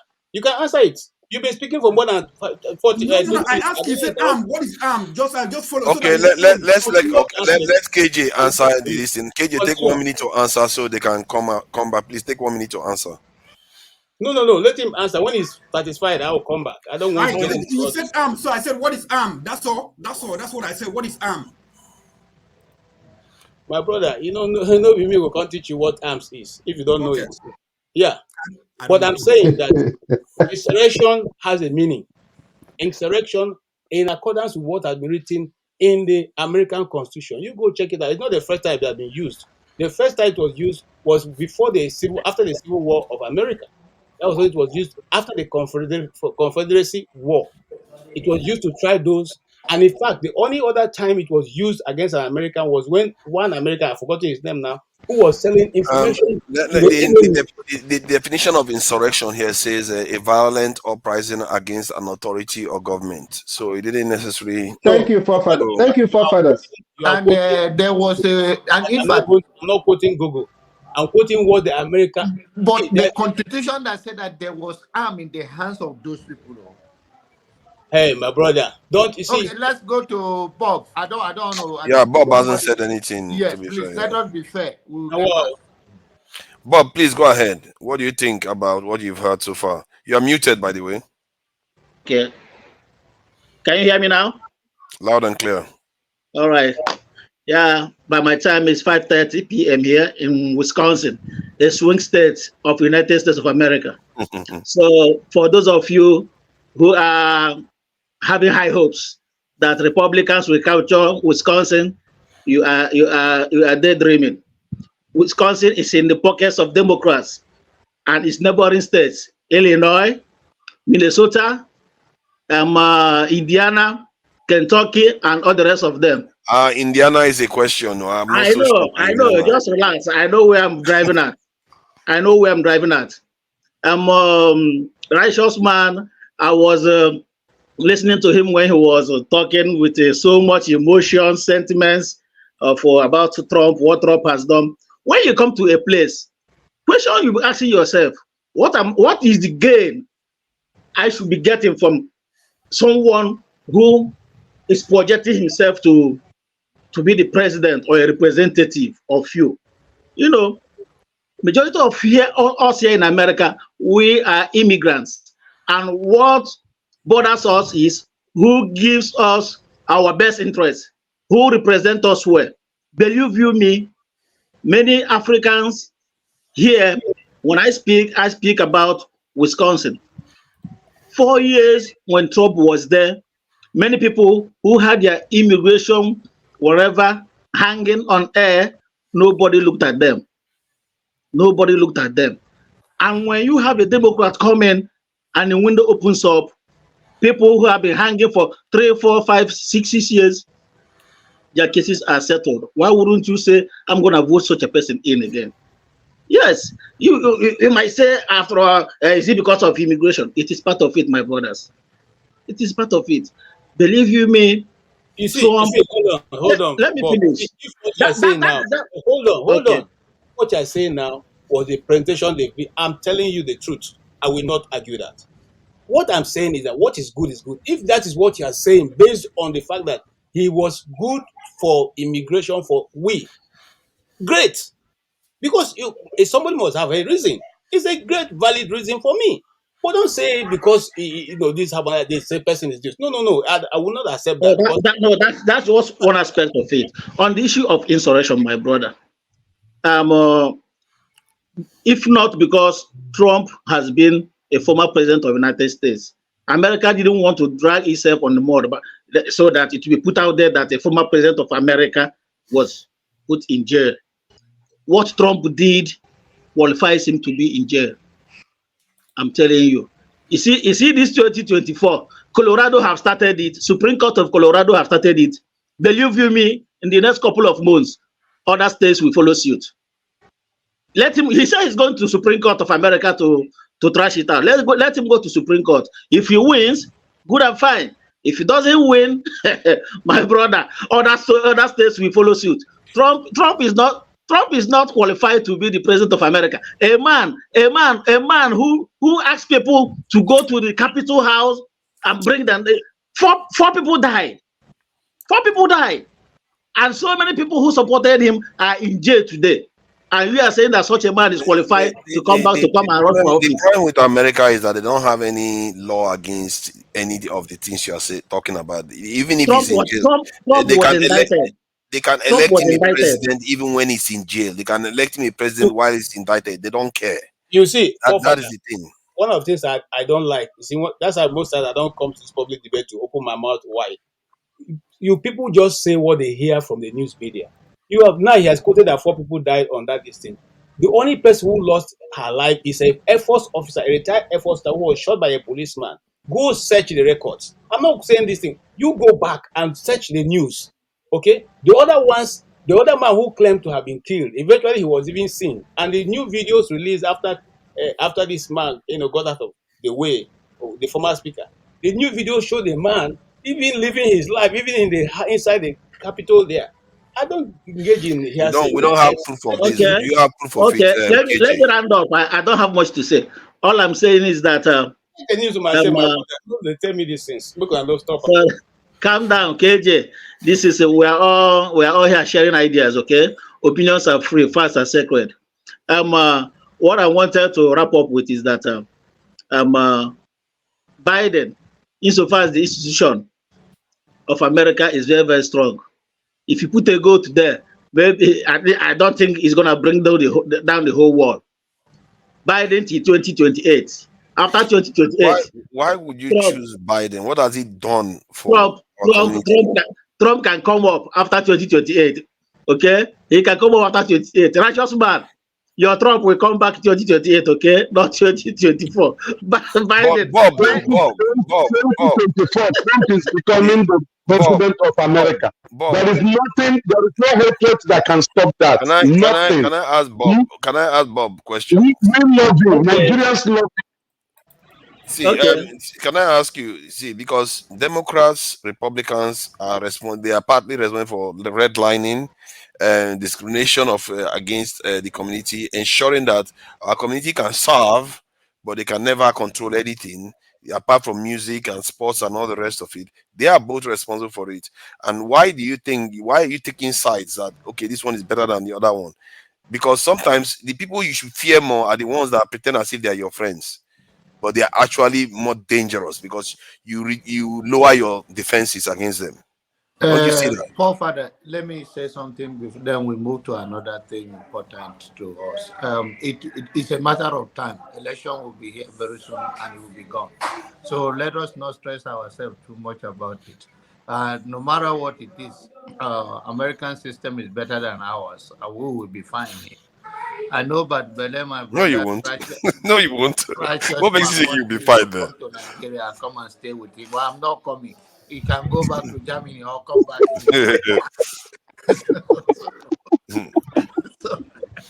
So I think that will play out on its own during the election. But I believe that the message will shift after all said and done if Trump becomes the nominee, for sure. There is so many to use against him. And Righteous Man, the book that you read, where they tell you, say Trump will become a president, we will come at that time. Jonathan, go and read the prophecy of Nostradamus. Oh my God! Are you serious? Are you serious? We are better than this, please. Come on! I think that Nostradamus is don't even bother. Those things are the things they used to brainwash us before. Yeah. Man, our people, some of us are still on that drug. Man, that guy is. These predictions came to pass. No, he didn't. There we go again. We know he didn't. It's just that most of them they make it look like he did. He didn't. See, forefather, my argument have always been this, and as a person who I worked in the media, I'm still working in the media. I have a 17 years experience. I work everywhere, almost in every African country. I reported for ABC News. So let me tell you, if you want to get a real fact, do not take what you see in the ordinary media. You go behind the news, and then you can get facts. For instance, Okija has posted a link now, which I checked, which was written in 2021. Go back to independent investigations of what happened in the Capitol building. You get another different information, which the people are not reporting. They are not reporting. Yes, let me talk now. Hey. Post it now, post it. Enough of all these conspiracy theories. Eh? And my brother, you see, that is the thing. When the truth is being told to your face, you will say it's conspiracy theory. There's no truth. You were in America 2020. Were you not in America? Hold on, Oga. When we are growing You're making this sound as if we're reading history. In Africa, what a film called Space 1999, and they were telling us what was going to happen. And then those people that time were saying it was conspiracy theory. Now everything that we watch in that movie is all played out. We are now having a cell phone which I can call you and we talk and I can see you face to face. So every time you want to know what is going on Earth, go to Hollywood. Watch Hollywood and watch the stories they are putting forward. Then you know where we're going. So if they choose to hate forefather, no matter what you do, they will still publish evil against you, even if your yes will be good, because they will edit it to fit their narrative. I work in the news, so I take what I want from you, and I cut off the shit that I don't want from you, and put it the way I want it. That's what was done with the January 6th tape of Trump saying, "I know you." I'm coming, sir. He said, "I know you people are going to march out patriotically. You're going to the capital. You are going to march patriotically and peacefully." But CNN took peacefully. Okay, go watch the full. Well, see, but to be fair, Oh my God! Oh my God! KJ, forget all those let's things. allow Jago to come in. Jago, you want to say something because you have not said anything all day. Listening to it live. Can we allow Jago to say something? He hasn't said anything all day. You're muted, Jago. It's quite all right. I'm here listening and approving. I will speak when I have something to say, as it were. Thank you. Okay, thank you. KJ, I have a question for you.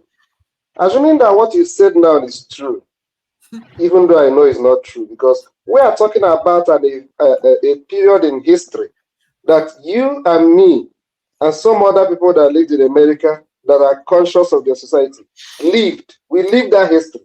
It's not like they're telling us story of what happened maybe some years ago, or in another country. Well, okay, assuming that what you said now is the truth, I'm not considering that it's the truth. As a president of America, you told them to go to the Capitol and march peacefully.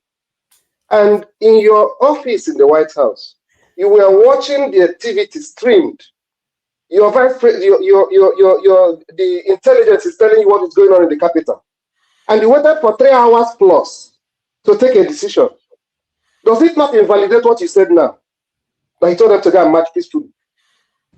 you guys are making a lot of mistakes, but I will not jump into it because you see, apart from the fact that I'm a journalist, my first degree is in theater arts. Okay, that means that I Okay, can. they acted movie in the Capitol. Oh, that was a movie set. Okay, I that's allowed right. you. I understand now. See, let's just give him time to It's just a theater, yeah. Let's say because see, please take 30 seconds. Just tell us what exactly happened. Just is it that they set them up or they didn't go there to fight? What exactly happened? Forefather, and I'm telling you this. When you later you have time, go and check. The reason why Tucker Carlson was sacked from Fox News was because they're going to release the truth. Just tell us what they did then. Hold on, and that didn't stop him from still releasing those videos. See, just get to the point. That did they set up so we know what direction to go? I didn't know KJ is a conspiracy theorist. Your audio now is beginning to play. I am a boss. In fact, even my life is conspiracy. So don't worry. Listen to what I'm saying. I'm only asking you to places where you can go get the truth. I'm not telling you anything about it. I'm saying go to these places and get the truth. I've called. You tell us what the truth is now. You're not making it clear. No, Father, of what use it is. They set it up or not? What did you tell us? So we know what to do. What you want. What is the truth there? No, I didn't make up my mind though. I want to know what you are saying. No. I don't know waste the information I have. No, I want to know what you are saying so that the viewers know. Ferrari, hold on. This is important because there are 300 people. Hold on now, Ferrari. There are 300 people watching. They probably want to know what KJ is actually saying. What are you saying? Did they set them up, or did they edit the videos or something? Forefather, in that crowd, there were all kinds of people. They were the true Trump members. There was another set of people who changed their clothes, who are members of the Natif Atifa, who changed. Hold on now, Steph. Let's They know all. They know more. That's why they're laughing. Maybe I'm stupid. Now, there's a video of them changing even before getting the White House. See, there are FBI agents who were inside that crowd who also motivated the people. And I'm telling you, these videos, if you want to know them, they are all online. I don't even need to direct you. So then what are you saying those people did then? So now listen, there was a videographer. There was a man who does videography and who does reporting, okay, who was in that crowd. And the person who actually activated it, he was taking a picture. He was talking to the guy. The guy came to him to say, we need to move into the capital. I said, no, that would be criminal. That would be crime. Okay. And he was still shouting Well, let's move into the guy said he started calling him Fed. What does it mean? Federal agents. Okay? And the whole crowd there started shouting Fed, Fed, Fed, Fed. But eventually the man found his way, leaving that crowd, went to another set of crowd who didn't know that was there, and then shouted. And then go watch the video. The people who opened the barricade, go and watch the video. This thing was not shown on CNN.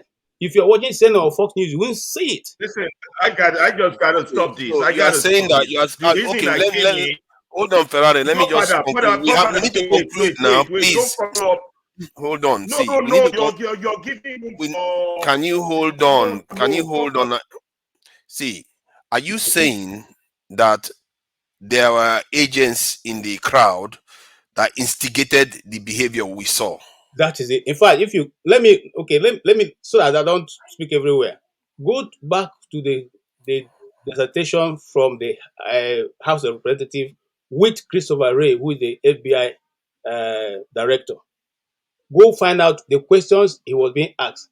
How many FBI agents were in that crowd? Go look at it. It's online. I'm calling names. Okay. I'm telling you videos like I go and get it. Okay. So let's say that is true. Let's say there were agents in there. United States. Hold on now, Stop please. asking him questions. Can he? See, so let's say those people were FBI. So they instigated the crowd to charge the building, and Trump voters decided to charge the building. So if they did that, then are you saying that we should hold the FBI agents alone accountable, or and leave the French Trump supporters free? Listen. For those who do not hate Trump, who are independent minded like us, who do not care who becomes president, we're only looking for the truth. You find out that 3 days before this, there was an intel report to the president saying we are going to go to the capital and there may be an issue. And he wrote to Nancy Pelosi, who had the authority of administration over that house, and said, do you want me? I want to send 10,000 National Guards. And she said, no. If you go to online, you will find the chief of police of the Capitol. His video is online, saying that why he was never called to testify on January 6th, and telling the story of what he witnessed as a person and why all this happened. It is online. Okay, at least he's had his say now. He has had his say, because sometimes it looks like we are censoring him. So, Is correct. If your narrative is correct, let me counter. When Trump eventually called off the riots, did they obey him? Steph, can you guys please let me counter? Okay, please counter then. I jumped back on when I started. Jay, you're a professional journalist. You cannot come on here and spread conspiracy theories. I will come hard on you. Listen. Do you live in the United States like I do? Say yes or no. I need to know whether you're living in London. That is of no consequence. Anybody who cares to monitor anywhere, please stop that. Listen. You are a teacher. So why tell you how to hold the chalk? Yeah. Okay, you've had your say. Let me have mine. I have to come hard on you because I don't like conspiracy. I jumped up from where I was sleeping. That no, I gotta get in and respond to this. This is insane. Are you even aware that some people have been convicted for insurrection? Are you even aware? Are you aware? How many people? By Trump appointed judges. What do they call them? What's that group? By Trump, are you aware? The United States, they don't joke with issues of law. They don't. It don't matter who you are. If FBI were involved in that insurrection, they would be in jail. Do you know how many people have been convicted? Not accused, not accused. Convicted, sentenced for that January 6th. By Trump appointed judges. So why are you spreading conspiracy theory on this medium? I mean, if FBI or anybody was involved, they picked them up one by one. They went through all videos in the capital. What are you talking about? This is the United States. They don't joke. It don't My matter brother, who leave you that are. thing. And when we know they and now we say they don't joke. Leave that thing. Leave that thing. Okay, one at a Fubara, time. One at a yeah, time, please. yeah, please. Can you go forward? It's okay now. Okay, Can't hear so you. sorry, Ferrari, KJ. Next time when you want to make such a controversial point, it helps if you have links so that I can share it here, so you can have this thing evidence to back your claims. Listen, I have the link, but I'm not going to share it because people you know so much. So when people know so much, you allow them to continue to keep their truth. You keep your own. Simple. KJ has the link, but that they are in his head. You know, he wait. I'll take that as an exception, Mr. Bob wants to say something Just before we go to just Jonathan. 30 seconds. About the number of people that died on January 6th. The 4 numbers. Dr. Damages just posted the link. And if you permit me, just give me 1 minute. Let me read them out. As a pro-Trump protest on January 6th last year, on the violent attack on the Capitol Hill, 4 people died. Ashi Babbitt, Air Force veteran, Kevin Greason, Roseanne Boyland, and Benjamin Phillips. 4 people. You can go ahead and make a research on that. I don't need that's to research. Let me tell you something. What I'm going to do is, in fact, if I knew you were going to drive this discussion to this point, I would have brought all this, evidence. KJ, I think, KJ, let me help you out here. KJ, I think what you meant is that very day, only 1 person was shot, but later on, other people died. Is that what you're trying to say? No. You see, the policeman who later died, who was Why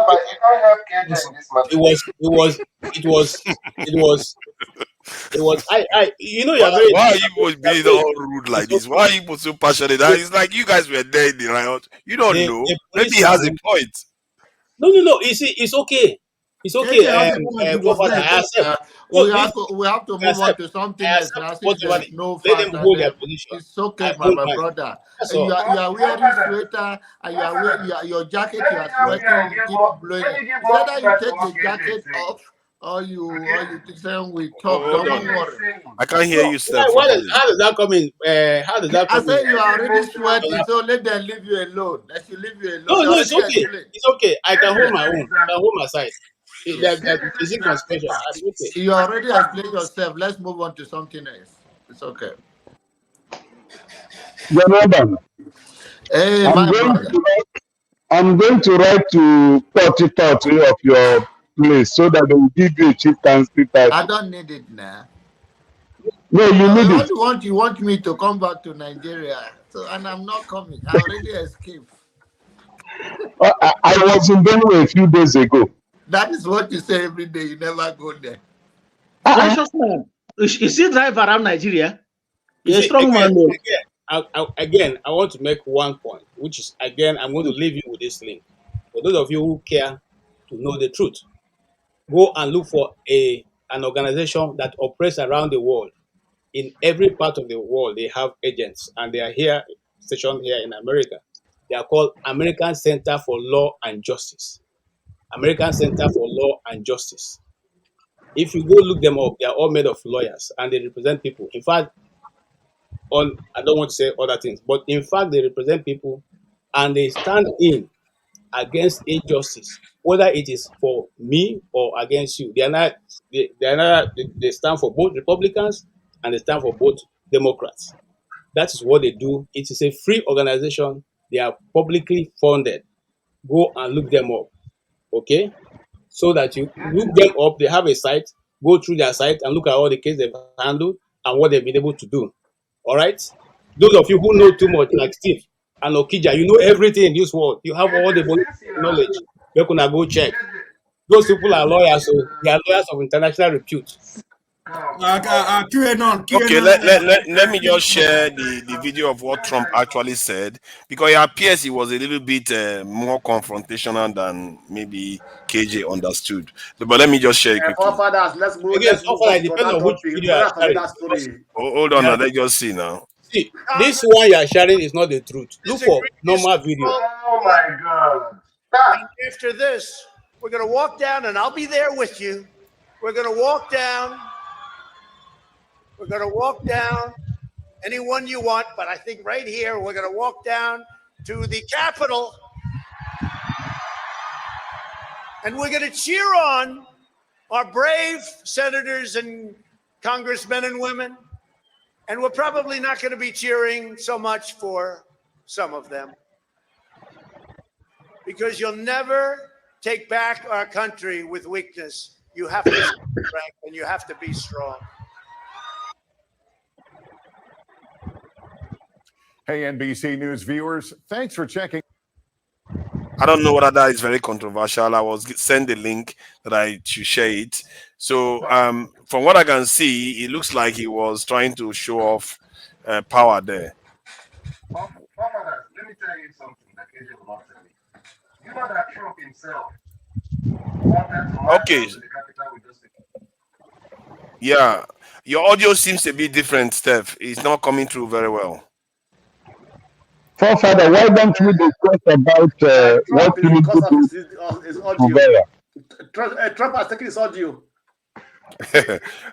Yeah, so I think the Fubara one, we did talk about it yesterday or so, and or 2 days ago we talked about that Fubara matter quite a lot. There is this thing that there was something that Dr. Damiji said about the workforce in the Nigerian state that I found a little bit surprising, actually, because I thought everybody was in the trough in Nigeria trying to make money from government. But compared to the size of other nations' public sector, Nigerian public sector is extremely small. The OECD nations, which includes the UK, America, all the fancy countries that we love, on average, they have 20% in their public sector. Before you go, we are not the federal workers, the federal employees, or yes, federal. I'm going with federal. I'm not going with general. So the federal this thing is about on average 20% or so in terms of the size of their workers. And like for example, like the UK one now is 1.2 million federal civil servants, as you call them, civil servants. But in Nigeria, we have 700 thousand, when the UK is 66 million, while Nigeria is 200 million. So you can see that by that standard, Nigerian public sector is very small. But it appears from the way Nigerians look at it that it's bloated. And I don't know, I didn't know that. I was surprised because when we hear Tinubu appointing people, it makes it look like the government is bloated. And some people are arguing that we should reduce the size of government further. Should we be arguing the opposite instead of arguing that we should bring it down? Because America has about going to, I think, 3 million public federal employees, while Nigeria has 700 thousand. America, the head of capitalism. What? By Nigeria standard, looks like. So I don't know. Should we be arguing to reduce our public sector or just improve the quality? Maybe that's what we are suffering from. Maybe because we have such inadequate amount of people in the public sector, just like in our security forces. That is why the public sector doesn't function. Somebody told me the other day that FEMA was supposed to be responsible for fixing roads. But if they are so small, how are they supposed to do that? They can't be everywhere. Nigeria is bigger than the UK. Forefathers. Yeah. Forefathers. You said this thing before when Rudolph was still here, and I think I told you something. You are mixing up the argument. You are comparing percentage. What you ask yourself, the number you have now, what are they really doing in the offices? We are not providing service. So you don't need that number of people to do what they're doing now. For instance, I know so many people that are in the civil service, federal civil service, that go to work and they don't do nothing. And most of them can afford not to go to work for 3 days. And nothing is because there's nothing to do in the real sense of it. So maybe because the country is not actually providing service. Yeah, see, okay, the same thing can be said for our military. No, the FEMA, for instance, you said, what's the budget? Do they have enough budget to keep them busy around the year, patching potholes? Then they will need engineers to be doing it. It's just one-off this thing. Maybe around Christmas period, they now budget, they want to fix do some quick fix. That's the problem. But maybe from what I can see, let's say we started from today and we had this type of size of public service and they are functional. Generally, you perform less and less because you are competing with nations that have bigger and bigger ones. Because it's not only about us alone, it's about the environment we are operating in. It's like when you go for a 100-meter race, it's not only you that is running, no, the others are running. And when the others are running faster than you, it's not a bragging right now. Assuming that what you have now, they are crying that the work is too much for them, then you keep employing more. But they're not even doing nothing. I beg to differ to an extent. They are what we see happening now is it's not like Nigeria. Nothing is happening in Nigeria. Somebody's maintaining the road, so somebody's maintaining the airport. Somebody's maintaining all this. It's not like nothing is happening. For if you see that report, say that just been reduced. The federal government have reduced the number of civil servants to 720,000. They reduced it. So I have to find out why do they reduce it. Of debt. Often it tends to come from debt. When IMF, and this is one of the things IMF and World Bank tends to do, when they want to give you loan, they'll tell you to reduce spending. Guess we're one of the first place to reduce spending? Human resources. You have to cut down on the number of people you are employing and reduce salaries. Those are the key areas. And in context of Nigeria, salary is so low. What else are you going to do? You cut the civil service. And when you cut the civil service, you are hollowing out the state. How is it that our own state seems more capitalist than even the head of capitalism? That doesn't add up. Can I add in just, do you know when you talk about personnel of the federal civil service, believe me, those numbers you are quoting, if they tell you how many ghost workers are a country that has no data, how many ghost workers that are embedded into so many civil service, both federal civil service and various state civil services. The ghost workers. That data was collected from the IPPS, the integrated payroll system. You understand me? So there cannot be ghost worker involved. I don't think there will be ghost workers involved in that IPPS, the integrated payroll payment system. Everything is possible in Nigeria. Everything is possible in Nigeria. If it's even possible, but it will be that so high. So that's that. Okay. Because I think they should know their worker. They should know who are registered, who are employed, at least to some extent at this time. I think that at least almost all the pastors should be having their own database. The moment the Nigerian government begins to look into Nigeria having data, that will be the time Nigeria begins. I think we have data, we do have data. It's not like we don't. We do have data. They have data. If you talk about central data, it's quite different from different ministry data. You understand me? So I think each of the pastors have their own data. They have a payroll now. They have a payroll. They have a employment and everything.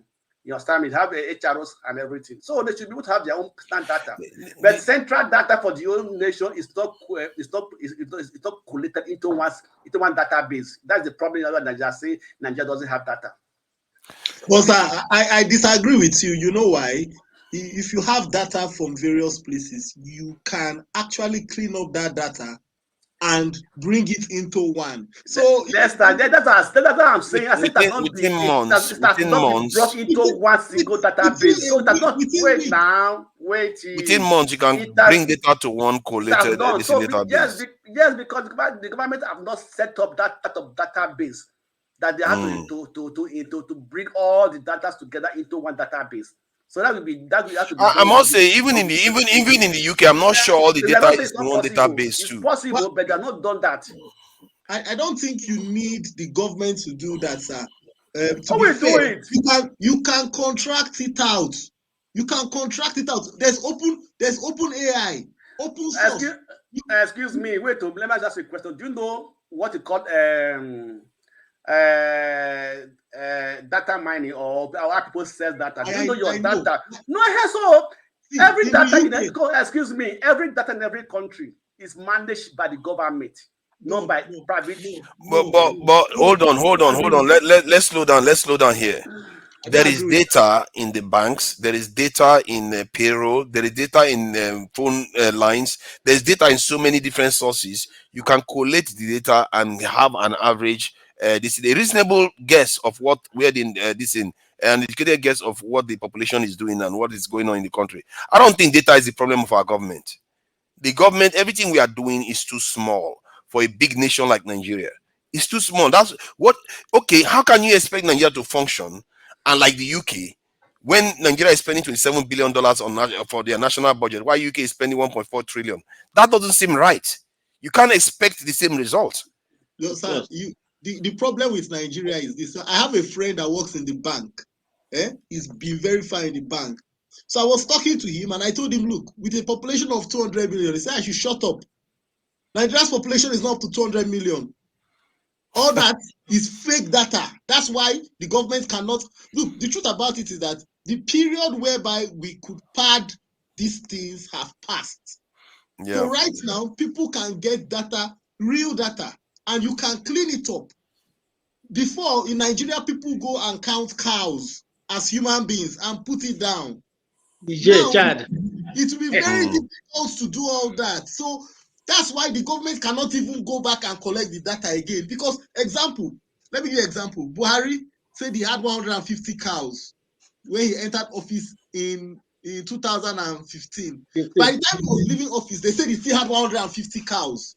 Are you see? Does that make sense? If you give that to a statistician, he will tell you there's something wrong there. That is either they lied at the beginning or they lied at the end. Because you couldn't tell us you had 150 cows. In 8 years, there was no mortality. You these American people, what is wrong with your maybe there's a balance now.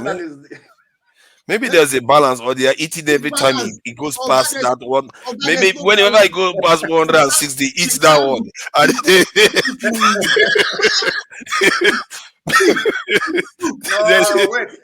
could decide to eat anyone that is over 160. You know, science has proven it's not possible. Anyway. That's true. Selling them now. What they give birth, you said them. What are you exactly? You said the young one that don't give birth. You said them. You said businessman. Now what are you talking? I bet that's how they go. Yeah, maybe when it goes past 150, they eat that one or sell it. How are you sure? You see, if we are look, the world Buhari no a cow. You know the but why are we talking about his cow now? Even why are we talking about his cows? I'm giving you an example. Don't trivialize the conversation. These are serious issues. You can't. A statistician will tell you that's right. I just said one thing before. Wait, excuse me. I said one thing before. You know when people begin to is arguing with me that it's not the federal government that will take care of data, they say it can be private company. How can you handle a nation data base or database to a private company? Are you sure that private company will not even compromise it? Oh God, you will have agreement. But there is data. I beg you, forget agreement. No, forget agreement. In the UK, Ipsos Mori, is responsible for taking data. Hold on, hold on, Dexter. I think we have to try to elevate the conversation. I understand a little bit of difference in opinion in terms of data. However, the question is why. The fundamental question is why is our state so small? And at the same time, is it because our state is very small? That's the reason why we don't produce as much, even because our national budget is 27 billion. Like I said, how can you expect anything else? The UK spends 1.4 trillion on their economy on their country every year, and this is the country they have to show for it. It's not like it's heaven. 1.4 trillion every year. Comparing oranges and apples. Hold on now, let me finish my point. No, because it's very serious. If somebody is spending $1,000 on themselves every day, and some other person is spending 15 naira, you can't expect the same results from that. And what we are seeing in Nigeria right now is what we have created, what we have so far. And sometimes we make it look like the government, they are stealing everything. But we don't even have enough to start with. So the problem is bigger than no. Nobody's defending them. I'm saying that we have a bigger problem that the governments have created. All the government before now, they all created this problem we are facing. And maybe the people too are also complicit in it because they don't seem to realize that our situation is so bad that is so bad that another country that is smaller than us by 3 to 4 times is spending, I don't even know how many, from 27,000, Let me ask 27 you, billion let me to ask you a 1.4 question trillion. now. I don't even know the multiplication of that. Let me ask you a question. How can we live like I that? said apple and Let me orange. ask you a question. Let me ask you a question. Can I that is answer your right. question? Wait, please hold on. Let me ask you a question. Maybe you can also answer. How does what generates income for Nigeria? What should generate income for Nigeria, or No, what generates? what generates income for Nigeria, and how much do they generate as income in a year compared with that of the UK? In terms of foreign exchange, it is Not foreign $40 billion exchange. or so. Wait, not foreign exchange. Generally, altogether, because within the nation, if you go with the GDP, compare a rich man with a poor man.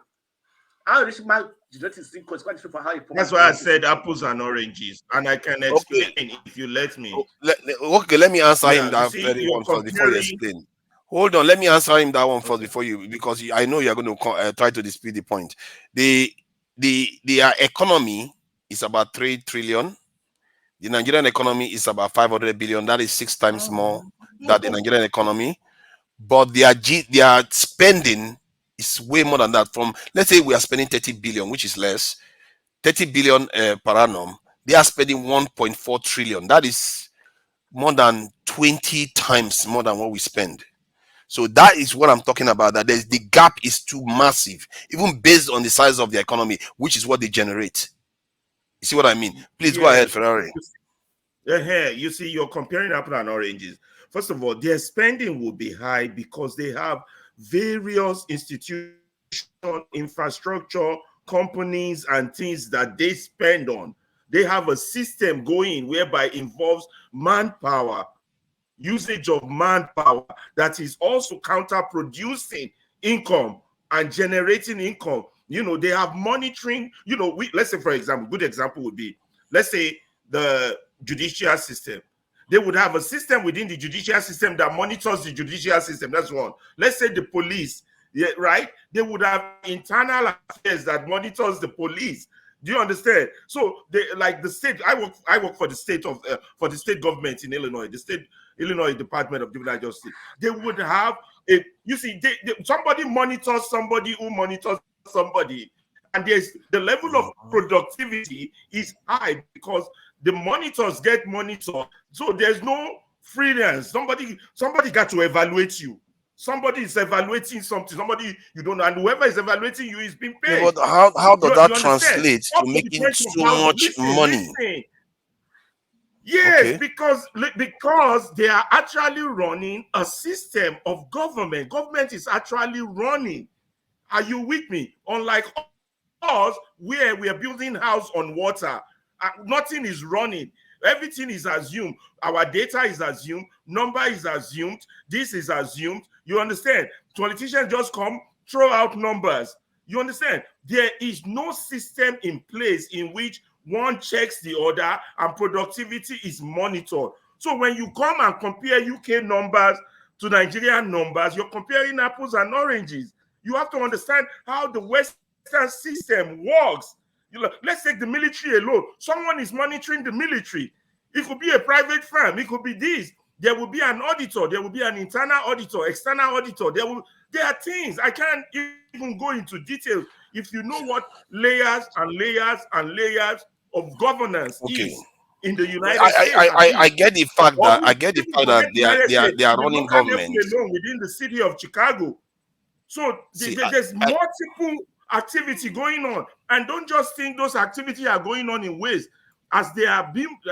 They are also generating income for the governance, so that the circle, the thing goes round and round in circles. I think if you argue that they can generate internal revenue, that's they take tax a lot from the people to be able to spend so much money, maybe I will, that makes a little bit of sense, because if you look at the numbers, I did a division between 1.4 trillion divided by 30 billion. That is 46 to 47 times more than what Nigeria spends on its this in annual budget. That is what they spend on theirs, and the country's population is about 4 times smaller than ours. That is some crazy stuff we are talking about here. Father, you're comparing what you are weighing together is completely is disproportionate. You cannot, if you are looking at what the UK is spending and looking at what France is spending, then that's fine. I mean, stop comparing Nigeria and UK. But they are in the same world. You see, that's my thing. We have come to agree that we have come to accept that we are in a nether realm, a kind of sub economy that doesn't exist in the real world. No, you have to compare the computer they use and Ghana, Nigeria and Cameroon. You can't do that because it's the same computers we are all using. It's the same market it's the same dollar we all use. Even children going to school in the first place. They are the one that gave you all those tags. You are worrying about it. It's not terms. It's just oh God. It's just a tag.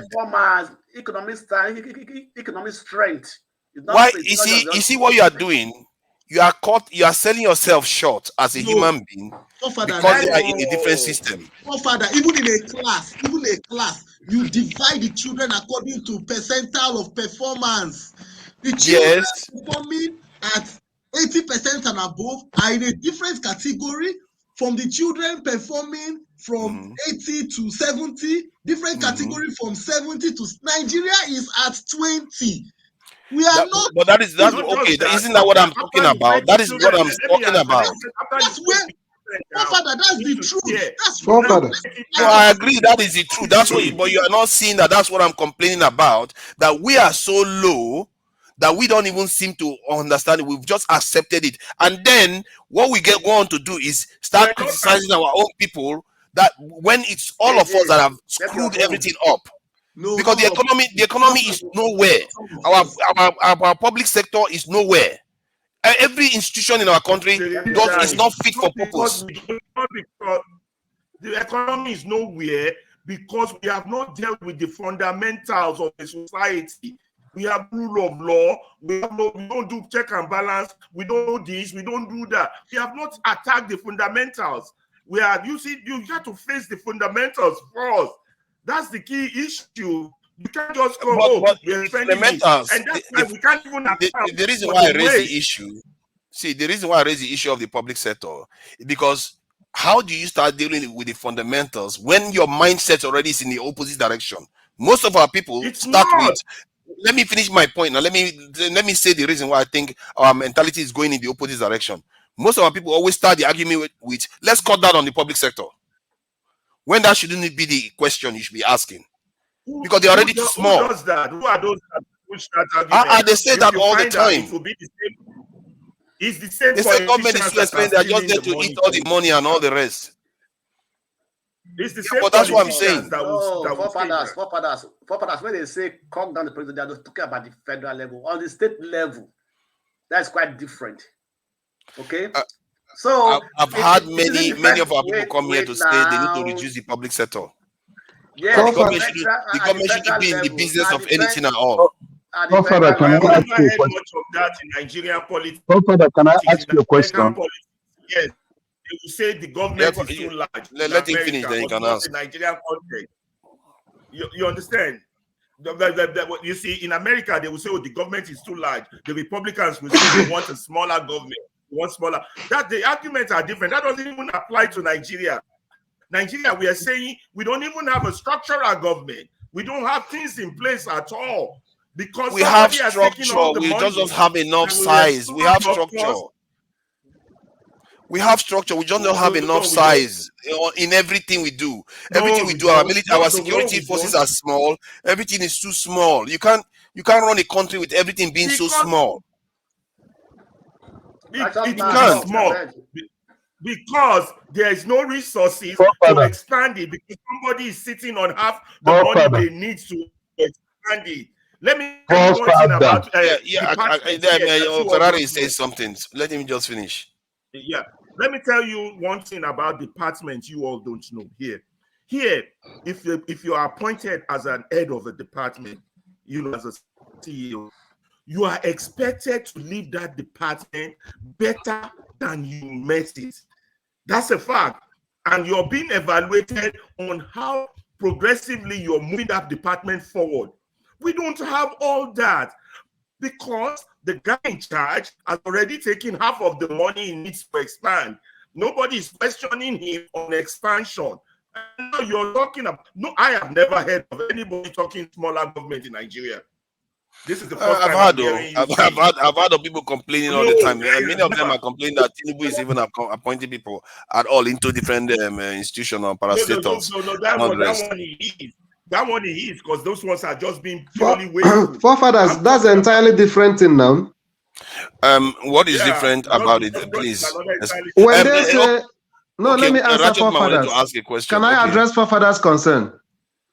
When they say cut down cost of government, what they are saying is something that 10 people can do.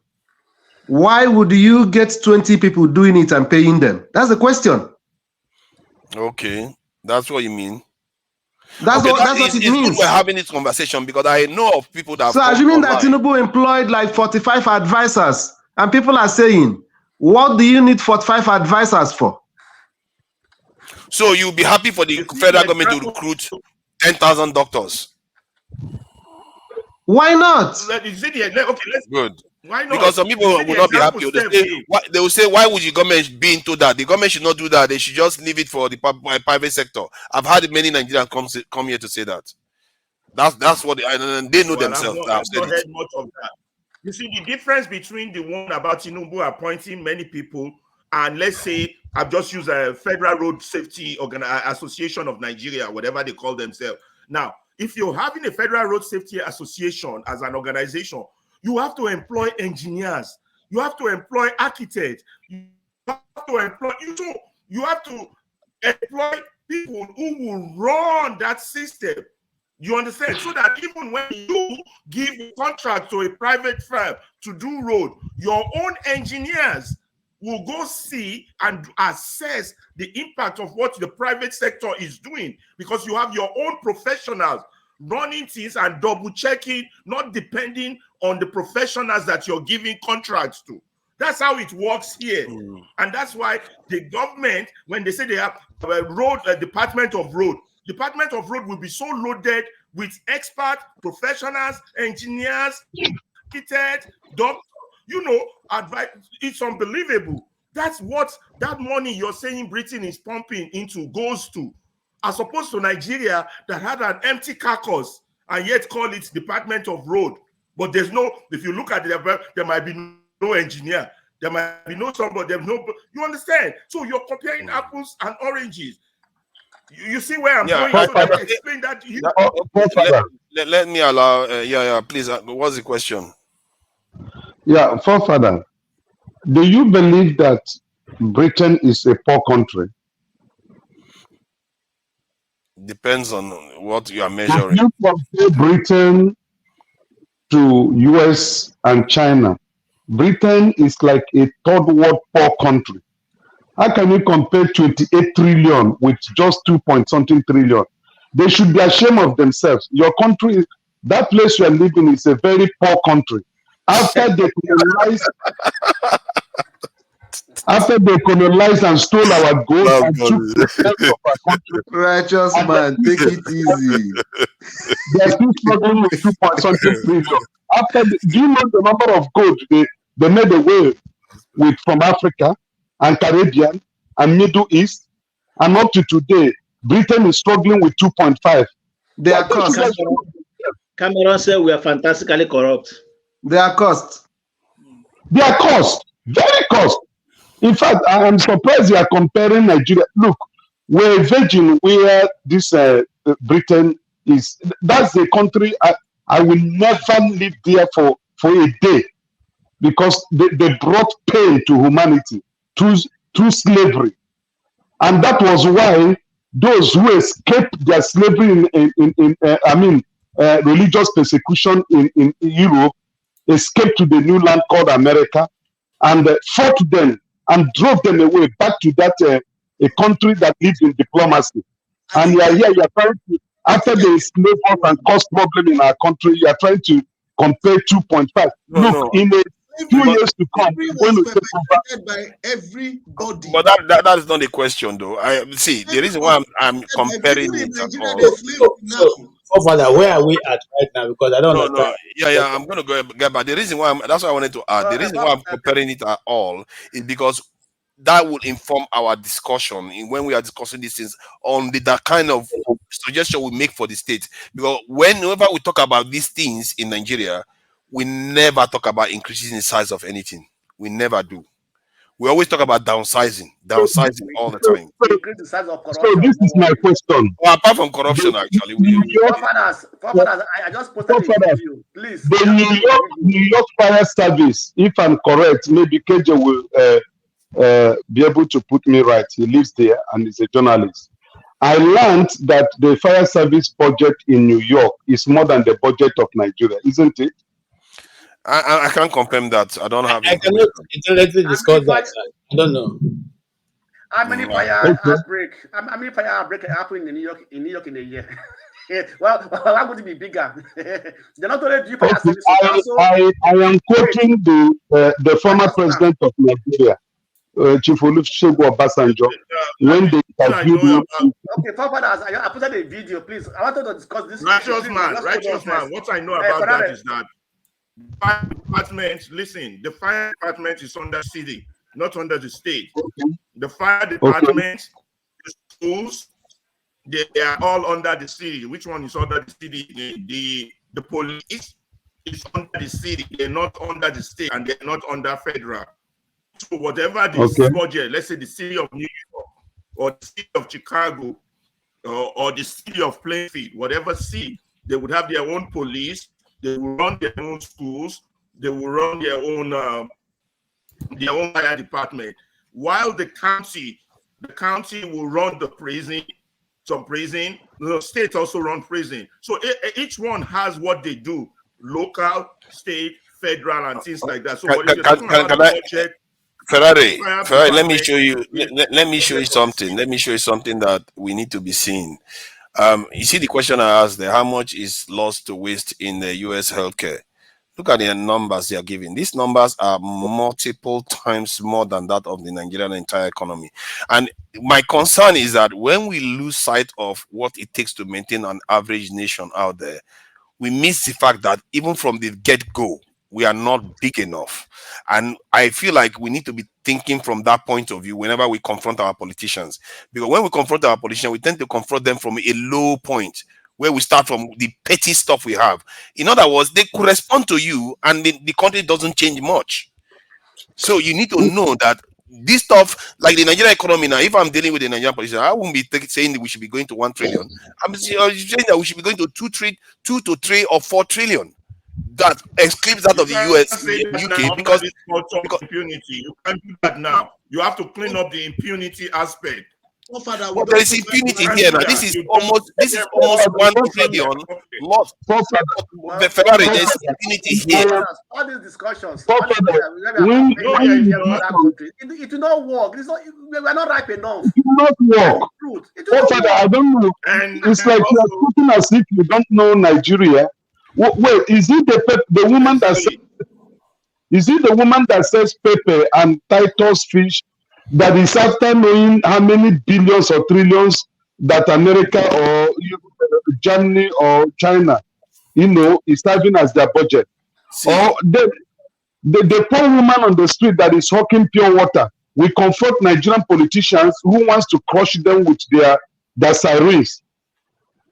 I see. I hear what you are saying, but I don't understand where this. Hold on now. You want us to be discussing Trump? Let me just finish. This point is important. I'm saying the direction we want to. If you are asking me the direction, I'm saying that we need to understand what we are seeing in Nigeria shouldn't be surprising. I'm saying that when we are dealing with our leaders, we should have a direction. Because how are you supposed to have a direction if you don't know the direction, how far you need to travel? You don't know where the destination is. This destination, look at how much people are wasting on healthcare budget. That's about $1 trillion sometimes. They are wasting you're reading that on healthcare alone. Let me explain. Anytime you read an article talking about it, it's talking about the type of requests doctors make for this test, for that test, they're arguing that some tests are not necessary before a diagnosis can be reached, and therefore it's making the hospital system lose, or that somebody is just throwing money away. They're saying that some doctors just conduct any test, just, you know, they just run tests. Particularly, I'm not in the medical profession, so I can't speak for them. They just run these tests that limited amount of tests could be done to get to the diagnosis, so that the cost of medicine would be reduced. Are you see, what you see, it's a very simple thing. It's a very simple thing. You know the word, the wasteful spending. You can't spin your way out of it. The point is that they are wasting money that shouldn't have to be wasted. I'm telling you how the healthcare. Ask anybody in healthcare in the United States to tell you that's what wasteful spending in healthcare is. But the same thing is happening within our healthcare system.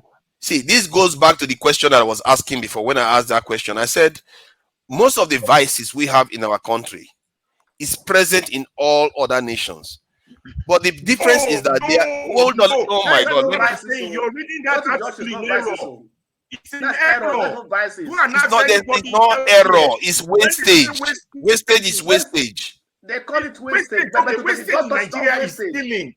That's different from the wastage I just explained. How do you see what?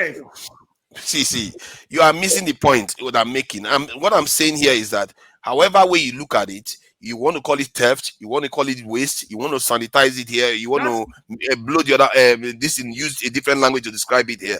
Point is that they all have the same problems. Hold on now. Dealing with it, they will arrest wasted or theft. Hold on. Wasted or theft makes no difference. Hold on now. It means that it's not needed. Let me finish my point now. I let you talk. Let me finish my point. You are not letting me talk, Ferrari. Let me respond so we don't start shouting over each other. People are viewing. You argue too much. I'm not arguing. He's the one making it an argument. I'm just trying to do to and fro. Everybody disagree with you on this point. Everybody okay, you can disagree with me now. Let me hear my say now. The Blackstone, you have to extend courtesy to other people.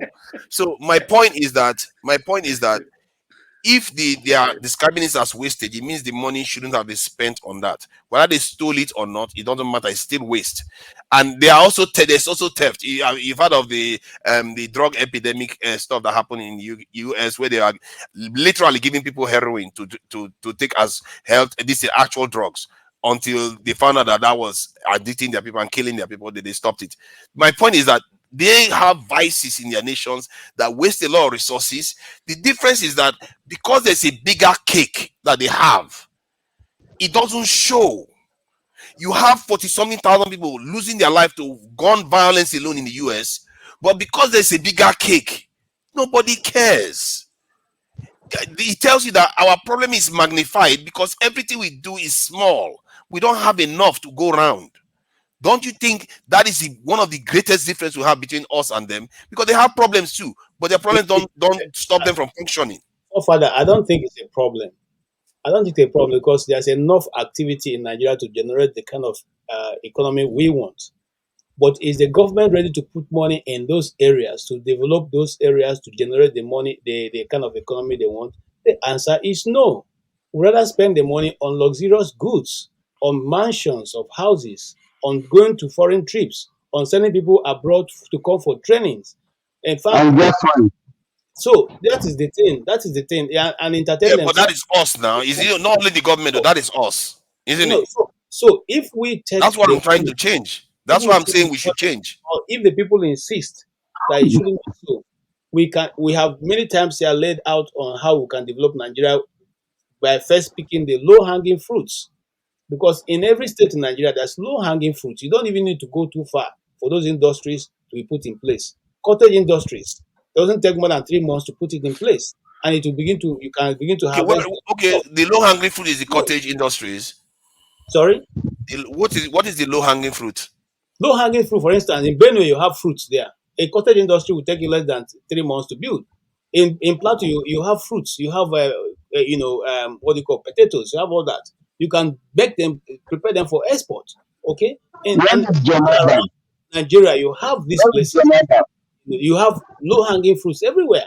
that you can pick and develop and turn it to a Yeah, cash crop. how is it that what if we export the first season? Then when we get it back, we use it to go and do and do all the things we used to do, like you described, that we go and waste it. Then the next season, we are not going to be able to invest well. That culture, that aspect needs to change. But that's what I'm saying. Listen, That's what I'm what saying. I won't let you get away with is the definition of waste in the US and definition of waste here in Africa, in Nigeria.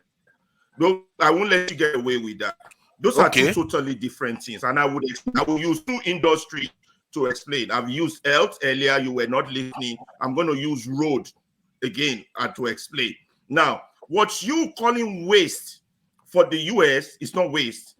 It's inocuous, excessive spending. Yes, excessive spending. Now, when people are saying, for example, their roads will not be damaged, but every year they come and destroy it and repave it again, because the money is there contra maintenance. It has already been allocated. Not with the road. We see the highway. They will come, break it, grind it back to sand, and repave it. That means that does is one. It keeps employment going for those in those fields, in engineering, in road construction. They have job every year. Now, to people, that's wasteful spending, because okay, that road should have been there at least 5 years before you come. No, they do it like every 3 years or every 2 years. They break the road down and repave it. That's not wasteful spending. Now, if anybody does wasteful spending as you are speaking of, I swear to God, they will be arrested. If the states don't get you, the local government, police will get you, federal will get you, somebody will get you, because it's public money. They don't joke with public money.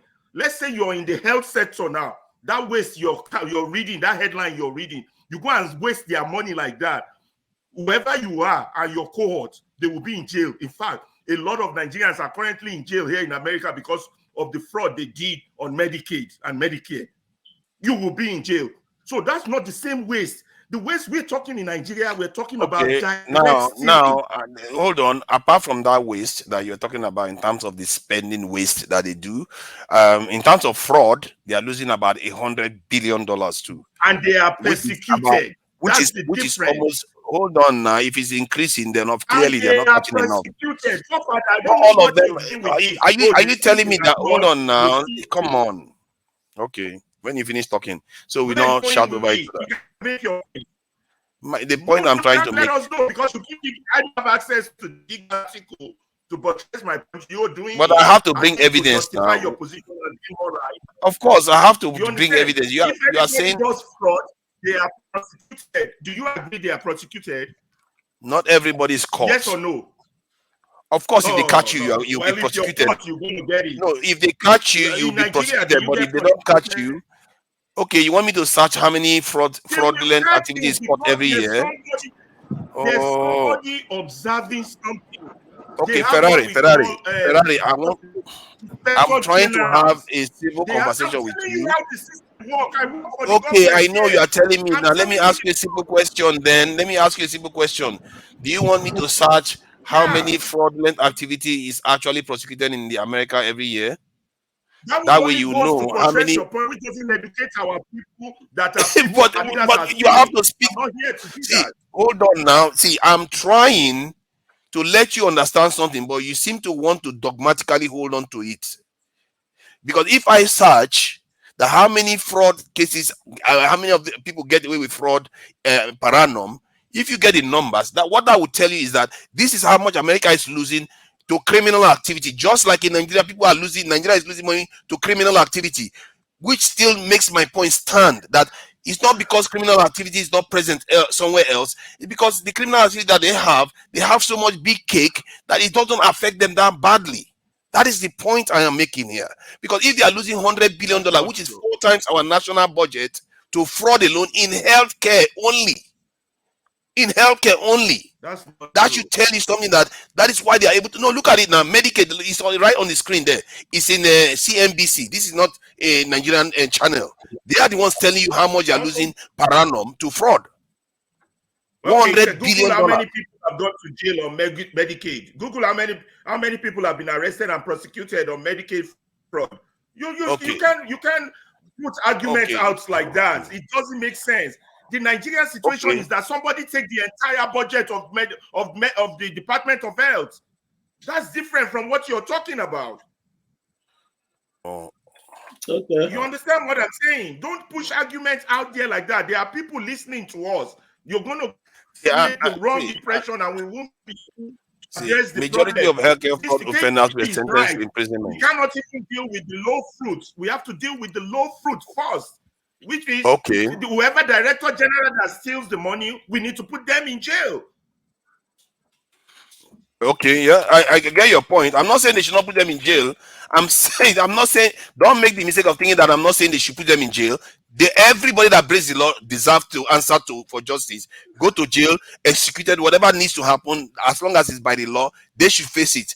The point I'm making is that we have too little a cake. We need bigger ones, and we need to start thinking that way when we confront our leaders. Because if you allow them to bamboozle you and say, let me do something, and they don't increase that cake, you are still in the same position. Nothing will change. That's the point I'm just making. How much healthcare fraud is caught? It's caught. Fraud, but investigators say it's likely much even higher. Oh my God.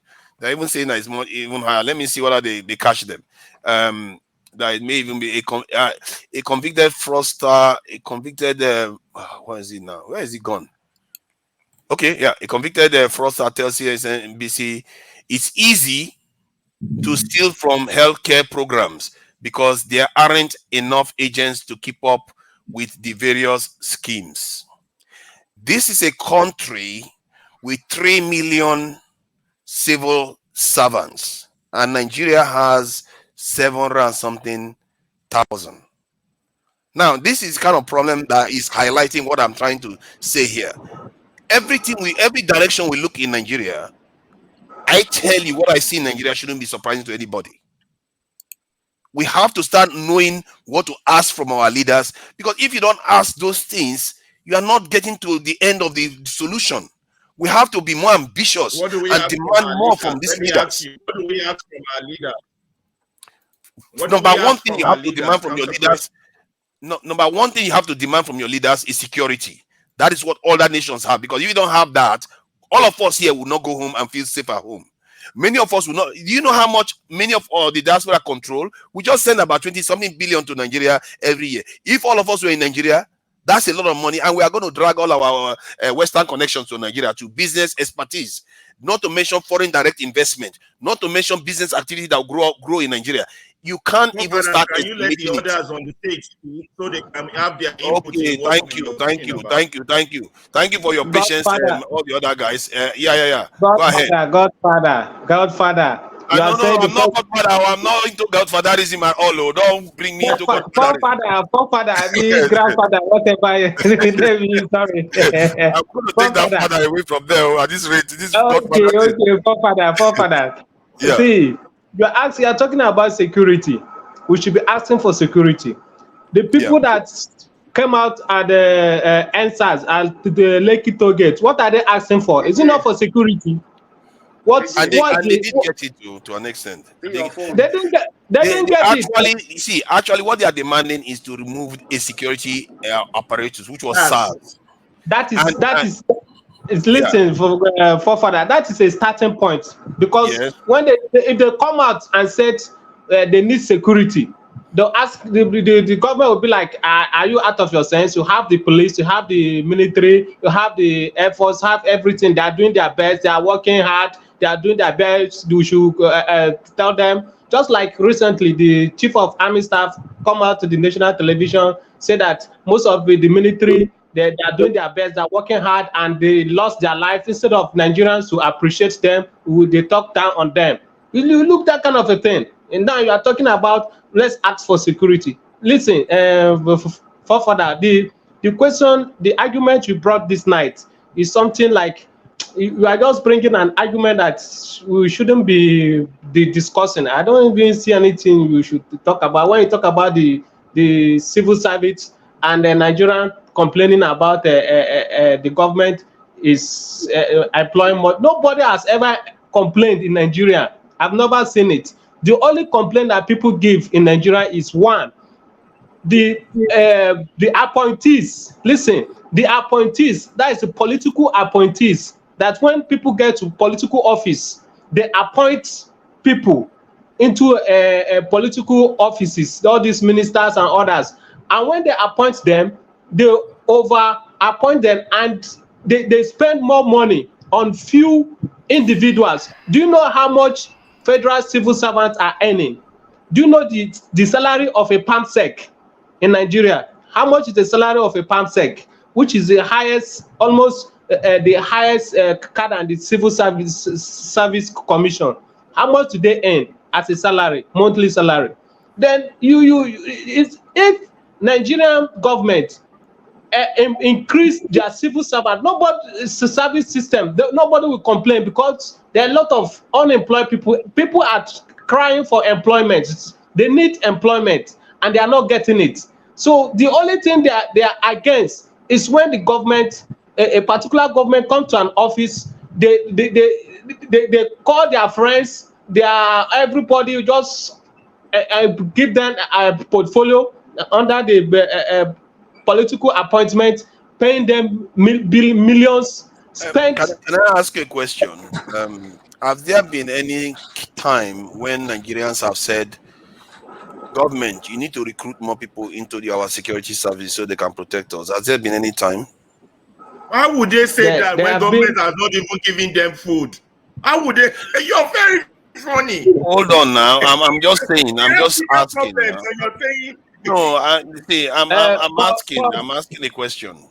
Forefather, you know, the issue, the Nigerian issue is very, very complex. So sometimes when you just bring out one part of it, start comparing Nigeria with US, UK, and others, I'm telling you, there's some fundamentals in Nigerians that we've not even solved. Before we get to this, even this point that we're discussing, after discussing it, even though you take it to the government and tell them they should employ more people, they will ask you, how much are they making? You understand? You see, they are borrowing. If they are actually making more money, they will employ more people. You understand? But the issue that I keep saying, Nigerian, we need to go back to the foundation first.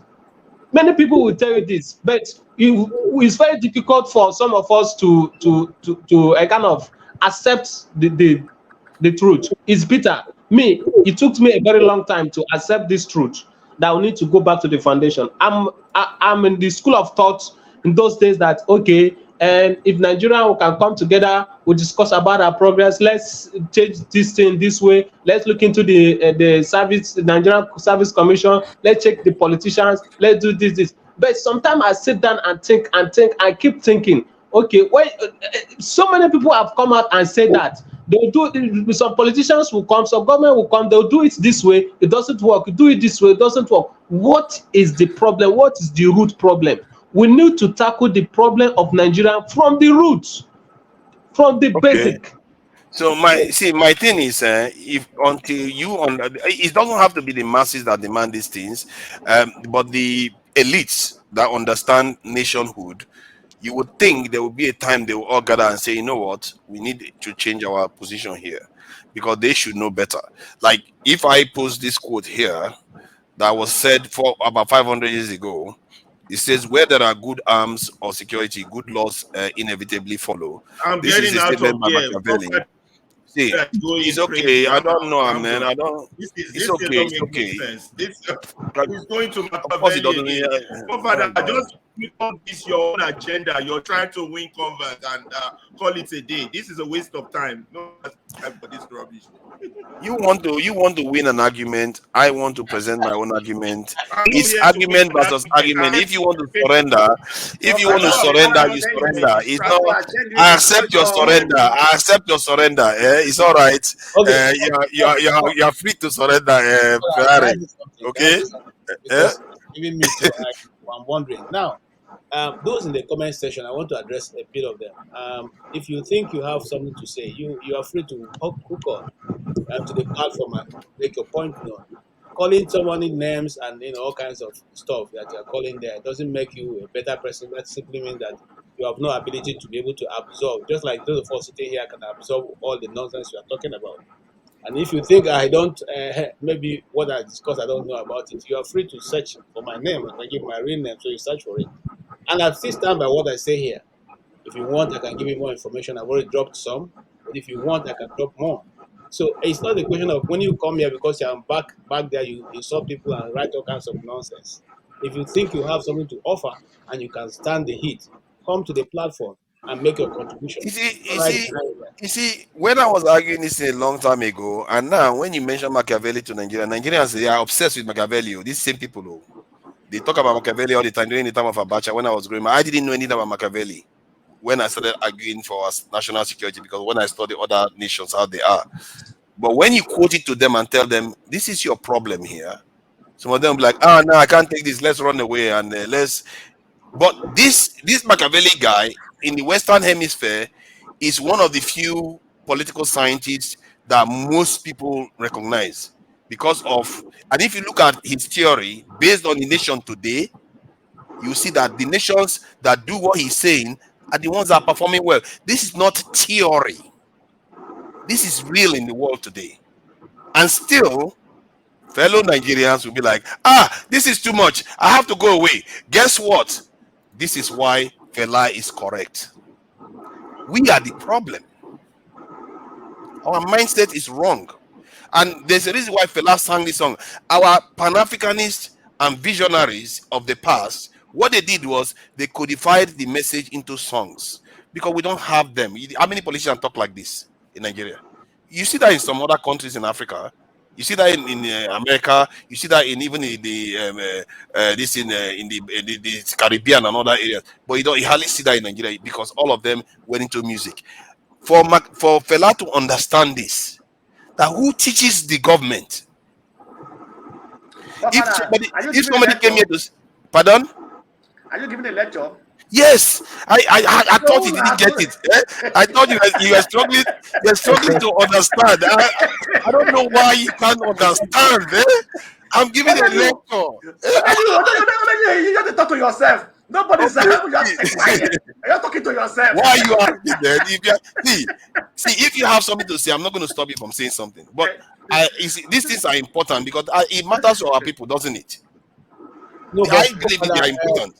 Any Nigerian that is above 35 years old does not know about Machiavelli theories because that's what Babangida used for so long. Okay, so it's not a new thing for for those of us who are above 50 because we have seen it being practiced and it's still being practiced in Nigeria. So it's not a new theory. Okay, see, KJ, the one we practice, we always tend to learn the wrong lessons from things. Nobody mentioned. If there had been somebody mentioned this part of Machiavelli to me, I would have said, okay. All they tell me about Machiavelli is about being cunning and being brutal to your enemies, and that's all they talk about. Nobody actually talks about the fundamentals. Machiavelli is actually technically arguing for the people, but the way it comes across is like he's arguing for the elites and he's arguing for them to oppress the people. That's not what he's doing. But people misunderstand it. Here, Al-Mustafa was here about 7 or 8 months ago, and he was talking about how they went to Libya to go and learn how Gaddafi survived the sanctions. And I said, but why did you go and learn how they survived the sanctions in terms of sanctions, economic stuff, when you are supposed to be learning how he survived? Because they required bombing of Libya to get rid of Gaddafi. But in the case of Abacha, they penetrated and he lost. He is the one in charge. He lost Abacha and went on to lose Abiola. I said, but you didn't learn how Gaddafi survived. So in other words, he went and learned the wrong lesson. He's busy worrying about sanctions when he should be worrying about how did Gaddafi organize his security to survive the Western pressure and all the rest. I feel like that is what we tend to do. I can read the same book with you. I will understand something totally different from that same book. It tells you that just reading a book doesn't give you knowledge. You have to have a way of viewing that book. But are you not making a mistake, Father? We are all looking for different things. You are reading a book with a Yeah, that's true. The next one is looking with a particular mindset, depending on where the person is, what the person's aim is. So we cannot all get the same knowledge from the same book. You get what is your But partner. which one is the objective truth? Is it not the one that is tied to the real world? All of them are objective truth, depending on your circumstance. No, but no. Actually, there has to be one that is more real than the others, because the one that is real to the others is tied to the real world. That is how you know. The point you just made of Mustafa going to study how Gaddafi survived the sanctions. I think if you look at it very closely, Mustafa learned everything because Mustafa survived also. How Mustafa survived. So they are saying he did not learn how Gaddafi survived. He learned. Because how Mustafa is still alive today. His commander-in-chief, so he lost his commander-in-chief. In other words, he didn't protect the head commander-in-chief. Wait, forefathers, was it the one guiding him? I will come back when we finish this. You see the question the Blackstone just asked now? Yes, what kind of question is that? Is he not in charge? He's the CSO. Was it the one guiding him?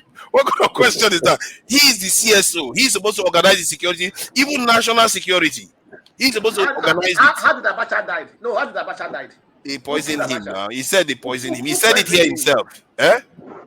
He didn't mention it. I think he didn't mention the exact name, but he said he said the president is Abiola the president. He said no. He actually said both of them were killed here. He said both of them were killed here. So in the end, what I told him was that under your watch, we lost 2 significant Nigerians. It tells you that he didn't learn the right lesson when he went to that place. And if the same thing happened to Murtala Mohammed, when he came into office, he reduced the Nigerian military size by 100,000, which almost like slashing it by half. And ironically, which is a tragic event, when he was assassinated, only one person was with him to protect him. I don't understand some of these. If you are a good leader, you are supposed to keep yourself alive, because in the end, good leaders don't come around very often. And he might be the only leader, like Mao Zedong now. If Mao Zedong was very careless with his life, China would not be where they are today. You see what I mean? So security is very, very fundamental for a nation's this progress, and the leaders have to also be protected. Their lives are not forfeit, because if your leaders are protected, chances are that they're going to protect the nation too. No. My point is that some truths are better than others, are actually more real than others. Because they are tied to the real world. If it is tied to the real world, it's more true than the one that is not. Help me answer, forefather. Don't mind the Blackstone. Excuse me. No, quite seriously. No, quite seriously. Your postulations are a little bit flawed. No, so, excuse me. Then flaw them. Flaw my postulations. I would like you to take them down. I'm not hogging it. Quite seriously, forefathers, I listen to you sometimes. I'm amazed at you. I just wonder. I mean, and people are sitting here listening to you. I don't know why you find it funny. You think you're making an argument? You're making a point? Nobody's listening to him. Nobody's listening to him. You're just letting preach. Excuse me. I've said it before. You really have to get the basics. Okay. Because there's no point postulating and pontificating when simple things